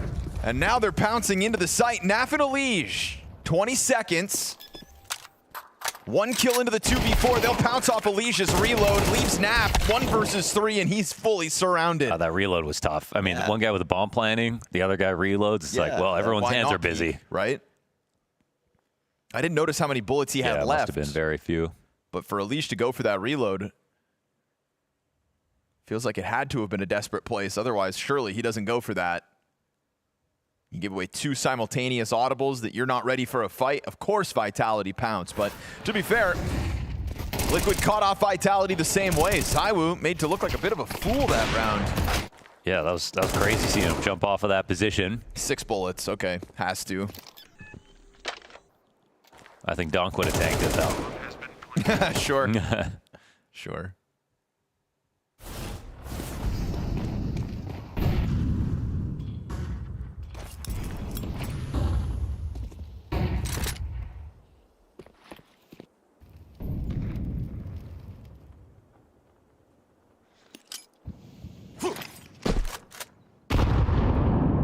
Nobody actually tucked in up close, so that nade is null.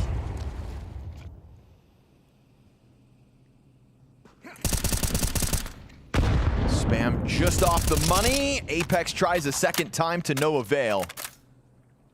And Alicia's like, you know what? Maybe I'll get off this angle. Switches sides of the canal. Lets Jorko come to join him. And we can see Liquid queuing up for this B execute, but Mezzi about to press out alongside Apex. ZywOo's right behind him. CT's drop first. JT's doubles big. But you've got ZywOo in the sight. He's already revealed himself. Time to deliver. And as he misses that op shot, it's going to be Naf's Molly to somehow kill Jorko exiting E-Box. Wait, in front of E-Box. They left Malbs over towards A this entire time, and he takes up all the vacant space that Rops has left him. Yeah, they run immediately from this. Rops is already nervous, though, that he's walking into a trap. He comes in slowly, gets the kill. Big pickup here for Rops, and now obviously Liquid are on arrival in an awkward position. Rops having pressed his luck. Already on the brink of a heaven peak. JT in the site, 11 health. Naf further back on Fountain, gets the kill, equalizes out at 2v2. ZywOo into the retake, 5-7 in hand. This low health JT push off site. T's split. Oh, JT's made it. He's just missed that. JT's push perfectly timed. Now both CTs on site. Walking down, he catches FlamZ.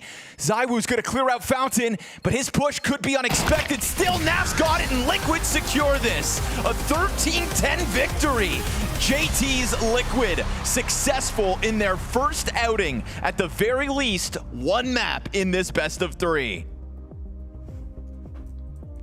It was such a beautiful showing. It's that hope that you talked about, Maui, that sometimes you might be left disappointed, but other times Liquid are going to deliver, and they did on their map pick. They looked so good on Anubis time and time again, and it really was this show up, but we weren't expecting exactly the fact that we would be seeing such a close map #1 between Vitality and Team Liquid. Maybe you could have been seeing it be a blowout either way, but definitely not such a tight Anubis like this.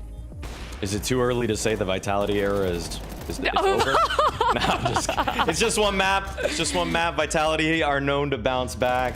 They sometimes can be a little rusty but at the beginning of seasons, but I have to praise Liquid for how well orchestrated this defense was. To manage 6 rounds on the CT side against a Vitality T side that looks like that won the pistol, that won the conversion, that was raring to go. Got so much credit to the ideas and the game plan, and my gosh, JT is a shooter. JT is a shooter.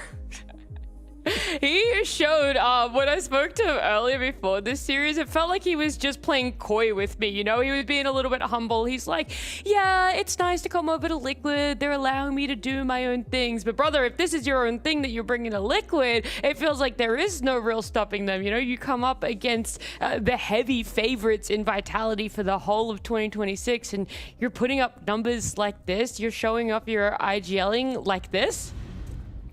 So impressive. JT has been fragging IGL for the entirety of time that he has been playing CS2. Reminder to the folks at home who may have just been tuning in because they were so hyped for the major and want some more CS action in the new season. In the beginning of CS2, JT was absolutely one of the best fragging in-game leaders, went toe-to-toe with even some of the better players. In fact, in some of the early iterations of teams that he had in CS2, the complexity roster that he was on, they actually swapped out their up-and-coming player with JT for all-star positions because JT's like, I actually think I do it better. And it actually paid off for them. They actually had a much higher floor after they did that. So to see him go toe-to-toe with Vitality, man, it does make you believe.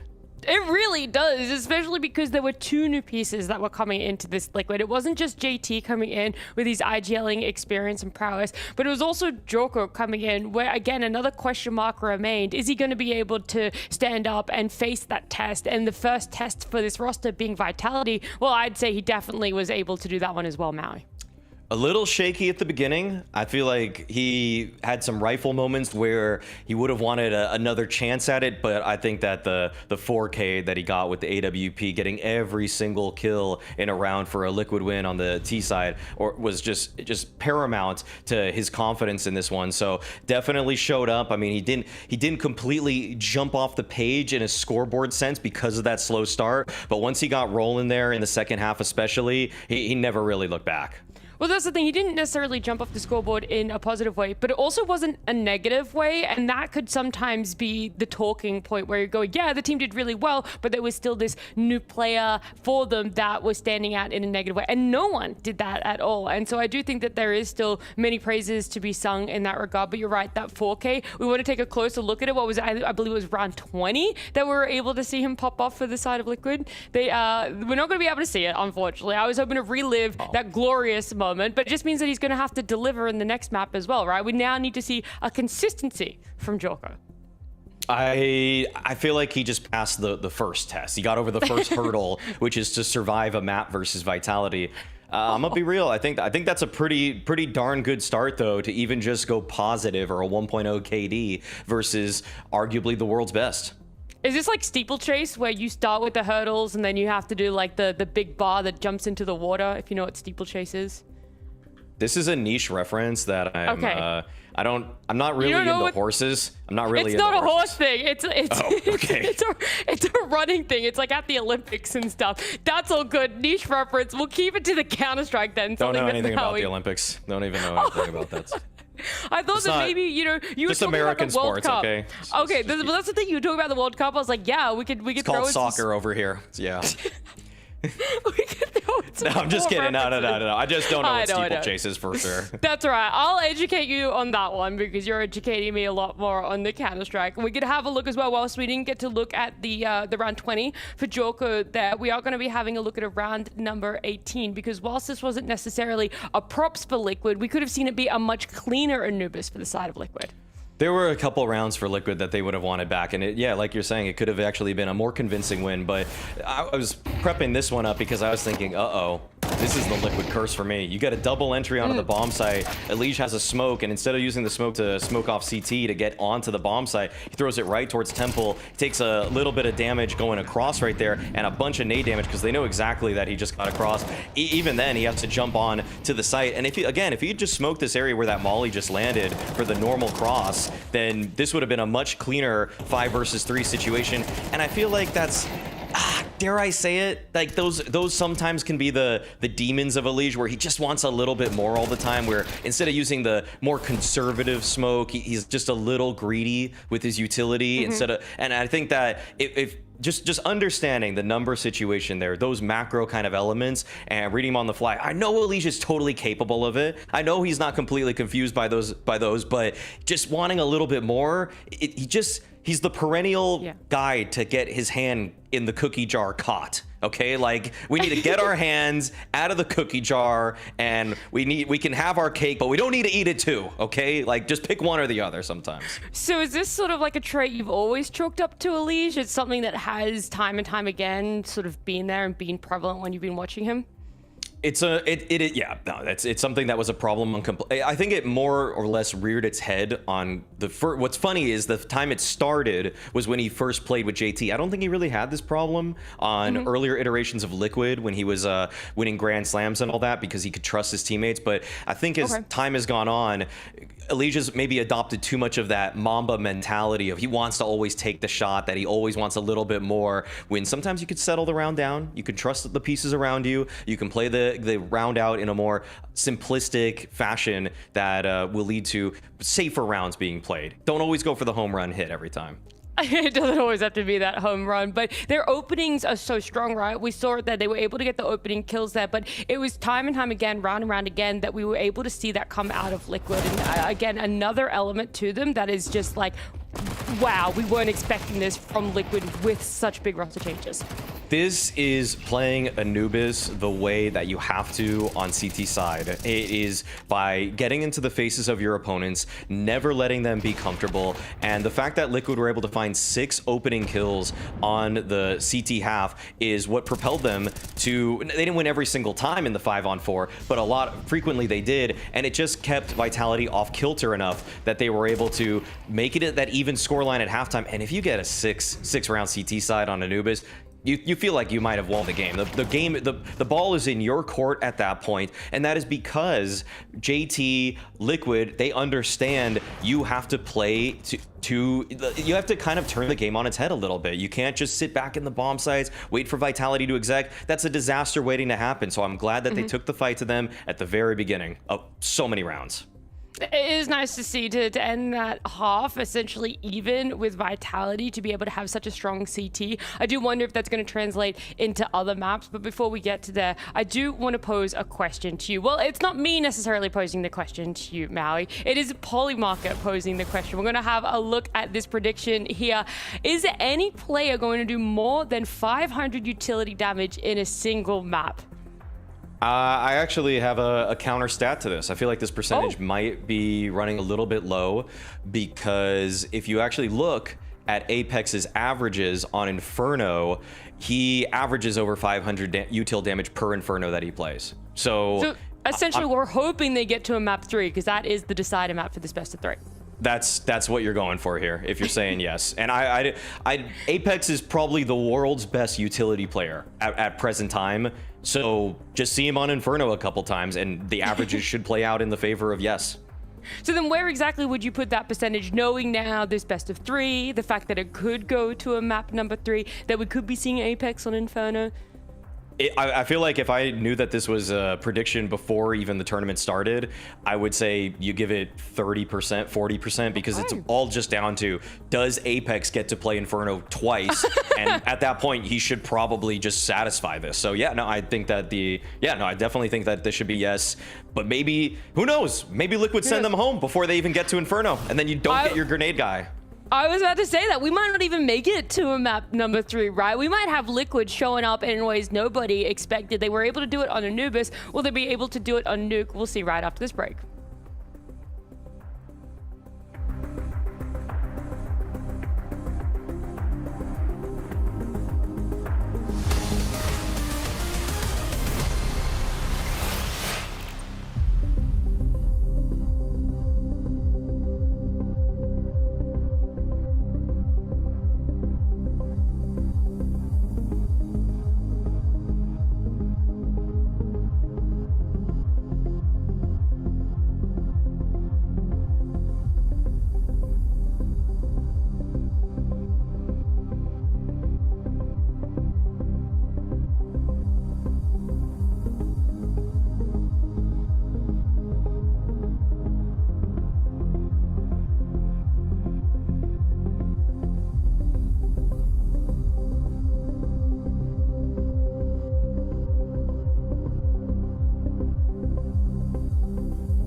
Liquid have the chance to be able to do the craziest thing, get a 2-0 over Vitality in their opening best of 3 for the new Counter-Strike season. And I mean, already it feels like they've done the unexpected Maui by being able to take Anubis off of Vitality 13 and 11. But this time around, you're playing on Vitality's map pick. You're looking at going against Nuke, and we can see the stats here. It really isn't overly favorable towards the side of Liquid.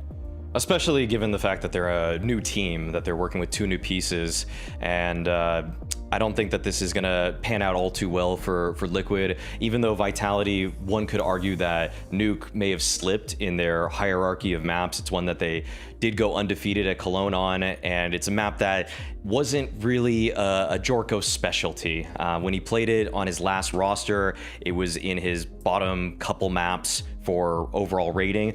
That being said, Jorko's already impressed me today, okay? I mean, he never played Anubis with his last team, and he already showed up there. So maybe this guy's got more tricks up his sleeve, or maybe the team around him is actually gonna propel him.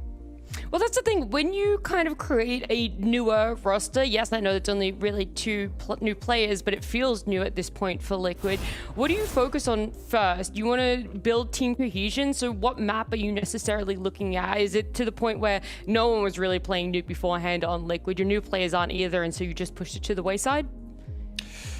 It's a tough, I mean, it's actually up to every single IGL and coach combination what they want to focus on. I would say that more often than not, seeing new teams form, you can, I feel like you see more often stuff on their T side, like what are they building out in terms of their strat book, their team philosophy. That usually starts first, and then you worry about the CT side. In the beginning on CT sides, frequently you're going to just say, we're going to play default, everybody feel out their positions, try to work off of your teammates, play a little bit more on the fly. Although, the way that Liquid started that Anubis CT side was supremely active. It was very clear that they went over a lot of opening plays that they want to make. I hope that they do something similar here on Nuke, because they were able to dodge Dust 2, which was Vitality's pick. I think they might have seen this one coming. So hopefully they have something in store for us. I'm hoping so as well. You know, it was a strong CT start when they were on Anubis. That was the first map. They're going to be CT starting when it comes to Nuke as well. So maybe we could see the run back. Maybe there is going to be a lot in the playbook, but either way, to take us through it, is going to be Scrawny and Launders. Supremely active is a very apt way of describing that Liquid CT side. I like the way Maui Snake characterized it, and I like the way that our poly market odds have shifted here, Mo. Vitality had a 7-to-1 odds in their favor to start today. Obviously shifting that much because of the Anubis victory means that people are on notice after Liquid's strong first map showing. It's like you sort of had to do that because, you know, like the markets would dictate what makes the most sense. And even though we saw the Falcons game, we saw the Spirit game, you still have to assume it's Vitality, it's Liquid. I guess you just imagine that this is like any regular match in the middle of the season. Special circumstances, though. There's a lot of bargains at the beginning of the season. And this could be one of them, for sure. We saw everything that we needed to show us that Liquid can win this game.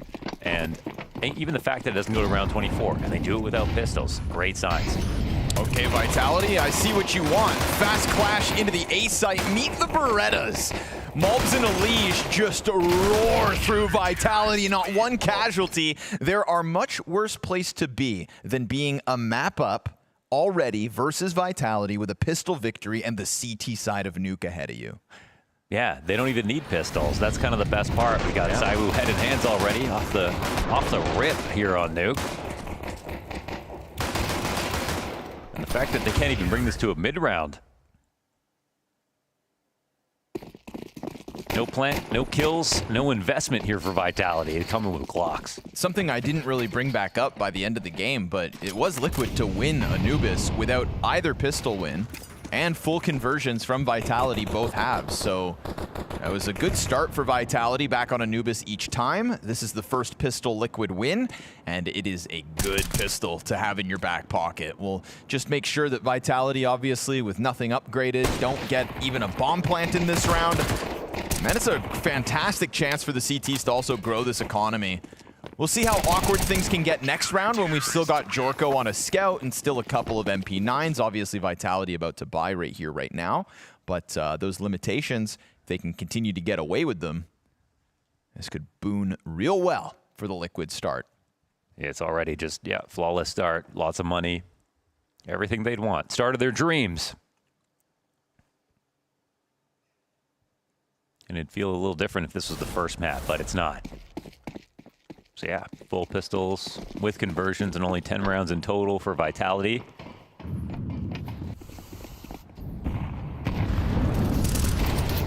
Fast move to the red box. Vitality know what they want. It's going to be MongolZ to find the kill on ZywOo. Great damage to shut down FlamZ. Make sure he only gets away with one, but that's the shot. Oh, MongolZ slams one in between Jorko's eyes. And we go back 3v3 with MP9's the liability. JT thinking about getting frisky. Remember, they have AKs to this SMG, so not a comfortable duel for JT, especially when Silo's always part of the problem. Doesn't take a peek off the flash that only momentarily blinded MongolZ. He still goes back. Oh, JT getting away with it and finding man advantage back for Liquid. So I got the headshot and said, okay, well, time to strike. It's the bonus round here for Liquid, so why not go for it?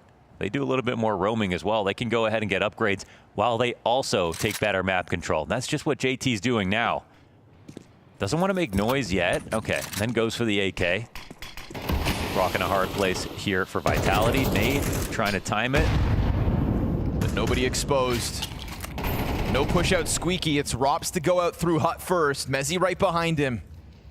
And Naf isn't getting up into heaven because he doesn't know for sure that they're all here. Oh, bomb plant down. It's going to get Naf into the action as JT climbs outside. MongolZ is going to stick around towards main. MongolZ versus Naf in a few seconds. They're going to try to come at this from 3 different directions. MongolZ looking to not die to this push, but Naf takes his sweet, sweet time. Timing's perfect. And he's going to know that back's turned to him. JT's the one with the kit, but MongolZ actually dies before Naf can activate. The gun goes empty on MongolZ. Naf's MP9 comes through for the AK upgrade as Liquid's bonus round is another victory, and they'll just find 2 AK-47s for the follow-up. It was just so well played from beginning to end. Want to say that was a critical moment for Vitality, but just because it's them, we don't really know. But overall, great amount of map control, good mid-round moves, once again mirroring the same things that we praised them for back on Anubis. Crossing with 1 smoke outside. We see it in the replay. It just gives MongolZ a shooting gallery. And we knew there were limitations there for Liquid, but MongolZ was M4 from the start. Gets a chance to flex it. Made that a tough one for Vitality. Now they'll come in with a buy on MongolZ. This will be a fun mat to see about Jorko on. Oh, okay, great flash, yeah. FlamZ finds JT fully blind, trying to chase down Jorko now, putting pressure on the Opper. Tech9, though, is going to get clipped. Out through ramp goes the 1 rifle, but it gets bested. MongolZ not given a chance to fire back. Naf's about to have his hands full in a second, as ZywOo's gotten off to the corner. Down he goes. Oh, Rops' coverage is fantastic, sliding out to deny a leash. And so the Tech9's in hand for Vitality with an uncharacteristic upset in this one, making the most of that move towards the ramp. You'd think that MongolZ can't win this. 1v3, 56 health. But he's close enough to the site to still just keep our intrigue. You can definitely give it a look. No more pieces of utility here to stop him.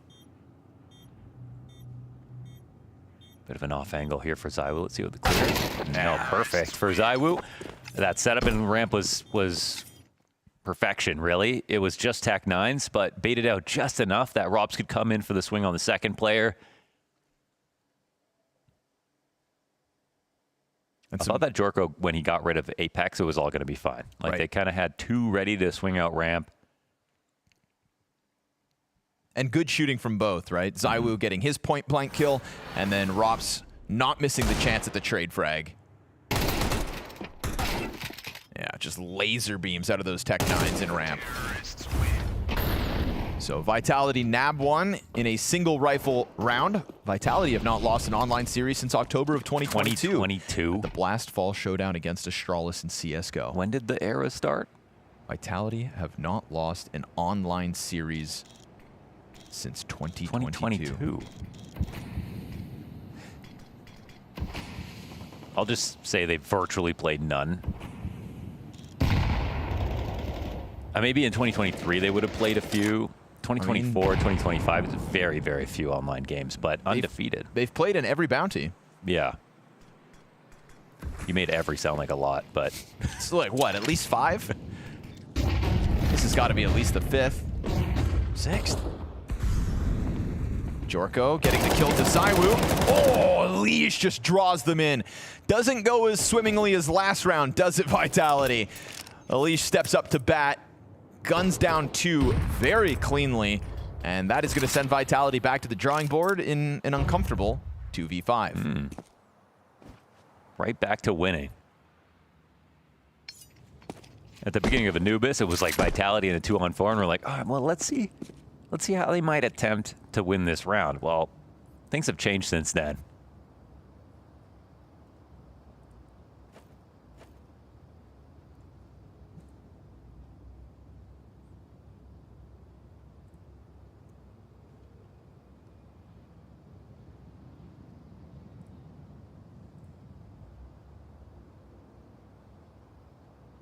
This is a quiet finish for Vitality. And it was lucky for them. I mean, they won with the Tech-9s last round. They needed to catch some win to catch up to the economy of Liquid, but not winning the rifle round right after kind of brings them back to square one. So this is Vitality's 10th online series since that last online loss. Yeah. That makes it a little more believable. They have won their last 9 online series.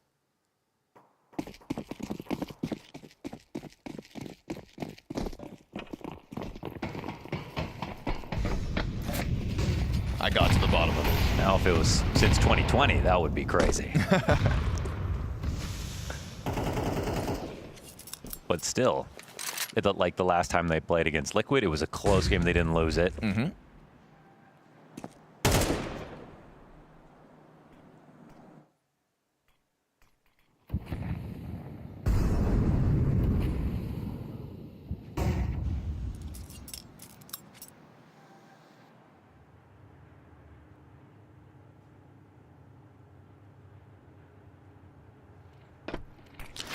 Here they come towards ramp again. Naf meant to have his hands full. He'll drop his nades and fall back.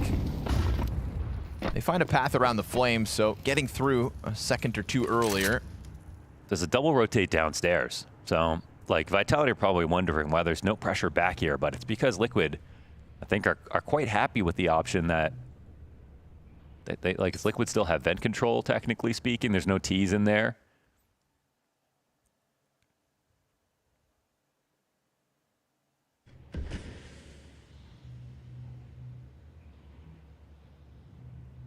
Molly coming the way of Nav. Yeah, doesn't have smoke.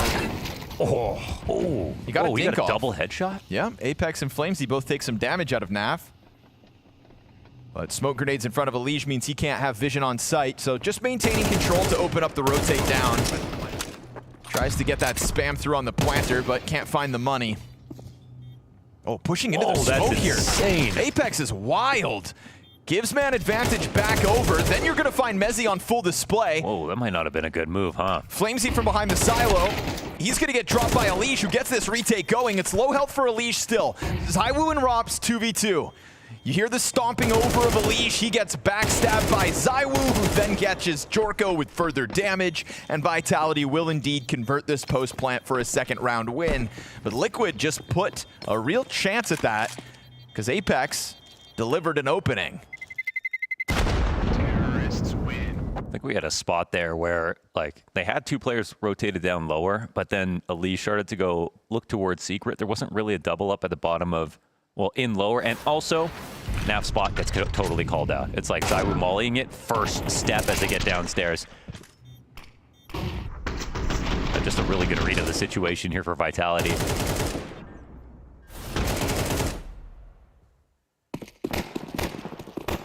But again, because the start was so good in this game for Liquid, they've got plenty of money left over to put together another buy. It's only going to be Nafline and MP9.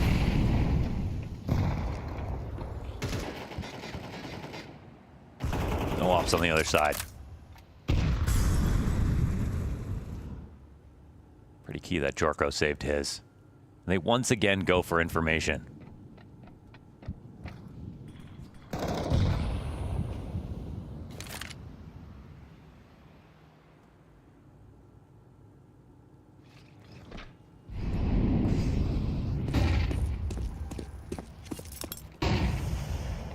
Flash is good. He gets spotted. Oh no! Vision. Apex ran right by that. Felt like he was always doomed, but for Elige to get one in that position's not half bad. No, it's kind of crazy. And if they give it up the trophy push, yeah, entirely. Cautious about taking back lobby. Rob's top of the ladder, 2 members outside of the entrance, and FlamZ recovers as JT tries to go for the trade frag. Now a tough spot. Oh, FlamZ sequence, nasty. Quad kill for FlamZ. Ace. Ace is right there for the taking with the last member up in heaven. And Vitality will just tiptoe their way out onto the vacant A bomb site. FlamZ not wasting bullets as he tears heads off inside of main.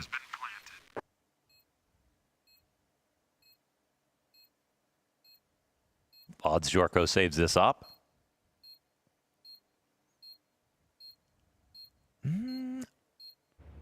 I think actually pretty solid. Bomb's not what it used to be, so they're not even thinking about heaven anymore. Maybe just pop in for a quick defuse when the time is right. Oh yeah, you know, just a quick little 5-second defuse, huh? Uh-oh. Hits it. Oh. Yeah, doesn't have the time. He was hoping to find it empty. Vent is his sanctuary? I don't think so. He drops both Mezzi and Robs, but loses his op in the process. It was a fun thing to try. Yeah, why not? You know, you're new on a lot of people's radars. Get a little crazy. I think people like crazy. They also like talent, and FlamZ just put it on full display. He's full of it. Nasty sequence from Credit Card. First timeout called here for Liquid as Vitality are closing in on that lead. And they've also bottomed out all the money for Liquid, so it's going to be a tough go of it in these next couple of rounds. Feels like a real chance for Vitality's T-side to leave its mark on the first half of play.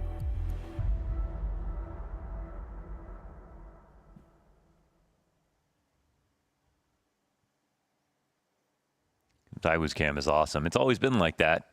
I wonder if he takes his business meetings that way too. Well, that's what I was thinking about Apex's printer. You know, I was thinking maybe his partner works from home. Because we don't need printers in our day-to-day, but...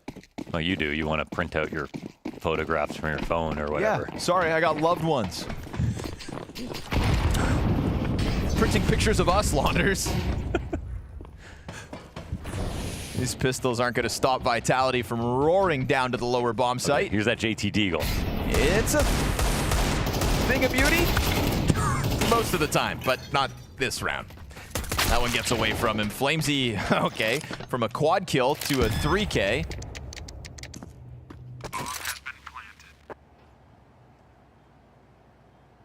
I only said that because I thought he was going to... For sure get one, right? It's a good position to catch somebody off guard. JT's Desert Eagle is pretty notorious in North American Counter-Strike. I felt like it was a safe bet.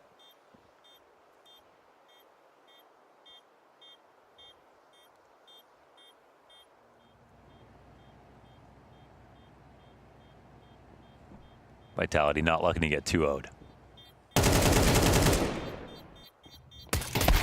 Terrorists win.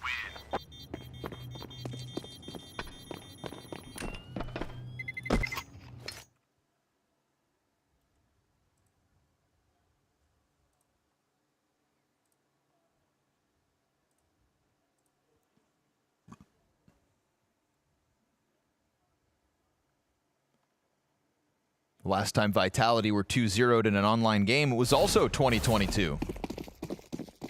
They lost to Skad. They lost to who? Skade. Oh, okay. I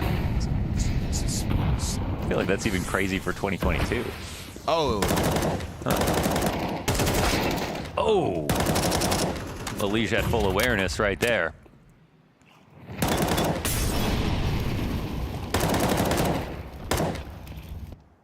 Pickets are slim on the utility, so they're going to be looking for fights. Yeah, FlamZ is just winning every fight.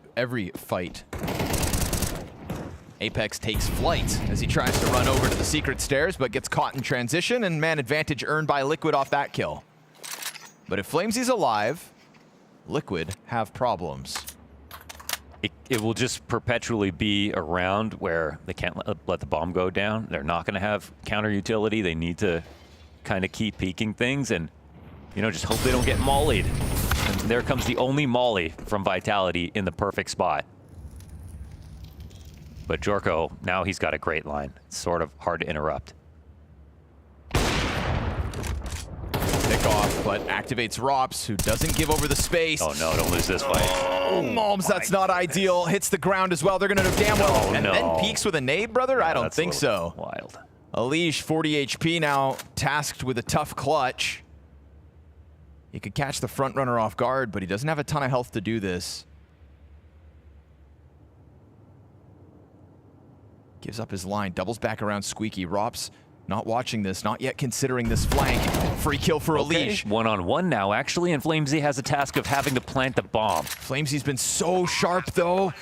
Alish climbing up into Hut, sees the leg, now reading the left side peek. Nice positioning here from Alish to pull off the 1v2. And as much praise as we've sang for FlamZ, that is Alish on a 4K, 13-5 now. Yeah, the first 2 kills are excellent. The whole map's been excellent here for Alish.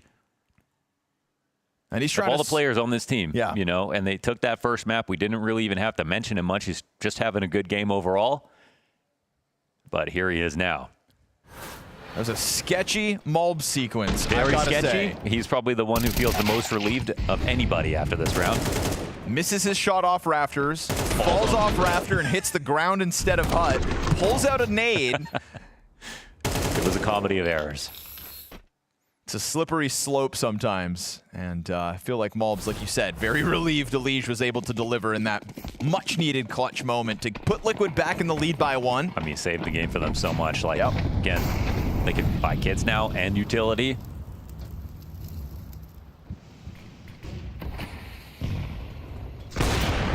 Missed shot by ZywOo. Not having the very best day. Oh. See if FlamZ can make up for it. Taking a path through the smoke grenades outside.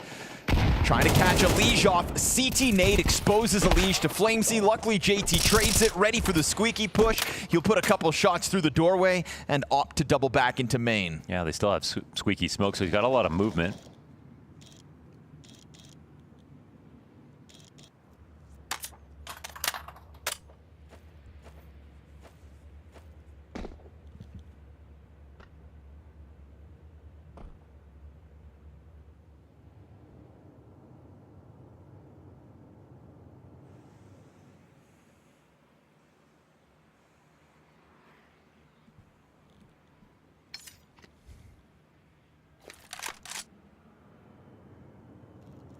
This is extremely scary now for Vitality. I mean, they have a lot to work with, but are they even going to throw it all out for this exact? Flushes JT off his position, execute it 20 seconds. Oh, lineup's good, but Rob survives it. 10 HP for him to work with, queues up MongolZ's MP9 or his frag grenade. Nade's coming over. Oh, but he still lives through that one. Missed off shot. MongolZ, though, has got the back-to-back headshots. That'll make up for last round, and it is indeed Liquid to stave off another A-side attack. That's kind of huge. That's a 2-round gap now. They, again, off that Alish clutch, which, again, would have put them in a position of full save this round. Didn't have to do it. Win this one. And actually, Vitality in a kind of a dubious position with their money. I think Apex actually drops an AK over to ZywOo. They can't invest fully. It's just a half buy for them. And we're in round 11.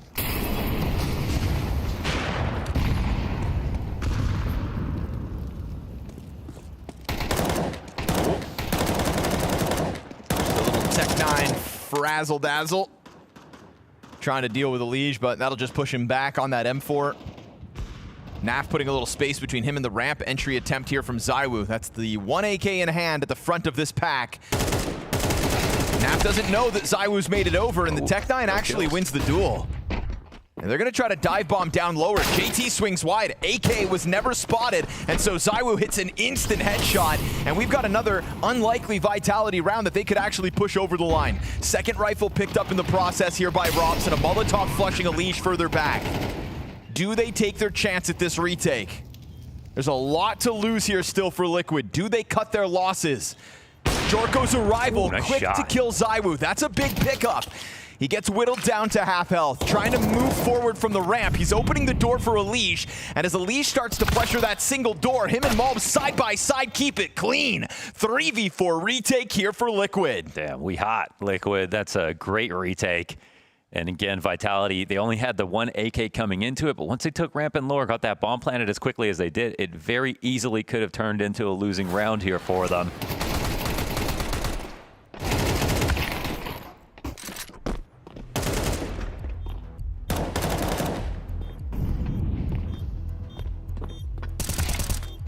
They clearly have just some natural chemistry right out of the gate. Yeah, it feels that way. Jorko slotting in well.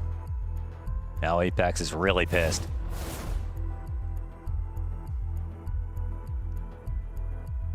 Forcing timeouts out of the Vitality squad. He's gonna run out of fingernails. That's why God gave you 10 toes.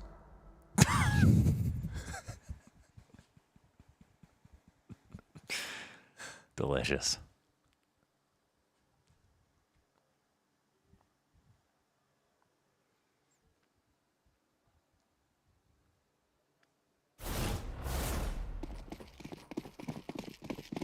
Back together. Elish had a 1.05 rating playing under Shuhei. It was 1.2 playing with JT. Back in the old complexity days. It's true, Elish was a monster. Yeah, we just set up to just be the star every single round, and that was good and bad, I think. I think it, it was definitely in some sense the right man for the job, but maybe not the right team necessarily around it. And okay, there's a good duel. Nice to see ZywOo's name in the kill feed on the attacking end. I feel like Elish learned a lot since playing in that position. But okay. Now a round that should be in the bag here for Vitality. So you got a 5v3. Yeah, 5v3 and Elish is out of the picture. It's a good place to be in. There's 3 members of Vitality down lower already. Rops maintaining lobby. Very tough spot for Liquid to try and pull off an 8th round, but nothing to lose as it's the final round of a half. And JT starts it off with at least 1. MongolZ trying to strike him down. Ooh, what if he follows them? The timing is very tight. They're really keeping an eye on this, so we'll give him credit for that, but Mezzi's keeping an eye on it every once in a while, but God, if he finds the perfect timing, he could actually kill all 3. Mezzi's still watching it. Oh, but the insta-kill from MongolZ. And then he oversteps. Main players activate. Naf's been found out. Rops wants to join up into the duel, and now Naf's got cover. But Rops will make sure things stay cool. All right, 5 rounds on a T side for Vitality. They can definitely work with that.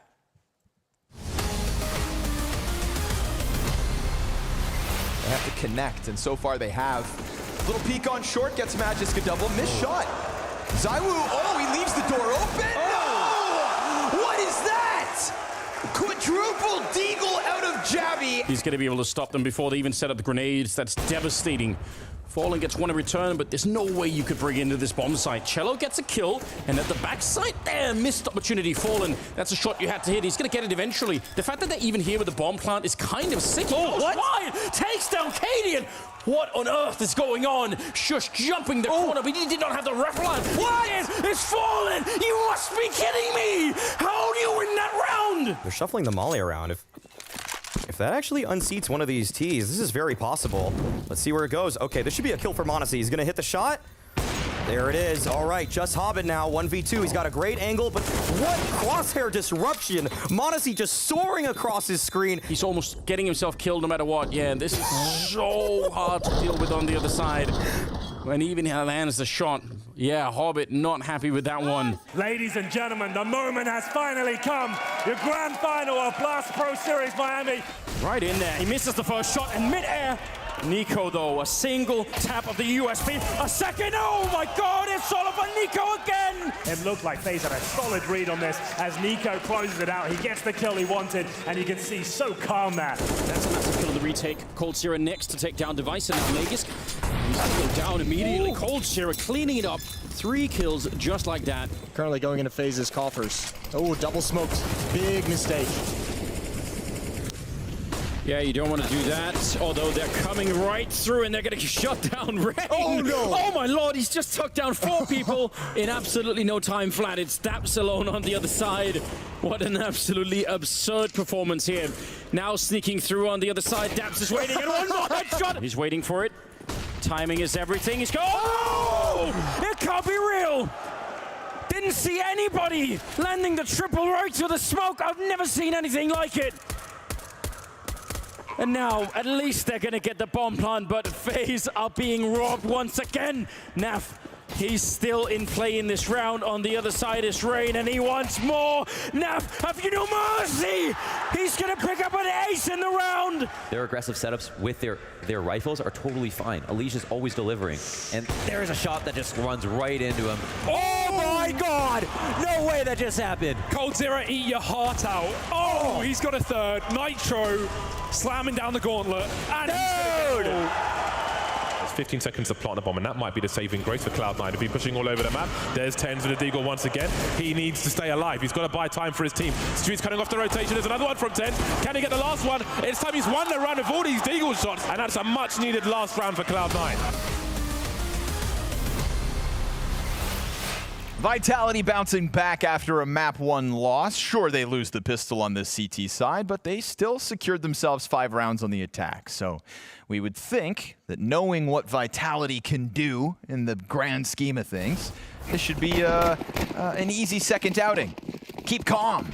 Vitality averaged 9 rounds per a complete CT side half on Nuke this year. See, by the numbers, Vitality should be fine. But it is specifically the beginning of the season. And That's the only really big asterisk. ZywOo's Berettas give it a chance here, and he'll deliver 2. Whips it back around into Naf. We've at least got a little wiggle room here for Liquid. Naf 2 kills into the round, 1 kill into the 1v3. Whoa, he's shooting at Ghosts as they Wait a second. try to run away from him, giving him the low molly. bomb site, letting him get away at the very least with a bomb plant. At the very least, it's money made for Liquid. 2 guns out. He's got this bomb going down. As he takes a fight from ramp, he hears the stomping of Rops. He knows where these players are at. Can you do this, Naf? Flash dodged. Oh, but it's enough to get his crosshair off the mark. Rops going to capitalize on the moment. That was a wild one by Vitality to let him get away like that. No, definitely. And with the molly and everything, I mean, he got the first kill with the dualies. Basically, give it to him. But Vitality needed this one. They end the last half on a decent note, but with the way that Liquid have been playing, like, they're just a serious threat right now.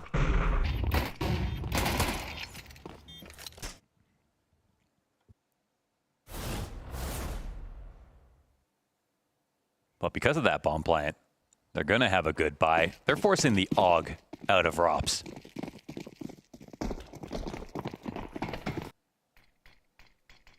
Sometimes people go for the op in a situation like this. I think the AUG is everything good without any of the bad. The round 2 AUG. You keep the distance, you kill faster. You can multi-kill more easily. Plus your Rops. Well, you already have Eagle Eyes. Yeah, I was going to say that part. I wish that came with the AUG. He just gets the 10x optical zoom. Plus, he's pretty close to his monitor.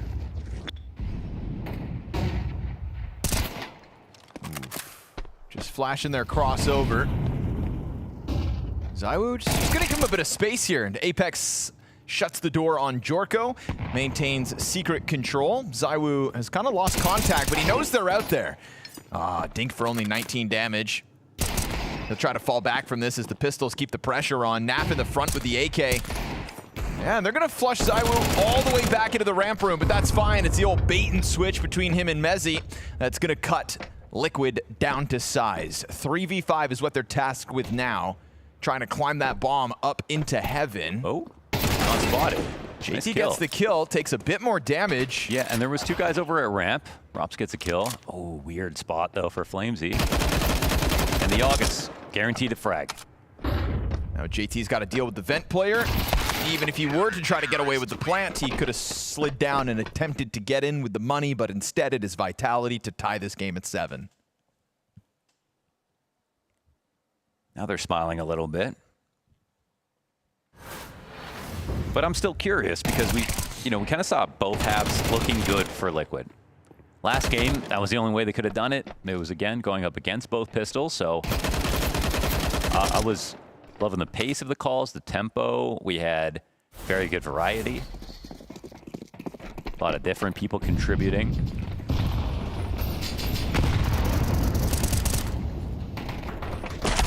Oh my God. It's Jorko Zeus killing Mini. Of course he did. And the Deagle stop. Okay, it's getting wild out here. Mezzy maintains hut control.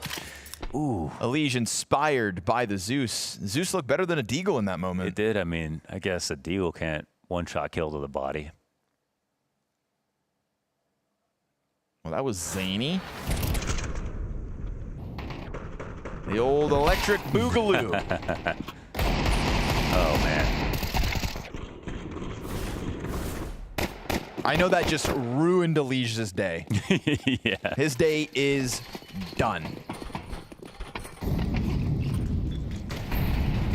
But let's actually hope not. Yeah. Yeah, I mean that in jest. Hopefully. Oh my God. Apex. I feel like Apex has been caught not looking at his crosshair a couple of times. Yeah. It's been a little slow to some of these reactions. Curse of an IGL sometimes. Yeah, fair. But yeah, definitely. 2 so far this series. Luckily for him, he's got FlamZ to step it up.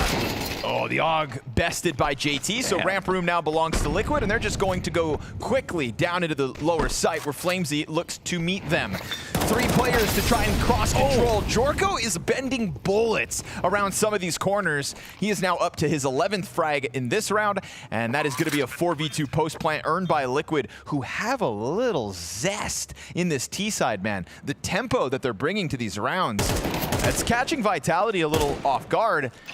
And now we're tied up at 8. It is crazy how much front of the pack power they have. If Jorko is going to put up entries on top of it, you have MongolZ and Elige. You have JT, who always went in the front. Now we have a situation where, I mean, Naflight can really shine in terms of the complexion of this team. There's no one sort of directly overlapping.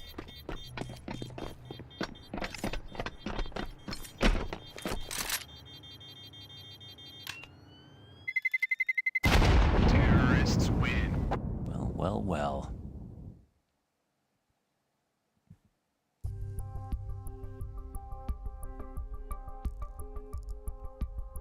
The smiles change faces, as Liquid will be happy about that last result. Maui Snake made sure to take a second and appreciate Jorko's rifling ability. He said that, this is somebody who really does have it off of the op as well. Yeah. And I thought that headshot right there is probably the best example of it so far in the series. Insta headshot on the control peak. Obviously, always a great feature of any opper. I mean, Ultimate was a cool find, and I genuinely think we'll see some better moments for him coming up in his career after that stint, no matter how rough it ended. We saw some potential, for sure. But even when Ultimate joined, I think that was kind of like, whoa, where'd that come from? And Jorko, you could say the same thing, but I feel even a bit more excited about Jorko, to be honest.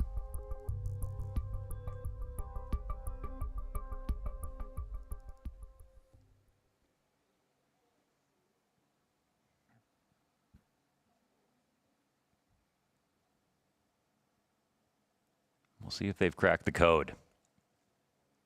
That was a very, very good round. But not for Vitality. And they're just looking for a third map.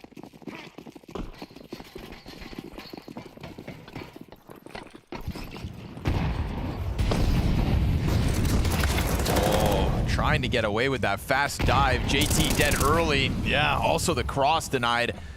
So trying to play tempo off of Vital, or excuse me, that was actually just a tech pause. Never mind. Tried to play fast off the tech and down into the fast 3v5. Shadow advantage here for Flamesy is it's gonna serve up a perfect distraction for Apex. Elige tries to tether. Oh, okay, hang on. What in the world? It is a sequence of headshots out of Elige, and he's gonna drop to that lower site for the bomb plant at least. Another chance for a Liquid player to win out B. He leaves it. I mean, oh my God. Really? No, he could have just got the money there at least. That was overcooked. Bomb plant was guaranteed. Yeah, just overcooked that one a little bit. Scrambled your eggs, brother. JT and Jorko were like, ooh, I would have loved that money. Plant that bomb, buddy.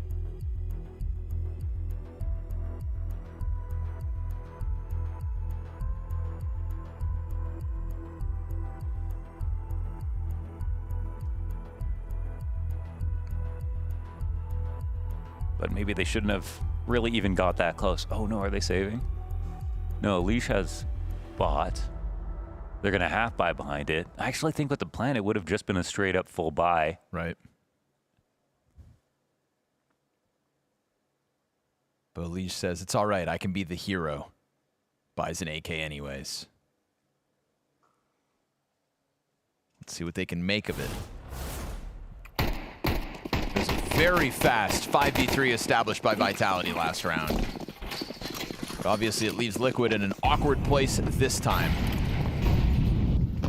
Gonna try to surround Elige inside of lobby with pistols, put up a faux wall of smokes with nobody actually behind it. It does get the attention of Vitality as they crack it open twice and see nobody on the cross.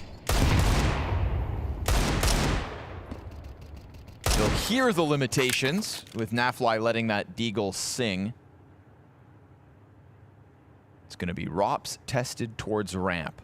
Best ramp player ever. ZywOo the closest rotate over towards Hell.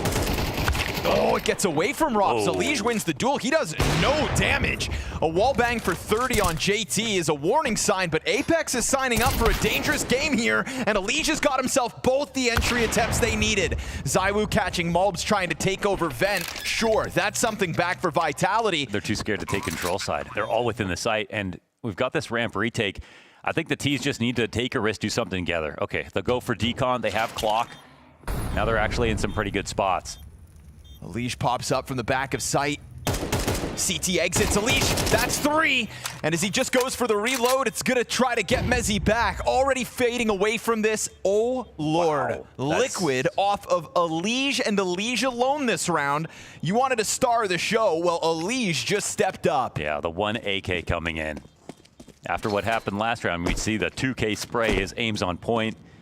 The volume of kills is there. You know what I'm starting to get? I'm getting flashbacks to Rain on Anubis versus Falcons, where you take a just world-class player who has had few opportunities as of late to truly shine, and then you put a real team in front of him, and Elige right now can see the victory. He can see the finish line, and he is delivering Counter-Strike deserving of the upset in these recent rounds. Composition of this team is just looking so powerful for T-side entries. And it's funnily enough, like, just having players that are entry-minded is good for Elige, even if he's going to be the one to still get the kills ultimately. This is all of Vitality's cash on the line. Tied at 9 rounds all. ZywOo missing a chance at the opening 5v4. Yeah, it's got to be this saved op to come up huge. His second chance as well. Jorko inching closer into this duel. We could get Jorko versus ZywOo in a second. Jorko looking to pick off ZywOo's teammate. Yeah, sure enough, he'll find Apex. Because ZywOo was back there, so he could have cleared that out. Oh no! Again, a lot of whiffs coming out of ZywOo in this round. 3 chances he could have had a kill, and he'll collect nothing. A 4 versus 2 established here for Liquid. A lot of money on the line for Vitality, and the lead lies ahead for Liquid. They're trying to stay aware. The bomb is kind of floating out here. That's a kill for Mezzy, not 2 though. Jorko's op returns fire, his second of the round, and sure enough, Rob's bested. It's majority alive for Liquid again, as they'll go up 10-9, and the cash for Vitality's not there. They're playing the lurks very well, too. Sometimes they get caught off with them, but they're keeping options open on the map. They're catching up and picking up a lot of kills of players who could save in the end.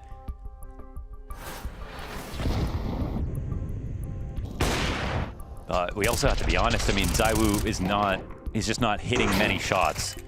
His scoreline looks very similar to what it did last map.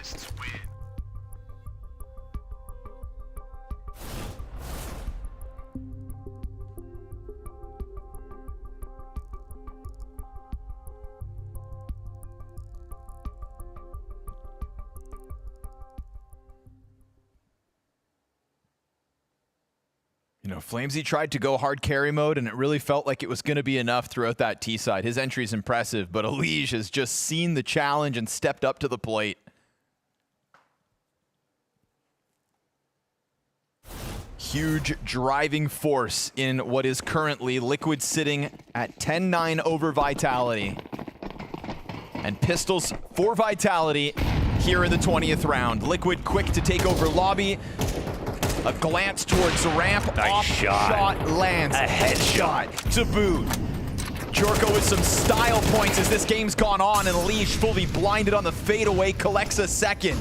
These 5-7s now in a 3v5. Odds so heavily stacked against Vitality.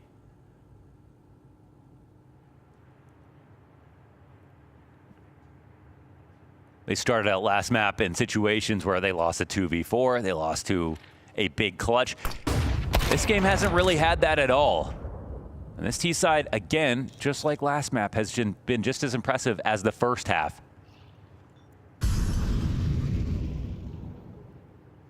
Vitality have no choice but to let this get close now.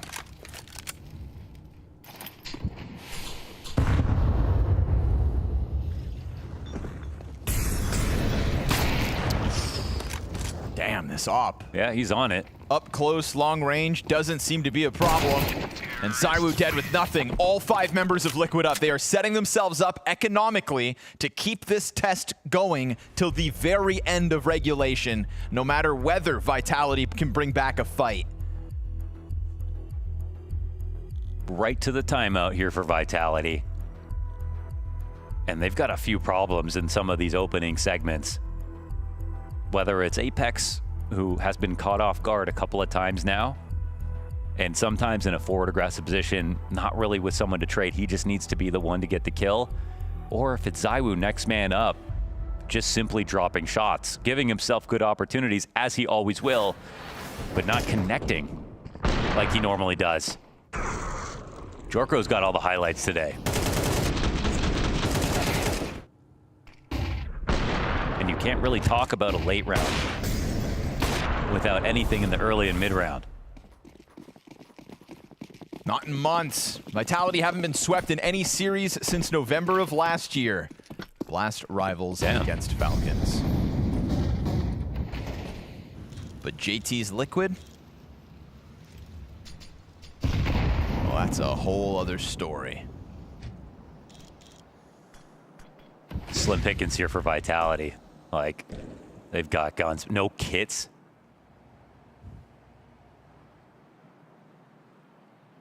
Very few grenades.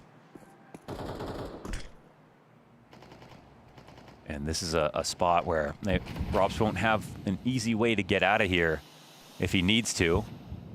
Malps comes in for the hunt. We'll see if they try to flash this or if he's even worried about it. Clean duel 1 over Malbs.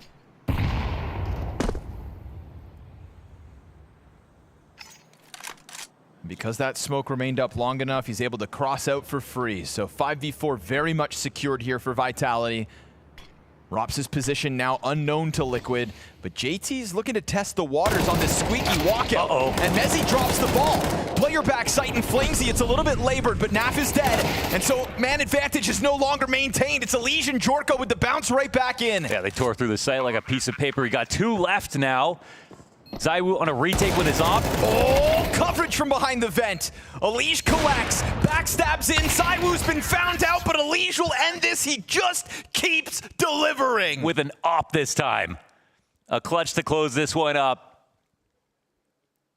They've got map point, they've got series point now. From the 4v5 after Robs gets that easy opening. Jorko is floating outside the entire time, finds the Rops frag as he's trying to get into this A-site play, and Elige just has his hand on every trade frag as that post-plant unfolds. Just switch to the op as well. Yeah. It's a messy moment there for Mezzy. Should have been able to lock in a kill. Limitations for Vitality. MP9's on the majority of the team. Squeaky off its hinges in the opening seconds, and Utility barrels towards JT. That's enough to topple him. Flamesy with an opening kill thanks to the nades.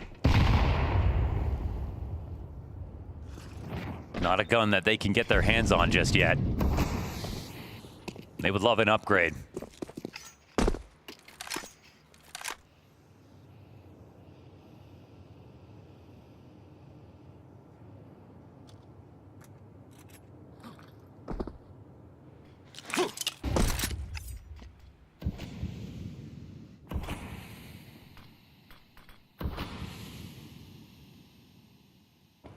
There won't be anyone to spot this cross outside right now. I don't know if ZywOo's got vision, but they just don't have any long lenses. Oh, actually.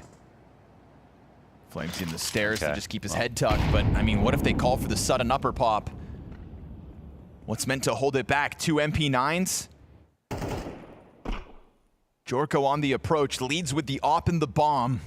Only half watching Squeaky. Letting Elige get into position into Hut. Utility's still here for Vitality. They're gonna smoke off main now. Liquid starts to activate. 3 players in from Squeaky. It's another double, and sure enough, they flood the site, killing everybody on the scenes.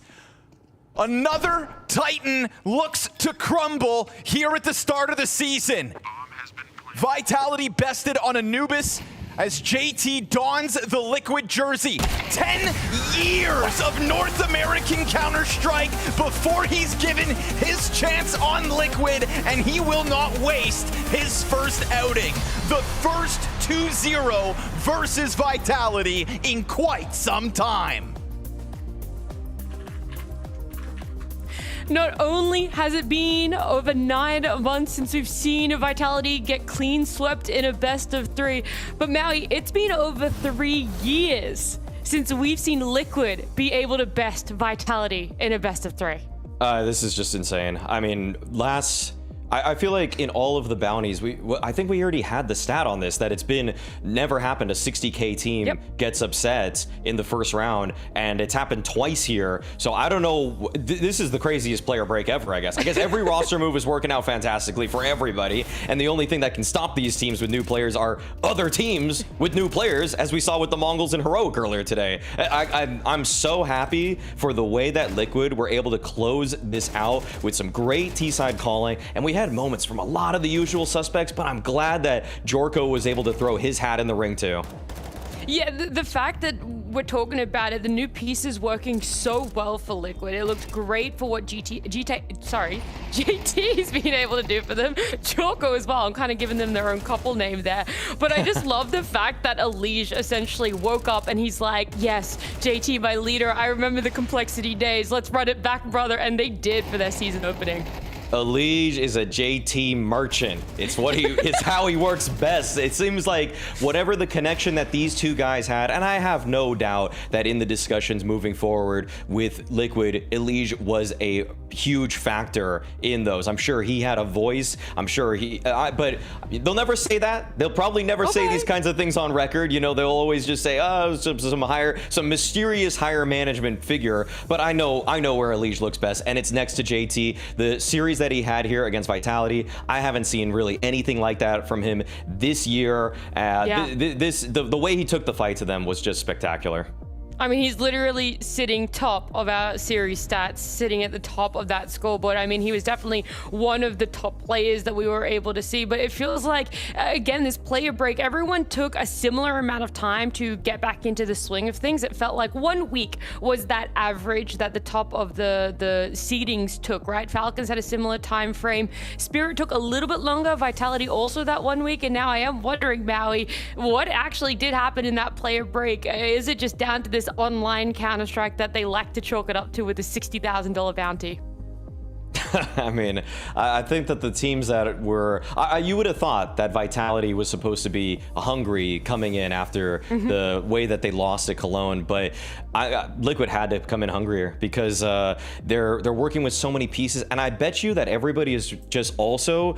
They have a fire lit underneath them, because there was also this sort of subplot with Liquid as they were putting this roster together that JT seemed to be holding out in discussions, waiting for his coach to come in, or the coach that he wanted in TC, but I bet that also fired up Flashy. I bet you Flashy worked even harder than he normally does to try to prove his value into this upcoming season, make sure that he's coming in with all the preparation that he possibly could. You know, he studied from the school of Navi's blade, and now he's sharpened his own.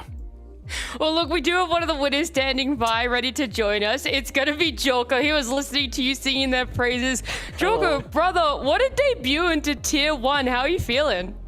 Oh, I'm feeling amazing. Like, I'm still shocked. I'm even shaking. I can't believe it. Yeah, how is the adrenaline and the emotions?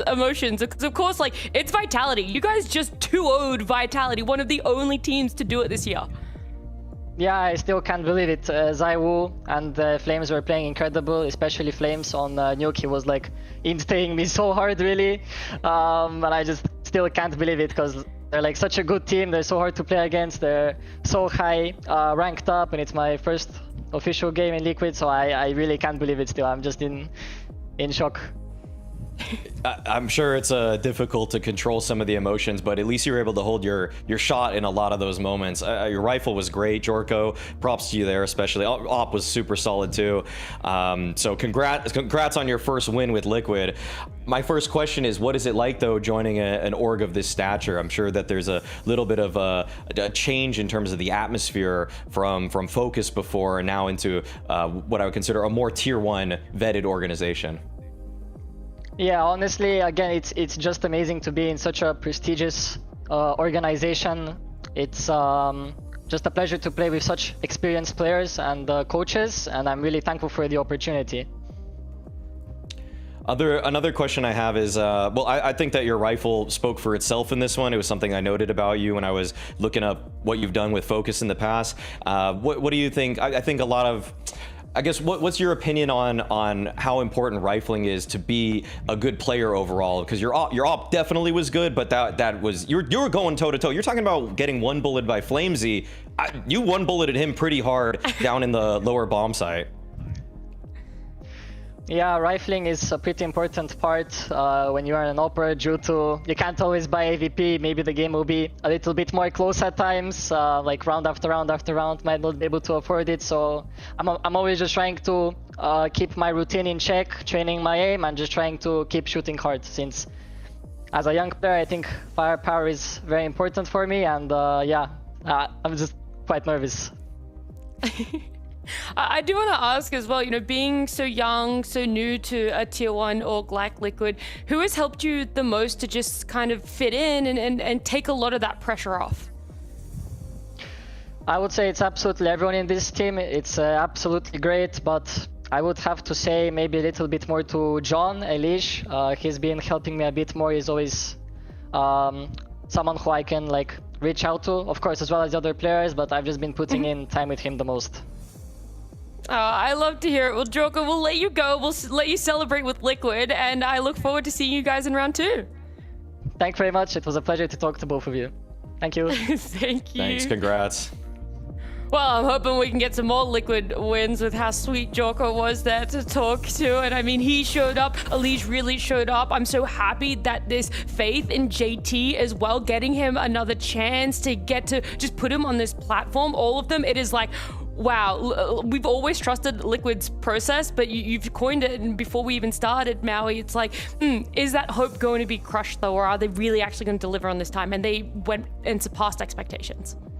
Totally. I know a lot of people are going to chalk this one up to beginning of the season online. If I remember correctly, 2 Blast Bounties ago, every single favorite won in the first round. So it doesn't always happen. The better teams usually still come out on top. I know that this looks really wacky, especially given the fact that 100 Thieves were able to beat Falcons too. I would not be willing. I feel like I'm not trying to get too excited. That's let me down in the past with Liquid, but at the same time, I do think that the quality of this win and just the way that Liquid were moving across the map, Elige stood out for sure as an individual player, but they just are working differently now. They're active in the right ways, playing off of teammates, and I'm not seeing as many of the kind of characteristic hero plays that Liquid needed to win games in the past. This felt a little bit more systematic as opposed to just one guy popping off. Yeah, 100%. That's why we think, you know, I'm gonna get my hopes up, all right? Maybe you've been burned in the past, Maui. I haven't yet. I'm willing to put full stock in Liquid. Look at how good their win was. I mean, they took down our first seed. We see another top 3 team here at Blast Bounty presented by Polymarket Fall, but our day isn't over. All of these round 1 best of 3s might be coming to a close, but it hasn't ended just yet. We have another best of 3 on the horizon. It's gonna be FURIA up against DENDELE, and I get to talk to Fallen about coming up against some Brazilian counterparts in Counter-Strike. Fallen, it feels almost bittersweet in a way to be talking to you, because I have to ask, how was the player break for you, knowing that you're coming into what is going to be your final season of Counter-Strike professionally? Yeah, I feel it's great. I'm coming to this season, looking forward to work hard and finish on a high note. So I'm making sure that I'm doing the best I can at the moment, and I'm excited. I have so many tournaments to play, starting from this one. So I just hopefully that we can do well this season and lift some trophies. Yeah, did it feel different at all when you were doing your prep coming into Blast Bounty? Honestly, it's always a roller coaster. There are times I wish I would not be coming back, and there are times I want to play more. It's still a roller coaster, but it is what it is. I think we just got to keep going, and everything has a start, everything has an end. I'm fine with that, and I'm just looking forward now to be the best player I can for my team, and looking forward to play well and help them win the most. Yeah, I'm looking forward to it. There is a little bit of, you know, pressure going on right now for the top 6 teams. We've had some of them be pushed all the way to overtime, to map 3s, some of them getting eliminated. Do you feel any extra level of that on you as well, seeing what's happening to other teams?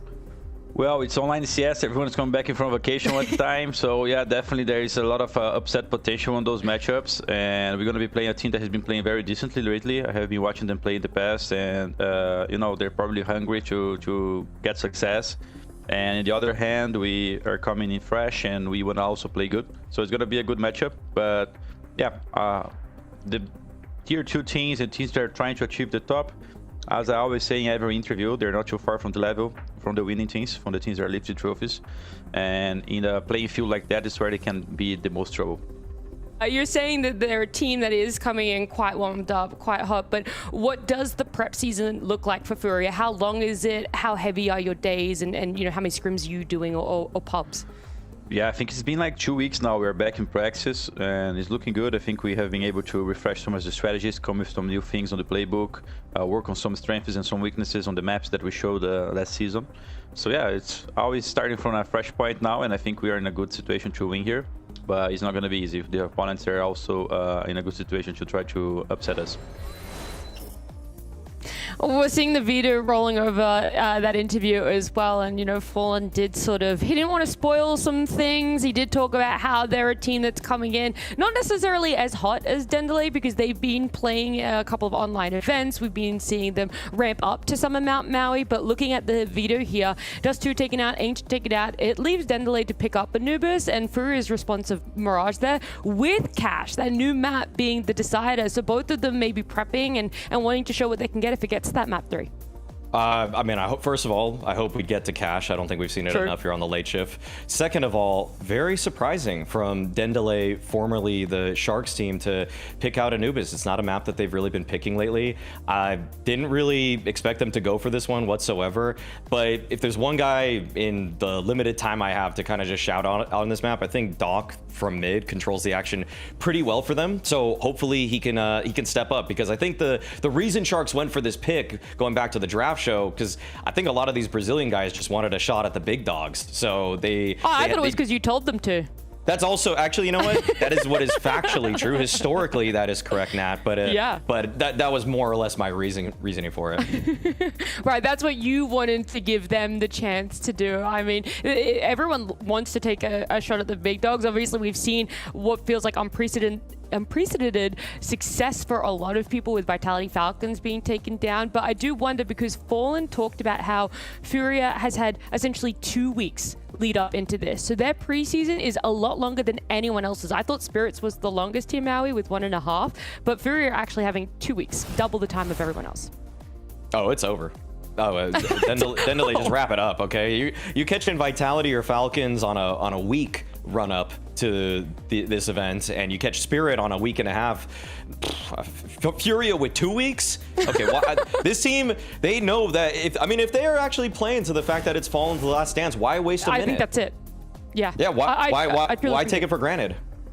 He's coming in and he's saying he wants to be the best teammate for everyone. I think that coincides with the fact they also want to give him the absolute best final season of professional Counter-Strike. And so I do wonder, is that 2 weeks going to be enough that we're going to finally see one of our top teams be so dominant? Or is it, again, just going to be one of those things where we're going to have an unexpected team like DENDELE be able to bring it to FURIA? Either way, we'll see, because we're starting on DENDELE's map pick here. We're going on to Anumis. Another underdog story that could come together, and it just feels like anything's possible so far this week. So we'll watch and we'll hold our breath for DENDELE. But our prediction market partner in Polymarket has FURIA as the favorites. No surprises in that regard. But this one does start a little less skewed than that last match, Launders. That was 7-1 for Vitality. This is like, what could happen, 1-5 now. And you know why? Because everybody's been watching this week and crazy things have happened. And yeah, they can still continue. Absolutely. We know with FURIA, I mean, I feel like they're kind of in almost the same camp. Like, I wouldn't have expected Vitality to actually lose that game. Mm-hmm. You know, Spirit barely picked theirs up. Falcons, I wouldn't have expected. But FURIA, I feel like in the same camp of Spirit, where you just have no idea. They could totally fail to kick off. They could take a week or a couple weeks to warm up into things. It's obviously not just the last dance, it's the final last dance here for Fallen. The last dance. The final season of Fallen's playing career. The super end last dance, 100%. Allegedly. Allegedly, and if you cancel it, no one will care. It'd be fine. They lose Molodoi at the start of the round, but they also just shift right into the bomb plant. FURIA have got that going for them at least, but they're not able to stop MaxCore from getting into the long A control. There's now very much kind of a splinter under the skin of FURIA. And Yuri waiting for the camera peeks, got 3 players in front of him, awkward position. We got damage here, but it's really just all 5 bodies still for DENDELE pushing forward. And Yakindar's nowhere to be found. They gotta do 10-second stick, but they can get it. They could stick it an additional 10 seconds if they want to. Yakindar's just gonna let this one fizzle out and FURIA lose the pistol. So they put the money in the back pocket, but they don't put the round in the bag.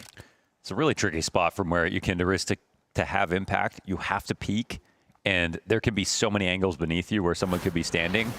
And he kept trying to find information, but I'm not surprised someone snuck by and eventually put himself in a spot where now he couldn't even be part of that post plant. So it really did come down to his teammates within the site. They couldn't put up. And DENDELE picked FURIA because they're Brazilian. It was in the draft show, I think. Yep. They were like, it was kind of a no-brainer for them. They wanted the Brazilian Derby.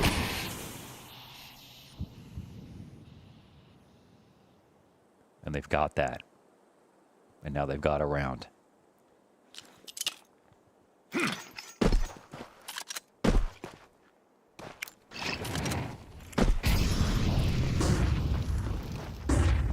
Cologne finals out of FURIA.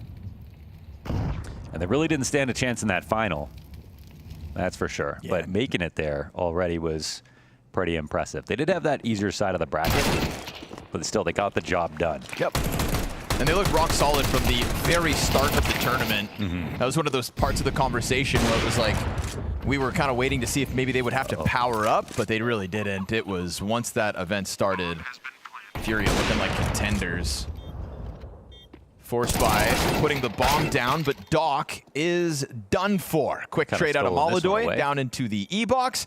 And yeah, what's left of DENDELE is just going to have to tiptoe away for the save here. Op and an MP9 kept, but FURIA rebound instantly with the force.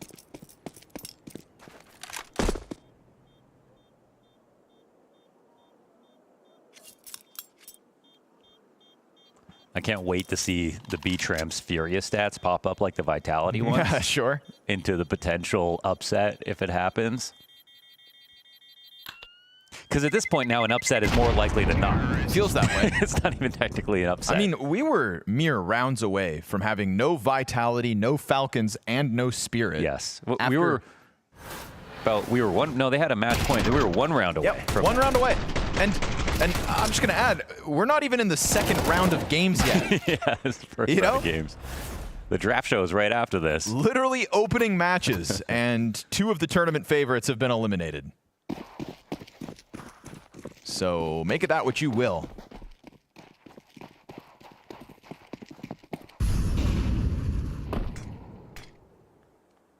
But DENDELE don't have a JT, so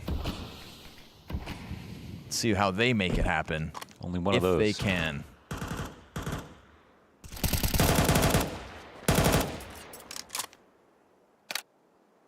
But FURIA do have a JT. Fallen great with flashes. Okay. That's a big thing. Sure. In fact, Fallen is the GOAT of flashes. He's always got the highest time flash for his opponents. Like throughout his career, that's been a huge number for him.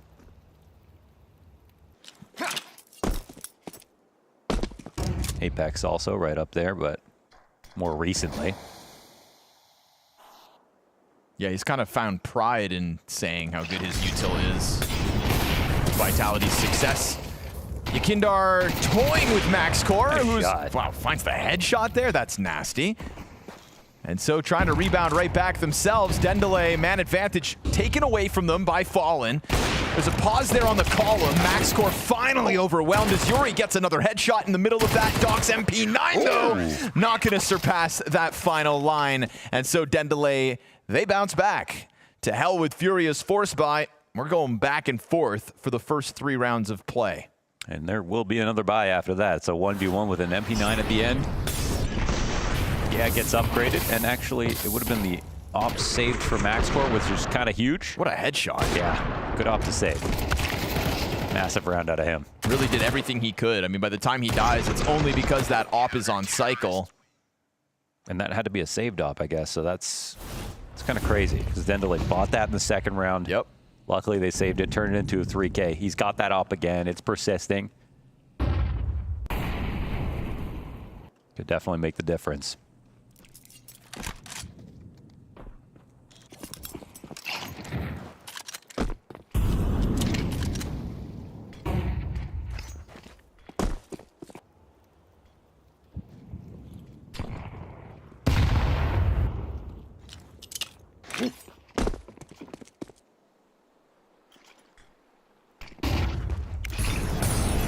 Oops.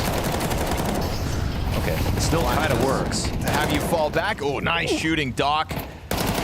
Lays down lead for the quad kill. Every member of FURIA steps into their deaths. It's the guy who put up the clutch last round, by the way. Up to 7-1 off that quadruple mowdown right on the edge of the smoke. FURIA were thinking they could just somehow bully their way into this A site. Doc's got other ideas, and he's also got bodies behind him to just finish this one off. Yuri on the attack is going to be clipped by MaxCore, and so 3-1 DENDELE back in control of the situation off the mowdown. What if it's just Spirit by 1 round? Oh, man. Oh, boy. Exhilarating.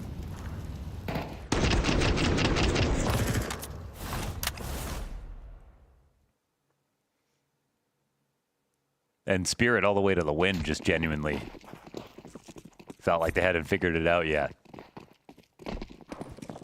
Damn. Already a knife in the back to kick off. Luckily, there's only Glocks.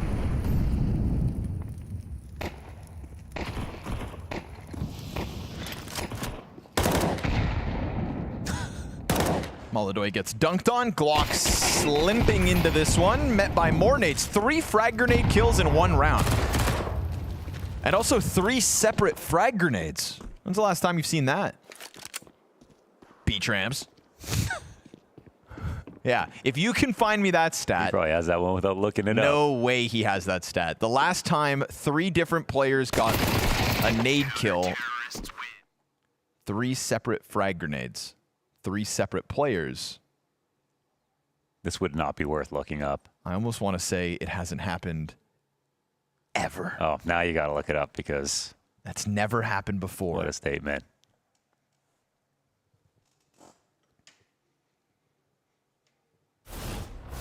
That is what he loves doing, though, finding stats like that that don't matter. Just in esoteric tidbits. Oh, he got it already. No way. Okay. You actually scared me. Gafolo is the only DENDELE player to have ever played a map against FURIA. And he lost.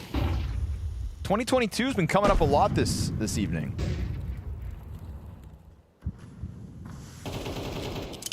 It's kind of a cool year, I guess. You were 32 in 2022. Yeah. I'm 32 now.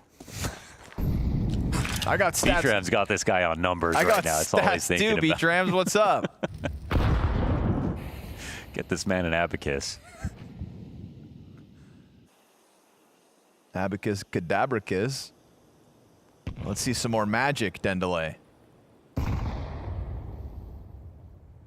You got FURIA back on a bye, but you don't have the op for Maladoy. You do have a lot of mid control, though, for FURIA. They're just tiptoeing their way closer to camera, uncontested. Doc and Max Core meant to be the first line of defense, but it's FURIA slipping the net in with the entry. Fallen doubles down. Tries to go one step further into the Max Core storage push. Him and the MP9 sent into this, but it is already FURIA with a bomb down in a 4v2 post plant, so that mid control really pays off for FURIA this time. If there's someone who would have reverence for a game like this, Yukinder had rewatched that 100 Thieves game in the big upset, and he watched it back carefully, and he was genuinely very impressed by 100 Thieves. But he's somebody who I think won't be sort of shocked by their opening game. If he's rewatching matches that are happening before he even plays his first round at the beginning of the season, I think he's in the right mental space to capture a moment like this. But the game won't be won alone, of course.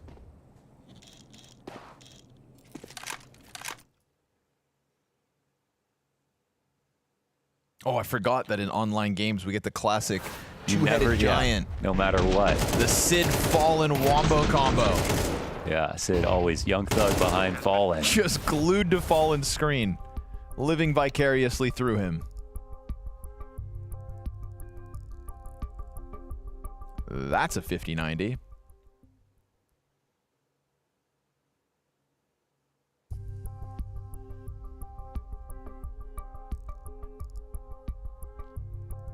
You sure? Yeah, man. You see the size of that thing? I feel like we could send that to Mars.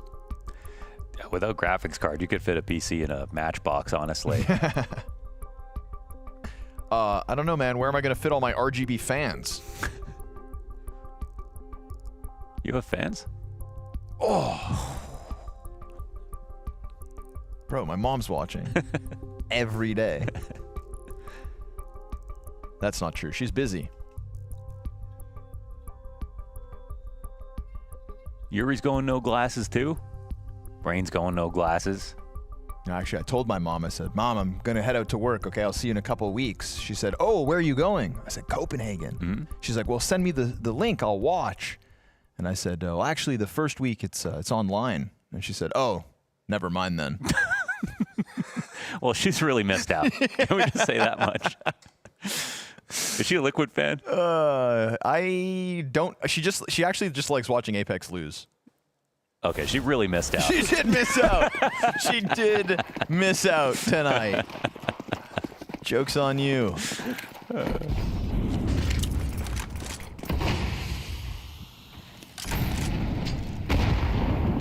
She doesn't like that he yells at his teammates.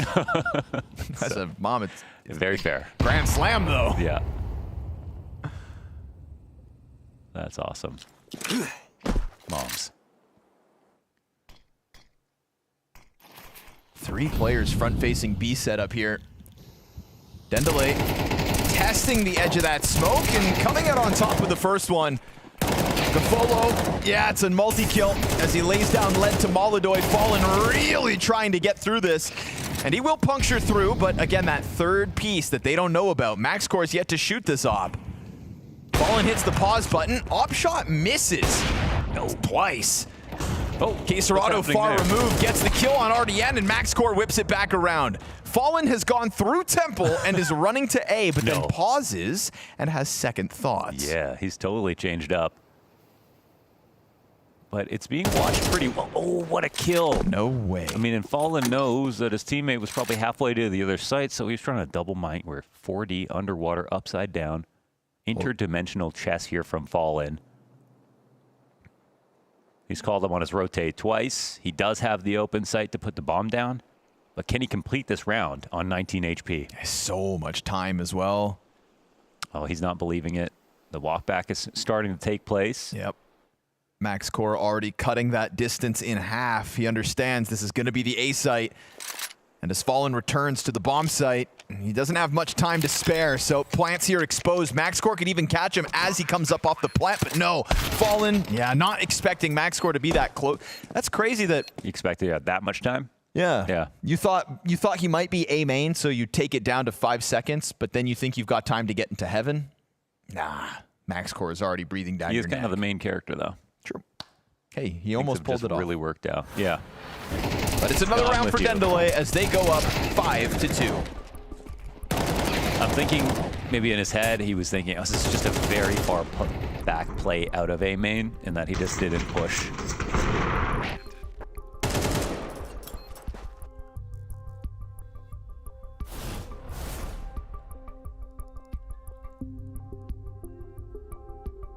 I think MaxCore did make the less likely rotation, at least in through camera.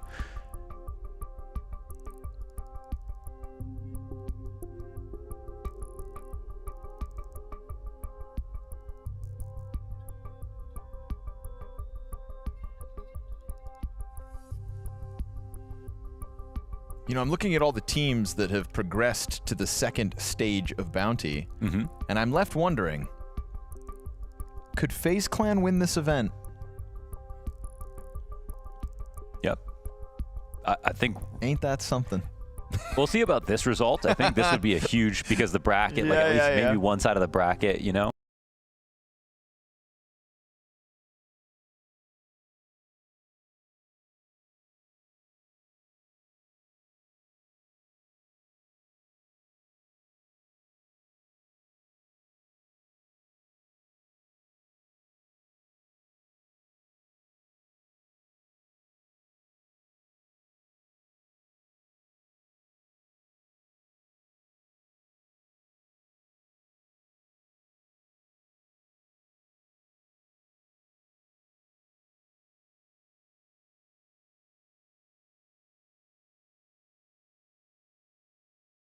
Wild card, FaZe, G2, HOTU, 100 Thieves, Focus, Foot, Pain, Spirit, 3D Max, MongolZ, Liquid, DENDELE, or FURIA. One of those teams will win this event. It's crazy that Jorko and Focus made it through. Right.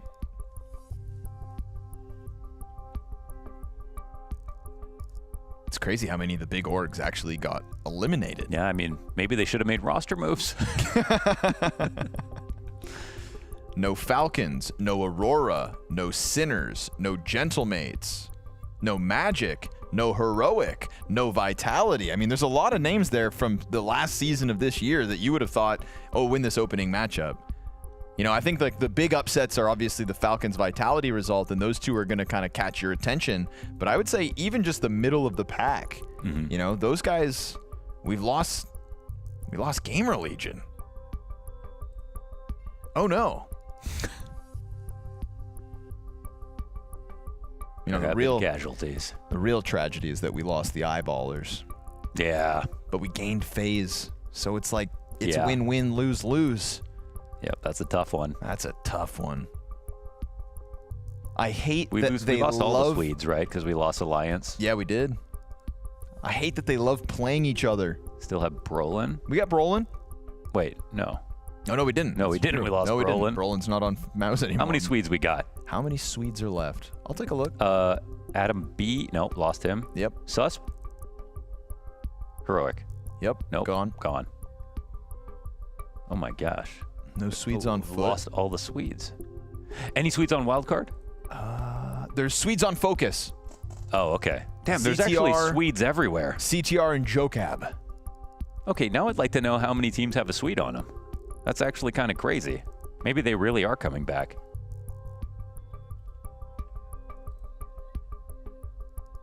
Swede on 100 Thieves. Boy. Yeah. In fact, 100 Thieves is very Scandinavian. Oh, definitely. It was just Gizmy came through like, what language you guys speak? 2 Danes, a Norwegian, and a Swede. That's almost all the Scandinavias. I think.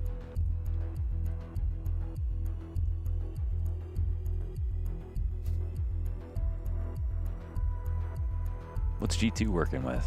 G2? What kind of nationalities we got going on? G2. Slovakian, Israeli, Bosnia and Herzegovina, and Wrinkle, the Ukrainian. Wrinkle's on G2, by the way. Still can't process that one. Finnish coach? Yeah. And a Finnish coach. That's a freaky mixture. G2 got weird. But I'm cheering for him. That's a sauna final boss. No, sauna final bosses are old naked German men. I just spent 3 weeks in Cologne. Shout out to free body culture. All right. We've seen it all. For free. Speaking of old men, Fallen trying to lead FURIA back into this game. But he keeps his jersey on for the time being.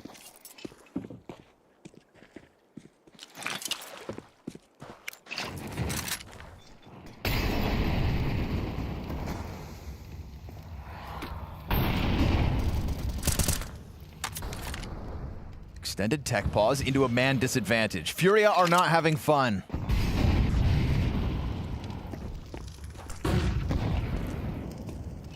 But if they have found success in open space, it has been in the middle of the map. So I wouldn't be shocked to see them come back at this. They've been able to overwhelm that A site quite nicely through the camera pinch. It feels like they're gearing up for it again, but this time DENDELE put bodies in camera to try and stop the approach. Fallen up first. Yeah, not the best way to do that.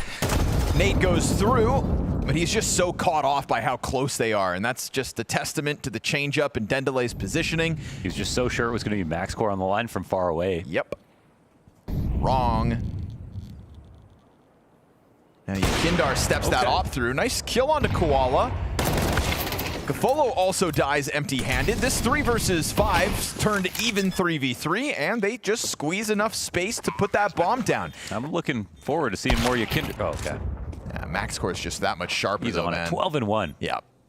There's a clear op dominance in DENDELE's favor so far this game. Yuri's rifle headshot clean onto RDN. Doc's got that trade back. Oh, and MaxCore comes wide with another bit of op impact. He's got 3 kills this round, and this guy doesn't miss. Dude. DENDELE up 6-2 on the CT side of Anubis. And he has 2 clutches, plus 13 kills. Got the op in round 2. I'm not sure if it's the same op, but he's always had one.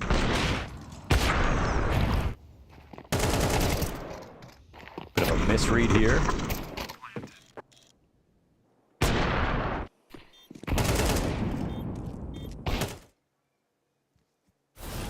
They're cooking with gas.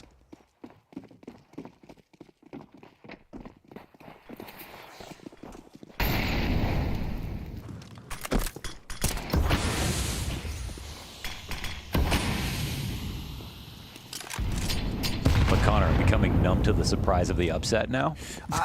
I mean, I feel like I've seen it all this week, so...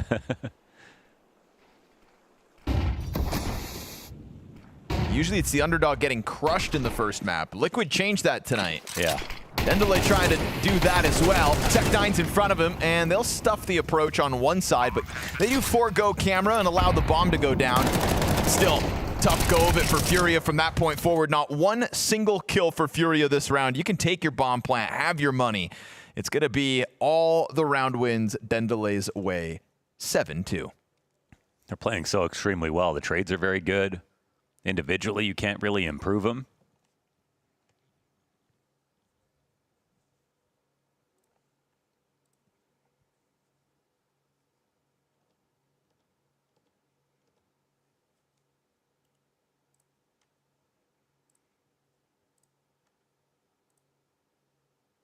We know FURIA are really good, but sometimes just got to wait until they show you.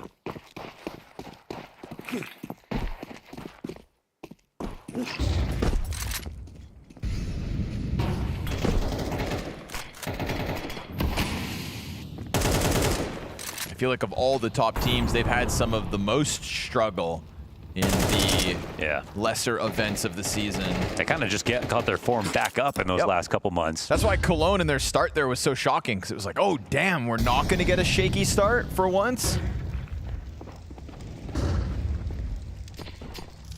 Feeling short-lived. There we go. Fallen with the insta headshot on Doc.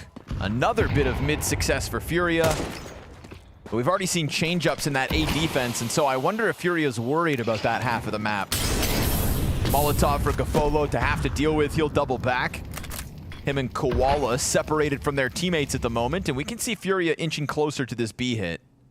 At least throwing Yakindar in E-box to wait. And Patience almost kills Koala.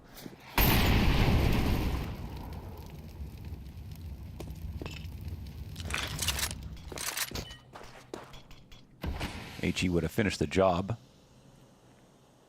And that angle's perfect out of Koala on low HP.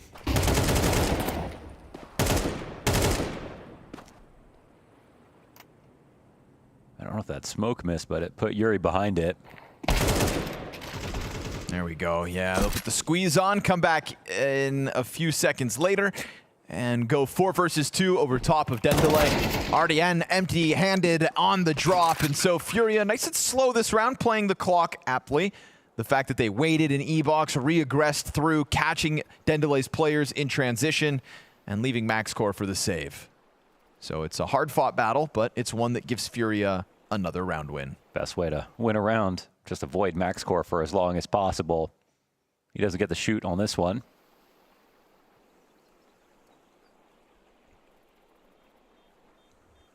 I really want to know if that's his first op.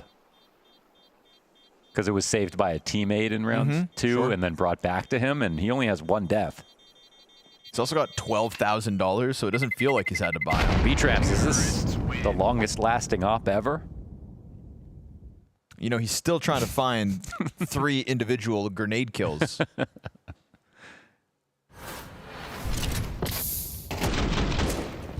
Some nice rifle kills this round for FURIA. Some instant headshots from Fallen Yuri and Molodoy.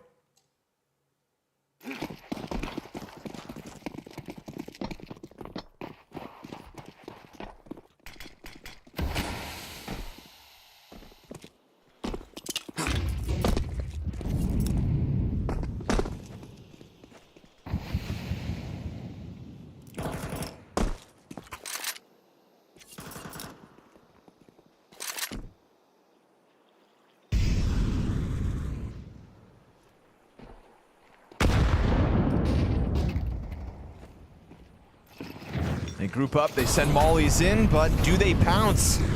Doc up close has been good usually for these holds, but this time it gets shredded.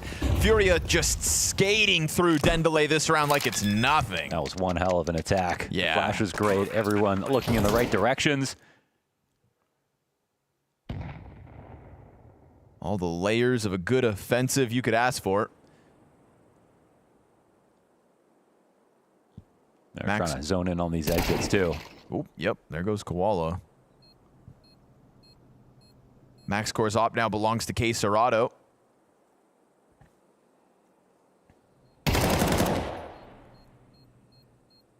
Flanks from every choke point. Yeah, gonna make sure that CTs get swept under the rug. Now a 3-round game.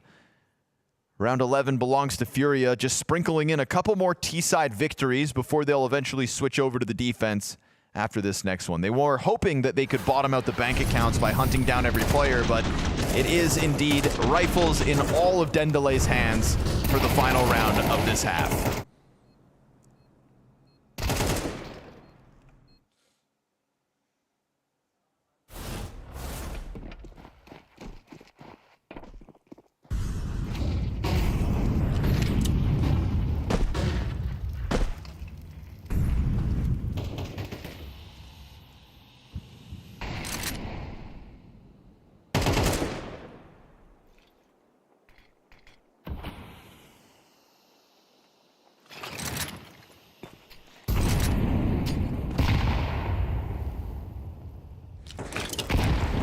Bit of a struggle session at first for FURIA, but they're starting to get their feet beneath them.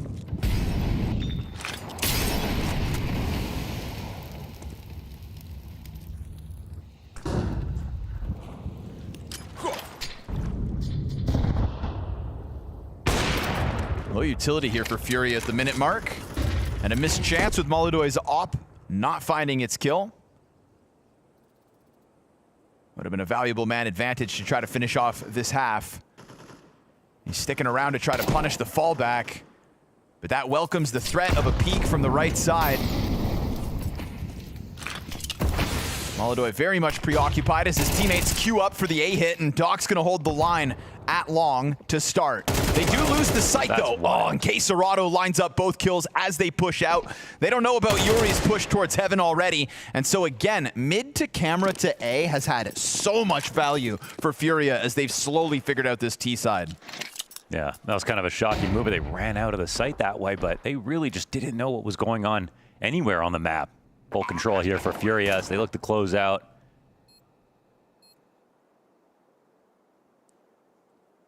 Numbers-wise, it's just an okay half, but I think mentally winning the last couple will help. Got to try this retake at least. Nope, nothing. 4 up for FURIA, 5th round secured. Definitely a recovery needed, but they deliver.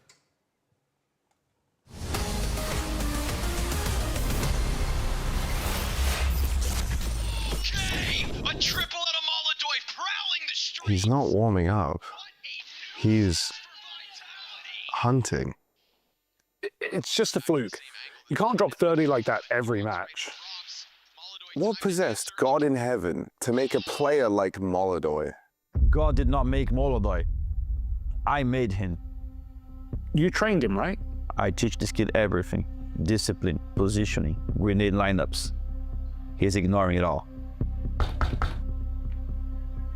You wanted to see me? Come sit, Daniel. I've seen your flashbangs. Did Fallen teach you nothing? Utilities for people that miss. That's not game sense, bro. That's madness. Madness? No, confidence. He's not blinking. I don't think he's blinked since he walked in. Look, Daniel, the teams out there, they know you're dangerous. They're planning around you. They don't want to end up in another highlight reel from you. If they don't want it to be in highlight reel, they're gonna need one thing. And what's that? Disconnect. He's so intense. You think you can keep this up every single match? They can't stop me. You remind me of me. Just younger, TikTok generation. A little bit less patient, but still very good. You can't coach that. You can only survive it. Stop trying to coach me. Start following my goals. Ha, be careful. Last time I said it, they made me an IGL. Is this how roster changes happen?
Fallen and Co. able to recover a few rounds towards the end of that one, but we got a man outside of the server, so we've given them an extra second. And how you doing, Mohan? What do you want to talk about? Ah, God, the list is long. We talked about printers already. Yep, we did. We talked about what else? Oh, I see what's happening here. You know, it's a special day, Mo. Oh, God. It's a very special day because today Mohan has turned 36 years old. Right here, right now, and we've got a man to bring in a lemon meringue pie. Wow. Happy birthday, brother. Thank you so much, Jonathan. Looking great for 36. Thank and the you so golf much, swings Connor. never looked better. It's getting better. Okay. I got my wish. I have the best job in the world. Oh, smooth, dude. Launders, the birthday boy. 36? Yes. Oh, yes. And he did win his golf game this week. We did do a Team Canada versus Team Denmark scramble. And we won. And we won. Yeah, Connor wasn't there, but we had a substitute and we pulled it off. Oh, thank you so much. I called in the ringer. Lemon meringue, your favorite. My favorite. Yo, I'm actually so stoked. I swear I had nothing to do with that. I just... When I saw that, I was like, this is suspicious. They asked you, said, we love lemon meringue. What should we get, Launders? Oh, my favorite pie. Oh, that's funny. Lovely. There is literally also a tech issue, though, guys, at the same time. So that was that was real. That was actually just fantastic timing. Okay. Usually we just go in on player cameras, but we had something special to do. Well, let's get the knife out. Yeah, sure. You guys want to watch us eat cake? I want to try that. Wouldn't be the first time on a Blast broadcast, actually. Actually true. Yeah. What's 36 feel like? It's all the same. Yeah? Okay. It's just... Good to hear. Yeah, in a good way, for sure. It kind of comes down to if you let it, you know? Yeah, sure. Don't let it creep up on you. Age. It's all up here. It's all up here. It's all up top. Mind over matter. Gary Player, 92, playing golf. Until you're like Moses' age. At that point, there's no promises, really. Time comes for us all, huh? Once you're that old, whew, what's the point? Just lose all your hair all of a sudden.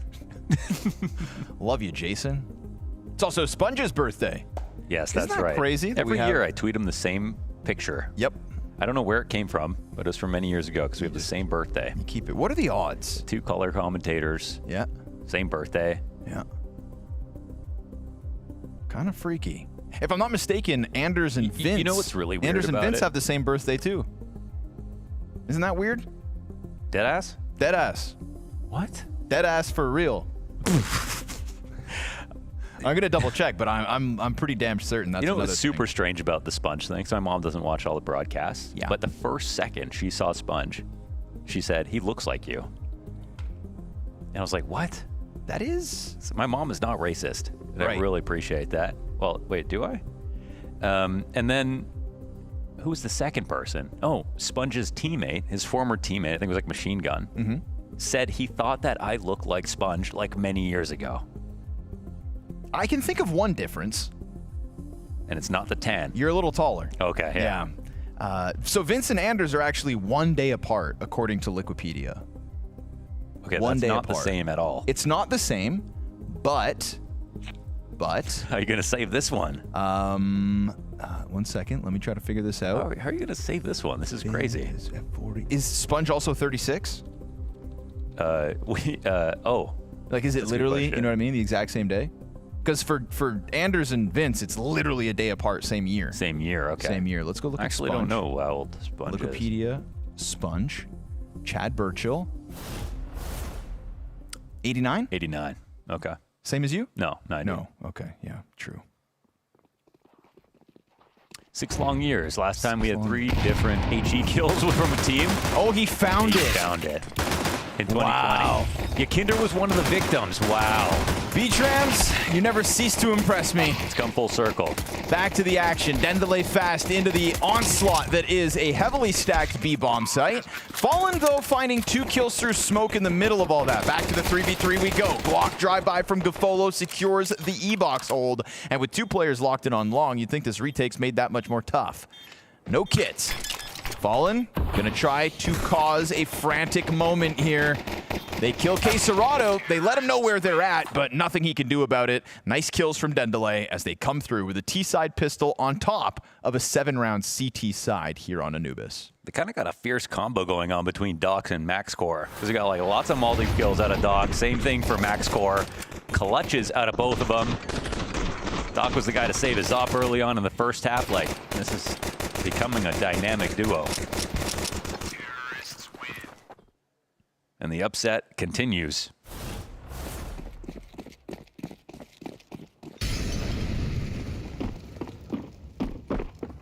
Feeling realer and realer by the round.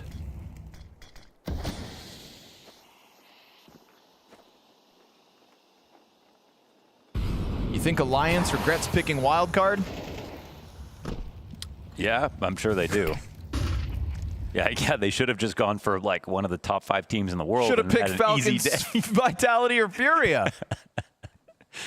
That was an oversight.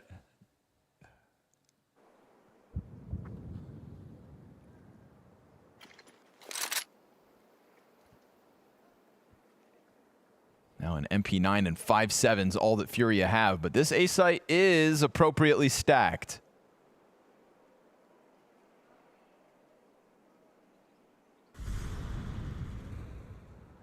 Furia trying to hold their nerve as the Molotovs pop over towards the B site. That would be a reason to start peeling bodies away. Will they move?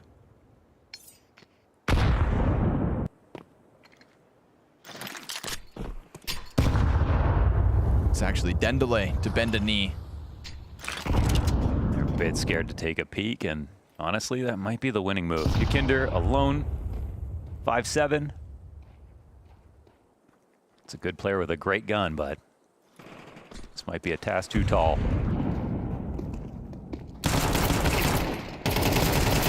Ooh, 1.5, all he's gonna get. MP9 flanks good from Yuri, keeping the pressure on. They've got lesser weapons, but they're finding kills regardless. MaxCore able to emerge from E-Box onto the site. He's had so much impact. Yeah, man. And he's looking to keep it stacked high. MP9 keeps him preoccupied. His Mac-10ing Koala teammate over towards long. Spots Quesarado, who's unfortunately there with the empty AK. A bit of a tragedy to pick up that dry mag. And so, Dendele dodge death towards that A site, the heavy stack that looked like it would have held, and they will secure a 9th round on Anubis. Now, MaxCore is out here just looking like a prospect right now. Extreme impact in a big game. Oop. Even survives that one.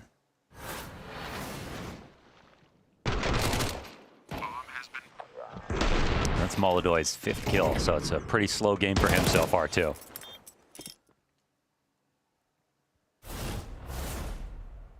Pressure's on FURIA as they're still not able to come in with a full buy. And in the last couple of months where FURIA just really brought their form back, it felt like it was, you know, where they did have a few struggles. MongolZ wasn't one of them. You know, he was really, really starting to deliver heavy impact, but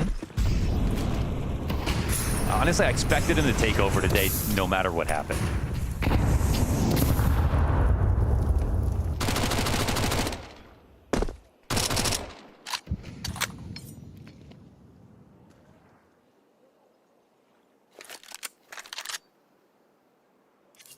Already starting to give up this A site, and this time DENDELE looking like they want to just actually follow through. You could always send the MAC-10 in first, a little expeditionary force. See who's home. FURIA get back to the stack.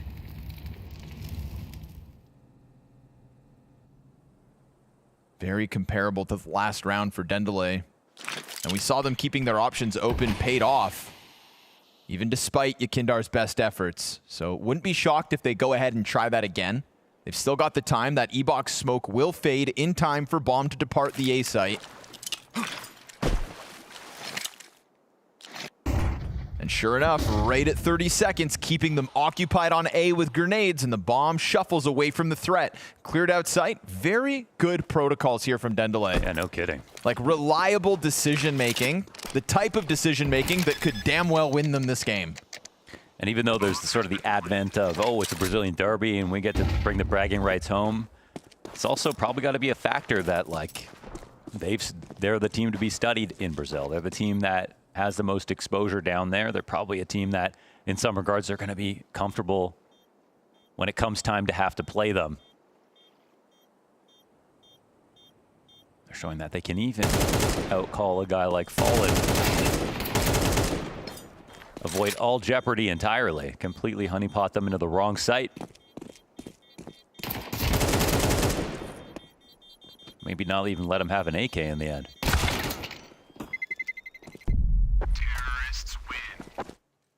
10-5. Kind of just waiting for just got to land this plane. That's it, yep, right? I mean, just let it keep going. But waiting for this FURIA CT side to start. They've been absent in terms of guns. Now that changes. Op for MongolZ, M4s across the board. Game meant to change now. Meant to. But DENDELE have been rock solid, so no promises. I mean, the contrast between Max Core and MongolZ. That's just something that has to change. Otherwise, there's no way.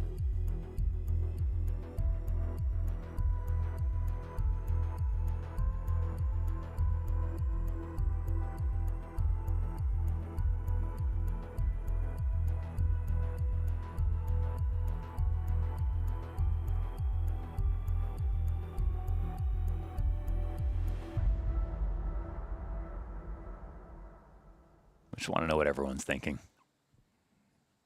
Not what they say in interviews. Right. I don't know what they're thinking. What they're actually thinking. I don't know what Max Core's thinking. I'm the man. Yeah.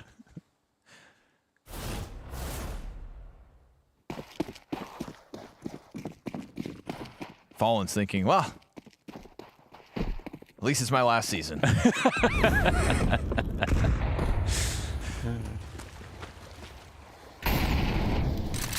His next player break's going to be a long one. Oh, damn. That's sad. It's what he wants. Yeah, but it's what no one else does, so... I know. Shouldn't we have a say? Thought this was a democracy. I vote for Fallen.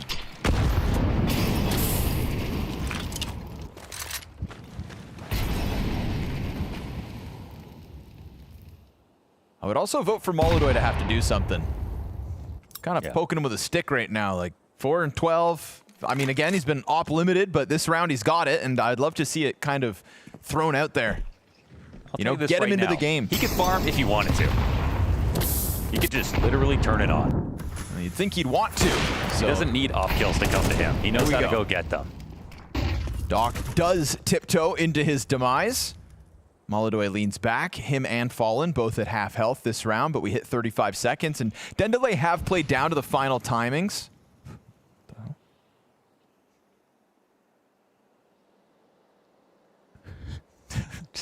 Just something from outside falling in.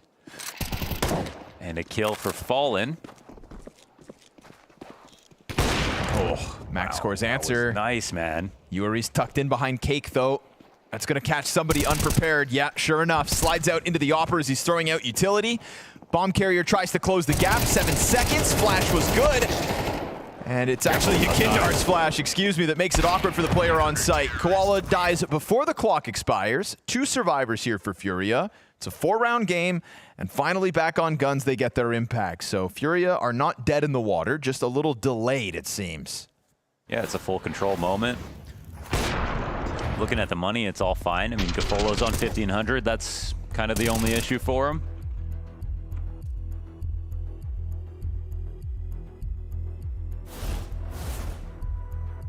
Sharks using the whole clock. You mean DENDELE? DENDELE, the whole clock.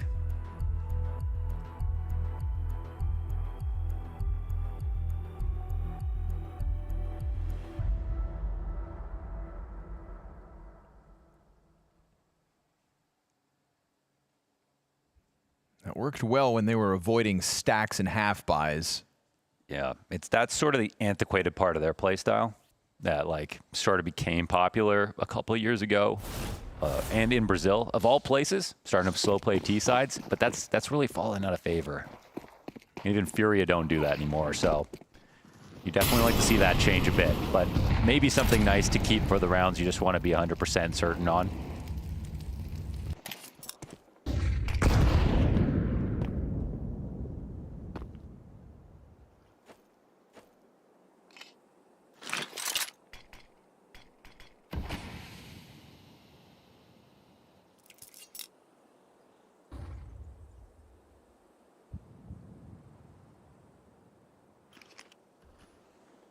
What's he looking for? Kool-Aid man. Careful. When you least expect it, they could burst through. That nade does land on the intended targets. Fire even flushes them back. Yeah, that's pretty good. It's like a very well-timed sequence of utility. Gets damage in, also deters map control. Also hit him in the head with that frag, so they knew. MongolZ on his angle, giving the kill to Doc. That's 2 rounds back-to-back. He's just gotten that pick off. Wow. But RDN's going to hunt down Yakindar. Not going to fall for that close corner play. Yuri's on the scene, and MongolZ waiting for the E-box exit. Sure enough, catching MaxCore. Now it's Mac 10 in hand, and Gafolo is going to create a little space here. So go ahead and grab that. Got to be careful not to give the angle over through tempo. Bomb planted. It's man advantage for Furia. This op should be a problem. There's a Molotov and an Incendiary, and there's only a kit on Yuri. See if things get weird as the smoke goes out, blocks off Koala from long. It's a big smoke. Gafolo's op suddenly, taking a step in, misses his chance. Still alive, second shot also off the mark.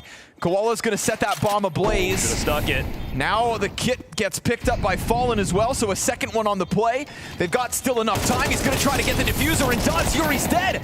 And is it Queserato? No, it's Fallen still in the backdrop. Does he have enough time down to the wire? Oh, he doesn't have it. 0.035, and that is another one for DENDELE. A great spray through that smoke. Had to be right on that bullet. And that's an 11th round. Oh my goodness. That totally changes this game. Now, it could have been just a slow climb back up into an even scoreline, and instead it is a low money Furia,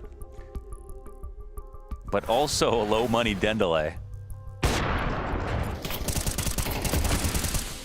It was looking all fine, I think, until Yuri got smoked out, and then when MongolZ didn't hit his second shot, which wasn't easy, there was no one there to instantly trade it.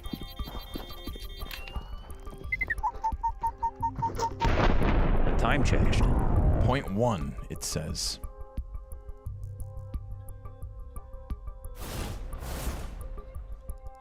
But it changed. I know. I don't believe HUDs anymore. I'm honestly, I've got a love-hate relationship with HUDs this week. Furia have already lost to a team ranked outside the HLTV top 20 this year against Gamer Legion at Rivals. Ouch. They are upsettable.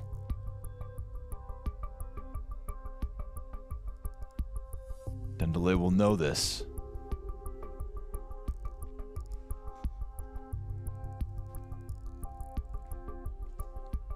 Max Core and Doc still lead the charge, but we just got a good clutch out of Koala. To hell with the numbers of frags. Just about getting those rounds on the board and driving force in that regard.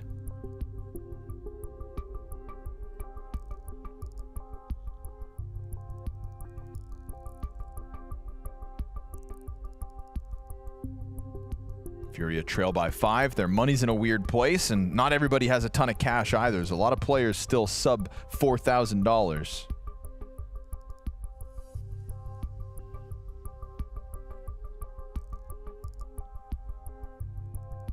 I just really want a piece of that pie. It's a cake. You gonna share it, or are you gonna eat the whole thing? Eat the whole thing. Yeah, I mean, it's your birthday. You're allowed to. I did do that with a McCain cake last year. Yeah. And then I went on keto for 4 months. It's a great last meal. Yeah. You know, if I had one meal left in me, I think an entire chocolate cake might be the play. Was it like 10,000 calories? It was a great day, though. I remember that. Stock up.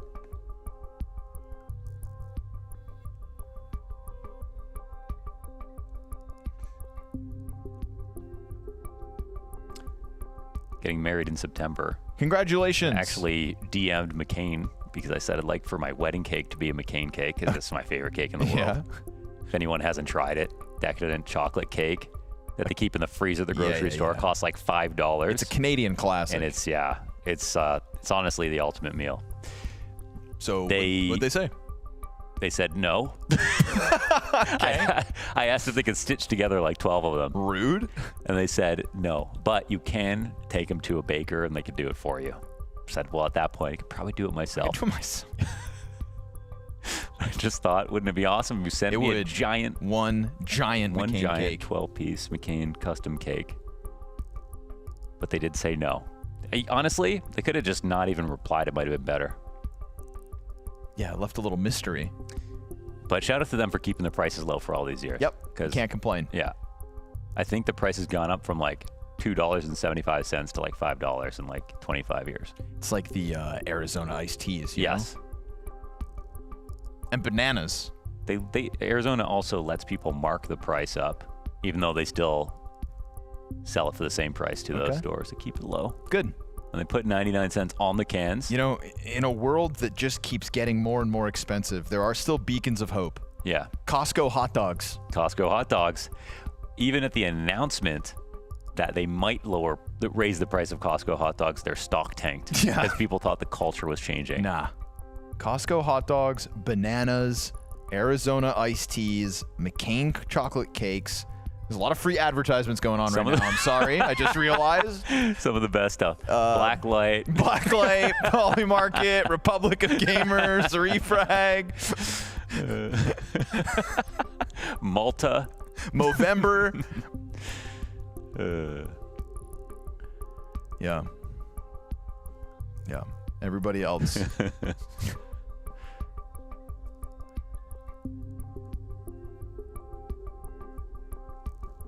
Kirkland golf balls. Man. Hey, we already shouted out Costco. Yeah, true. Just Costco in its whole. Does he have a printer as well? What is that? Or is that a stack of diapers? I thought it was for like a graphics card at first. I think everything is a graphics card. 5090. 5090. What part of a box for one? Yeah, it's like, I thought like it would come in like a nice case or something. I don't know. I just thought K Serato got a nice 5090 that maybe they sent them to all the FURIA players. But vitamins on the PC, what do you think? I keep mine in the window. On the inside or outside? On the inside of the window. So Which I can't floor? judge a man. 1.5. What a flex. 1.5. 1.5. Do you have an elevator that gets there? No, just a lot of stairs. Okay. A lot of stairs. Just a lot of stairs, you know? Oh, me? Me? Lots of stairs. Lots of stairs in my place. It's going to keep me young forever. I think what's going to happen is he's going to put his vitamins there and then the PC59 is going to heat up the vitamins, going to get microplastics in the vitamins. Yep. Got to move them. Gotta move them. See, I keep mine next to the coffee machine because to me that's like, you know, it's like start of the day. Yeah. I'm gonna make a coffee, Yeah. so you hit the dailies. Yeah. But yeah, see, I think it's like a case. Doesn't it look like packaging? I think it's cardboard diapers. Is that the new Xbox? The Xbox One X box? The Xbox Series X 360 X1 box? You know, I saw Xbox sales were actually up in the last quarter. You got the newspaper? Yeah. Turns out the sales are good, see? Yeah, and PlayStation sales have been tanking. Okay. We can change that. Well, that's what you get for announcing you're no longer making physical games. Yeah. And I'm against that, man. Yeah. Yeah, man. Think of the resale market. My iPhone doesn't have a SIM slot. I know, you had to give me your SIM card.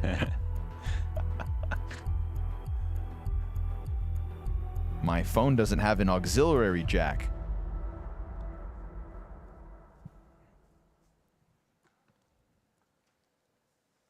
Okay, good luck to whoever wins. Yeah, okay. The game, there is a game at hand, isn't there? DENDELE versus FURIA, 11-6 the score. Tech pause sorted. But the money remains a problem here for FURIA. MP9s on the majority. That was a pretty bad loss they just suffered. They would have loved to be the ones in control at this moment. But now it's one mistake and you're cooked. Oof. Mistake like that? Yeah, I mean, that was one of their good guns. The exact wrong risk to take when there's 4 players waiting for that push. It's one thing to beat FURIA. It's another thing to whoop them. And we're starting to get into whooping territory. Potential 13-6, unless these MP9s can rebound in this round. Very few utils. So the smoke goes down, but they push right in. They're not going to give you that kind of space, Yuri. Oh, it's right at the end of the mag, but Doc gets away with the kill to csgo, and Yakindar is the only player to put up a frag towards that site. Done. Our FURIA in this one, 6 map points for DENDELE. Man, I mean, they barely got away with that last, you know, denying that last defuse, but this was super clean. And, you know, from a game plan perspective, it's the exact push that FURIA were going for, whether that's a little bit of luck, a little bit of preparation, either way. They've shown too much of it to call it all a fluke. I'm surprised. They've really out-fragged them. They've won a lot of clutches. They've had some good game plan kills. Playing very well. Surprised Yuri thought he was going to have that space to play with. DENDELE just pounce. Hyper-aggressive on the B commitment. For a team that's kind of played the clock down dangerously at times, it was nice to see that change up in the tempo. They sensed an opening, they seized it. Yeah, it felt like that was going to become a trend. Now Yakindar here in E-Box. Gets 1 kill. As Max Court comes through, his teammate Smoke taking over the E-Box. Yuri's going to be there to stuff him. But another piece comes through. RDN makes the difference. MongolZ taking over the plat control. It's a FAMAS and 2 MP9s versus 3. And man advantage now in the hands of DENDELE.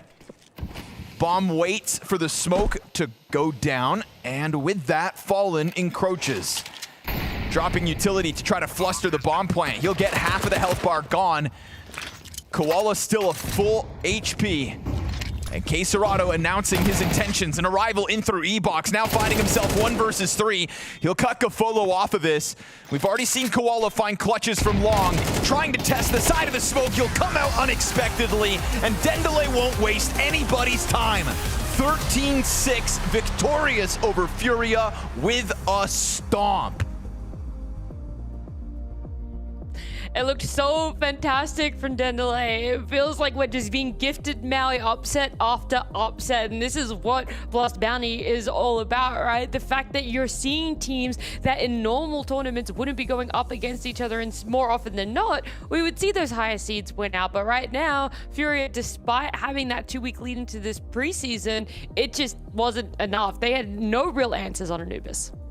No, and the defense, I would say, from DENDELE really propelled them there. A couple individuals I'm sure we'll hop in and talk about, but the activity, again, I think that's something that a lot of these underdogs are really bringing. They're understanding just how much you need to pressure the favorites, and you can't just sit back on your heels and hope for the best. So huge props to DENDELE and their game planning. Yeah, because that was actually one of the bigger issues we saw, where we thought that a lot of these teams that might not have had the most successful end to the previous season would come in hungry, but it feels like no matter how hungry they come in, there's a whole nother level that's being brought by these lower seeded teams. And so DENDELE doing massive research for themselves and definitely sticking true to what Fallen had said about them, where they're coming in on a hot streak and they're not letting it slow up at any moment on Anubis. I can go on a little rant here, actually. I think as someone that's frequently, I would say frequently hired by Blast, I think the shill title has come out a couple times. But in all honesty, I think that the format of the Blast Bounty presented by Polymarket, which is just has 32 teams. Like, yes, the first round is online because of just logistical reasons, but it actually gives teams at the beginning of the season who are outside of that invite range that would normally go to VRS events. Like, think of a lot of the other events in the circuit, 24 teams. The major's really the only one where you get this many teams for offer and have a chance. So they're going to game plan super hard. They're going to bring absolutely everything, because it's not frequent that a team like DENDELE or 100 Thieves is going to get a crack at a top 5 team in the world. So I love the way that these teams have been showing up for this, and I think that is also just a little shout out there to the fact that the Bounty invites so many teams. Yeah, I mean, the door literally just opens by the slightest margin, and it's all up to these teams to be able to put their foot through it. And right now, DENDELE are doing that on Anubis. And you're right, there are individuals across all of these teams that we've been talking about, but more important, DENDELE, that have shown up. I mean, you also have some examples that you wanted. I believe it was Doc, right? That was the player that you really wanted to be like, he needs to show up. He was your little shout out before the series, and he didn't disappoint either, sorry. Definitely did not disappoint. What I saw from him leading up to this was, funnily, a little bit different than what we got here. We had multiple impact rounds in different positions. He was in E-box. He got this 4K hold towards the A-bomb site itself. What I saw before was actually more of him just dictating the action in the middle of the map. So to see him just pop off as the secondary A player, and even on the rotations too, was excellent. He is definitely one of the guys to watch out for this team. I think Koala has been the name that has been on the tip of most people's tongues, but it was actually more so the secondary, maybe even the tertiary star in this Anubis map that popped off for DENDELE. It's great to see that so many elements are working together, whether it's just a little bit of time needed, the build-up being so strong for them as well. But another player, MaxCore, really stood out in your eyes as well. You were like, wow, every round it felt like you could see at least something positive about what he was bringing to DENDELE. I mean, when did this guy get double-digit kills? I feel like it was in the first 5 rounds. It was crazy. I mean, his pistol round, he was great. He had the op that they saved from round number 2, which seemingly caught off FURIA. As you see here, he got this multi-kill defending E-box, and yeah, he just kept popping off anytime he was given the opportunity. Maybe, I think that how mobile he was definitely surprised FURIA, and I think that he was able to kind of get rolling because of just how much DENDELE wanted to pressure from E-box. It's just something that FURIA was not really ready for. They weren't maybe smoking it off enough. They weren't using all the necessary utility. Maybe the flashes weren't catching him off as much either, but no, he relished the opportunities that he was given. Yeah, and that's the craziest part, is FURIA has never felt like a one-note sort of team to me, a team that can't adapt during a map. They've always been so good at that. I mean, especially in Fallen and what he's been able to bring time and time again. And so I am quite curious why you think Maui FURIA wasn't able to have that element here in Anubis. That's a good question. I mean, the CT side was distinctly active. Again, I think that is what Liquid just showed in the previous game, but also a bit of what DENDELE showed here on this one. And I think on the T side, I mean, there was great motion. There was great. They understood also in mid rounds when there was too much pressure on one side. They had a good. I'd say how clean some of those anti-ecos was also really impressive, because sometimes I feel like when you see a star team or a top 5 team versus a lower ranked one, you just kind of hold your breath and know, or you don't hold your breath because you know, or you feel like some pistol round or half buy round, it's going to go the way of the favorites. But that just really didn't happen for FURIA, or at least it didn't happen at the moments that they needed it to happen, because DENDELE was able to sniff out those sorts of moments. And I think the online aspect probably helps their composure a bit. They're able to feel out situations and say to themselves, we don't need to go into this A stack over here. We can feel out the B bomb site a little bit. So making sure that it's not just that all-in play at the beginning, which perhaps, I'm not saying it would, but perhaps a LAN environment would have maybe led to them having a little bit less composure, which they showed today, at least on the first map. I mean, an impact, again, that you can't really measure, but sometimes you can just feel that that's an impact. And so online, maybe favoring DENDELE a little bit, but you're talking about it. They're just poking and prodding a little bit when it comes to their T sides on how a site looks. But more importantly, they're actually able to do something that I feel like not a lot of teams are able to do against FURIA. So for our round 15, they were able to bait all of FURIA to stack one bomb site. They all go onto A, and then they do the switch back and go and plan on B.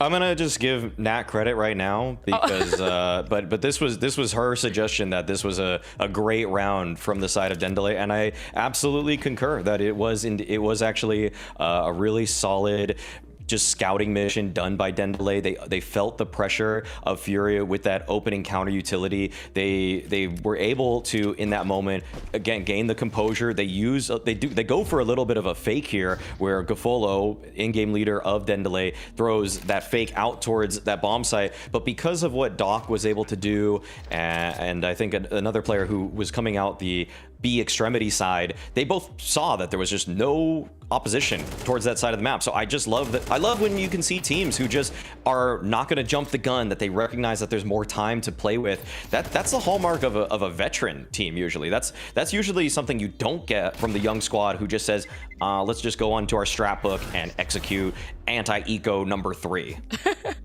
And they didn't overcook either, because we did see a couple of times already today where it feels like they're setting up for a perfect site plant, and they're like, wait, what if actually everyone's now moving over to this side? I'm going to go back to the other one. And you're like, you should have just stuck to that one side. So they didn't second guess themselves. They really knew just how much FURIA had fallen for it. And so it looked fantastic for them. And look, out there, guys, if you're wondering, oh, I want to get a little bit better at either retaking sites, knowing how to defend sites as well, because FURIA, they tried to defend that A site, but the B site wide open. You can head on over to Refrag. One of the game modes that they have is Defender, and so it gives you the ability to train against pretty aggressive bots, and that's always the hardest thing right now, is if you want to load into a game mode, sometimes you're just not playing against bots that are at the level of your actual opponents. Well, I think the other great aspect about the Defender mode, I've been trying out a bunch of the modes on Refrag actually, and this one you're legitimately playing against executes, and that makes this even more difficult. It's one thing to just shoot bots that aren't shooting back, or they're just running in straight lines, but look at this guy. Look at this guy defending A right now. Like, this is Mezzy in the cut, okay? He's getting mollied off his angle, flashed off of his angle. This is such a legit tool to get better, and maybe your FACEIT games don't look this difficult, but why not just prepare when that one sweaty, I'm gonna say finished stack, has that full A exec on nuke, and they just run at you with full utility, and but no, you've practiced on Refrag, you know what's coming, you know how to dodge those flashes, and you'll get that triple kill as well. Hey, I mean, before you know it, you're Liquid 2-0ing Vitality, you know? You never know what Refrag's gonna be able to give you. Exactly. I mean, yeah, I can bet you that at least a couple guys were on Refrag that were in that Liquid win over Vitality. I know what Liege was, and I know he's happy right now we're bringing it up. 100%, whether you want to end up like Liquid being able to get a 2-0 over Vitality, or even just the head start that DENDELE have right now over FURIA, make sure you guys head on over to Refrag, but make sure you stick here for the moment, because we're going to see if this best of 3 wraps up just after this break.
DENDELE picking up their map choice win on Anubis. I do wonder now if FURIA is a little bit more warmed up, because we both agreed, Maui, it was a bit of a shocking performance from FURIA. Yeah, we've seen upsets already at Blast Bounty, but this one was a different level. It felt like FURIA really weren't actually awake. It's almost as if they, just remembered we had an official to play today. I'm almost upset that you told me that they were practicing for 2 weeks leading into it. Sorry. To come up with that, because I would have given them an excuse if they said, oh yeah, we just showed up, we wanted to make sure we had a long player break. But to know that they were practicing for that long, longer than practically any team coming into this, I would have expected to see a much better FURIA. I'm hoping maybe just the practice didn't really look towards Anubis. Maybe there was just a bit of uncomfortable element of that, and that DENDELE were just opening up what we didn't know was a weakness for them, and that Mirage is going to look a lot better for them. I mean, we saw the stats. It felt like already it should be this slightly advantageous matchup for FURIA, but yeah, I do really wonder, are you actually going to be able to bring the fight when it's needed, when it's this pressure and this crunch moment? I mean, that's what you would obviously hope is going to assist them with having 2 weeks under their belt. The thing that's kind of concerning about FURIA for me is I don't necessarily see Mirage as this map that they were always really flexing on teams with. I think they're a little bit unlucky that Overpass, which to me was their bread and butter map, was taken out of the pool. I think that they sort of had an identity crisis actually last season, where they were kind of wondering, is that our map? Is Overpass our map, or is it something else? Because they were actually at times kind of going into some other picks. Like they went for Nuke for a little while. They were sort of, I think they were even hovering on Inferno for a bit too. So I'm not sure why Mirage fell to, like, why they decided this was it, other than maybe just looking at the win rate or the loss rate, that is, of DENDELE. Yeah, well, then I was going to ask, like, how do you feel about DENDELE? Because we looked at 3 times, only a 33% win rate, which means they've only won on it once. But is there a player that you look towards where you're like, I've seen him on Mirage, and even if though there are losses towards the team's name, this individual has still been able to show up and should show up again today? I do like the way that they use Ardienzao at short. He's definitely, I would say, him along with Max Core, who we already know very well from map number 1. Ardienzao is a guy who we haven't really talked about him too much, but as that short rifler, they just run a lot of setups for him. They have other players on the team doubling up with him very frequently on short. So I feel like FURIA, if they didn't do their homework, they might get caught off with some of the antics there, whether that's a boost play for him or just Koala doubling up with him on that short side. Just a lot of different looks that can change up the mid fight, and Sharks like to do that with frequency. Yeah, it feels like FURIA are almost playing too stock standard. It's just like we saw within the last season of Counter-Strike, how many new boosts, how many new angles we saw from some of the top 3 teams. And so I'm wondering, have FURIA just gone back and tried to go too far into the fundamentals that they've forgotten what flair and enjoyment we've seen from them in the past? I feel like the most innovation I feel like I saw last season from a top team was probably Vitality, which is weird for a team that's already on the top to keep pushing the envelope there. FURIA, on the other hand, feel like the tactical honeymoon where everybody's trying to bring in new ideas all the time and support each other. That might have happened in the tail end of 2025 when they went on that 3 tournament streak. I think last season was more about just trying to find their bearings, which they weirdly couldn't regain in full, other than but the thing that's actually on the bright side is that FURIA has proven that they show up to the elite events of the season, the Krakow Grand Final finish, the Major Grand Final finish. Even though they're not lifting, they didn't lift trophies this year. The way that they're able to at least push it when the time comes. But I don't know. Right now, I got some question marks for what they were doing in that offseason. I don't want to waste the final 6 months of Fallen. No, nobody does, right? Also, you're speaking of, you saw a lot of innovation from Vitality. Do you remember the triple boost on Anubis that we saw? We asked them and like, oh, where'd you hear that from? They're like, TikTok. Maybe FURIA need to go on social media a bit more, you know? It's the inverse. Yeah, no, I think that's probably, that seems to be the missing piece, Nat. I think you've unlocked it there. That FURIA just needs to get on TikTok a little bit more. You know, people are talking about how it ruins your attention span and detracts in so many ways. Yeah, let it in. There is some, so they're cooking over there. I'm just saying sometimes the most unexpected stuff can happen. We've seen it in teams. Maybe TikTok is going to give you the new strategy. But we like to get as much information out of our players as we can, whether it's where they source their new triple boost strategies from or if it's just how the team is feeling. Before this series, I got to talk to Capolo. We see you guys end up picking FURIA when it came to picking the most wanted there, and we talk about the Brazilian matchups a lot, and FURIA for so long has been that team that a lot of Brazilian players had idolized. Is that still pretty true for you and a lot of other Brazilian teams? Yes, it's true. We are excited to play against them. We never play against them in our history, I think, of DENDELE and Sharks, you are right? So we are excited. What is it about them that makes it so exciting? You know, whether it's the prospect of winning or losing against them. They are the best Brazilian team, so it's exciting to play against them. They have Fallen, Yuri, Cacerado, Yakinder, Molodoi. Fallen is a legend of the game, so yeah, it's exciting. Yeah, I could only imagine that. You guys have recently been playing in Cologne Major, one of the first major showings we had seen from you. Of course, it didn't end exactly how you would have loved it to, but what do you think were some of the big learnings that you had for yourself and the team? I think we are like a bit nervous in the major to close the rounds. We thought we could do a little bit better, like we had a pretty chance to win against Tailu, I think, but we are happy. It was our first major, and it was like a very good moment for us. Is that what you mostly focused on in the player break, trying to work through those nerves?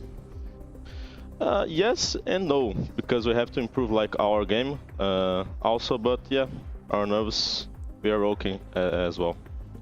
You say improve your game. What aspects of that would you say were the key focuses then on the player break? I think just focusing on our game, like improving and believing in our stuff, you know, our play style. We just like to improve that a lot and keep believing. Who do you think was doing that the most? Is there one person on the team that has really taken charge and leadership and ownership of improving that aspect? I think Doc is our playmaker. He has a lot of good ideas, and he believes in our system, you know. There was a lot of insight given from Capolo, and I also just like it when they're like, yeah, we're coming up against some legends, but Maui, they're taking it to the legends. I was just watching the workout video that guy was watching in the background. I can't even, I don't know. The way he started also just looking at the camera was crazy there. Dude, doing an interview and you're like looking at the player and then you just see someone else in the background. You're like, don't get distracted. Don't get it tested my ADHD like no tomorrow, but either way. Mine failed, yeah. Yours definitely failed there. But it's been a lot of fun. DENDELE has not failed their first test up against FURIA when they faced up against them on Anubis. We'll see though if Mirage is going to be a different story, if it's going to be a happy ending, as we do want to also say happy birthday to Launders. Happy birthday. Thanks, birthday, guys. Man, they're not even in the same room as you, so that makes me the lucky one. Mo, make me so uncomfortable. Take this love and affection. Still FURIA the favorites, huh? What do you think about that? Maybe people are just waking up. Maybe they're just tuning in and they expect it. I mean, what's more likely? Mm-hmm. One more upset or only one upset? B-Tramps, when's the last time whatever this is has ever happened? Because I'm going to say never. Pull it up, B-Tramps. Pull it up. I mean, it's first funny rounding all the top teams in the world. We had so many conversations about like Bounty, where upsets happen, and that was almost snake oil that we sold to the public. It didn't happen last time. And it didn't happen. Yeah. It hasn't happened for a little while, but this Bounty's actually been different. Falcons losing was the first time a $60,000 bounty was ever claimed. And then Liquid do it again. And Vitality just, you know, said, hey, hold my beer. FURIA in this pistol have gone down a man out of the gate. And Koala's got Yakinder and Cacerado and Yuri too. All right, why not? On for the dual Beretta's ace. Fallen inside of the apartments. He'll be dropped by Max Core. Quad kill off the Berettas and a swift CT pistol victory. I don't doubt them on Mirage at all. I don't doubt anybody anymore. I believe in everybody right now. I am going to have trust issues by the end of this week.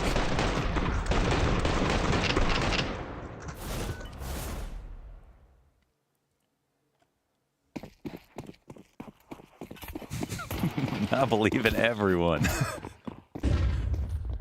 Everybody and nobody all at the same time. When they did the draft show and they're like, Maui, who should we pick? And then Maui went FURIA, right? Because it's funny. Yeah. It's FURIA, the Brazilian matchup. And he's like, okay, we pick FURIA. Now I can see why. They are picking a tough team, regardless of them being also just like their neighborhood competition. Sure. Didn't expect it to amount to anything, though. Oi. Nice shot. MongolZ, instant Eagle headshot.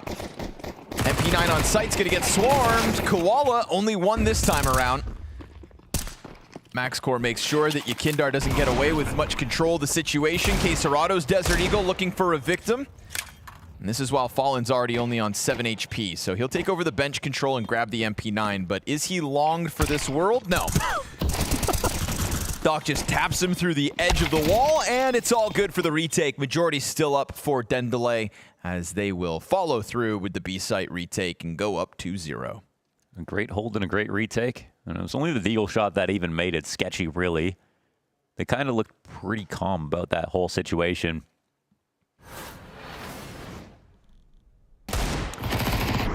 Is Koala also on FURIA Academy? Koala? Let me check.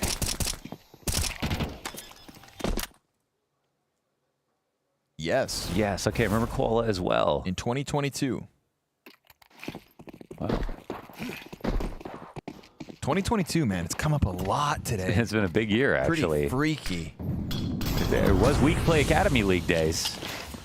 What the hell's going on? That's good times. Great times, in fact.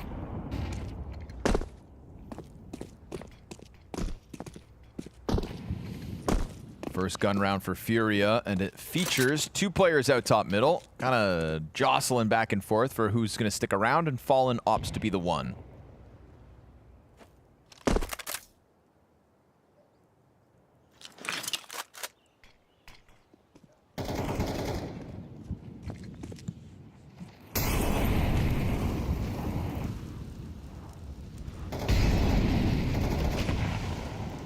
To exit the ramp, and MaxCore is just keeping his head tucked low.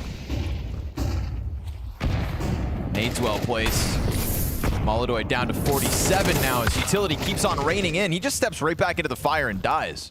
Straight up. The Doc comes flying through with one. They still don't know that MaxCore is back there alongside Doc. FURIA hit the pause button at 35 seconds. Bomb finally on arrival. K-Serato's almost dead. If Fallen dies with this bomb, though, to the Doc clear, well, that would have been a problem. But Fallen hanging on for dear life on 14 HP. Very strange position. Bomb with enough time to get back, actually. And Kinder's going to go clear out the B halls, which gives them a lead.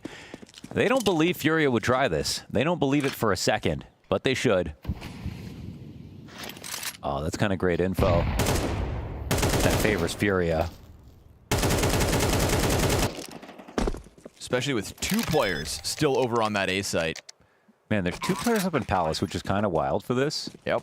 But the bait is actually huge. Works perfectly. FURIA can run away. K-Serrato gets the kill. And now where do the CTs even go? Yeah, you would have never expected a second guy to still be up here. So good on Fallen to get away from that. And that was just a dry 1v1 in ramp. Remember, Yes. Doc comes out to clear him, tags him down to 14. And his crosshair wasn't really on his head. It just sort of right up his body. So worked out.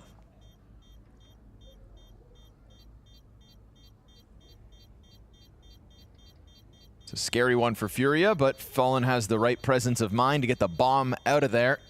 And they'll walk away with a victory in round 3. Defolo dead means only one weapon saved. Koala can hang on to it as FURIA close the gap.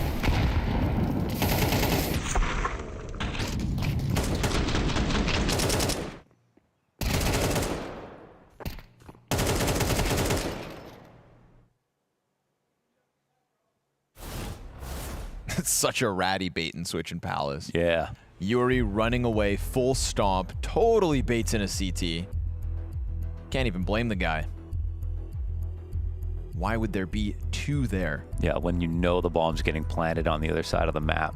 Yep. They really thought that far through it. That's a team that could win this series.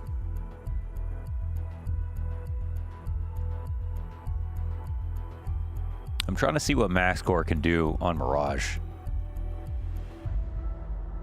He was so consistently impactful throughout that map. 4-1 at the moment. And this should, yeah, arguably be even easier. Why does Sid look like Fallen's little brother? He's getting smaller and smaller. Yeah, he's just sitting on the bed. Yeah. When's my turn? Yeah, that's what it always looks like. It's my turn to play. Mom said it's my turn on the Xbox.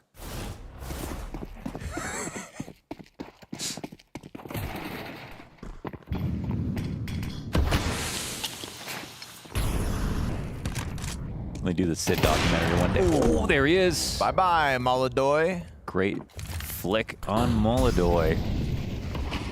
I love that. Instead of MaxCore just kind of hanging out in the corners of the A site, get him involved. He's been solid. I'll pair it with a push. Your Kinder's on the other side of the smoke, but okay. They make noise, so he's not going to stay here.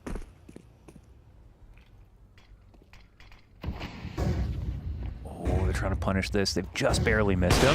Ooh, a shot from MaxCore, but RDN, player down beneath him, can't handle it. MaxCore misses another. Still trying to push this op out. Utility burning him to pieces as Gafolo's also peeled off. He's still alive somehow. Just keeps getting pelted by nades. Quesarado can't survive the follow-up duel. Him? And Doc is just here to find kills, it seems. He gets dropped as MaxCore still hanging on to the corners. Got Koala to save him. Koala now being that second right-hand man and stepping up alongside MaxCore. MaxCore actually survived all of that. Yeah, shocking.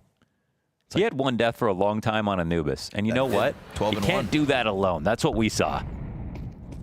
Right into it for first blood. I love the total reposition. Get him off the A site, throw him at the apartments. You catch Molodoy fully exposed. Nice delivery here from Doc with the 2 kills in that pretty scrambly retake.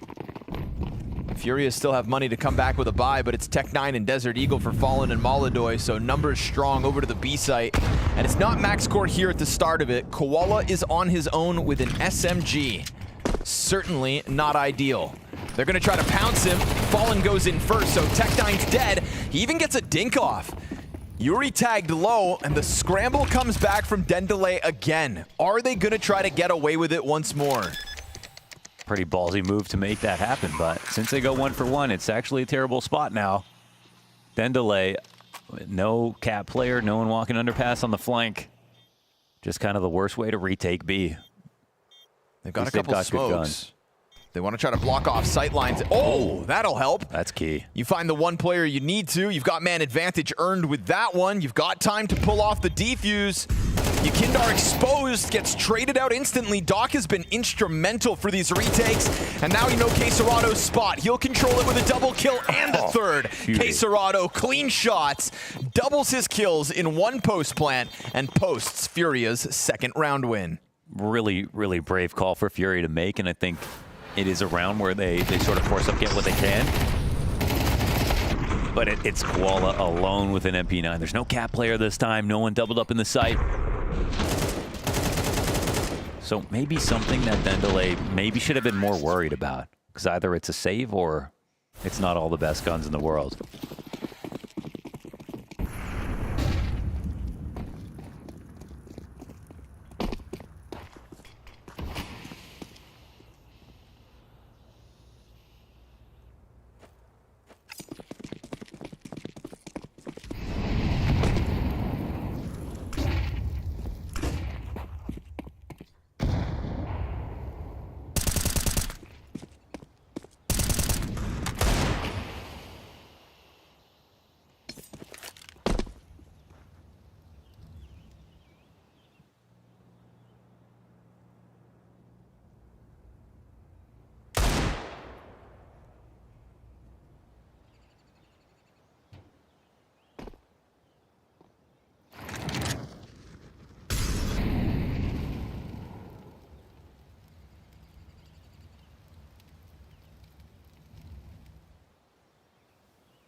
Doc's the only thing between Furia and this A site, and this Desert Eagle's down with nothing, so slow squeeze on the lesser buy. Oh my, that wasn't a, wow, that was so close to a collateral. Got nothing from it.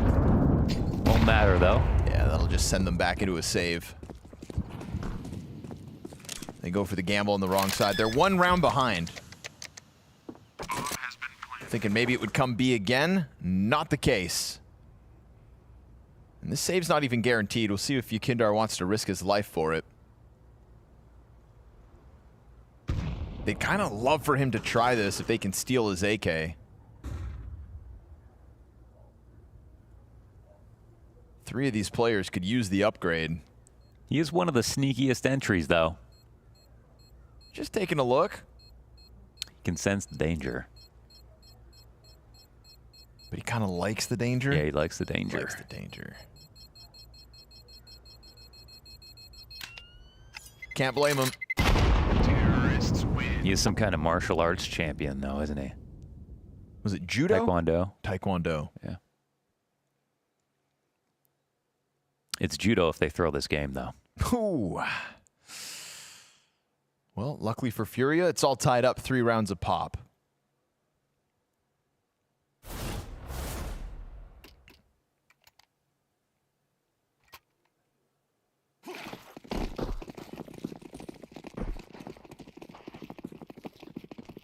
ZywOo had a really not that great series. Molodoy's having a very not that great series. I think we ended on 5 kills for him last map. 8, actually. 8, okay. But your point stands. Bit of a stinker. There's still time to recover. But even that last round when he like misses the chance at a collateral. Where'd that bullet go?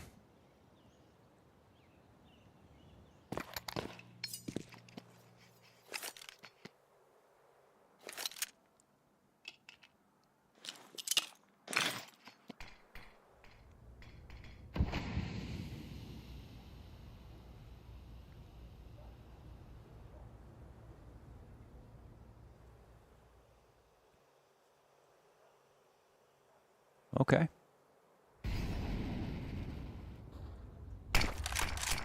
I mean, there's a whole lot of nothing going on into actually still the right stack. I mean, CTs aren't doing anything incorrect here. This clear should be good. Oh, shot max. Now I get a little worried. The bomb can leave, and probably should. That was their last chance to go. They'll find A site vacant, so certainly secures the bomb's route. Confirms that avoiding B was the right call. Do DENDELE take a look at this? Molodoy's op posted up, gets the easy pick off from jungle, and he'll follow suit onto max core as well. So that's the M4 removed from what's going to save out of DENDELE. Wow. Few seconds to spare, all's good. Good thing they sent out that scouting party to both sites. Guarantees Furia's round win and lead for the first time this game.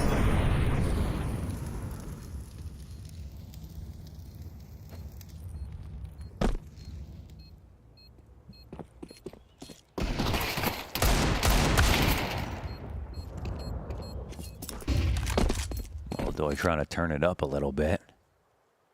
About to go koala hunting.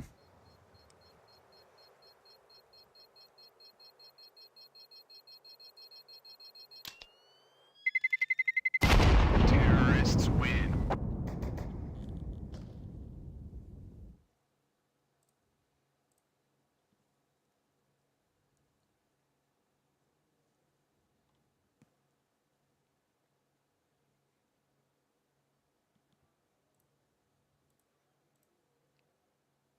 Furia have not been 2-0'd online since March of this year. That's not that long ago. How many other games did they play? Between online games? Yeah. They've played, that was Pro League. Oh, okay. True. Yep.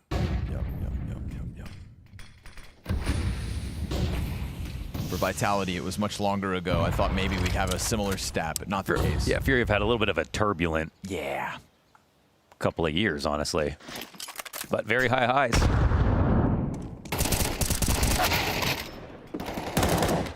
Fallen trades out onto the site.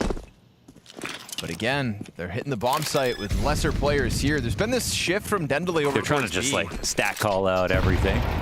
And to be fair, like FURIA are running headfirst into their first idea, but they're just picking all the right sites. They got them in their own heads. You kind of put yourself in a spot where, like, do you really want to try to retake this? No, you shouldn't. Bomb is already past the halfway point. They're still taking a look at it with man advantage now. It's going to be a late arrival, but there is technically time to defuse this.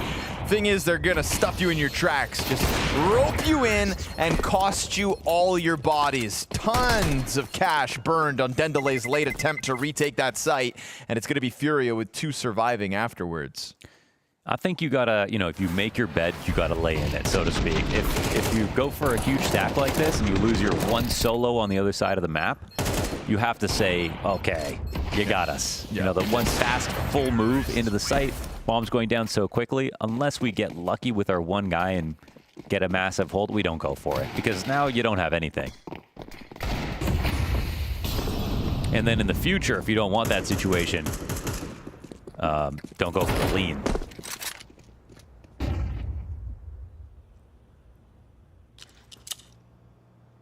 They've been trying to bank on this B lean a couple of rounds now. They're going to get conditioned to go the other way, and now this time Molodoi plucks Koala off instantly. FURIA coming at this dead simple, and it's exactly what needs to happen.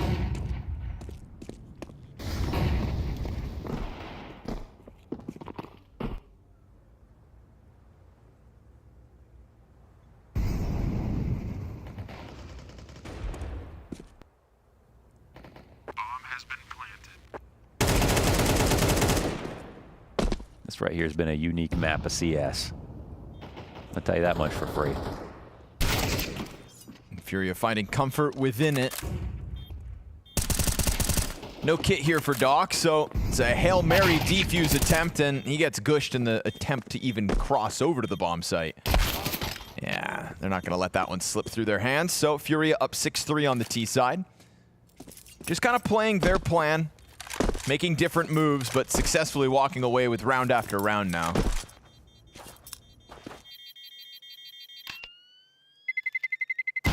Terrorists win. That's a 5-round streak for FURIA secured. 50-90.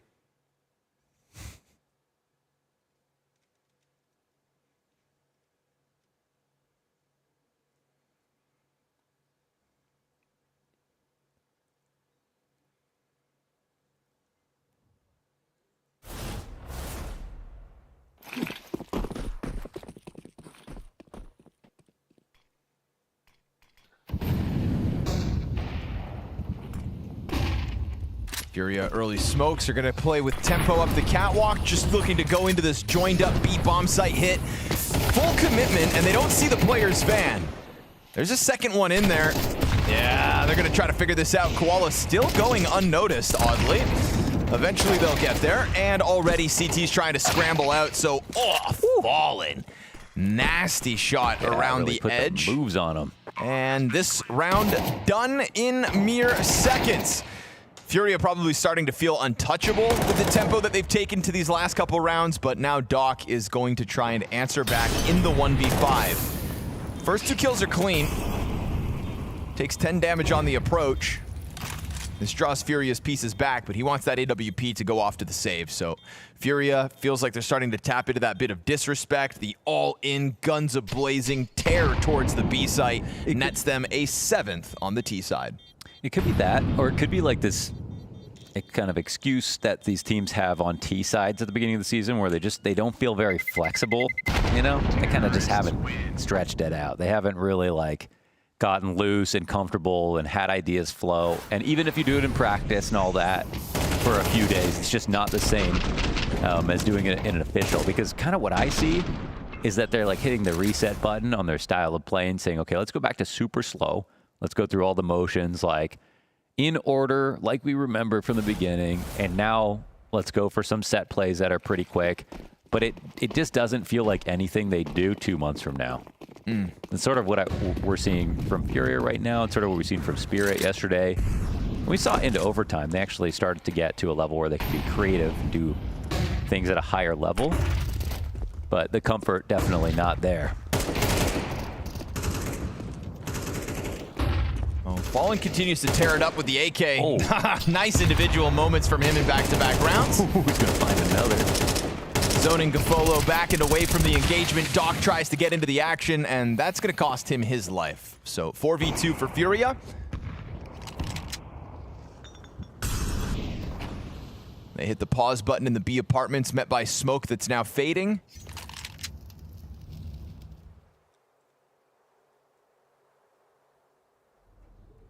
It feels like Koala is going to have another challenge coming his way.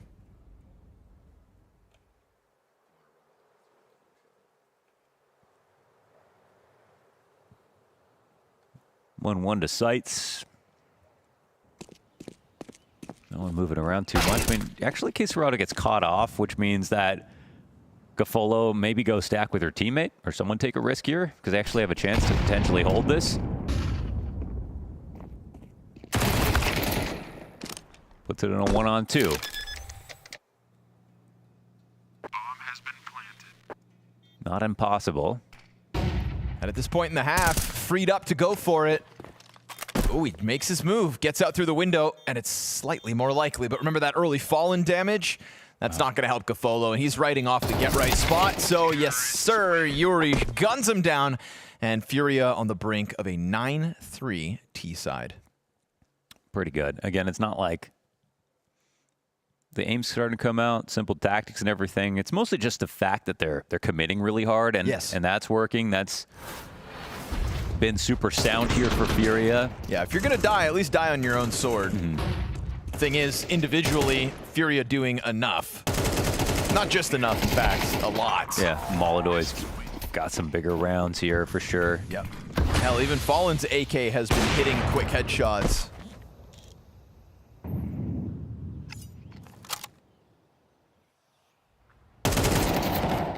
Maxcore's been looking for his moments, but just hasn't been in as many engagements. Doc should still be proud about his 11 frag half.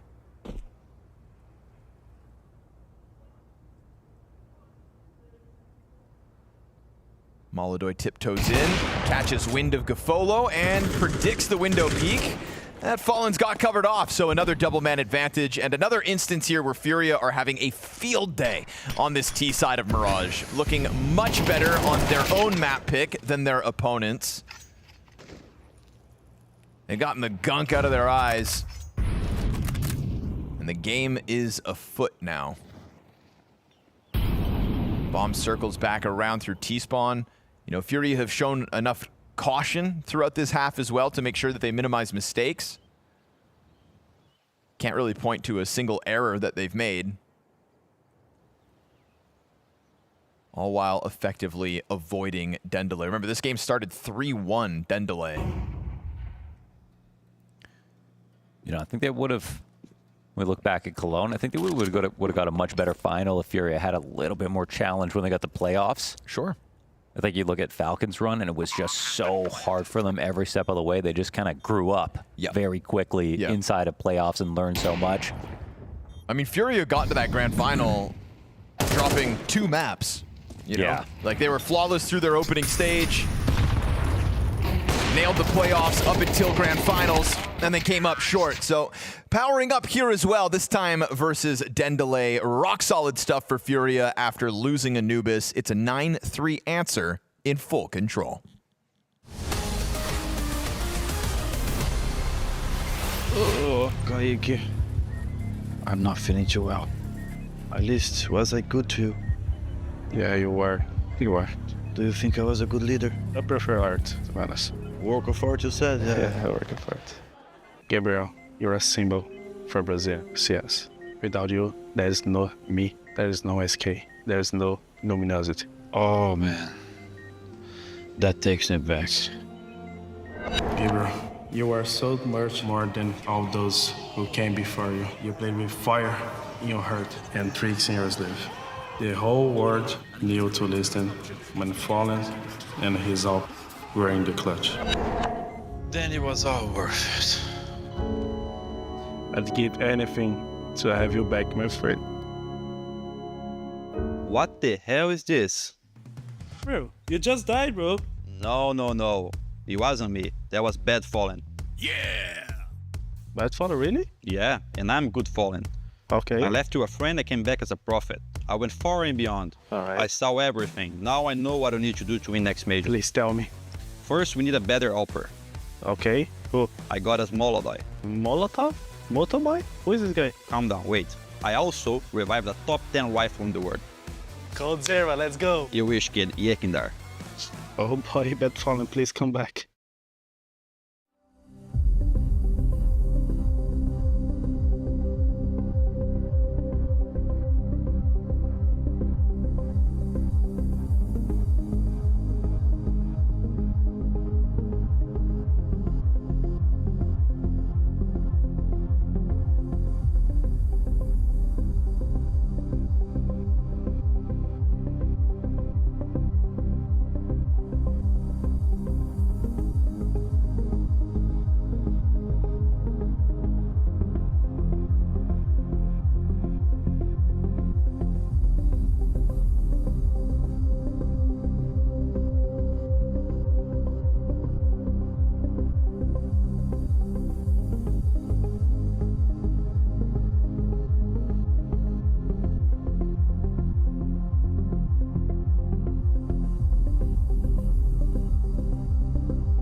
Shaken off, and Anubis lost like it's nothing. FURIA on the rebound here within Mirage. Their map pick looking far more comfortable, just on an individual level.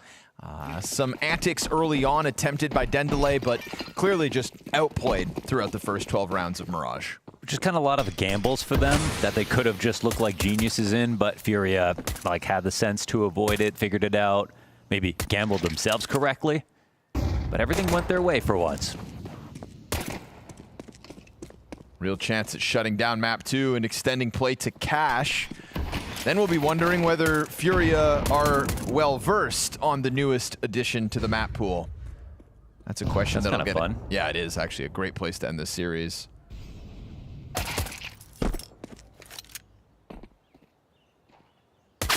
Molotov gets killed back by MaxCore, who was looking to get his hands on the game in the first half, but was effectively avoided pretty often. Put him on the T side, he'll take the fight to you, and it's a double kill already for MaxCore.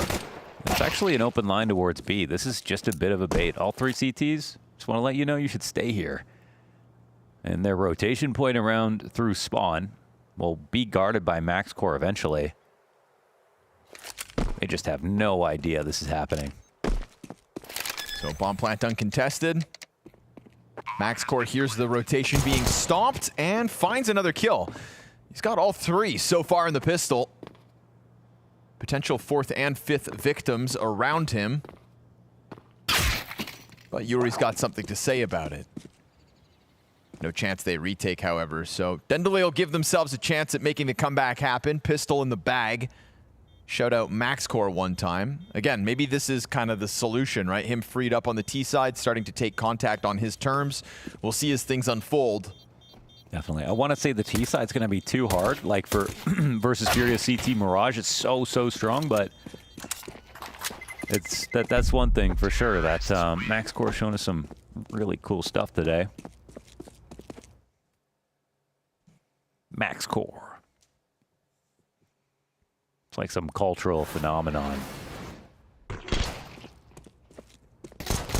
You wear racing clothes. Racing core.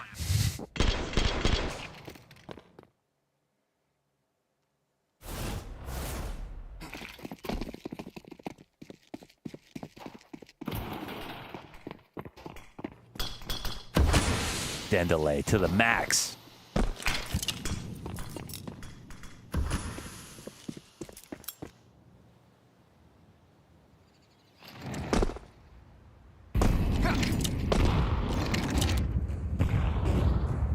Walk up middle goes unchecked. Gafolo hits that critical point where it's time to start running in, and Yakindar, two Desert Eagle headshots back to back. Cuts down the numbers, finds damage. He is a one-man army, all alone inside of the B site with massive impact, giving DENDELE something to think about. Well, you want to call the round done, but okay, yeah, it might be now that K-Serato has that. It's another tag, but Yakinder, what a star. That was an unbelievable couple of Deagle kills. The third one was just house money. Yeah, he knows. Can't help but smirk. First 2 bullets back-to-back. Basket miss. Oh! What? Lays down Doc and Gafolo. And FURIA instantly to double digits off the force buy victory early on the CT side. Damn.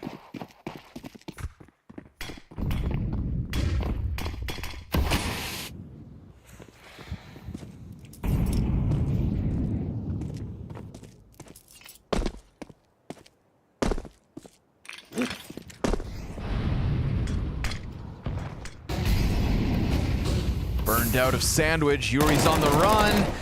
And he's lost his teammate. What goes around comes around. Yakindar. Desert Eagle takes his head off. Koala's Tech9 drops down, puts an M4 into his team's hands. They hit the pause button as they exit ramp with a smoke top connector. MongolZ trying to creep in here as DENDELE have at least earned man advantage. These guys have so much fight in them. I can't believe after that last round, they've somehow found 2 entries. They really still have nothing. I mean, Koala's coming in no armor with this M4, but they have window control. They've avoided any other fights, which is what they want to do. Loser Tetris player, and Koala gets that trade. No armor again. Oof. But just that headshot alone might be good enough. You can already see the rotation around through CT. They know both are here now.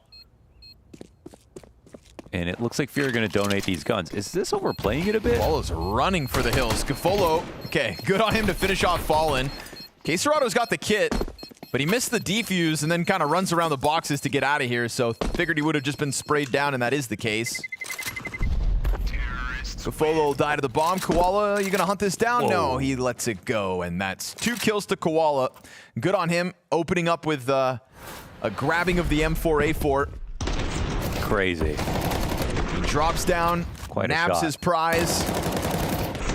Extra kill thereafter here on to MongolZ. And will give DENDELE a little bit more of a chance. It's a 10th round for FURIA, but man, after a 3 Deagle kill round like Yakinder gave to them, they were in such a good spot. Definitely shocking if they pull this back again.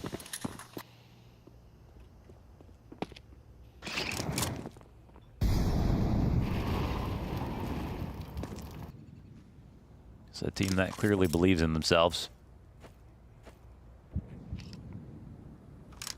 Fallen's got actually nothing, hey? Spent all his money on someone else. Nothing at all. What a guy. It's a USP and a smile.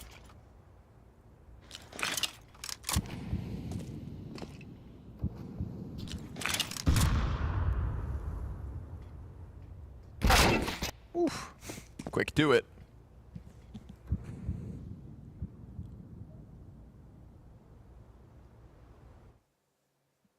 It might have been the M4 he dropped him.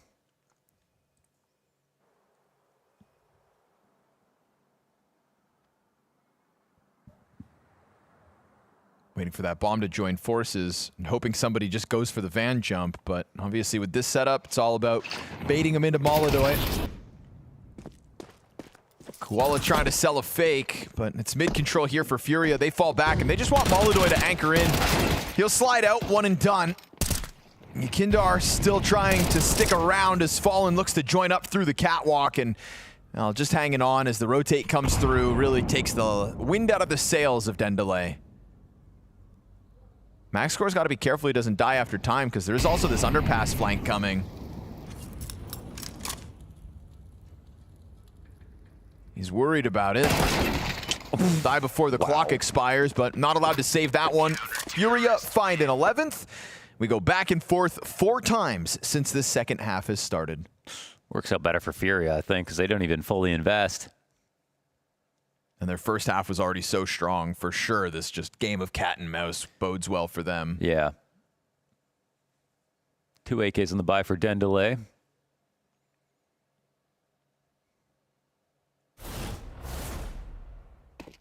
Big questions about how Furia were able to use their return from the player break, and, well, still left scratching my head as to whether they're ready for cash. We'll find out if they can close out Mirage, but it's feeling more and more likely that the Stompies stomp back. Anubis was a blowout. So is Mirage.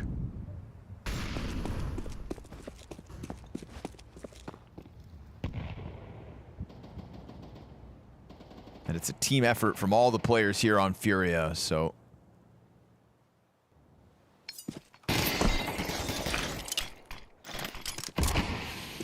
Hanging on for the finish. Yuri dropping grenades in front of him. He's got csgo to work with. And csgo keeps it clean. It's just felt, you could just see the uptick in individual level from map 1 to 2.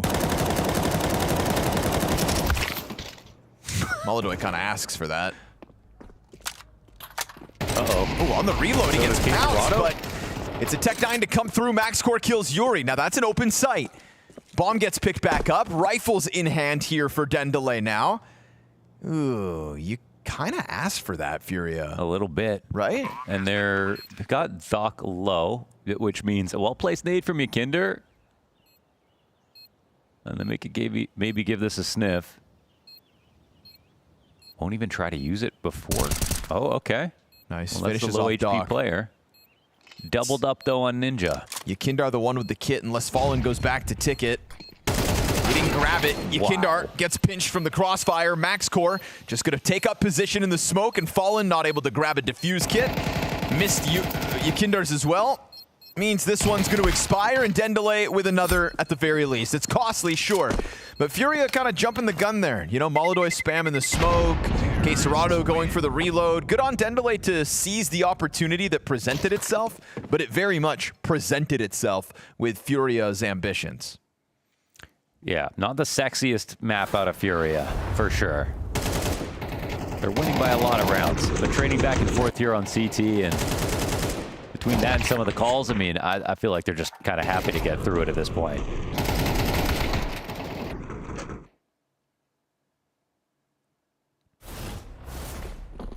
Ykinder takes the op. Wants to go for the mid-peak.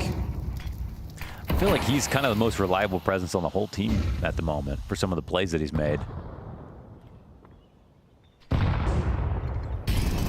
Little vacancy here on the A site, and DENDELE's looking to exploit it. Crawling up quietly as Doc. Total blindside on csgo. Good trade back by Yuri, sure. Draws the attention of MongolZ, but he's working with the A1S, and he'll find MaxCore regardless. Now the smokes come out, as DENDELE originally looked to just kind of press in silently. They drop util, but they give up on the thought of the bomb plant A. Or do they? Bomb pauses Tetris, just enough time for Koala to double back around.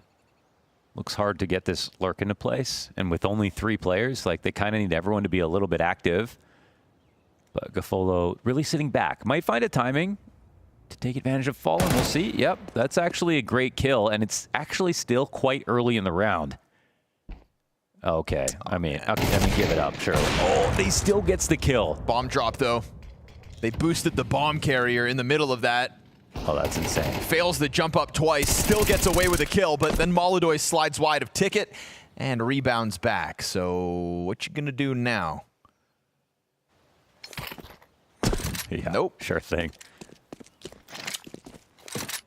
Folo gonna jump across, and the op's gonna punish him. There's Furia's 12th round secured. We're getting a little wild here as Mirage gets on. Yeah, getting a little weak, I'd say. And, you know, it goes to DENDELE, too, who showed us so much great stuff on Anubis. Now, this is Furia's map pick, but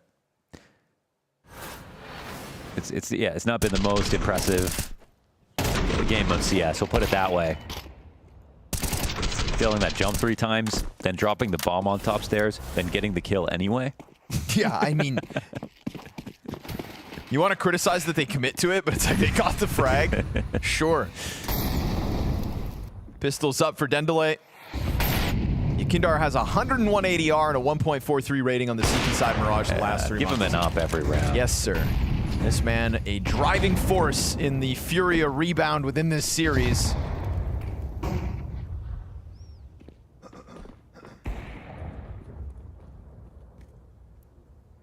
This is their full investment? That's all they could get? Yeah, that's all they get. You'll get nothing. No armor? And they you'll used all their enjoy it. nades? They have What 2 did they sets of get? Kevlar on Koala and Gafolo. Oh, okay. And Tech 9s. And Desert Eagles. Okay. Well, they've done more with less. We not have easy seen that already It's not twice easy this being half. broke, brother. They're hanging on for dear life, just hoping that somebody from FURIA oversteps.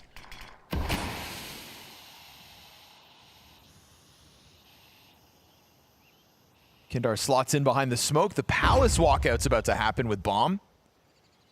Just missed it, though, because Yekindar's crouched. He goes unnoticed. Pops up on his terms. Okay, sure. Koala Tech 9 spam through. Grabs a gun for his efforts. Bomb, though, still not going to be able to exit out through Palace. And unfortunately here for DENDELE, their Anubis may have impressed, but their Mirage has fallen apart at the seams. And in the slow squeeze, 10 seconds that are left in this round, Queserado keeps eyes on that smoke. Sure, they'll exit out onto the bomb site, but the USP gets the job done. FURIA with a big turnaround here on Mirage, but there will be questions still about their cash. And that is what awaits us after the break. Yeah, we're already looking forward to cash. That is one that right at the start of this Maui, you were hoping to get to see it. And well, with, DENDELE being so strong in Anubis, and of course FURIA being able to bring it back on Mirage, we are going to get to see it. But let's talk about Mirage a little bit more, because it felt like FURIA finally woke up. It felt like we could see some part of the 2 weeks of preparation that they alluded to. As opposed to a FURIA on Anubis that felt at times cagey or slow on their first step, that was not the FURIA you saw hit the burners on Mirage, especially that T side. It was fierce. It was everything you would love about a historical FURIA. I mean, always just known as one of the quickest, most aggressive teams in CS. Not always the case since Fallen became the in-game leader, of course. They are much more balanced today, but they realized once they do that, really, DENDELE didn't stand a chance. Yeah, what were you saying the other day? Fighting fire with fire. If DENDELE wanted to be aggressive, all in your face, use utility the way that they did, well, on a different map, you can try and do that as well. And this time around, it was very successful for the side of FURIA. Are you impressed with anyone? It's hard to say that like you're impressed with a tier 1 team, but is there someone that when you look at it, you're like, wow, what happened on Anubis compared to now? They really stepped up. They knew the team was in a tough position, and I'm happy they did that. Fallen. Actually Fallen. Fallen's eye test in this one was actually extremely impressive. He had a couple of one taps in middle. I was curious, coming in. You already told us that from the interview and everything that they've been practicing for a while, but I wasn't sure in your very last season as a professional player whether or not Fallen was going to be able to hold up his end of the bargain on a simple mechanical level. But that is exactly what we got here on this round 11. The way that he was taking the fight towards middle, this is sharp. This is clean. The kill that he gets right here, watch this. Keep your eyes peeled. Bang, like first bullet is on point. He's taking space well, almost got a third kill, and I don't need to cast the round. You guys have already seen it. But it's just the speed with which he did that is just honestly impressive.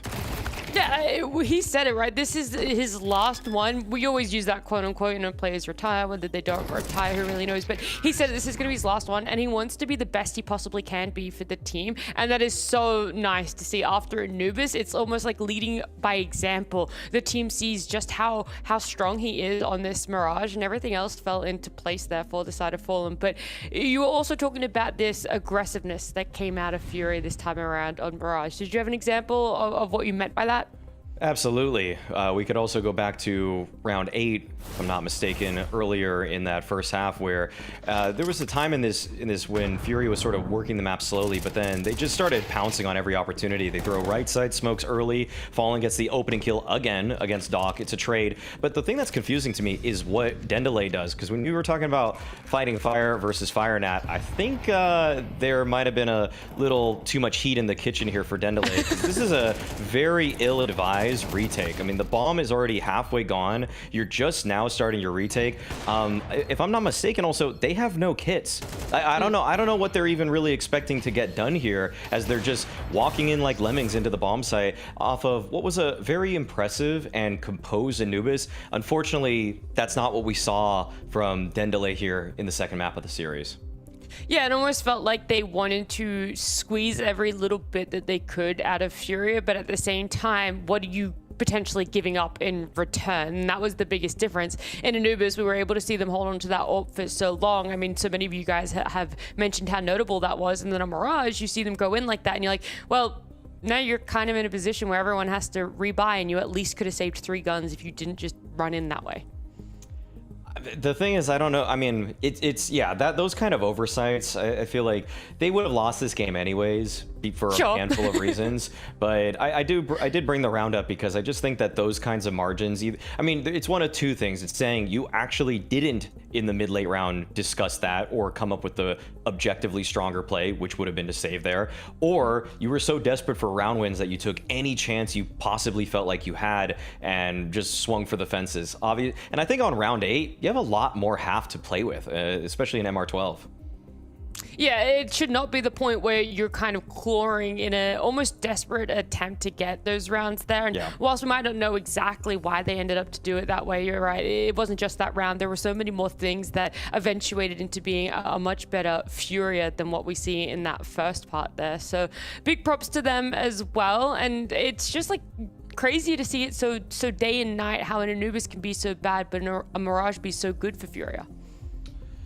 I will say one thing I was thinking about while watching that first map is that sometimes it is a little bit hard if you're underprepared for an underdog, as Furia probably were there on Anubis, to understand what sort of CT aggressive plays that underdog is going to make, because you're sort of flying blind. You don't know, are they going to be more favorable to mid fights, to E-box and canal fights, or A main aggression. And I think that Furia were left guessing a lot, but that's why on Mirage they so easily were able to rectify those types of situations by just being the aggressors, by being the pacemakers there on the offense, where they got to dictate all of the action.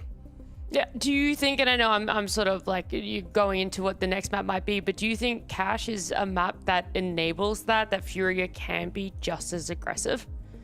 Totally. We've already seen in the limited games that have been played here at the Bounty and other tournaments that people on CT side especially love to get a little bit active, whether that's sometimes sticking around in middle for lengthy fights or trying to really just re-aggress A main. That's the most common option in the mid round after you lose that space towards middle on Cache. I think that there's just enough opportunities on the map to let a team like Furia still stay in the driver's seat regardless of the side that they're on. CT side, they should still be active. T side, they're going to take space. So yeah, I think that if they keep their foot on the gas, they're going to be fine here. Well, if Furia want to keep that aggression, then it's also on the other side where we have to wonder for DENDELE, who's going to be able to one-up it, right? It already looked so good for them on Anubis, but things felt really short for them in Mirage. So who, in your eyes, is the most capable to be able to bring it back and to have that aggression really hit and sort of stop Furia in their tracks? Well, I mean, on a light note, I think that the fact that DENDELE has a little bit of live experience on Cache might actually be the difference maker here. I mean, see, before today started, I would probably have just kind of kept saying Furia, Furia, Furia, but I have seen enough at the Bounty, okay? I actually have to be a bit hesitant in my takes. I can't just fire them off at will right now. And what is a certainty at the beginning of the day now becomes slightly more questionable. And I don't know if that's the circumstance or the player break or what, but something is afoot here. And so even though I have Furia as the favorites to be the more aggressive team, to dictate all of the action, not counting DENDELE out. Exactly. And it's also crazy to think that we've had more best of threes go to a map 3 in this round 1 than we have had 2-0s. Like, that is how close all the seeding, the matchups, and the most wanted and the bounty hunters have gone. It feels like I wasn't even really expecting FURIA to be able to bite back and force a map 3, which is crazy to say if you had asked me again at the start of this event. I mean, if people don't know, in general, for CS, especially opening rounds, 2-0s are much more common. I think it was, so in the bounty of the second season of 2025 bounty, when all of the favorites won, you were generally speaking seeing 2-0s across the board. Because in a game like, in a tournament like this, when it's essentially the 17 seeded teams and to 32 versus 1 through 16, that's a huge chasm to overcome, and a huge skill differential, tactical differential that usually teams are not able to make up that ground even on their favorite maps. So it's a weirdly competitive tournament to kick off this season. It's been a lot of fun, so many elements playing into it, so many different factors, but the fact that we get to see a map number 3 over so many days, and of course for our last best of 3 in round number 1 between FURIA and DENDELE, we'll see just exactly how Cash plays out after this break.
We get the pleasure of another map 3 here in what has been so many upsets throughout round 1, where the favorites of dropping maps, they're getting eliminated Maui, but we also get to see what everyone's been waiting for, Cash. And you're saying DENDELE, they've already had some competitive games on it, and so I know that you've done your diligent homework and you've looked back and you're going to explain everything to me about what DENDELE does right to be able to take a win against FURIA. Well, they've won it the 2 times that they've played it. Thank you. I did, in fact, do that. What's kind of a little bit concerning about it is that in their recent victory over Pain, yes, it was a victory, but they were losing the opening kill very frequently. And just even watching Sharks in terms of their tactical structure, it's not as quick as some of the European teams that I've already been seeing on Cash. Like, for example, they're not throwing as many instant smokes. So there was over a week for them to play between or in practice between that Pain game and now. But I was kind of shocked that they weren't insta-smoking off the Z connector or towards B main. They weren't using all of the sort of disruptive smokes towards middle as well, like the kind of lurk smoke that comes out. So I think they would have to have updated some of their grenade knowledge to take the fight to FURIA, because if there are even a couple grenades behind that are part of the opening set pieces for so many teams, I think FURIA is going to find ways to exploit it. Yeah, I mean, if they haven't brushed up on it, we can always send them some refrag codes, right? Exactly. Good plug. Yes. No, it would be nice to get to see that, because again, we need to see FURIA's aggression get halted. That's the biggest change up that we saw between their playstyles of Anubis and Mirage, and it's not going to stop, because when you find success with something, why would you change that at all? So it would be nice to really see DENDELE go out there in fighting chance. But I'm going to give you Maui very quickly. Do you think it's going to go DENDELE's way, or FURIA going to be able to close it out? FURIA, but closer than people think it'll be. Okay. Okay.